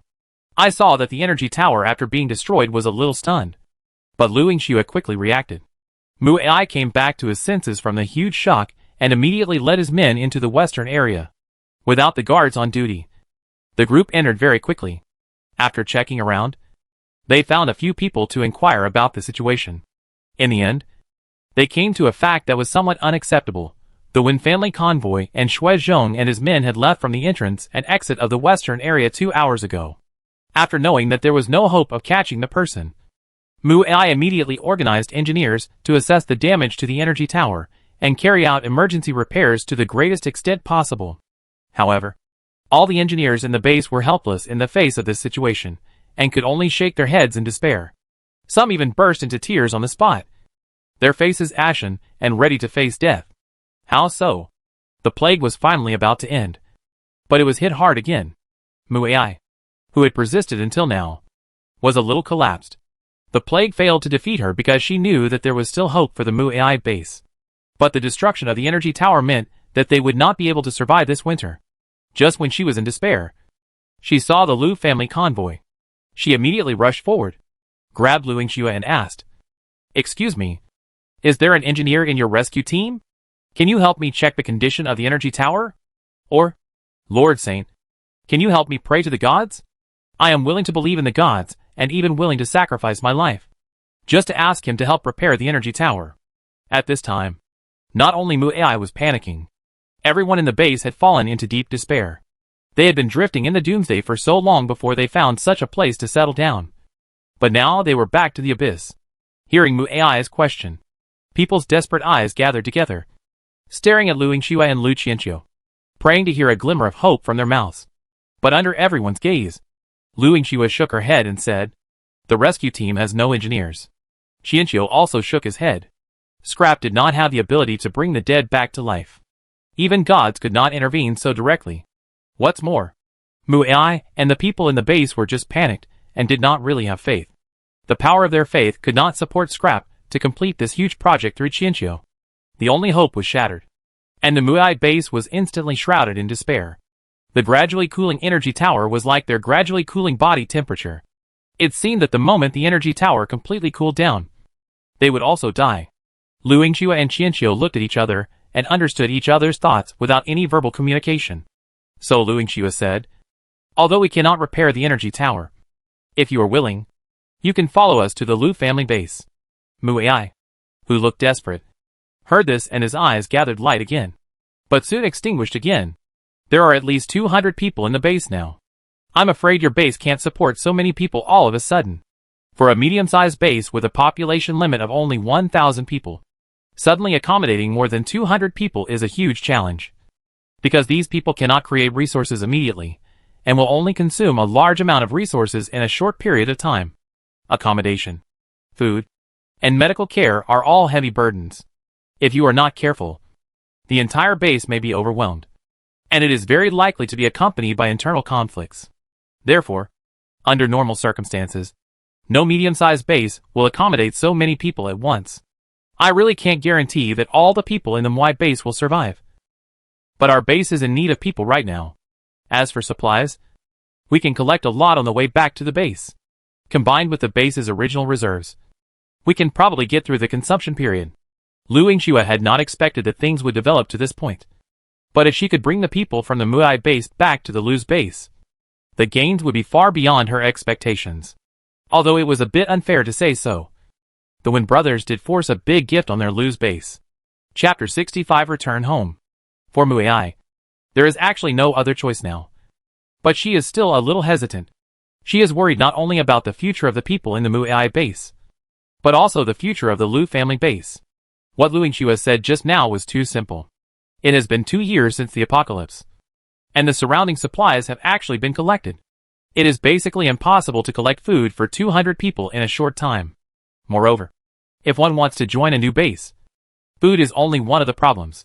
It is also very difficult to truly integrate into a new group. She doesn't know how many people are in the Liu family base now. But once Muai's 200 people enter the Liu family base, it will inevitably lead to a confrontation between the two sides. In the doomsday, dividing the food will bring not only conflicts of interest, but also unimaginable hatred. Because food is almost equivalent to life. Muai herself was not optimistic about joining the Liu family base, but she decided to follow the opinions of everyone in the base. So she immediately told everyone about Lu Yingxiu's idea. Now there are only 2 options before us. One is to organize a caravan and start wandering on the main road again, and the other is to join the Liu family base. I think everyone knows that no matter which choice you make, the result may not be optimistic. Everyone should make a choice before tomorrow morning and take action at dawn tomorrow. After finishing speaking, Muai once again expressed his gratitude to the Liu family rescue team, and then left in a hurry. No matter what choice the Muai base made in the end, they would definitely leave. So the top priority was to start all the cars in the base immediately before the energy tower completely cooled down, so as to avoid the vehicles being unable to start due to low temperature later.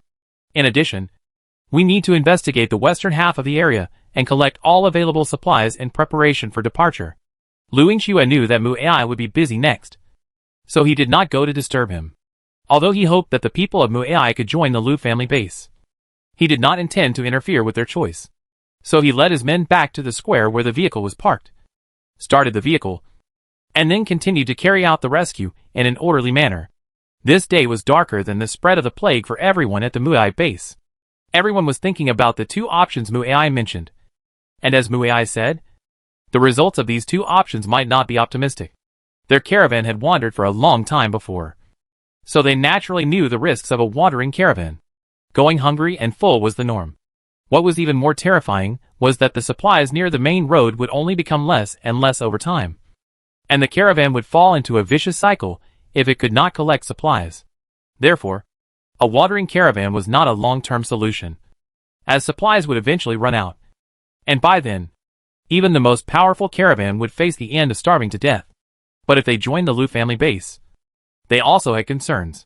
Like Muai, they were worried that they would drag down the Liu family base, and they were also worried that they would be excluded in the new base, or even that conflicts might break out and they would be bullied, etc. The people of Muai were extremely conflicted and in pain, but they could not stop the work in their hands. After all, the Liu family rescue team had not stopped their rescue work, so how could they give up first? Moreover, the energy tower was still cooling down. At the latest, it would be completely cold by tomorrow morning. By then, this base that they had worked so hard to build to such a scale would no longer be able to provide them with a bit of warmth. The only outcome for them, if they stayed here, was to be covered by ice and snow. At noon that day, when Qianqiu was blessing, almost 90% of the people gathered around the square and listened carefully to Qianqiu's blessing chanting. Qianqiu also felt the strong power of faith in this blessing. In return, he once again tried to expand the scope of the blessing to cover all the people nearby who came to listen to the blessing. Regardless of whether it works or not, Kay hopes that this blessing can bring some direction and comfort to these confused and painful people. It was Qianqiu's action that made many of the people of Muai who were listening to the blessing feel a strange and warm energy. They didn't know what it was, but they felt the long-lost comfort and peace of mind. After experiencing this blessing, coupled with the Liu family rescue team's real rescue operations in recent days, many people have made up their minds. The day was very busy. The people of Muai searched the western half of the area thoroughly and accidentally rescued more than 30 healthy men and women who were imprisoned.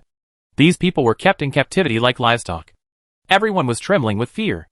Like a frightened bird, they only dared to cry loudly when they learned that the Wen family convoy had left.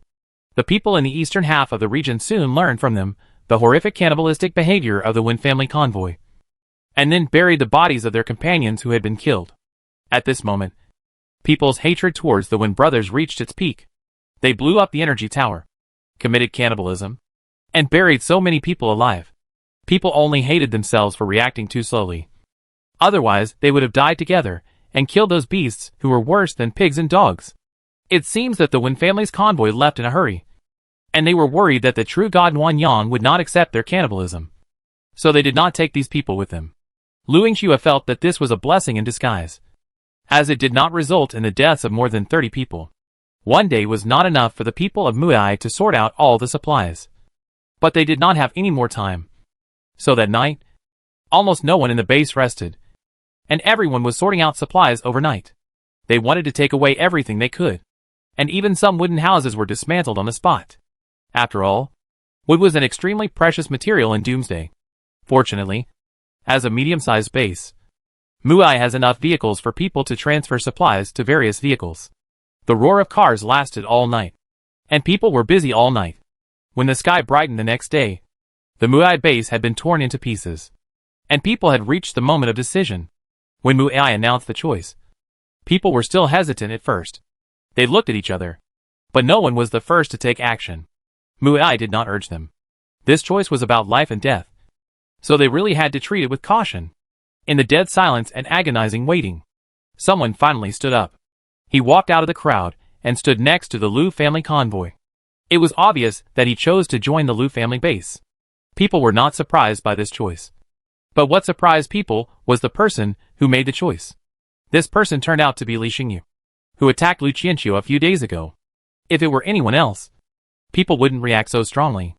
The problem is that you attacked someone's son of God a few days ago, and then you turn around and join the Lu family base. Aren't you really afraid of retaliation from the people in the Lu family base?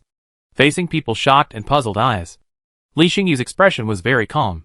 In just a few days, the crazy and paranoid him seemed to have completely disappeared. He did not open his mouth to explain, but his eyes were very firm. Obviously, everything he had experienced before had completely shattered his worldview and made him start to seriously think about a question. Does he believe in God? And now, a few days later, this question seems to have an answer. With the example of Li Xingyu, the people of Mu'ai also began to act slowly. They probably felt that since even Li Xingyu dared to join the Lu family base, then they had nothing to hesitate about. So in just a few minutes, people made their choice.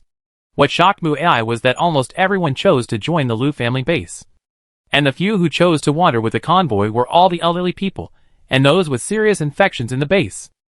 Faced with this situation, everyone understood what was going on. Those who chose to wander had actually already discussed it last night. Not dragging down the base was the last thing they could do for the base. They said they chose to wander, but in fact they chose to die. What's worse is that these people have already made up their minds. And even Lu Yingxue's persuasion was of no use. So in the end, in a sad moment, the Lu family rescue team simply knocked them out, tied them up, carried them into the car, and prepared to take them away by force. Just like that. In the end, the people of the Mu'ai base chose or were chosen to join the Lu family base with a 100% pass rate. Mu'ai couldn't tell whether she should be happy or sad about this result. But since the result was decided, she no longer hesitated, and after a brief discussion with Lu Yingxue, she gave the order to set off. Led by the vehicles of the Lu family rescue team, the huge convoy of vehicles from the Mu'ai base followed behind, slowly driving out of the base that had sheltered them for a long time. After leaving the base, the people of Mu'ai couldn't help but look back. The stubborn energy tower was still standing there, but it seemed to be much darker after being cooled down, like a rotten dead tree that had exhausted its last bit of life. Watching them leave, the overall atmosphere of the convoy was silent and sad. This sadness lasted until noon of the day. When the convoy set up camp for lunch, Lu Yingxue came to find Mu'ai and explain the idea of organizing an expedition team to search for supplies in the surrounding area, and asked Mu'ai if he could also send some people. Of course Mu'ai agreed immediately, although she didn't think there would be any supplies nearby. She was very familiar with the area nearby, and all the places that could be collected had already been plundered by them. However, she also knew that joining the Lu family base meant that she would no longer be the supreme leader in the future. And now she had to show her own attitude. Lu Yingxue naturally noticed Mu'ai's change, but he thought about it for a long time and finally said that he hoped Mu'ai would also participate in the exploration. Mu'ai agreed again and said that he was familiar with the surroundings and could lead the way. Lu Yingxue nodded told her that someone would come to inform her of the departure time, and left. Lu Yingxue felt a little uncomfortable, but she couldn't explain why. Fortunately, Zhou Ying also noticed the change in the atmosphere between Lu Yingxue and Mu Ai. For the lifelong event of her captain, she took the initiative to run to Mu Ai and said, "Mu Ai, don't think too much. There are not so many intrigues in the Lu family base, and there is no such strict class division. It's hard to say whether you can become the captain in the future, but with your ability, you will definitely become a squad leader, so that the two of us can go out and explore together in the future." Mu Ai just smiled at Zhou Ying's optimism. She had experienced too much in the doomsday. People's hearts were unpredictable and untrustworthy. After getting along with each other for these days, she did have a good impression of Lu Yingxue. After all, Lu Yingxue was very outstanding. But she still didn't dare to gamble. Before the doomsday, love was a luxury. And after the doomsday, love almost became a fairy tale. She didn't think she would be valued in the future, and it would be good enough if she wasn't suppressed. After all, the people in the Muai base were such a powerful force that they would inevitably be broken up and integrated into the new group. And as long as she, the old leader, existed, the integration would not be complete. Go prepare for the expedition first, and you will understand later. Seeing this, Zhou Ying realized that her words didn't have much effect. But it didn't matter. Time will tell. And she believed that Mu Ai's mind would change soon.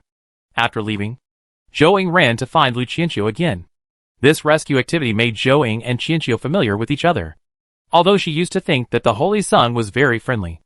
After getting along with him, Zhou Ying found that getting along with Lu Qianqiu was a very comfortable thing. She couldn't explain it specifically, but it was as if Lu Qianqiu was a pool of water, which could very well accommodate everyone it came into contact with, and make those in it feel no pressure, without any disguise or cover-up. After listening to Zhou Ying's nagging, Qianqiu appeared calm on the surface, but the gossipy soul in his heart was burning. If Mu Ai did not die in the plague in this life, then could he also start a love line with Lu Yingxue? However, both of them are unwilling to talk much and have the character of not showing their emotions. So I am afraid that they will have to go through a long journey of falling in love over time. In response to Mu Ai's worries, Qianqiu's suggestion was to just let things take their course. Once they arrived at the Lu family base, Mu Ai would naturally understand what kind of place it was. And what Zhou Ying said was right. With Mu Ai's ability, he could easily become the squad leader. The conversation between the two did not last long, and Qianqiu was soon called to perform a blessing. Before setting off in the morning, Qianqiu had already given the expedition team the blessing to help them find supplies. So now, they only needed to perform the blessing to prevent them from being infected by the plague. It was precisely because Qianqiu had bestowed the blessing in the morning that the expedition team chose to temporarily camp here to rest, because they saw a lot of white light balls around them, which were supplies. The expedition team set off soon, at Lu Yingxue's request. There were 5 expedition teams setting off this time, with a total of 50 people. Each team had 2 members of the expedition team leading the way, and the rest were people from the Muai base. The people at the Muai base were a little confused and nervous about so many people going out at once. But since they had decided to join the Lu family base, they still had to give them some trust. So although everyone was puzzled by the act of forming so many expedition teams, no one raised any questions. The 5 expedition teams set off quickly and headed in different directions under the leadership of the rescue team. They drove away a lot of empty cars. If the surrounding road conditions were not so bad, the Lu family rescue team seemed to be ready to drive away all the empty cars. Fortunately, the saint named Lu Qianqiu was still in the team. Otherwise the people would almost suspect that those people had run away on their own and abandoned them here to fend for themselves. After the expedition team left, some of the remaining people were in panic. However, when the Lu family rescue team, led by Lu Qianqiu, carried out rescue operations as usual, the panic quickly disappeared. People cooperated and helped, and the huge convoy became orderly again. With Lu Qianqiu's rescue, the convoy's wait was no longer long and boring. When the first expedition team returned, the convoy was surprised to find that more than 2 hours had passed. What shocked them even more was that this expedition team returned with a full load. The 2 empty cars that had been driven out were all filled, and none of the 10 members of the expedition team were injured.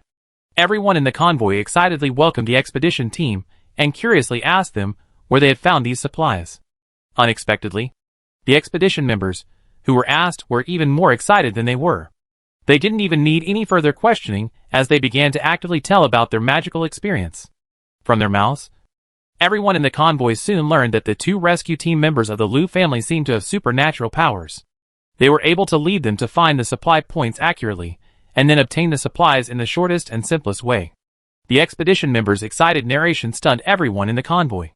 This mysterious thing sounded very absurd. But for them, who had already witnessed miracles, it did not seem so difficult to accept. Following the first expedition, another 4 expeditions returned one after another. Although not all expeditions returned with a full load, all of them could be said to have reaped fruitful rewards. The convoy stayed here for another half an hour to sort out the supplies before setting off again. After dark, they did not set up camp, but drove slowly towards the Liu family base. Just with this convoy, people's mood changed 180 degrees. And those who wanted to wander around also calmed down. The previous worries turned into a vague expectation.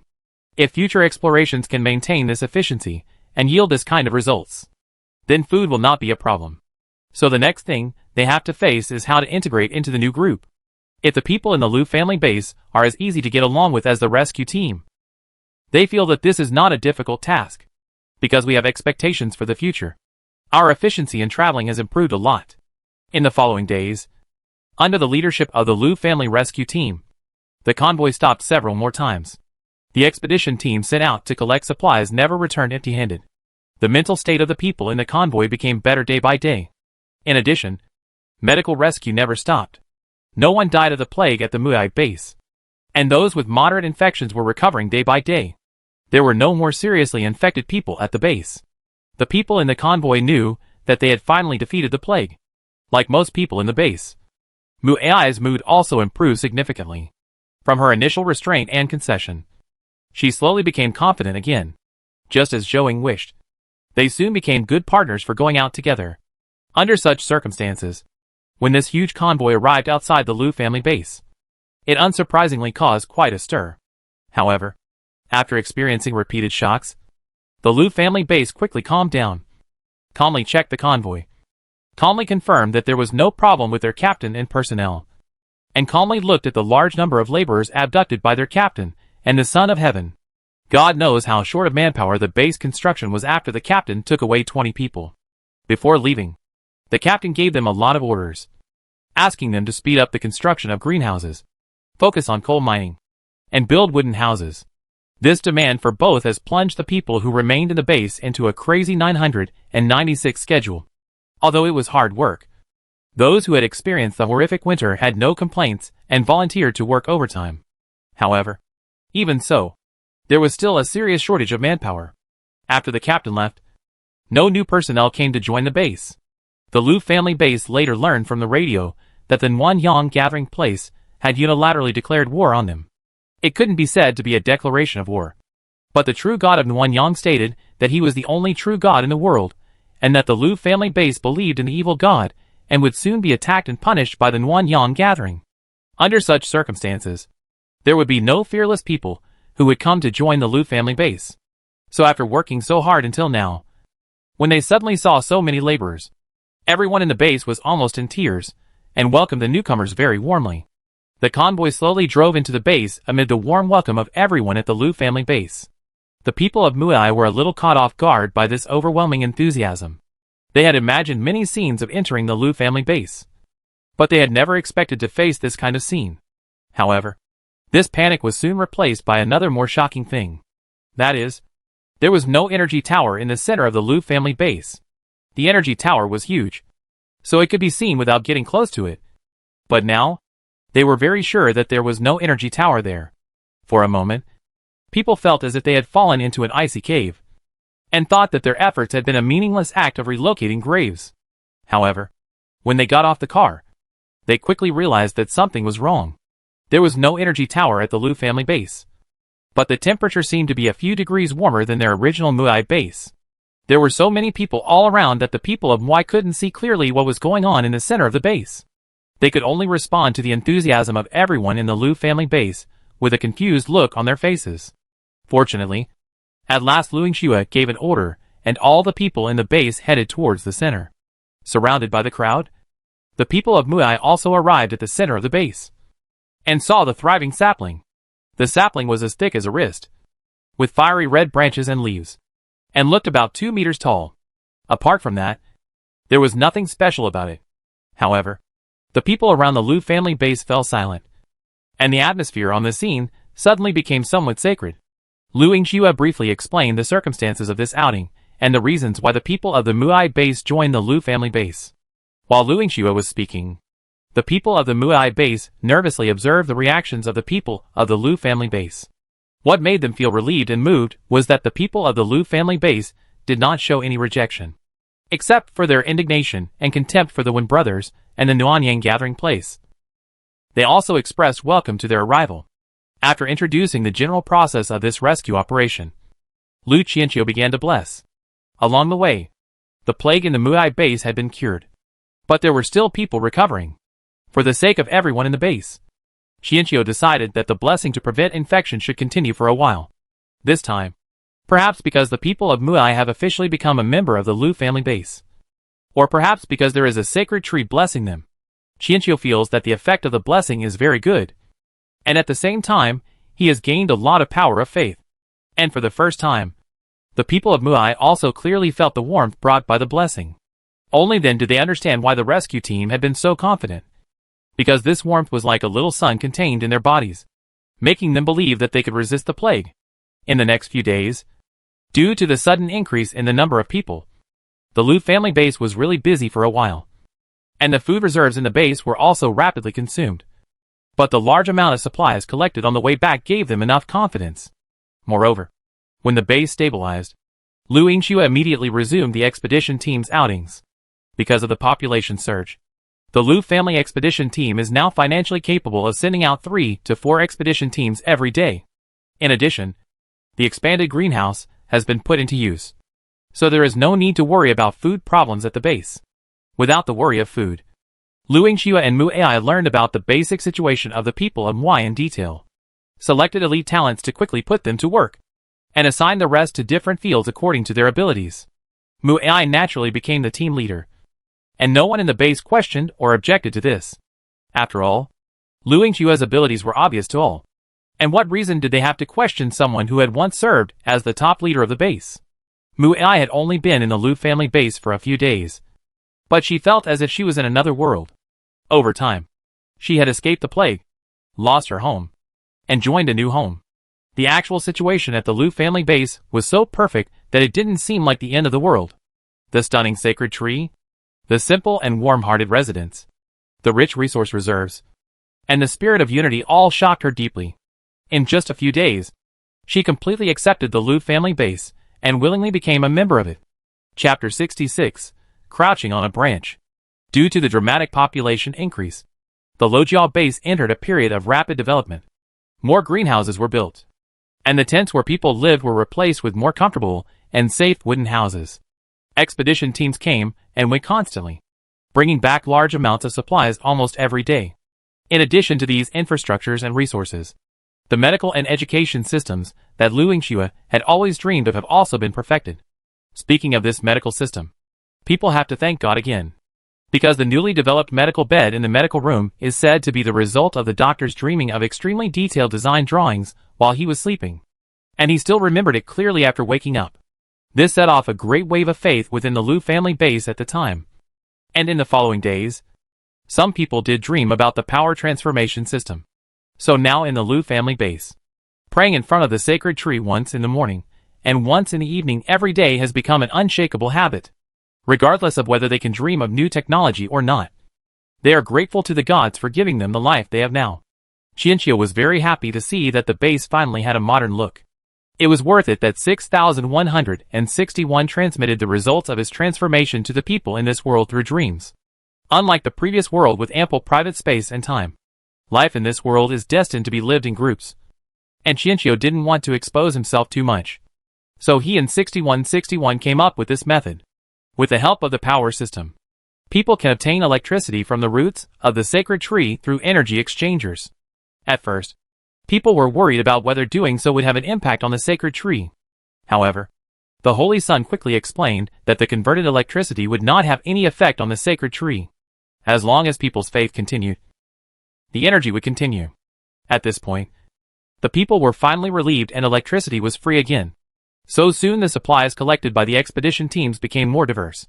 And household appliances, medical appliances, and industrial appliances were all brought back home. Moreover, compared with traditional energy towers, the energy that the sacred tree can provide is huge and stable. Even if every household in the base uses electricity at the same time, there will be no short circuit. This makes the comfort and technology of the Lu family base far surpass that of large bases. After all, even in a large base like Order, electricity is a luxury. Even electric lights have a daily usage time limit. The natives of the Lojia base don't know what the situation is like in other bases. But the people of the Mwai base are well aware of the preciousness of electricity. So the current situation where washing machines and water heaters can be used casually really makes them dream back to the days before Doomsday. With the rapid improvement of people's quality of life, people are more enthusiastic about working. And with the help of more power tools, the efficiency has been greatly improved, whether it is mining, logging, or house construction. At this rate, even if more than 200 new people join, the Lu family base can realize the goal of having all employees in wooden houses before winter. And they are the kind with built-in ground, tree, heat, roots. Under such expectations, although no other new members joined the base, the morale and atmosphere of the base were never affected.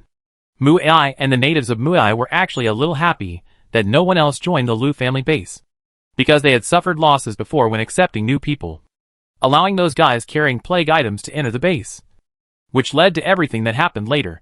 However, their happiness soon turned into worry. In mid-September, two guys who claimed to be wanderers came to the Lu family base. Seeing how skinny they were and how they looked like they were about to starve to death at any time, the Lu family base accepted them. Muai was also present at the time. She found Lu Yingxue and told her concerns.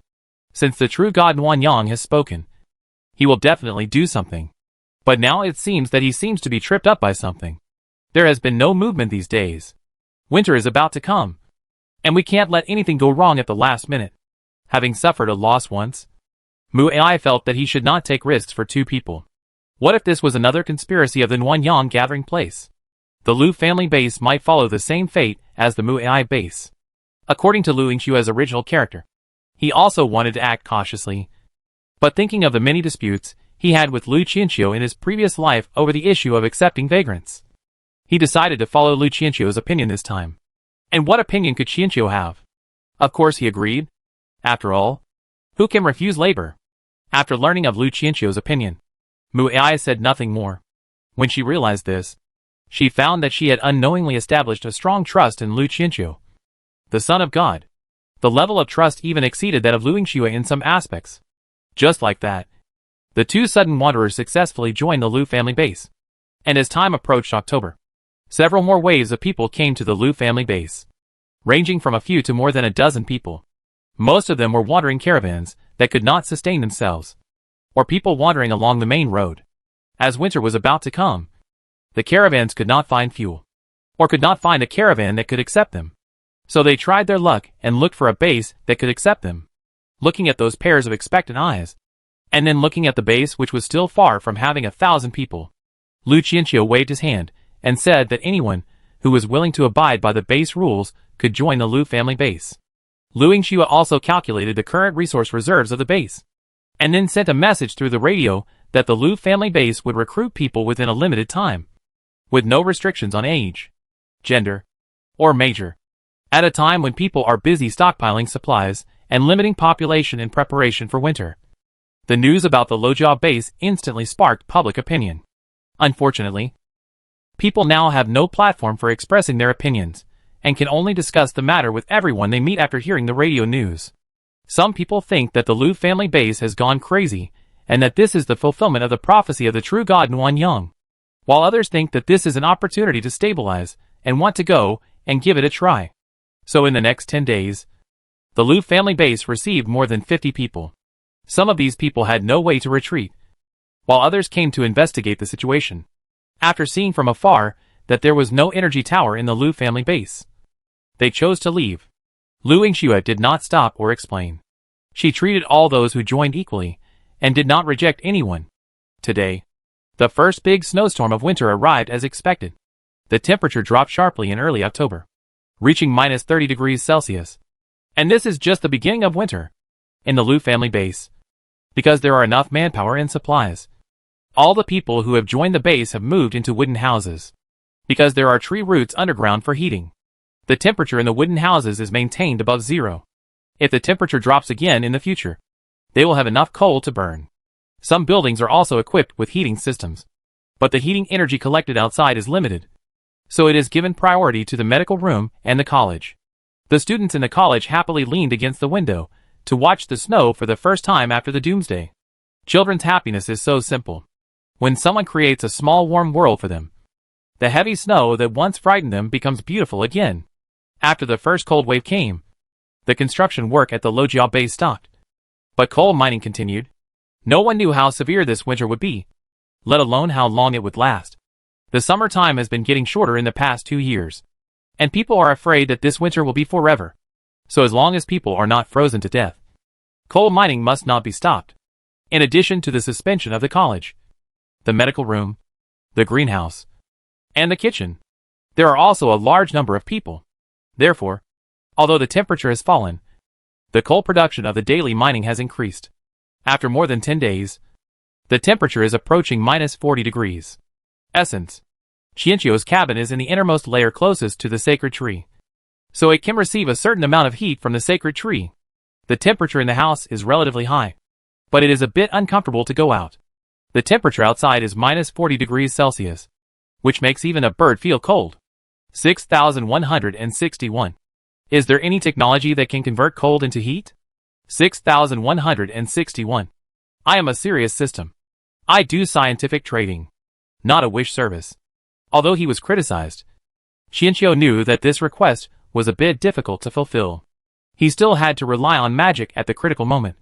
With a sigh, Qianqiu braved the severe cold and came to the fire maple tree. Then he completely emptied all the condensed dew in his spirit house and buried 2 high-quality spirit stones under the roots of the tree. Qianqiu reached out and touched the leaves of the sapling. Grow up quickly. The sapling swayed happily and handed over another branch, placing the leaves on Qianqiu's hand. This active behavior of asking for stroking made Qianqiu very happy, and even made K want to change into his original form and squat on the sacred tree. After all, at this time, there was no place warmer than staying on the branch of the fire maple. Why not? No one in this base knows your prototype. 6161 thought that there was nothing impossible. Now they didn't have to complete any missions, and there weren't so many restrictions. Not to mention that they wouldn't be discovered. Even if they were discovered, what would happen? Tong, who was wandering alone, was so willful. Qianqiu, who was suddenly enlightened, immediately returned to his wooden house. After a while, a bird that was as fat as a ball, but not as big as a palm, quietly squeezed out from the gap in the window of the wooden house.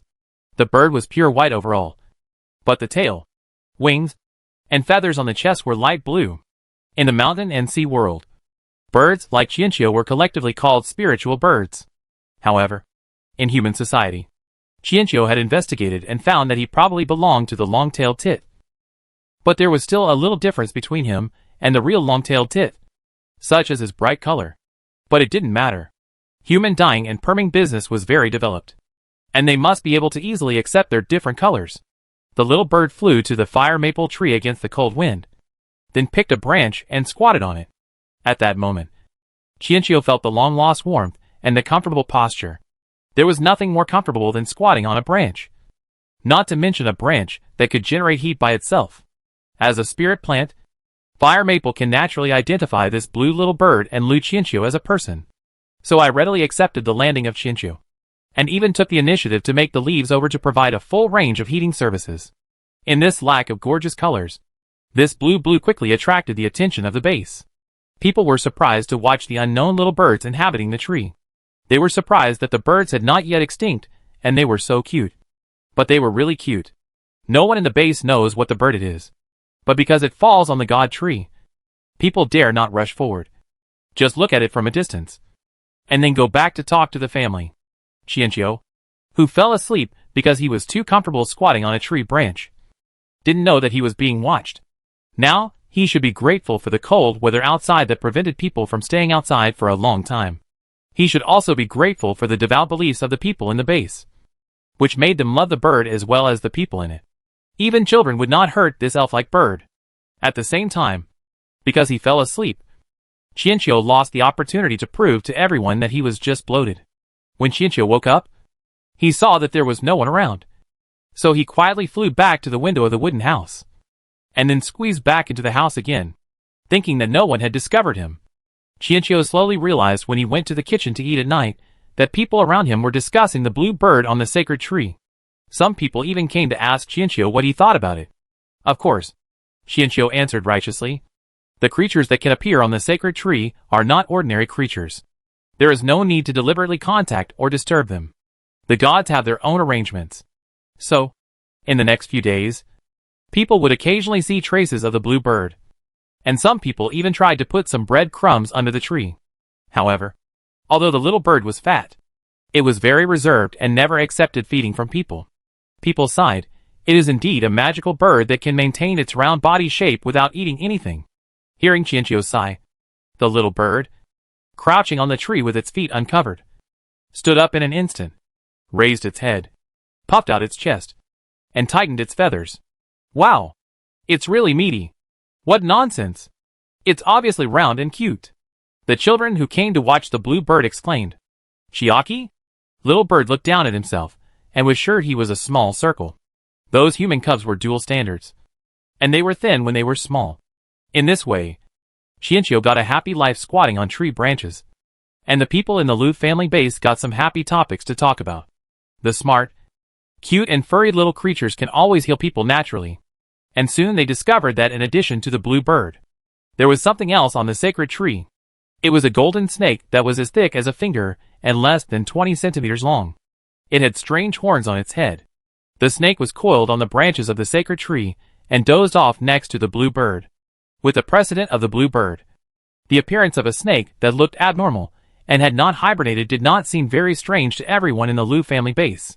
Moreover, because the snake was so small, they did not have to worry about it causing harm to the bird. Instead, the bird seemed to be bullying the snake. In this regard, more than one person said that they had seen the snake hanging on a branch and the bird swinging on it. Qianqiu, who was eating together, expressed silent protests. What is a bullying snake?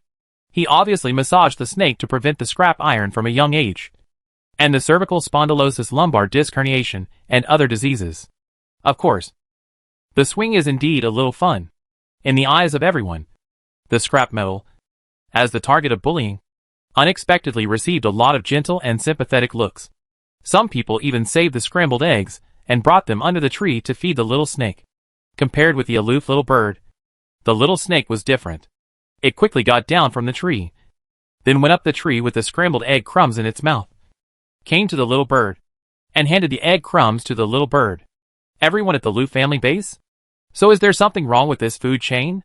However, after a brief moment of confusion, everyone suddenly realized that it was no wonder that the bird was getting fat. It turned out that a snake was feeding it. Moreover, the bird, which didn't eat anything, actually ate the food given by the snake. So there was a reason for its fatness. Qianqiu was enjoying his meal when he heard people's excited discussions. It's just that people have nothing to do in winter. However, in such a peaceful base, there are actually two people who are not at peace. They are the two wanderers who joined the Lu family base before winter. Mu Ai's worries are not unreasonable. The true god Nuan Yang will not let go of the Lu family base easily, so he sent these two people to destroy it. The Nuan Yang gathering place and the order base were deadlocked over the issue of the Daizhou underground shelter, and were unable to spare any spare energy to deal with the Lu family base. In addition to the lack of spare energy, another important reason was that the true god Nuan Yang did not take the Lu family base seriously. He did not believe the news brought back by the expedition team. And the words of that guy named Wei Boyan were full of loopholes in his ears. What sacred tree? What holy sun? There was no god in this world at all. And even if there was, he was the only true god. Therefore, it is conceivable that Wei Boyan, who longed to join the Nuan Yang gathering place, would not have a very good life. The Nuan Yang gathering place did have a larger population, a larger area, and richer resources as he imagined. But the class division in the Nuanyang gathering place was very obvious. The messengers under the true God alone were divided into 9 classes. And under the messengers there were the paladins. This base, famous for its faith, had an extremely harsh and high-pressure living environment. On the first day of arriving at the Nuanyang gathering place, Wei Boyan was caught in a burning. There was an iron frame in the middle of the square, and wood was piled under the iron frame. On top of it was a man with messy hair and unclear face. The people around him were excited and shouted loudly and excitedly, "Burn him! Burn him!" Before the execution, the paladin also announced the man's crime. He did not take the initiative to give in when he saw the messenger of God, and he did not go to the church to pray for 2 consecutive weeks. Such behavior was obviously dissatisfied with the true God, and his faith was seriously unsteady. So he was unforgivable and was burned at the stake.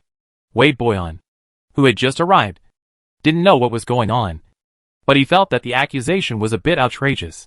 Even at the Lu family base, people were not forced to go to the sacred tree to pray. People's prayers were completely voluntary, and they would not be punished for not giving in when they saw the Son of God. He was too confused to ask any more questions, and was simply drowned out by the deafening shouts around him. The man on the iron frame shouted exhaustedly. From his anxious look, it can be seen that he should be justified for himself. But the voice of the burning of his burning him around was too loud. Wei Boyan couldn't hear what the man was shouting. Finally, flames rose up and the shouts in the square reached a peak again, and then slowly quieted down. Everyone looked eagerly at the screaming man on the iron frame. Their eyes were burning and excited, as if they were not witnessing the death of a person, but watching an extremely gorgeous fireworks show, and the weird scene that gradually quietly let Wei Boyan hear the man's justification. "My daughter is going to die. I am too anxious. I don't see God made adults. I don't have to respect the true God. Cough. I go to the church. I just want to take care of my family. I don't stay too long." Wei Boyan didn't understand. The man was about to die. So what was the point of saying these things at this time? However, he soon found out the reason. Because after the man, a mother and son were also sent to the stake. It turned out that the man was not pleading for himself, but for his family. Wei Boyan didn't want to watch the subsequent burning at the stake. He knew very well that he was not a good person, and could even be said to be cold-hearted. But at this moment, he felt an even colder fear spreading from the bottom of his heart. Watch carefully. Don't walk around. Not watching the execution carefully is a sign of disrespect for the gods. You are new here, so don't act rashly. Go to the church later, and someone there will teach you about the base's worship of gods. The person who brought Wei Boyan back spoke up for a moral reminder, and then stopped talking and just looked at the stake in the center.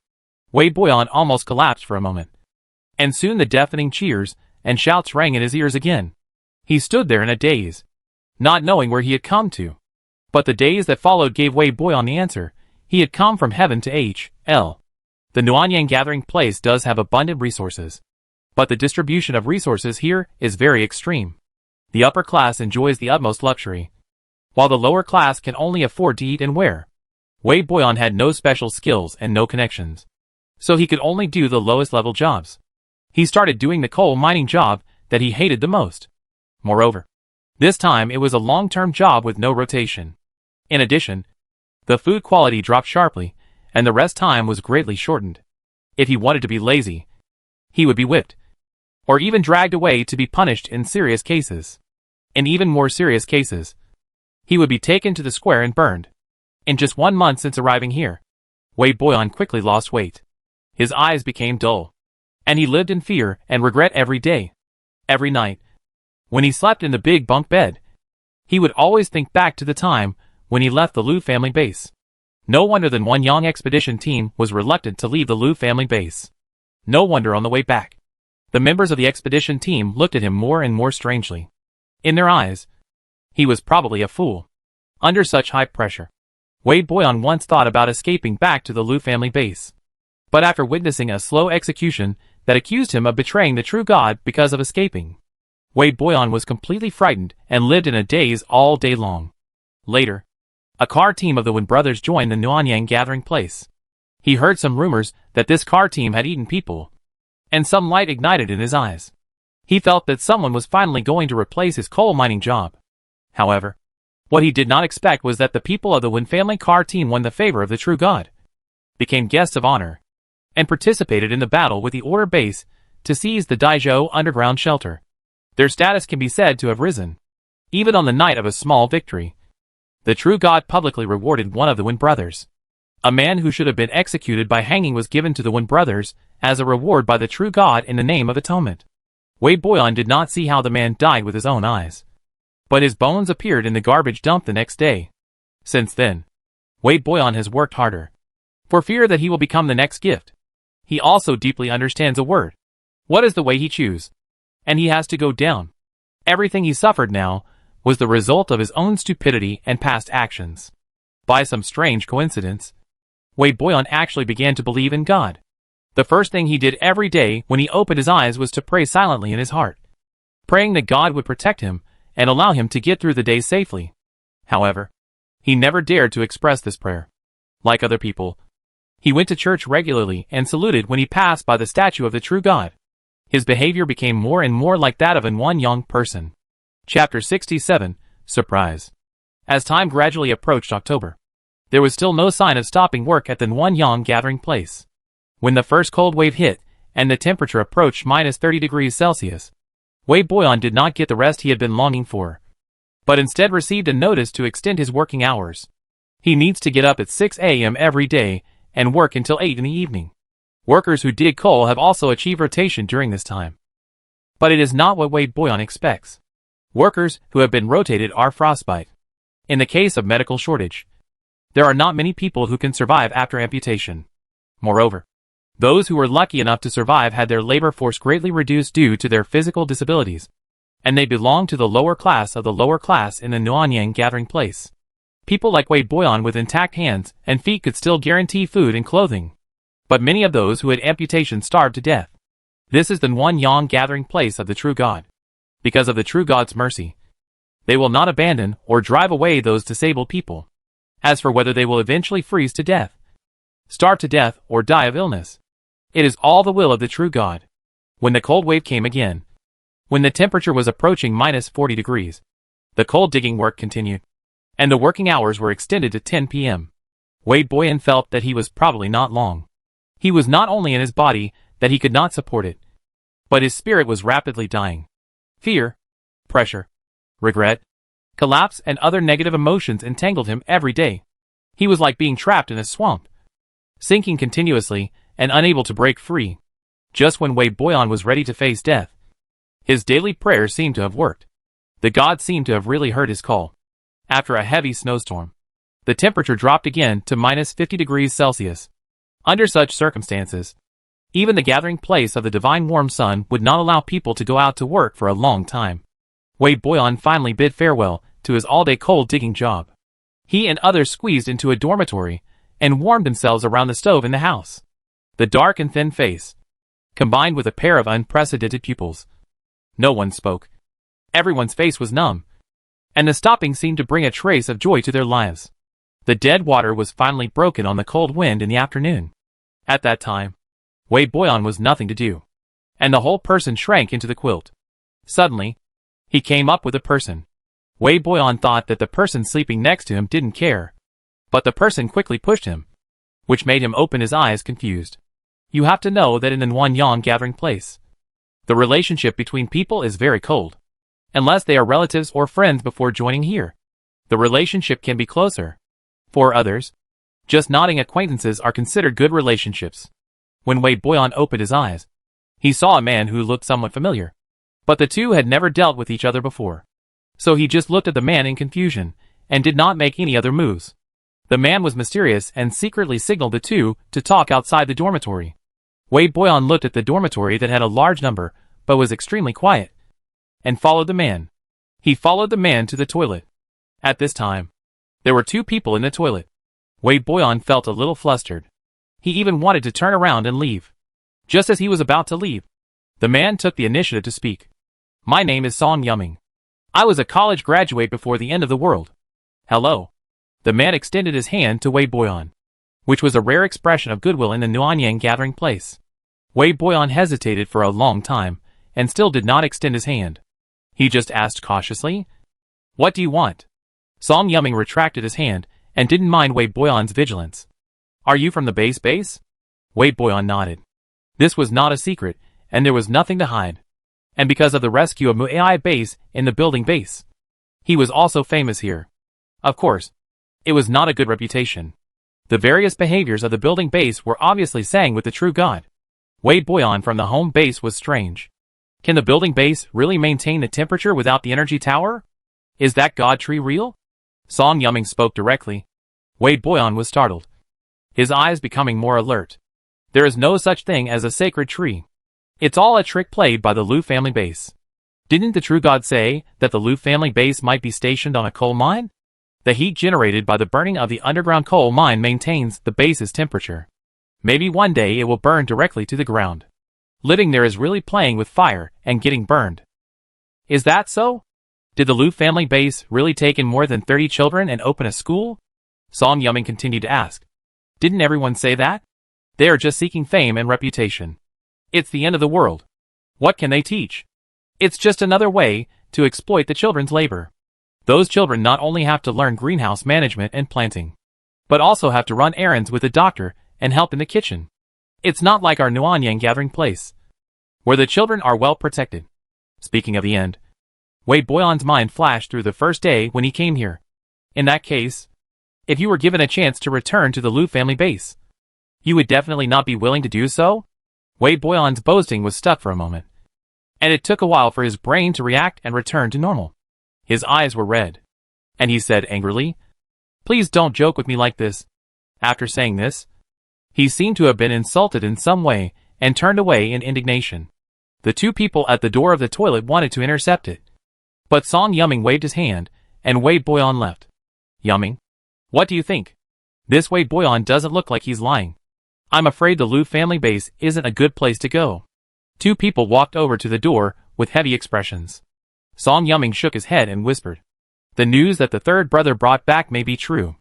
The Liu family base really has a sacred tree, a school, a hospital, and a relatively fair management system and resource allocation." But what did Wade Boyan say just now? Didn't you notice that Wade Boyan didn't give a direct answer to any of the three questions? Either it was the true God's opinion or the opinions of other people. The last question in particular had such a huge impact on him that he forgot the words he had prepared long ago. Wade Boyan wanted to go back, but he was extremely scared. So he said, "Don't joke around." Song Yuming previously introduced himself as someone who had just graduated from college before the end of the world. But he did not mention his major. He studied psychology in college and graduated from a prestigious university. If it weren't for the sudden arrival of the end of the world, he would have been living a life that everyone envied. Unfortunately, things are unpredictable. A heavy snowfall stopped him when he was packing his luggage in the dormitory. Everything that happened afterwards was like a dream, and a nightmare at that. The other two were Song Yuming's roommates.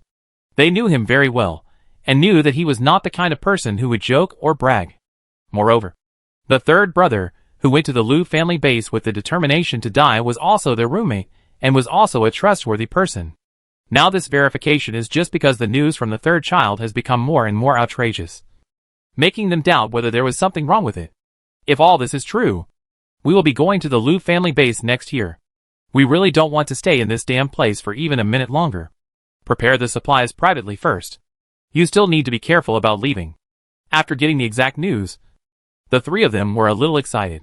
As college graduates, they still had some passion in them. But the 2 years of the doomsday had worn away their innocence. When they thought they were mature and cold-blooded enough, they came to the Nuanyang gathering place. And then they realized that compared with the real cold-bloodedness, they were still far from it. They had thought about going to other bases, but under the background of the doomsday, most of the bases were similar, and some bases were even more chaotically managed. Although the Nuanyang gathering place was a little morbid, at least they didn't have to worry about starving to death. So they were delayed. Until recently, the true God Nuanyang has been acting more and more crazily. He cannot tolerate any words of disobedience, nor can he tolerate any behavior that does not believe in him. More and more people have been executed for various inexplicable reasons. However, the true God Nuanyang has already established a huge group of believers. Those messengers and paladins represent power and force. In this situation, naturally few people dared to resist. Until that day, The messenger of God announced that he would summon 10 believers to go to the Liu family base.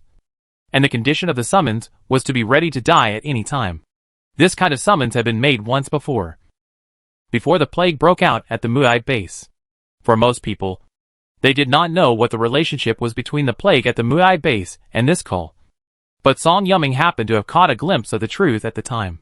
In addition, he was very good at observation and reasoning, so he naturally guessed some of the truth. So this time, he also reacted quickly and realized that the true God was going to make another prophecy. According to the situation at the time, the Liu family base that suddenly appeared became the only thorn in the side except for the order base. So the believers this time should go to the Liu family base. The base that suddenly appeared had all kinds of magical rumors, and was the only base that dared to confront the true God Nuanyang head-on. At this time, Song Yuming had no concerns except his brothers in the dormitory. After much thought, he decided to take a chance and see the outside world, because he had realized at that time that if he stayed in the Nuanyang gathering place, he would either abandon his conscience and go along with the crowd, or stick to his original intention and die in vain. However, his plan was eventually interrupted by his roommates. The four of them had come all the way together, and the feelings between them were actually far more than family. After some discussion, they decided to let the third oldest student from the clinical major go to participate in the call, while Song Yuming would stay to organize the escape of the other three. After all, if Song Yuming's plan failed, then the remaining people would never be able to escape safely from the Nuanyang gathering place under the nose of the true God. Just like that, the third brother went to participate in the true God's call through the communicator. The other three also quickly learned that the so-called call to die was to distribute clothes to 10 people, and then lock them up in a single-family building for 3 days. After that, someone distributed rich supplies to them, and even gave them a car and a hand-drawn map, and let them leave under the cover of night. The third brother, who was warned in advance, also knew that the clothes and the house were probably places where plague had occurred before, so he took careful precautions during the period. On the way thereafter, people in the team kept dying, and the vehicle ran out of gas when it was about to reach its destination. They walked all the way to the outside of the Liu family base, and by then, only 2 people were left in the team of 10. On the first day, the third brother arrived at the Liu family base. He remained vigilant enough and did not send any message, but he soon found that he was worrying too much. The people at the Liu family base didn't care where he came from or what his purpose was. They were warm and friendly, but they all had their own careers and interests, and would not put too much enthusiasm and attention on others.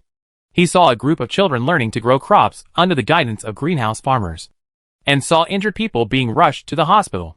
Even better, the chefs here were very skilled, and the food was distributed fairly. The meal moved him to tears, and the next day he sent a 1,000-word essay to the 3 brothers in the Nuanyang gathering place. It is conceivable how shocked the Nuanyang trio were when they received the news. They suspected that the third brother had been exposed and that the other party was stinging them. Then, they wondered if the third brother had been infected with the plague and began to have hallucinations. Of course, they also held a little hope that what the third brother said was true. After that, the third brother would send messages from time to time. Because the communicator was one way, they could only receive messages but not ask questions. So they could only wait anxiously every day. It was quite like following a serialized novel. But the author only updated the novel sporadically. Through the information of the third child, they quickly knew that the third child was assigned a set of 2-story cabin to live with the other 3. But everyone had their own independent bedrooms, and the living conditions dumped dozens of streets. Not only that, because of inventions and creations, the Liu family base has achieved freedom in electricity use with the help of the sacred tree. The third brother was also given an 80% new water heater, and so on. The third brother finally expressed that he hopes he can be allocated an air conditioner next, so that he can use it as much as he wants in winter. However, considering the time and the large population of the base, the third brother feels that this hope is slim. Later, the third child told him that the building base was suspended. People who had nothing to put their enthusiasm in their studies were involved in their studies. Many people followed their children to class, whether it was planting, breeding, medical treatment, and hard work. There were not a few people who were diligent. After showing the identity of his medical student, the third child was greatly welcomed, which made him feel the value of life again. In addition to these record buildings, There are some inexplicable contents, such as a blue bird falling on the god tree today, or strange content such as a golden snake. Because of these miscellaneous, seemingly absurd yet extremely beautiful contents, they could not confirm their authenticity, and finally decided to find Wade Boyan to test it. The result also made them very satisfied. What the third brother sent back should be true. So what they have to do next is to quietly prepare food, bribe the guards, purchase short-distance supplies, etc. Because it is already winter, the three decided to take action in the spring of next year, so they have enough time to prepare. However, the three of them did not know at this time that under the high pressure and increasingly paranoid rule of True God Nwanyang, they were not the only small organization that wanted to escape. It was just that due to mutual distrust and the threat of being betrayed at any time, people remained highly vigilant against each other. However, sometimes, they would be attracted to each other's similar aura. So it didn't take long for the bottom of the warm-up gathering place to have some rumors. And the content of the rumors was the situation of the building base, freedom of electricity, freedom of faith, and even the recipes of the building bases began to spread in the warm sun gathering place. After the investigation, Song Yumming was convinced that the news was not passed from his own small group. So it shows that the people in the gathering place have other channels. And even the person who insists on the last child to the end is likely to be the person who provides these information. It's a pity that they couldn't send the message out. Otherwise the third brother would definitely have to go and confirm it. If this is true, then the Liu family base is really lucky. Only 2 of the 10-man suicide squad were left dead when they arrived. And these only 2 were not fanatical believers of the true God Nwanyang. I'm afraid even the true God himself wouldn't believe this probability. Song Yumming's guess was accurate. Among the 10-man team organized by the true God Nwanyang, only the last 2 to arrive were not fanatical believers. The third one obviously went there for other purposes, and the other one simply wanted to escape from the Nwanyang gathering place. It just so happened that the place of escape happened to be the Liu family base. However, what he did not expect was that this coincidence seemed to have used up all his luck in life. After just 2 days here, he completely fell in love with this place. The 2 originally did not hold much hope for this base with so many outrageous rumors. But the Liu family base changed their views so easily.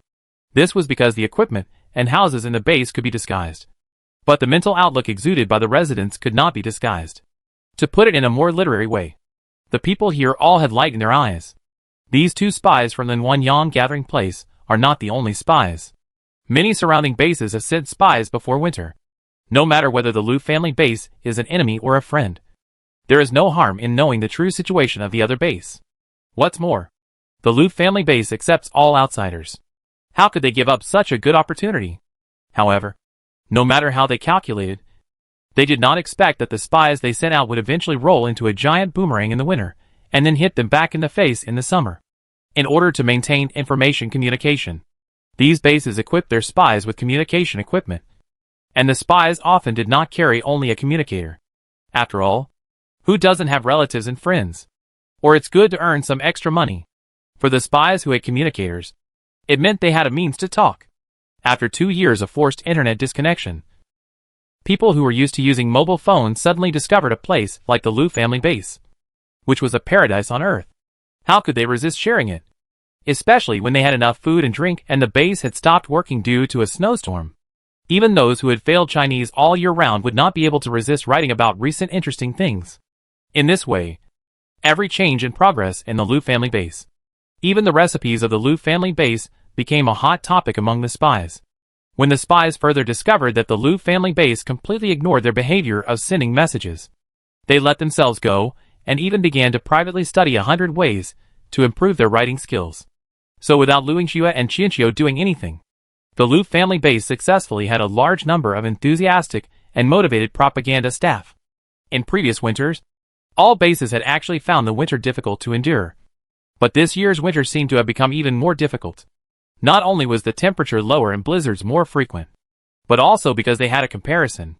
While they were still working desperately at the risk of frostbite and disability, the people at the Liu family base were already sitting on their warm kangs, reading novels or playing cards to kill time. When they were drinking thin porridge and eating expired canned food, the Lojia base slaughtered pigs and chickens to improve the meals for the employees. In this world, it is not terrible to starve overtime. The terrible thing is that when you are hungry overtime, There is always a guy to taste food on vacation. Unconsciously, within many bases, the news that today's household-based bases have become popular professionals. Driven by this wave, many people have begun to think about changing the base next year. At present, Luingxia and Qinqiu cannot predict the population surge after the summer. But a big event has indeed happened in the Lu family base recently.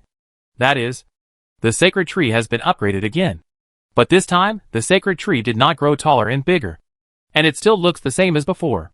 It's just that on that night, many residents were awakened by the heat. Yes, it has been 2 years since the apocalypse. And this is the first time they were awakened by the heat instead of the cold. People checked the Kong, stove, heater, air conditioner and other equipment in a daze, and did not notice any difference from the past. The confused people walked out of their homes, and saw their equally confused neighbors, and the equally comfortable temperature outside the houses. Amidst voices of doubt as to whether they were dreaming, the person who was slapped screamed, and then cheered excitedly. Then the crowd rushed to the sacred tree in the center and prayed in front of it until dawn. This time, the upgrade of the sacred tree did not expand the base area, but greatly increased the temperature of the base. Now the temperature outside the base can be maintained at around 10 degrees above zero. And the indoor temperature with good insulation can even reach more than 20 degrees. The Lu family base has truly realized the beautiful vision of spending the winter indoors in short sleeves. Of course, because of the sudden temperature rise, the number of people catching colds in the medical room has increased a lot. But people soon adapted to this temperature change. In addition to the significant improvement of physical comfort, the heating of the God tree also brings another benefit. That is, almost everyone can plant it indoors. Although the planting scale must not be compared with the greenhouse. Who will abandon less food? One more potatoes are a resource. The Lu family base has set off a boom in planting, and has even slowly developed outdoor breeding. Previously, due to the limited area of the greenhouse, the scale of breeding chickens and ducks was also restricted. Now, they can be raised outdoors on a large scale. Such a luxury and dreamlike thing in the doomsday was naturally written about vividly by the spies from various bases. And after being polished many times, it was sent back to their former bases. As for why it is the former base, we can only say that it is not because their faith is not firm, but that the Lu family base is a faith harvester, and anyone who comes here will be confused. Chapter 68, Expedition. The enthusiasm of these writers had a great impact on other bases. For this world where faith was prevalent before the end of the world, the 2-year blizzard froze their faith, but did not completely destroy it. People are searching. And what they are looking for in the doomsday is not only survival, but also the faith that will accompany them throughout their lives. Humans are not simply material creatures, and they are not life forms that can survive just by eating and drinking. Moreover, even in terms of material aspects alone, the Lu family base is far superior to them. This does not mean that the material reserves of the Lu family base itself are necessarily higher than those of other bases. After all, the Lu family base has a shallow foundation, and the time for searching after being stationed is limited. In terms of materials, it is definitely not as good as some old bases. However, the Lu family base has really achieved a relatively fair material distribution mechanism. Everyone knows that what is worrying is not the lack of resources, but the inequality of resources. But only a few people can do it. In addition to material aspects, the construction and belief of the Lu family base also attracted a large number of people. Nowadays, the most famous base of belief in this area is the Nuanyang gathering place. But not everyone can enter there. The Lu family base is different. It was just established when it needed people. What's more, in this winter, the affairs of the Lu family base have almost become their spiritual food. As more people heard the story, the news inevitably spread further and further. And eventually, it reached the ears of the management. No management would like their residents to yearn for other bases. Although they were indeed saturated with population, it did not mean that they were willing to let their residents leave. Frequent population changes were not good for the stability of the base. So each base began to frantically suppress the spread of this kind of news. It's just that for some things, the more oppressive, the stronger people's resistance will be. Even if things seem to be calm on the surface, the rebellious emotions hidden beneath the waves will only accumulate and become heavier. Moreover, those who received the message had long anticipated that such a day would come, and they had prepared more receivers early on. As the saying goes, a cunning rabbit has 3 burrows. If one receiving device is destroyed, there will be another one. If one person who spreads the message is killed, there will be more secretive people who will continue to spread it. The writers at the Liu family base were no longer satisfied with just sharing the present. They turned their attention to the past of the Liu family base, such as how they discovered the sacred tree, how they obtained so many seeds and livestock, how this simple but effective greenhouse was built, and how they bravely went to Huzhou to save the children. After they asked in detail, they edited and sent them back to the former base. What? The former base didn't allow them to send these to ordinary people? But the people wanted to listen. In this way, not only what is happening in the Liu family base now, but also everything that happened in the past has been spread to other bases. In particular, each of those things sounds magical and thrilling. And after being polished, it is even more attractive. Who can refuse such a story in this doomsday when entertainment is extremely scarce? As more and more stories about the Liu family base spread outside, each base fell into an unprecedented crisis of faith this winter. Every base was trying every means to maintain the internal stability of its own base. Among them, the most tough and even cruel means were naturally taken by the Nuanyang gathering place. As a base that also focused on faith, they could not tolerate the behavior of faith transfer the most. The true god Nuanyang also dealt with a large number of people for this purpose. The thick white snow in winter could hardly cover up the strong smell of blood. Just as the true god Nuanyang was cleaning up the base and continuing to strengthen people's faith in him, he suddenly received a message from the receiver. When the Liu family convoy collected a large amount of seeds and livestock in the suburbs, they found a body in the greenhouse. From the diary of the greenhouse owner, they learned that the body was the younger brother of the true god Nuanyang, who was killed because of a failed attack on the greenhouse owner. The true god Nuanyang did not care about the details of what happened. He only saw the final result. His brother was dead, and his body was thrown into the snow by the people at the Liu family base, left to be torn apart by wild beasts. Now he was afraid that even his body could not be found. The anger of true god Nuanyang can be imagined. Since the owner of the greenhouse was already dead, the one who would bear this anger would naturally be the Liu family base. True god Nuanyang, who had almost lost his mind, issued a call for an expedition team on the same day after learning the news, preparing to attack the Liu family base in the cold winter. This act of seeking death naturally caused panic among the people. But those who were named did not dare to disobey, because if they refused, they would be killed on the spot. But if they obeyed, there would be a glimmer of hope of survival. Not only the true god Nuanyang, but also the Wen brothers, who later joined the Nuanyang gathering place, finally learned the ending of their brother Wen Changshan from these spread stories. It turned out that their brother did not betray them, but was killed by their enemies. All of a sudden, new and old grudges came to their minds. Whether it was the vengeance for killing their relatives, the scramble for resources, or the later clash at the Muai base, any one of them made them want to massacre the entire Liu family base. Just like that, the Wen brothers and the true god Nuanyang hit it off, organized a large group of people, and began to march towards the Liu family base. Before setting off, they even sent out a radio communication, stating that they would represent all the surrounding bases whose unity and faith had been destroyed to carry out the crusade. In this way, they had a legitimate reason to do so. The other bases were also very cooperative after learning this information from the broadcast. It was obvious that they were also overwhelmed by the information spread within the base, so they responded one after another. After all, in their opinion, even if it is winter, if the Nuanyang gathering place takes action, the Liu family base will definitely be destroyed.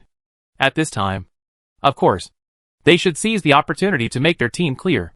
Just like that, with the expectations of many bases, the large army of true god Nuanyang was assembled. Of course, although true god Nuanyang's move was impulsive, he never acted rashly. The reason why he dared to go out in winter was that he had rich resources as a backing.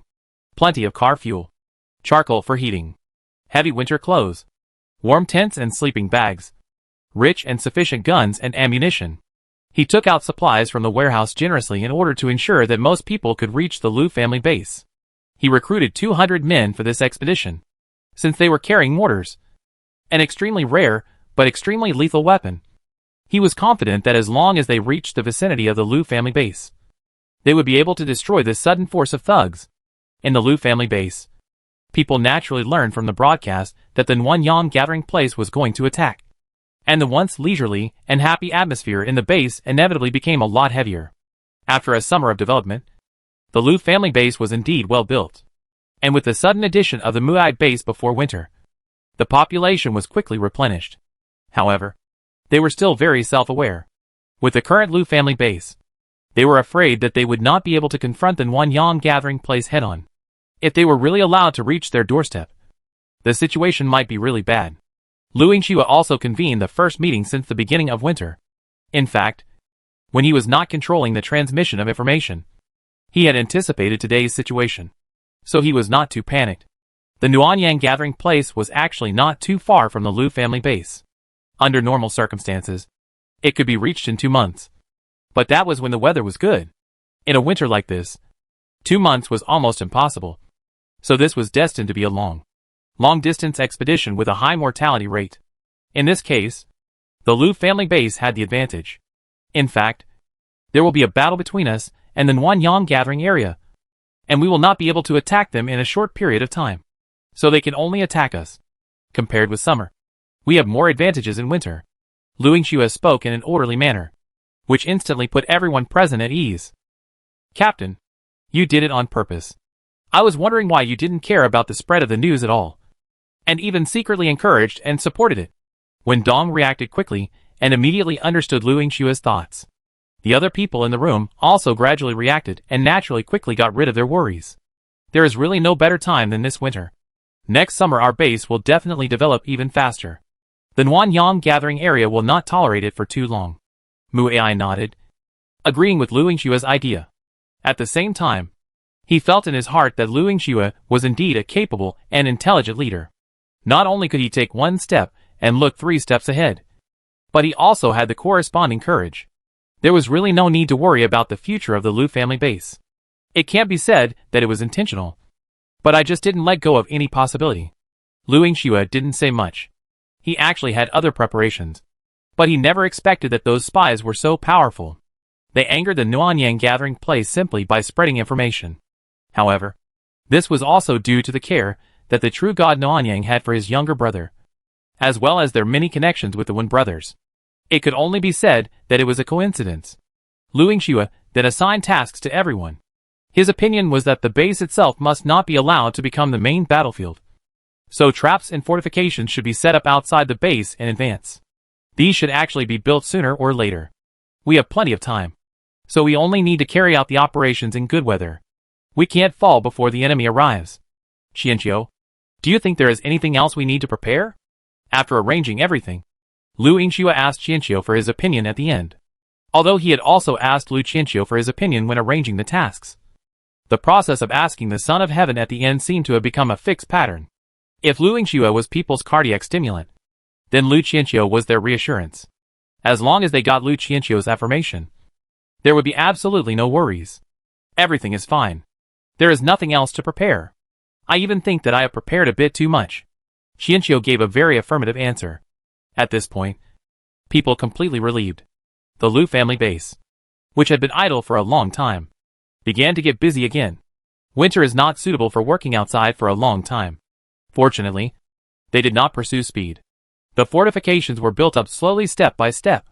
It was only after a long time, until the summer was approaching, that people understood what Qianqiu meant by saying that they felt the preparations were a bit too much. People couldn't help but sigh. Sir, you can be more straightforward next time and don't need to be so humble. As for the Nuanyang gathering place, they officially set off on a rare sunny day. Even before they set off, the true god Nuanyang personally cheered everyone up, predicting that although there would be snowstorms in the coming weather, they would be able to overcome them. Not only that, he also gave a blessing on the spot. You know, he had never done this before, and it is not known whether he was inspired by the holy son of the Lu family base. Whether people were willing or not, they eventually got on the car, left the safe base, and drove into a white world. In the first few days after departure, the weather was quite good, although blizzards still occurred from time to time. Their intensity and duration were still tolerable. Occasionally, when a heavy blizzard occurred, the team was forced to stop moving forward. But the situation did not last long. Under such circumstances, the expedition team gradually accepted their fate. Because of this, There were even more fanatical believers of the true God Nuan Yang in the convoy, because they felt that this was another accurate prophecy of the true God. Song Yuming, who was also in the team, didn't think so. With the ambiguous words of true God Nuan Yang and sufficient preparation, it was not surprising that they could move forward smoothly until now. What really made him feel uneasy was the increasingly crazy religious attitudes of the people around him. Perhaps it was because the pressure of death increased rapidly after they went out, and people's thinking began to become more tense and paranoid. There were more and more fanatical believers in the convoy. He really didn't know what would happen to such a team next. After all, for a psychologist, the most difficult thing to predict is a madman. It didn't take long for Song Yuming's worries to come true. On the 20th day after the caravan set out, weather conditions deteriorated rapidly. The gloomy black clouds in the sky showed no signs of retreating, and the blizzard began to intensify. The caravan had to stop and set up camp. At first, people thought that such weather would end soon like before. But after 5 days, the blizzard turned into a severe snowstorm. In this situation, the few people in the convoy who still maintained their rationality began to risk their lives to suggest to the true God Nuan Yang to prepare to return. Otherwise both the road and the vehicles would be buried together, and they would then be really in a dilemma. In response to this suggestion of retreating, true God Nuan Yang had only one answer, and that was to kill. The reason is very simple. Your faith is not firm. If your faith is stronger, you will definitely understand that such a heavy snowstorm is only temporary. After you get through it, you can continue to clear the snow and continue on your journey. Under such circumstances, no one in the team dared to object to the true God's words, even though such a rare and long blizzard lasted for another 4 days. On the 10th day of the heavy snowstorm, with another wave of cold waves, the temperature approached -60 degrees, and 1/3 of the team's vehicles were turned off even if they kept starting, and the team would lift a few frozen people every day. In the face of such an extreme low temperature, the people in the team are frightened. If they continue to cool down, I am afraid that even the fuel will be frozen. By then, they will lose their vehicles as shelter, and they will not even support it for a long time outside. However, in such an urgent situation, no one dares to make a return of the return journey to Nanyang True God. In front of the True God, people say the most that the snowstorm will soon end. As long as we have a firm belief, we can reach the building base. The True God remained silent about this. Another 5 days passed, and the blizzard was still continuing. Not only the Nanyang team was confused, but all the bases were also confused. Although winter was hard, and the frequency of blizzards was indeed higher than in summer, this kind of blizzard that lasted for half a month had never occurred. All the bases were busy clearing snow every day to prevent their bases from being buried by the storm. The Nanyang team is dead every day, and there are vehicles turn off every day. At the time of departure, the team of 200 people was dead at this time. The believers were embarrassed. However, this time it was not because of fear, but because it was too cold. But even so, they still thought about it. This is just the test of the true God. This time, Nanyang's true God spoke. Notify. Return. Believers? The news of the return spread out. The team was in a brief chaos. Some people collapsed. Some people secretly rejoiced. Some people even ran to the true God's car and committed suicide on the spot to prove their loyalty. I just hope that the true God can continue to order the team to move towards the building base. Song Yuming looked at the farce not far away, and suddenly felt that those who committed suicide were either brainwashed or suffered from Stockholm Syndrome. Their extreme fear of the true God turned into extreme faith at some point, and they suffered a mental breakdown after their faith collapsed. People in the doomsday are fragile, not only physically but also mentally. The farce was over soon. The bright red blood could calm people down quickly. After a simple repair, the convoy set out on the road back to the Nanyang gathering place very slowly. It took them 20 days to get here, but the return journey became extremely long. The snow on the road requires the high-intensity work of the snow car, and the heavy snow also limits the field of vision. Their vehicles are like a snail, crawling in the endless ice and snow. 50 days later, the Nanyang team finally saw a familiar dark color in the white world. It was the pit where their base was located. They were finally home. At that time, they had not only gone through a long journey in low temperatures, but also been hungry for a long time due to the shortage of supplies. When they arrived at the base, they had not eaten anything for 5 days. The team of 200 people, when they set out now, has less than 50 people left. They were ecstatic when they saw the base. But no one could cheer loudly. The slight twitch of the corners of their mouths was their way of expressing ecstasy. The group of people looked haggard, pale and thin, and moved back to the base like a group of zombies. If it were not for the familiar vehicles, the guards outside the Nanyang gathering place would probably shoot on the spot. After they confirmed that this was the expedition team that had left before, the shock in their eyes could not be hidden no matter what. However, facing the cold gaze of the true God, everyone quickly lowered their heads, not daring to raise even the slightest question. On the day when the recruitment team returned to the base, the gloomy sky finally cleared, and even the wind seemed to have a rest on this day. The rare good weather could not bring any joy to the recruitment team. The bright sunlight was more like the ridicule of their expedition. There is no harvest outside the material. On the day when the team returned, the atmosphere of the base was extremely weird. After all, anyone could see that this expedition failed. Then think of the recent extremely extreme storm weather. And the probability of understanding is that the team did not even see the real estate base. After a chance to survive, the survival team finally survived after revenge and diet. But no one still relaxed because of this. Because they also witnessed the shame of the true God. Whether it is prophecy or asylum, they will not attack themselves under their own witnesses. Fortunately, a few days later, the true God announced that the reason why the expedition failed was because most of the teams in the team were false believers. They did not really believe in themselves, which led to the failure of the entire team. Only those who can follow the true God and survive the test are those who have true faith and are worthy of respect and learning, regardless of whether others believe the words of the true God Nanyang. At least it reassured the expedition team that returned alive. And soon, this wording was also sent out through the radio.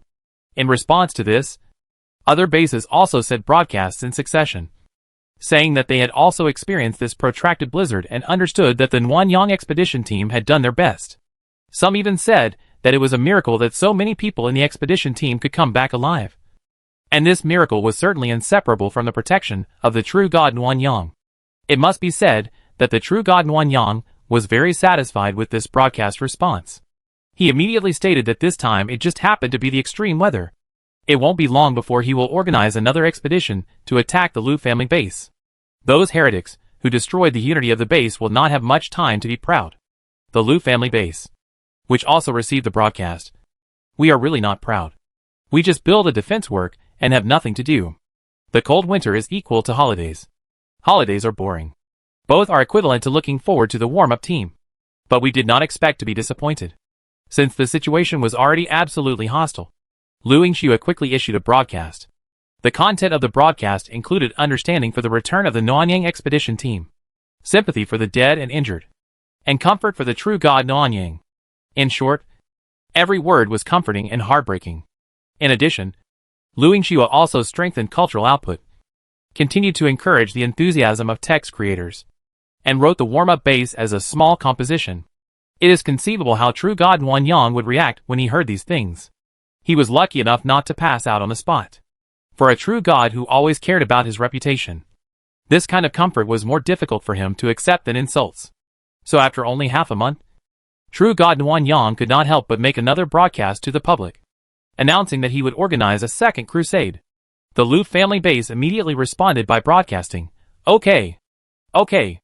The Nanyang gathering place instantly became furious and responded with warnings and threats that lasted for half an hour. A bunch of people from other bases were watching the show. On another sunny day, true God Nanyang set out again. This time, he still made the okay prophecy and blessing. The content was similar to the previous ones. Moreover, it was already March when they set out this time. Although there is no spring and autumn after the end of the world, the weather conditions are indeed milder than in winter. So this time, whether it is true God Nanyang, the members of the expedition team, or other bases around, they all feel that the success rate of this expedition has been greatly improved. Chapter 69, Summer. Song Yuming was very happy about the second expedition organized by true God Nanyang. One reason was that true God Nanyang finally behaved like a human being and excluded all the survivors of the previous expedition from the conscription list. He probably felt that half a month was not enough for these skinny guys to recover their strength. They had no combat effectiveness when they went out, and death would also affect morale. It was their fault that they were not true gods. They were in extreme hunger during the last month of the return journey. Another reason was that his two roommates were lucky enough to escape the call-up. In addition, the population of the settlement had dropped sharply, and the guards were insufficient. This was the best time for them to prepare supplies for their escape. Regardless of whether Nanyang True God can finally capture the base, this warm sun gathering place will never stay anymore. Even if the building base is gone, they will join the teams wandering. At least they will not die. The True God Nanyang left. And Song Yuming, who stayed in the gathering place, also began to operate secretly. However, after just a few days, the weather, which had been gradually improving, suddenly took a sharp turn for the worse. A blizzard once again hit the land, and the temperature dropped to a terrifying -65°C, breaking the lowest temperature in history. What was even more terrifying was that this horrific temperature drop showed no sign of ending. The blizzard kept coming and going, and refused to end completely. The gloomy sky also showed no sign of clearing up. Song Yuming, who was asked to clear the snow at the base, looked up at the dim sky and felt that the scene in front of him was a little too familiar, because not long ago, he had escaped from such extreme weather. Faced with such a similar situation, a very strange but very reasonable idea came to Song Yuming's mind. Could it be that there really is a god protecting the Lu family base? Not only Song Yuming has such an idea. In the face of such a violent and repeated weather, the last group of people who survived the same feeling rose the same feeling. Even other bases around him had doubts about such coincidence. But no one would say it. The True God Nanyang, who was once again blocked on the road by the extreme low temperature and heavy snow, said, unlike the last time, the expedition team may have been instructed by the predecessors. And at the same time, I also understand that the True God is being beaten by this repeatedly impermanent weather. So this time, the first wave of persuasion God returned. After all, last time they persuaded one and killed one. And in the current situation, no one dares to touch that bad luck. Thinking optimistically, they are now closer than the previous team, and the return journey will take less time. Without persuasion, the team stayed in place for 2 days, and then ushered in a familiar plot. The vehicle was turned off. The personnel died, and the snowstorms became stronger. The atmosphere of the team was extremely dignified. It seemed that everyone was waiting for death, but did not have the courage to choose to die, so they could only wait passively. On the 10th day of the team stationed in place, Nanyang's True God ordered the return. The reason why this return time was early because the temperature of the cold tide this time was lower, and the number of people died every day was much more than the last time. Therefore, although this time, the return time was shorter, but the number of people who succeeded in returning to the warm-up place in the end was only 23. This is an extremely terrifying number. Even in the previous battle with the Order base, a team of 200 people would not have only these people left. But now, the Nanyang expedition team has not even seen the shadow of the Lu family base, and has achieved such a terrifying death rate one after another. What's even more ridiculous is that on the day the expedition team returned to the gathering place of the warm sun, the gloomy sky actually cleared up again. Once can be said to be a coincidence. But what about twice? Isn't this really a mockery or warning from the gods?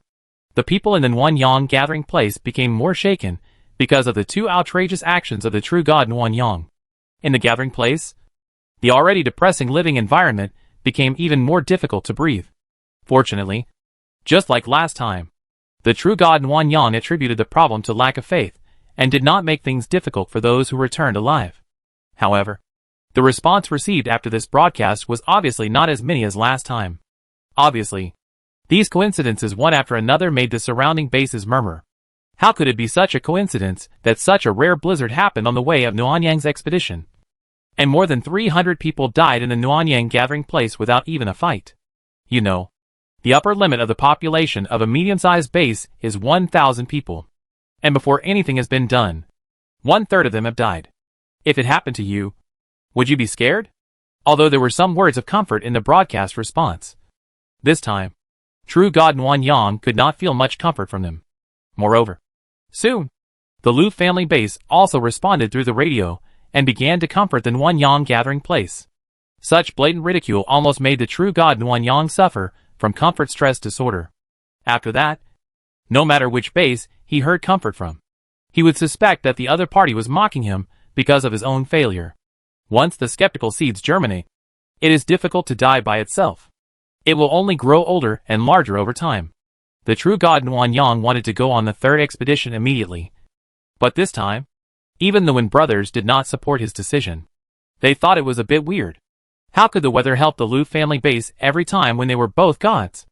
However, facing the cruel true god Nguyen Yang, they just said that the winter temperature after the doomsday was getting more extreme, which was not suitable for the expedition. Besides, the base also needed to rest.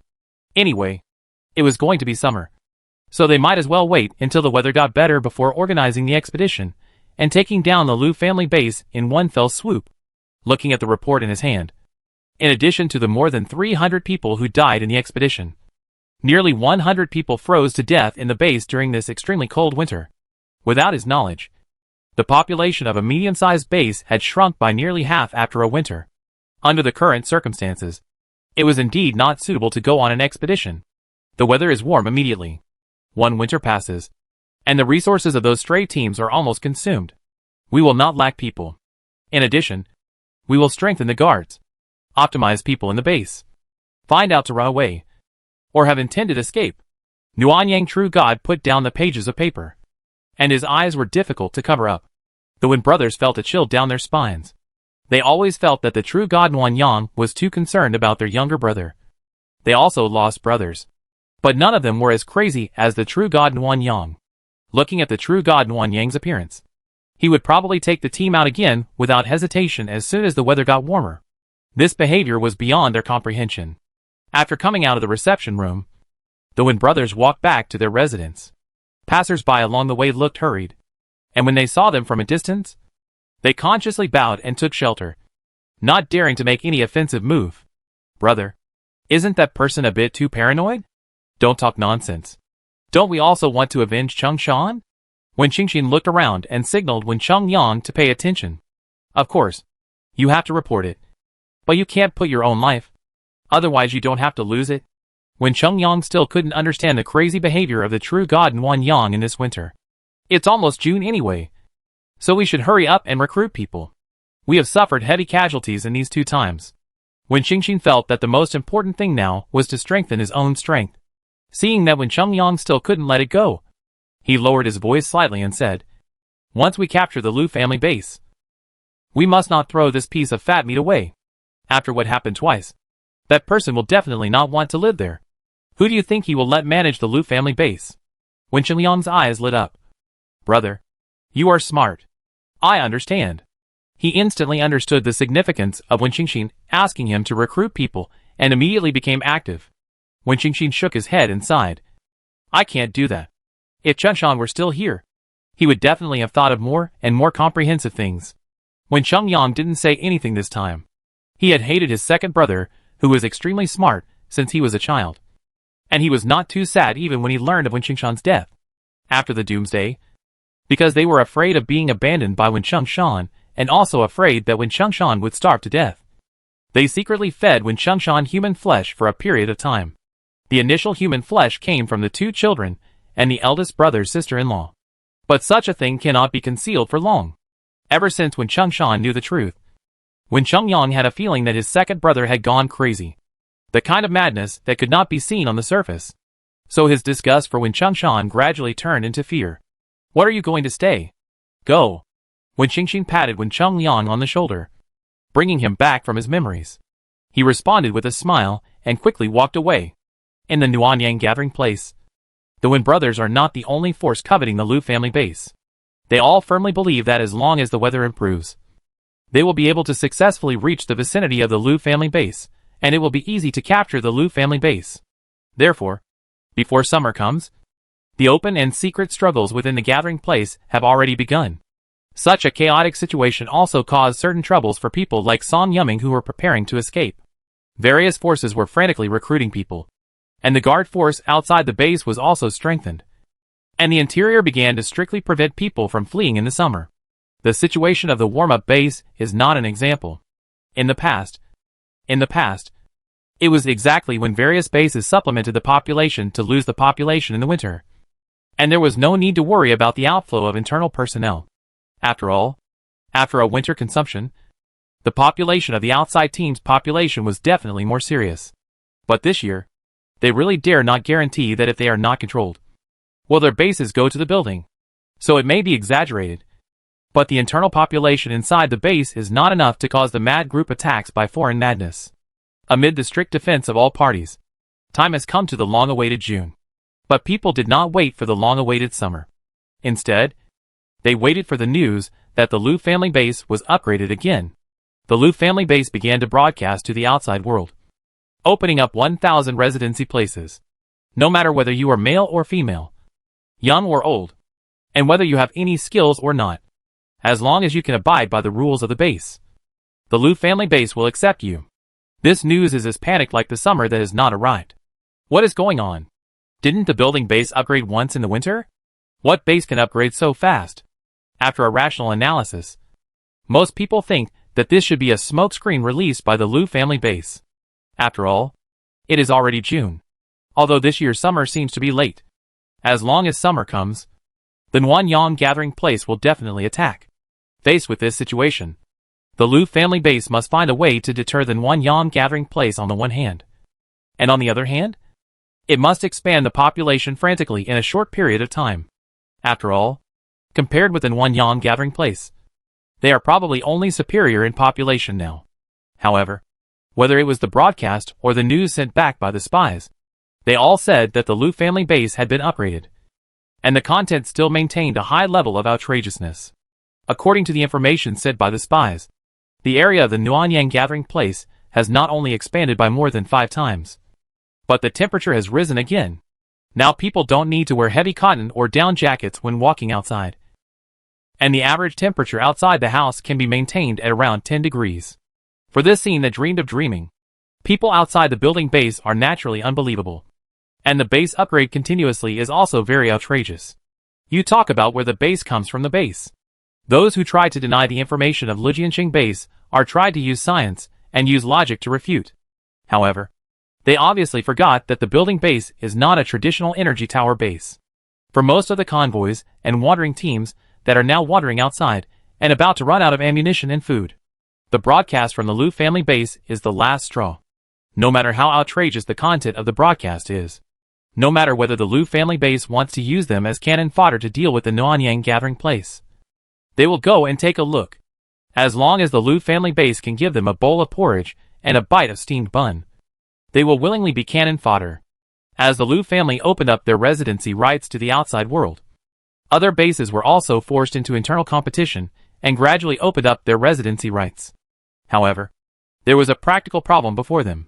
That was that the weather had not improved yet, and the base could not send out a large number of expeditions to collect food.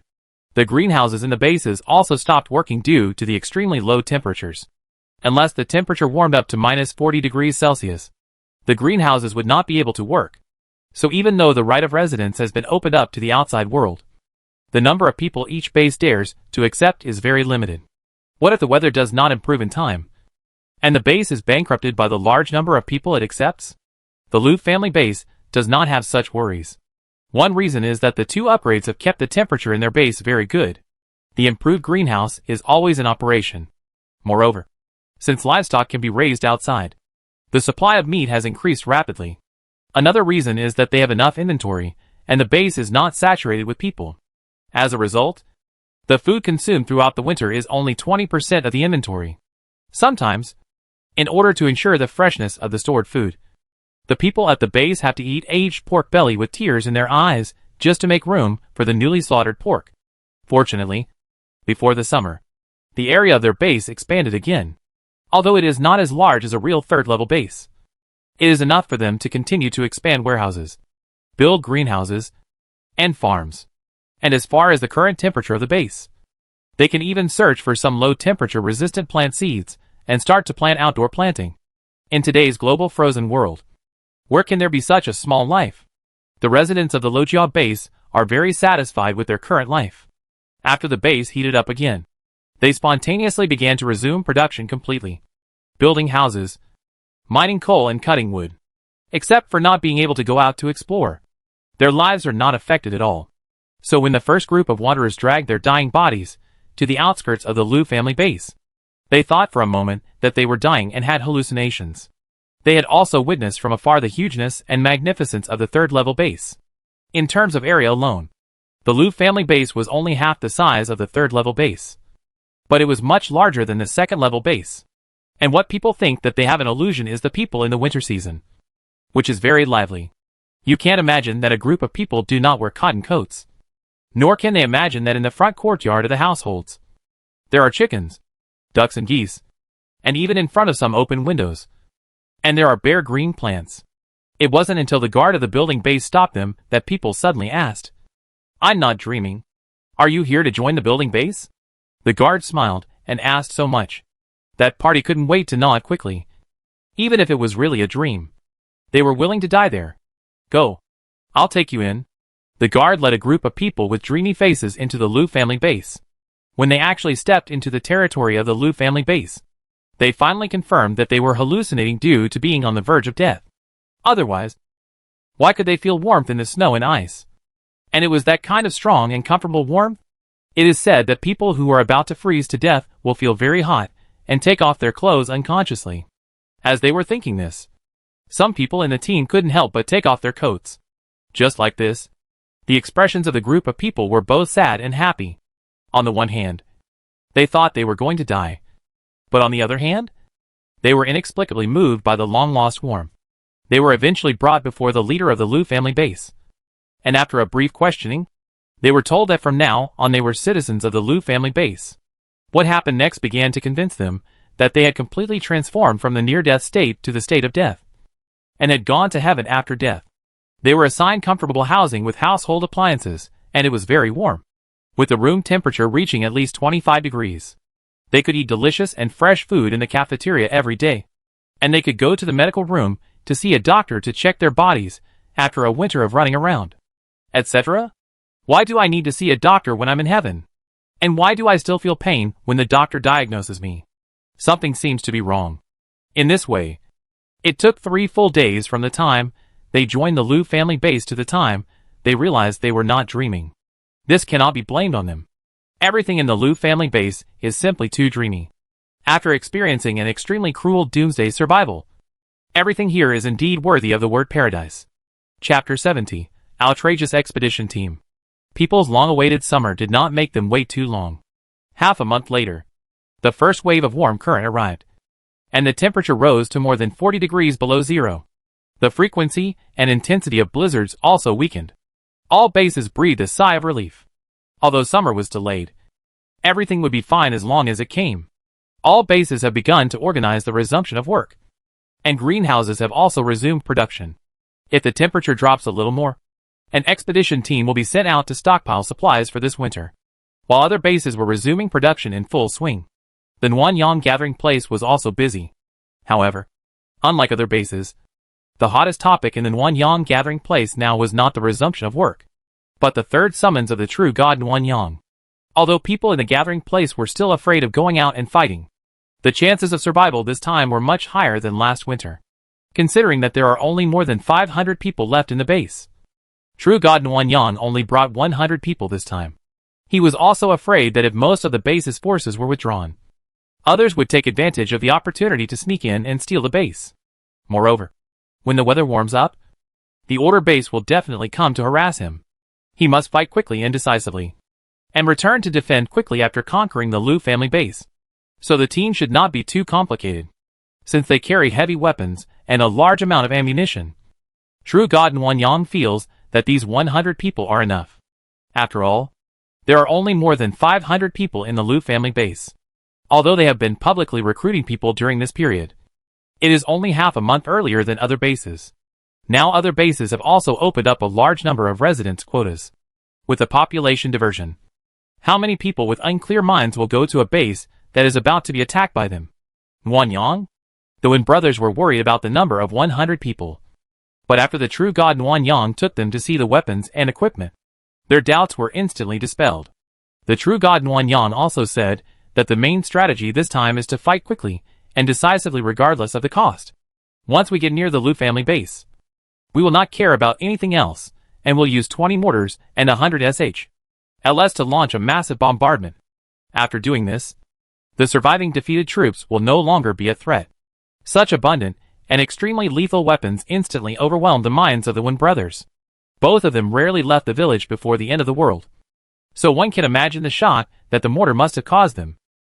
In their excitement, the two completely forgot about the pistol attack that Lu Qianqiu had suffered at the Muai base. After everything was ready and tasks were assigned to the people left behind at the base, True God Wanyang began his third expedition. Before setting off, he still made a broadcast and expressed his confidence that this expedition would be a great success. Afterwards, some bases responded to him, but the number was not large. One reason is that most of the bases are currently busy, and another reason is the outrageous weather conditions that were too coincidental the previous 2 times. The True God Wanyang specially had someone record the list of bases that had not responded, obviously intending to settle the score later.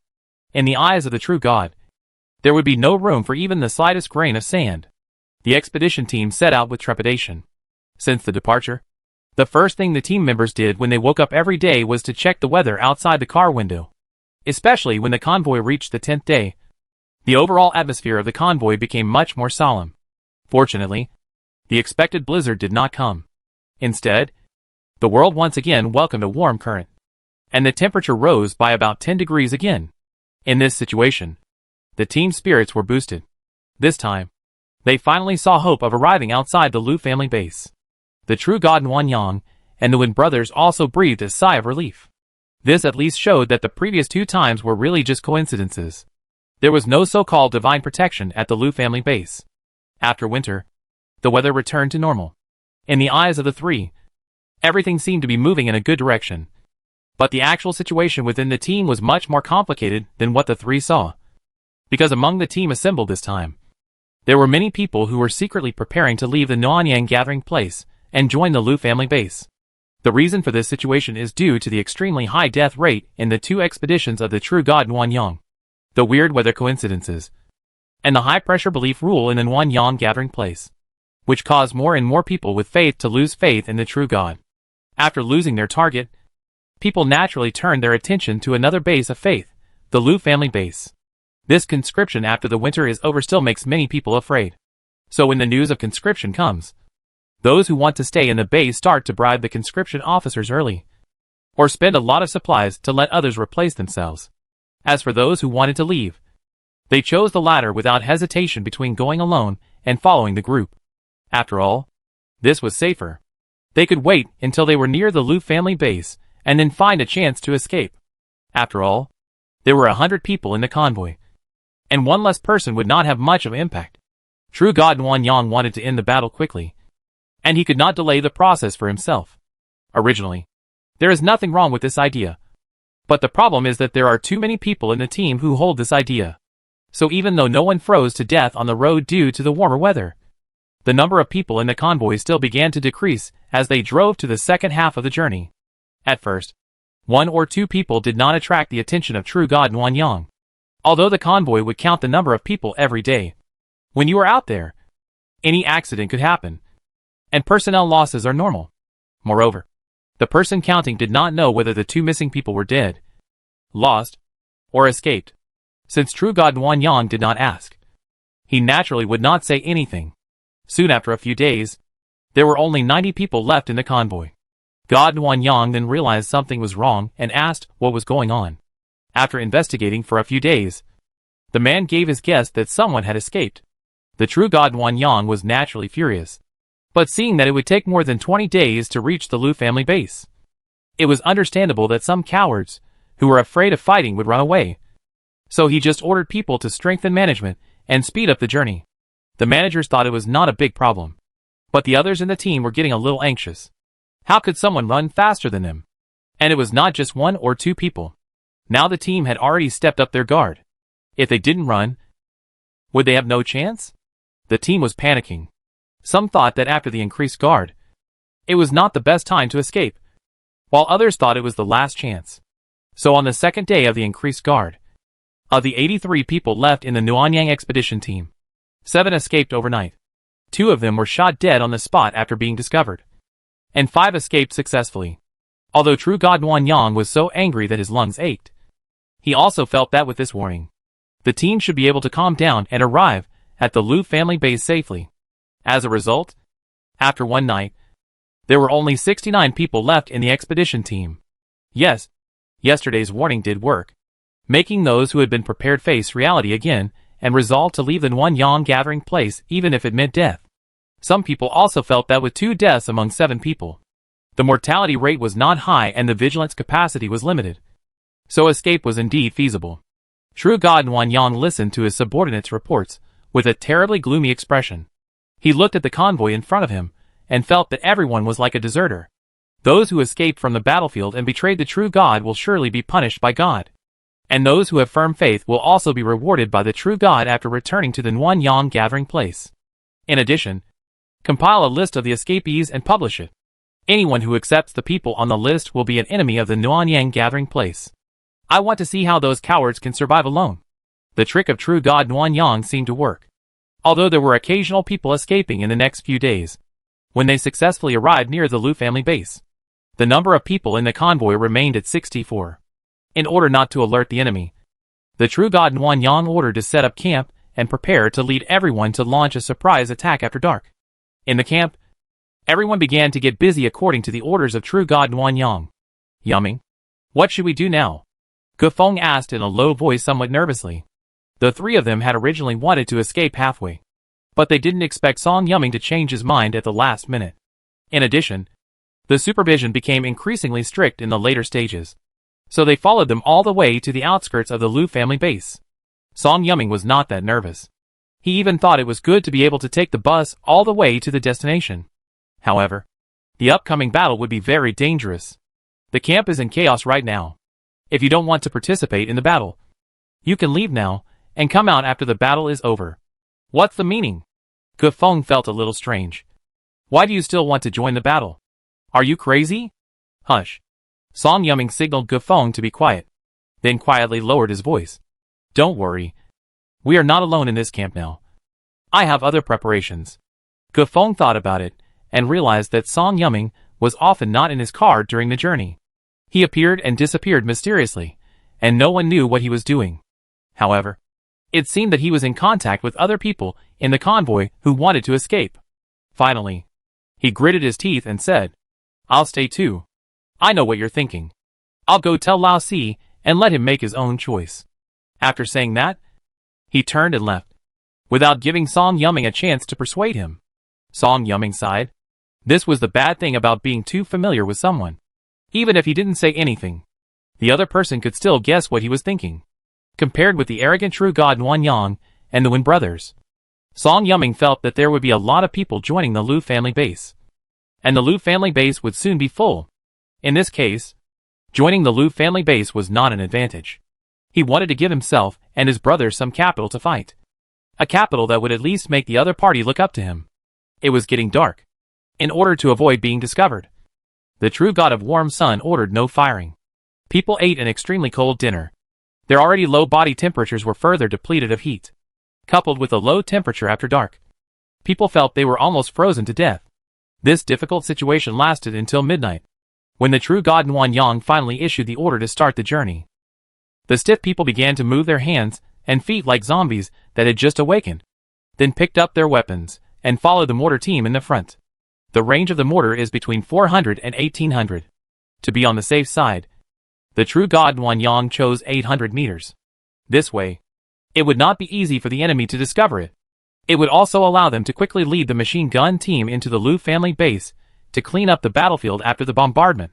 Carrying sufficient weapons and ammunition, true God Nuanyang was fully confident about the upcoming battle. However, he did not expect that on the way near the Lu family base, someone triggered a trap and died on the spot. After checking, true God Nuanyang asked people to take up their weapons and continue to move forward. In his opinion, the traps in the Lu family base were very simple, which also indirectly showed that the Lu family base did not have a strong reserve of weapons. In the next few hundred meters, people kept triggering traps and dying. Even though they were extremely careful, they kept falling into the traps. By the time they arrived at the designated attack site, 1/3 of the 40-man mortar team had died. True God Nuanyang ordered the rest to make up for the loss. After another flurry of activity, the mortars were finally ready to fire, aiming at the Lu family base ahead. In the silence, the true God Nuanyang shouted loudly, and the attack officially began. The SHLs were loaded and ready to be fired, and everyone subconsciously covered their ears. But 1 second, 10 seconds, 20 seconds passed, and the surroundings were still quiet. The true god Nguyen Yang came back to his senses and asked sternly, "What's going on?" The man operating the mortar hurriedly checked and soon found the cause. "Lord God, the SHLs are damp. How is that possible? What do you do for a living? How did you protect yourself on the road? Such an important strategic material actually got damp." The true god Nguyen Yang felt incredible. "It's not damp. It looks like someone soaked it in water. If it was just damp, the situation wouldn't be so serious." Seeing that the true god's wrath was about to erupt, a careful person checked and quickly spoke up to divert the fire. The anger of true god Nguyen Yang really subsided. There was no other way. Getting angry was useless in this situation. There was a traitor in the team, and the most important weapon could not be used. It was obviously unrealistic to attack by force. After thinking for a moment, true god Nguyen Yang asked, "Can it be repaired?" "Yes, but it will take time." The relieved man spoke quickly. Retreat. The third expedition, full of confidence, was ultimately declared a failure by the retreat command from the true god Nguyen Yang. The team had no time to be dejected and hurriedly prepared to leave with their things, only to hear a voice coming from the darkness. "Now that you're here, don't be in a hurry to leave." As soon as he finished speaking, the originally dark world suddenly became bright. 7 or 8 headlights modified from car headlights instantly made the Nguyen Yang expedition team temporarily blind. They only heard footsteps approaching quickly around them. It was obvious that many people wanted to surround them. In this situation, the true god Nguyen Yang suddenly calmed down. He knew that if he was captured alive, he would have no chance. So he opened fire. The sound of gunfire broke the relatively calm situation. The people who had lost their vision were already extremely panicked. When they heard the gunfire, they subconsciously thought that it was the Liu family base that fired the gun. So they raised their guns and started to fight back in an instant. But what followed was a continuous clicking sound of triggers. Their guns all misfired. What happened? Was it not just the mortars, but also the guns that were tampered with? Before they could figure out the answer, their weapons were taken away and they were controlled. When their eyes adjusted to the light again, they saw the well-equipped and large-scale people in the Liu family base. From their thorough preparations, it can be seen that they knew about this night raid and everything was under their control. The true god Nguyen Yang still wanted to resist, but his hand had been pierced by a flying bullet. The severe pain made it impossible for him to use his weapon, so he had no choice but to surrender. Although he was under control, his face was still full of pride, as if he was not a prisoner, but still the high and mighty true god of Nguyen Yang. "Hello, true god Nguyen Yang. I have heard of your name for a long time. I am the holy son of the Liu family base. We can barely be considered colleagues." Xianqiu walked forward, maintaining his usual attitude of equality for all. But this look made true god Nguyen Yang very uncomfortable. It had been a long time since anyone dared to look at him in this way. "You will definitely be punished by God if you treat me like this." When I heard this, everyone in the surrounding building bases came over, and the look seemed to be looking at a fool. Compared to the good-tempered Liu Qianqiu, the attitudes of the other people in the Liu family base were not so good. Zhou Ying walked to the side of the true god Nguyen Yang and punched him in the stomach. "You are already a prisoner. Who are you showing off to? You still want divine punishment? Then let your true god come out and clash with our gods, so that we mortals can open our eyes."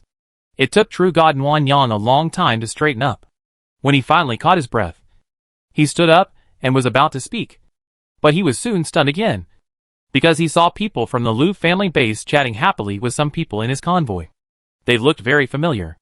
Obviously, they were the traitors who destroyed the weapons and ammunition in the expedition team. What made him feel unacceptable was that the number of traitors was a bit too large. When they arrived here, there were only about 60 people left in the convoy. More than 10 of them had just died in the trap. About half of the team of 50 people stood together and chatted with the people in the Liu family base with smiles on their faces.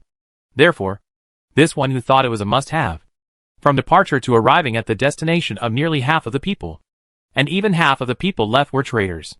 How can I win such a battle? Faced with this situation, not only was the true god Nguyen Yang shocked, the Wen brothers also looked incredulous.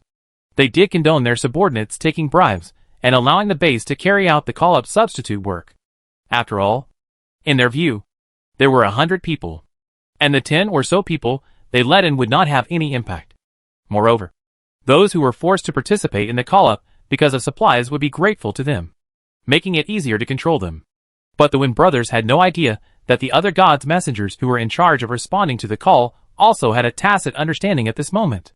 Everyone thought it was okay to let them off a little. And then, they successfully made the number of betrayers in this expedition exceed that of fanatical believers. Luing Xue came to the Nuanyang true God with a smile. Nuanyang Gathering Place is indeed a place of faith. It has cultivated so many believers for us. I really have to say thank you. Although true God Nuanyang had never seen Luing Xue, he would never forget the voice that had once mocked him on the radio. Now that he was humiliated by Luing Xue again, he was so angry that his eyes almost popped out of their sockets. But the next second, his anger turned into fear, because Luing Xue raised a pistol and pointed it at his forehead. What are you going to do? I am the true God of the Warm Sun Gathering Place. The true God Nuanyang never expected that Luing Xue would actually attack him. He is the supreme leader of the Nuanyang Gathering Place. No. You are a prisoner. Luing Xue corrected in a calm voice. I am the true God. You can contact the Nuanyang Gathering Place, and I can exchange for a large amount of supplies. You can make any request, and I will definitely satisfy you. The true God Nuanyang tried hard to remain calm and not show any fear. After all, besides the traitors, there were also some of his fanatical believers present. But Luing Xue shook her head. You didn't understand. After speaking, it seemed to be good-hearted, signaling other people to bring a radio. After opening, there was a repeated broadcasting sound. I am the Soothing Yuan team. At present, I have led the resistance to controlling the Warm Sun. The voice on the radio was still repeating. But the true God Nuanyang felt that he had suddenly lost his hearing. He could not hear anything except a roar in his head, until he saw Luing Xue's finger ready to pull the trigger. A sharp sound came out of his throat. No! I am a prophet. I can really predict. Find my brother's body. He stole my prophecy stone. I can predict for you. Please don't kill me. I don't want to die. As he spoke, true God Nuanyang slowly knelt down. Hearing his words, Luing Xue really stopped what he was doing. He himself was not interested in any prophecy. But he still looked at Lu Qianqiu. After all, Lu Qianqiu was the son of God, and he would most likely be interested in these things. But when he looked into Lu Qianqiu's eyes, he only saw calmness in those eyes. Luing Xue was instantly relieved. Yes, why did Lu Qianqiu need any prophecy? And they who had Lu Qianqiu did not need prophecies either. Bang! Luing Xue saw the Warm Sun and the true gods. He did not like to stay in the troubled. The wide eyes of true God Nuanyang were filled with disbelief. Apparently, until his death, he thought that Luing Xue would not shoot. He did not understand why the Lu family base's style of operation was so unnatural. Those who were controlled by the Warm Sun also widened their eyes, looking at the body of the Warm Sun. And they still felt unrealistically. Luing Xue put away her gun, as if to answer the questions in everyone's mind. Or as if to herself, what true God? He is just a mortal. People in the Nuanyang Gathering Place thought that this sentence was a mockery of the true God. But the Lu family members, who had seen Lu Qianqiu deal with the pistol attack, completely understood what Luing Xue said. If he really had the ability, the pistol should not have been triggered. Sure enough, the pistol was the only standard to test the true God. Suddenly, the crackdown of the true God was huge for the fanatic believers. They never turned into a small sheep who lost their heads of the head for a moment, because of the strange personnel ratio of the Nuanyang expedition team. The battle that had not yet begun ended abruptly. Apart from the unlucky guys who stepped into the trap, the only casualty came from the leader of the expedition team, the true God Nuanyang. The main force of the Lu family base returned to the base after leaving people to clean up the battlefield. The people outside who were cleaning up the battlefield dug a snow pit and planned to bury the true God Nuanyang. After all, this place was very close to the base, and it would be troublesome if the disease spread. After burying the body, the man suddenly asked his companion, "What do you think the true God Nuanyang's name is?" "How would I know? Everyone calls him the true God of Nuanyang." It is said that this was his own request. From the day he became the true God, no matter what time or place, anyone can only call him the true God and cannot call him by his name. This person obviously knew more information. So he explained. The man who buried the body shrugged. It's really ironic. Even if someone wanted to build a tombstone for him, they wouldn't know what name to put on it. Do you still have this kind of kindness? You must be joking. I'm not crazy. I just thought of this when I was burying someone. The man had a gloomy look on his face, and brushed off the snow on his body. Let's go. It's really cold outside. I really want to stay in the base forever. Let's go! I'm cold too. We've been waiting for several days. These guys are too slow. But it's finally done.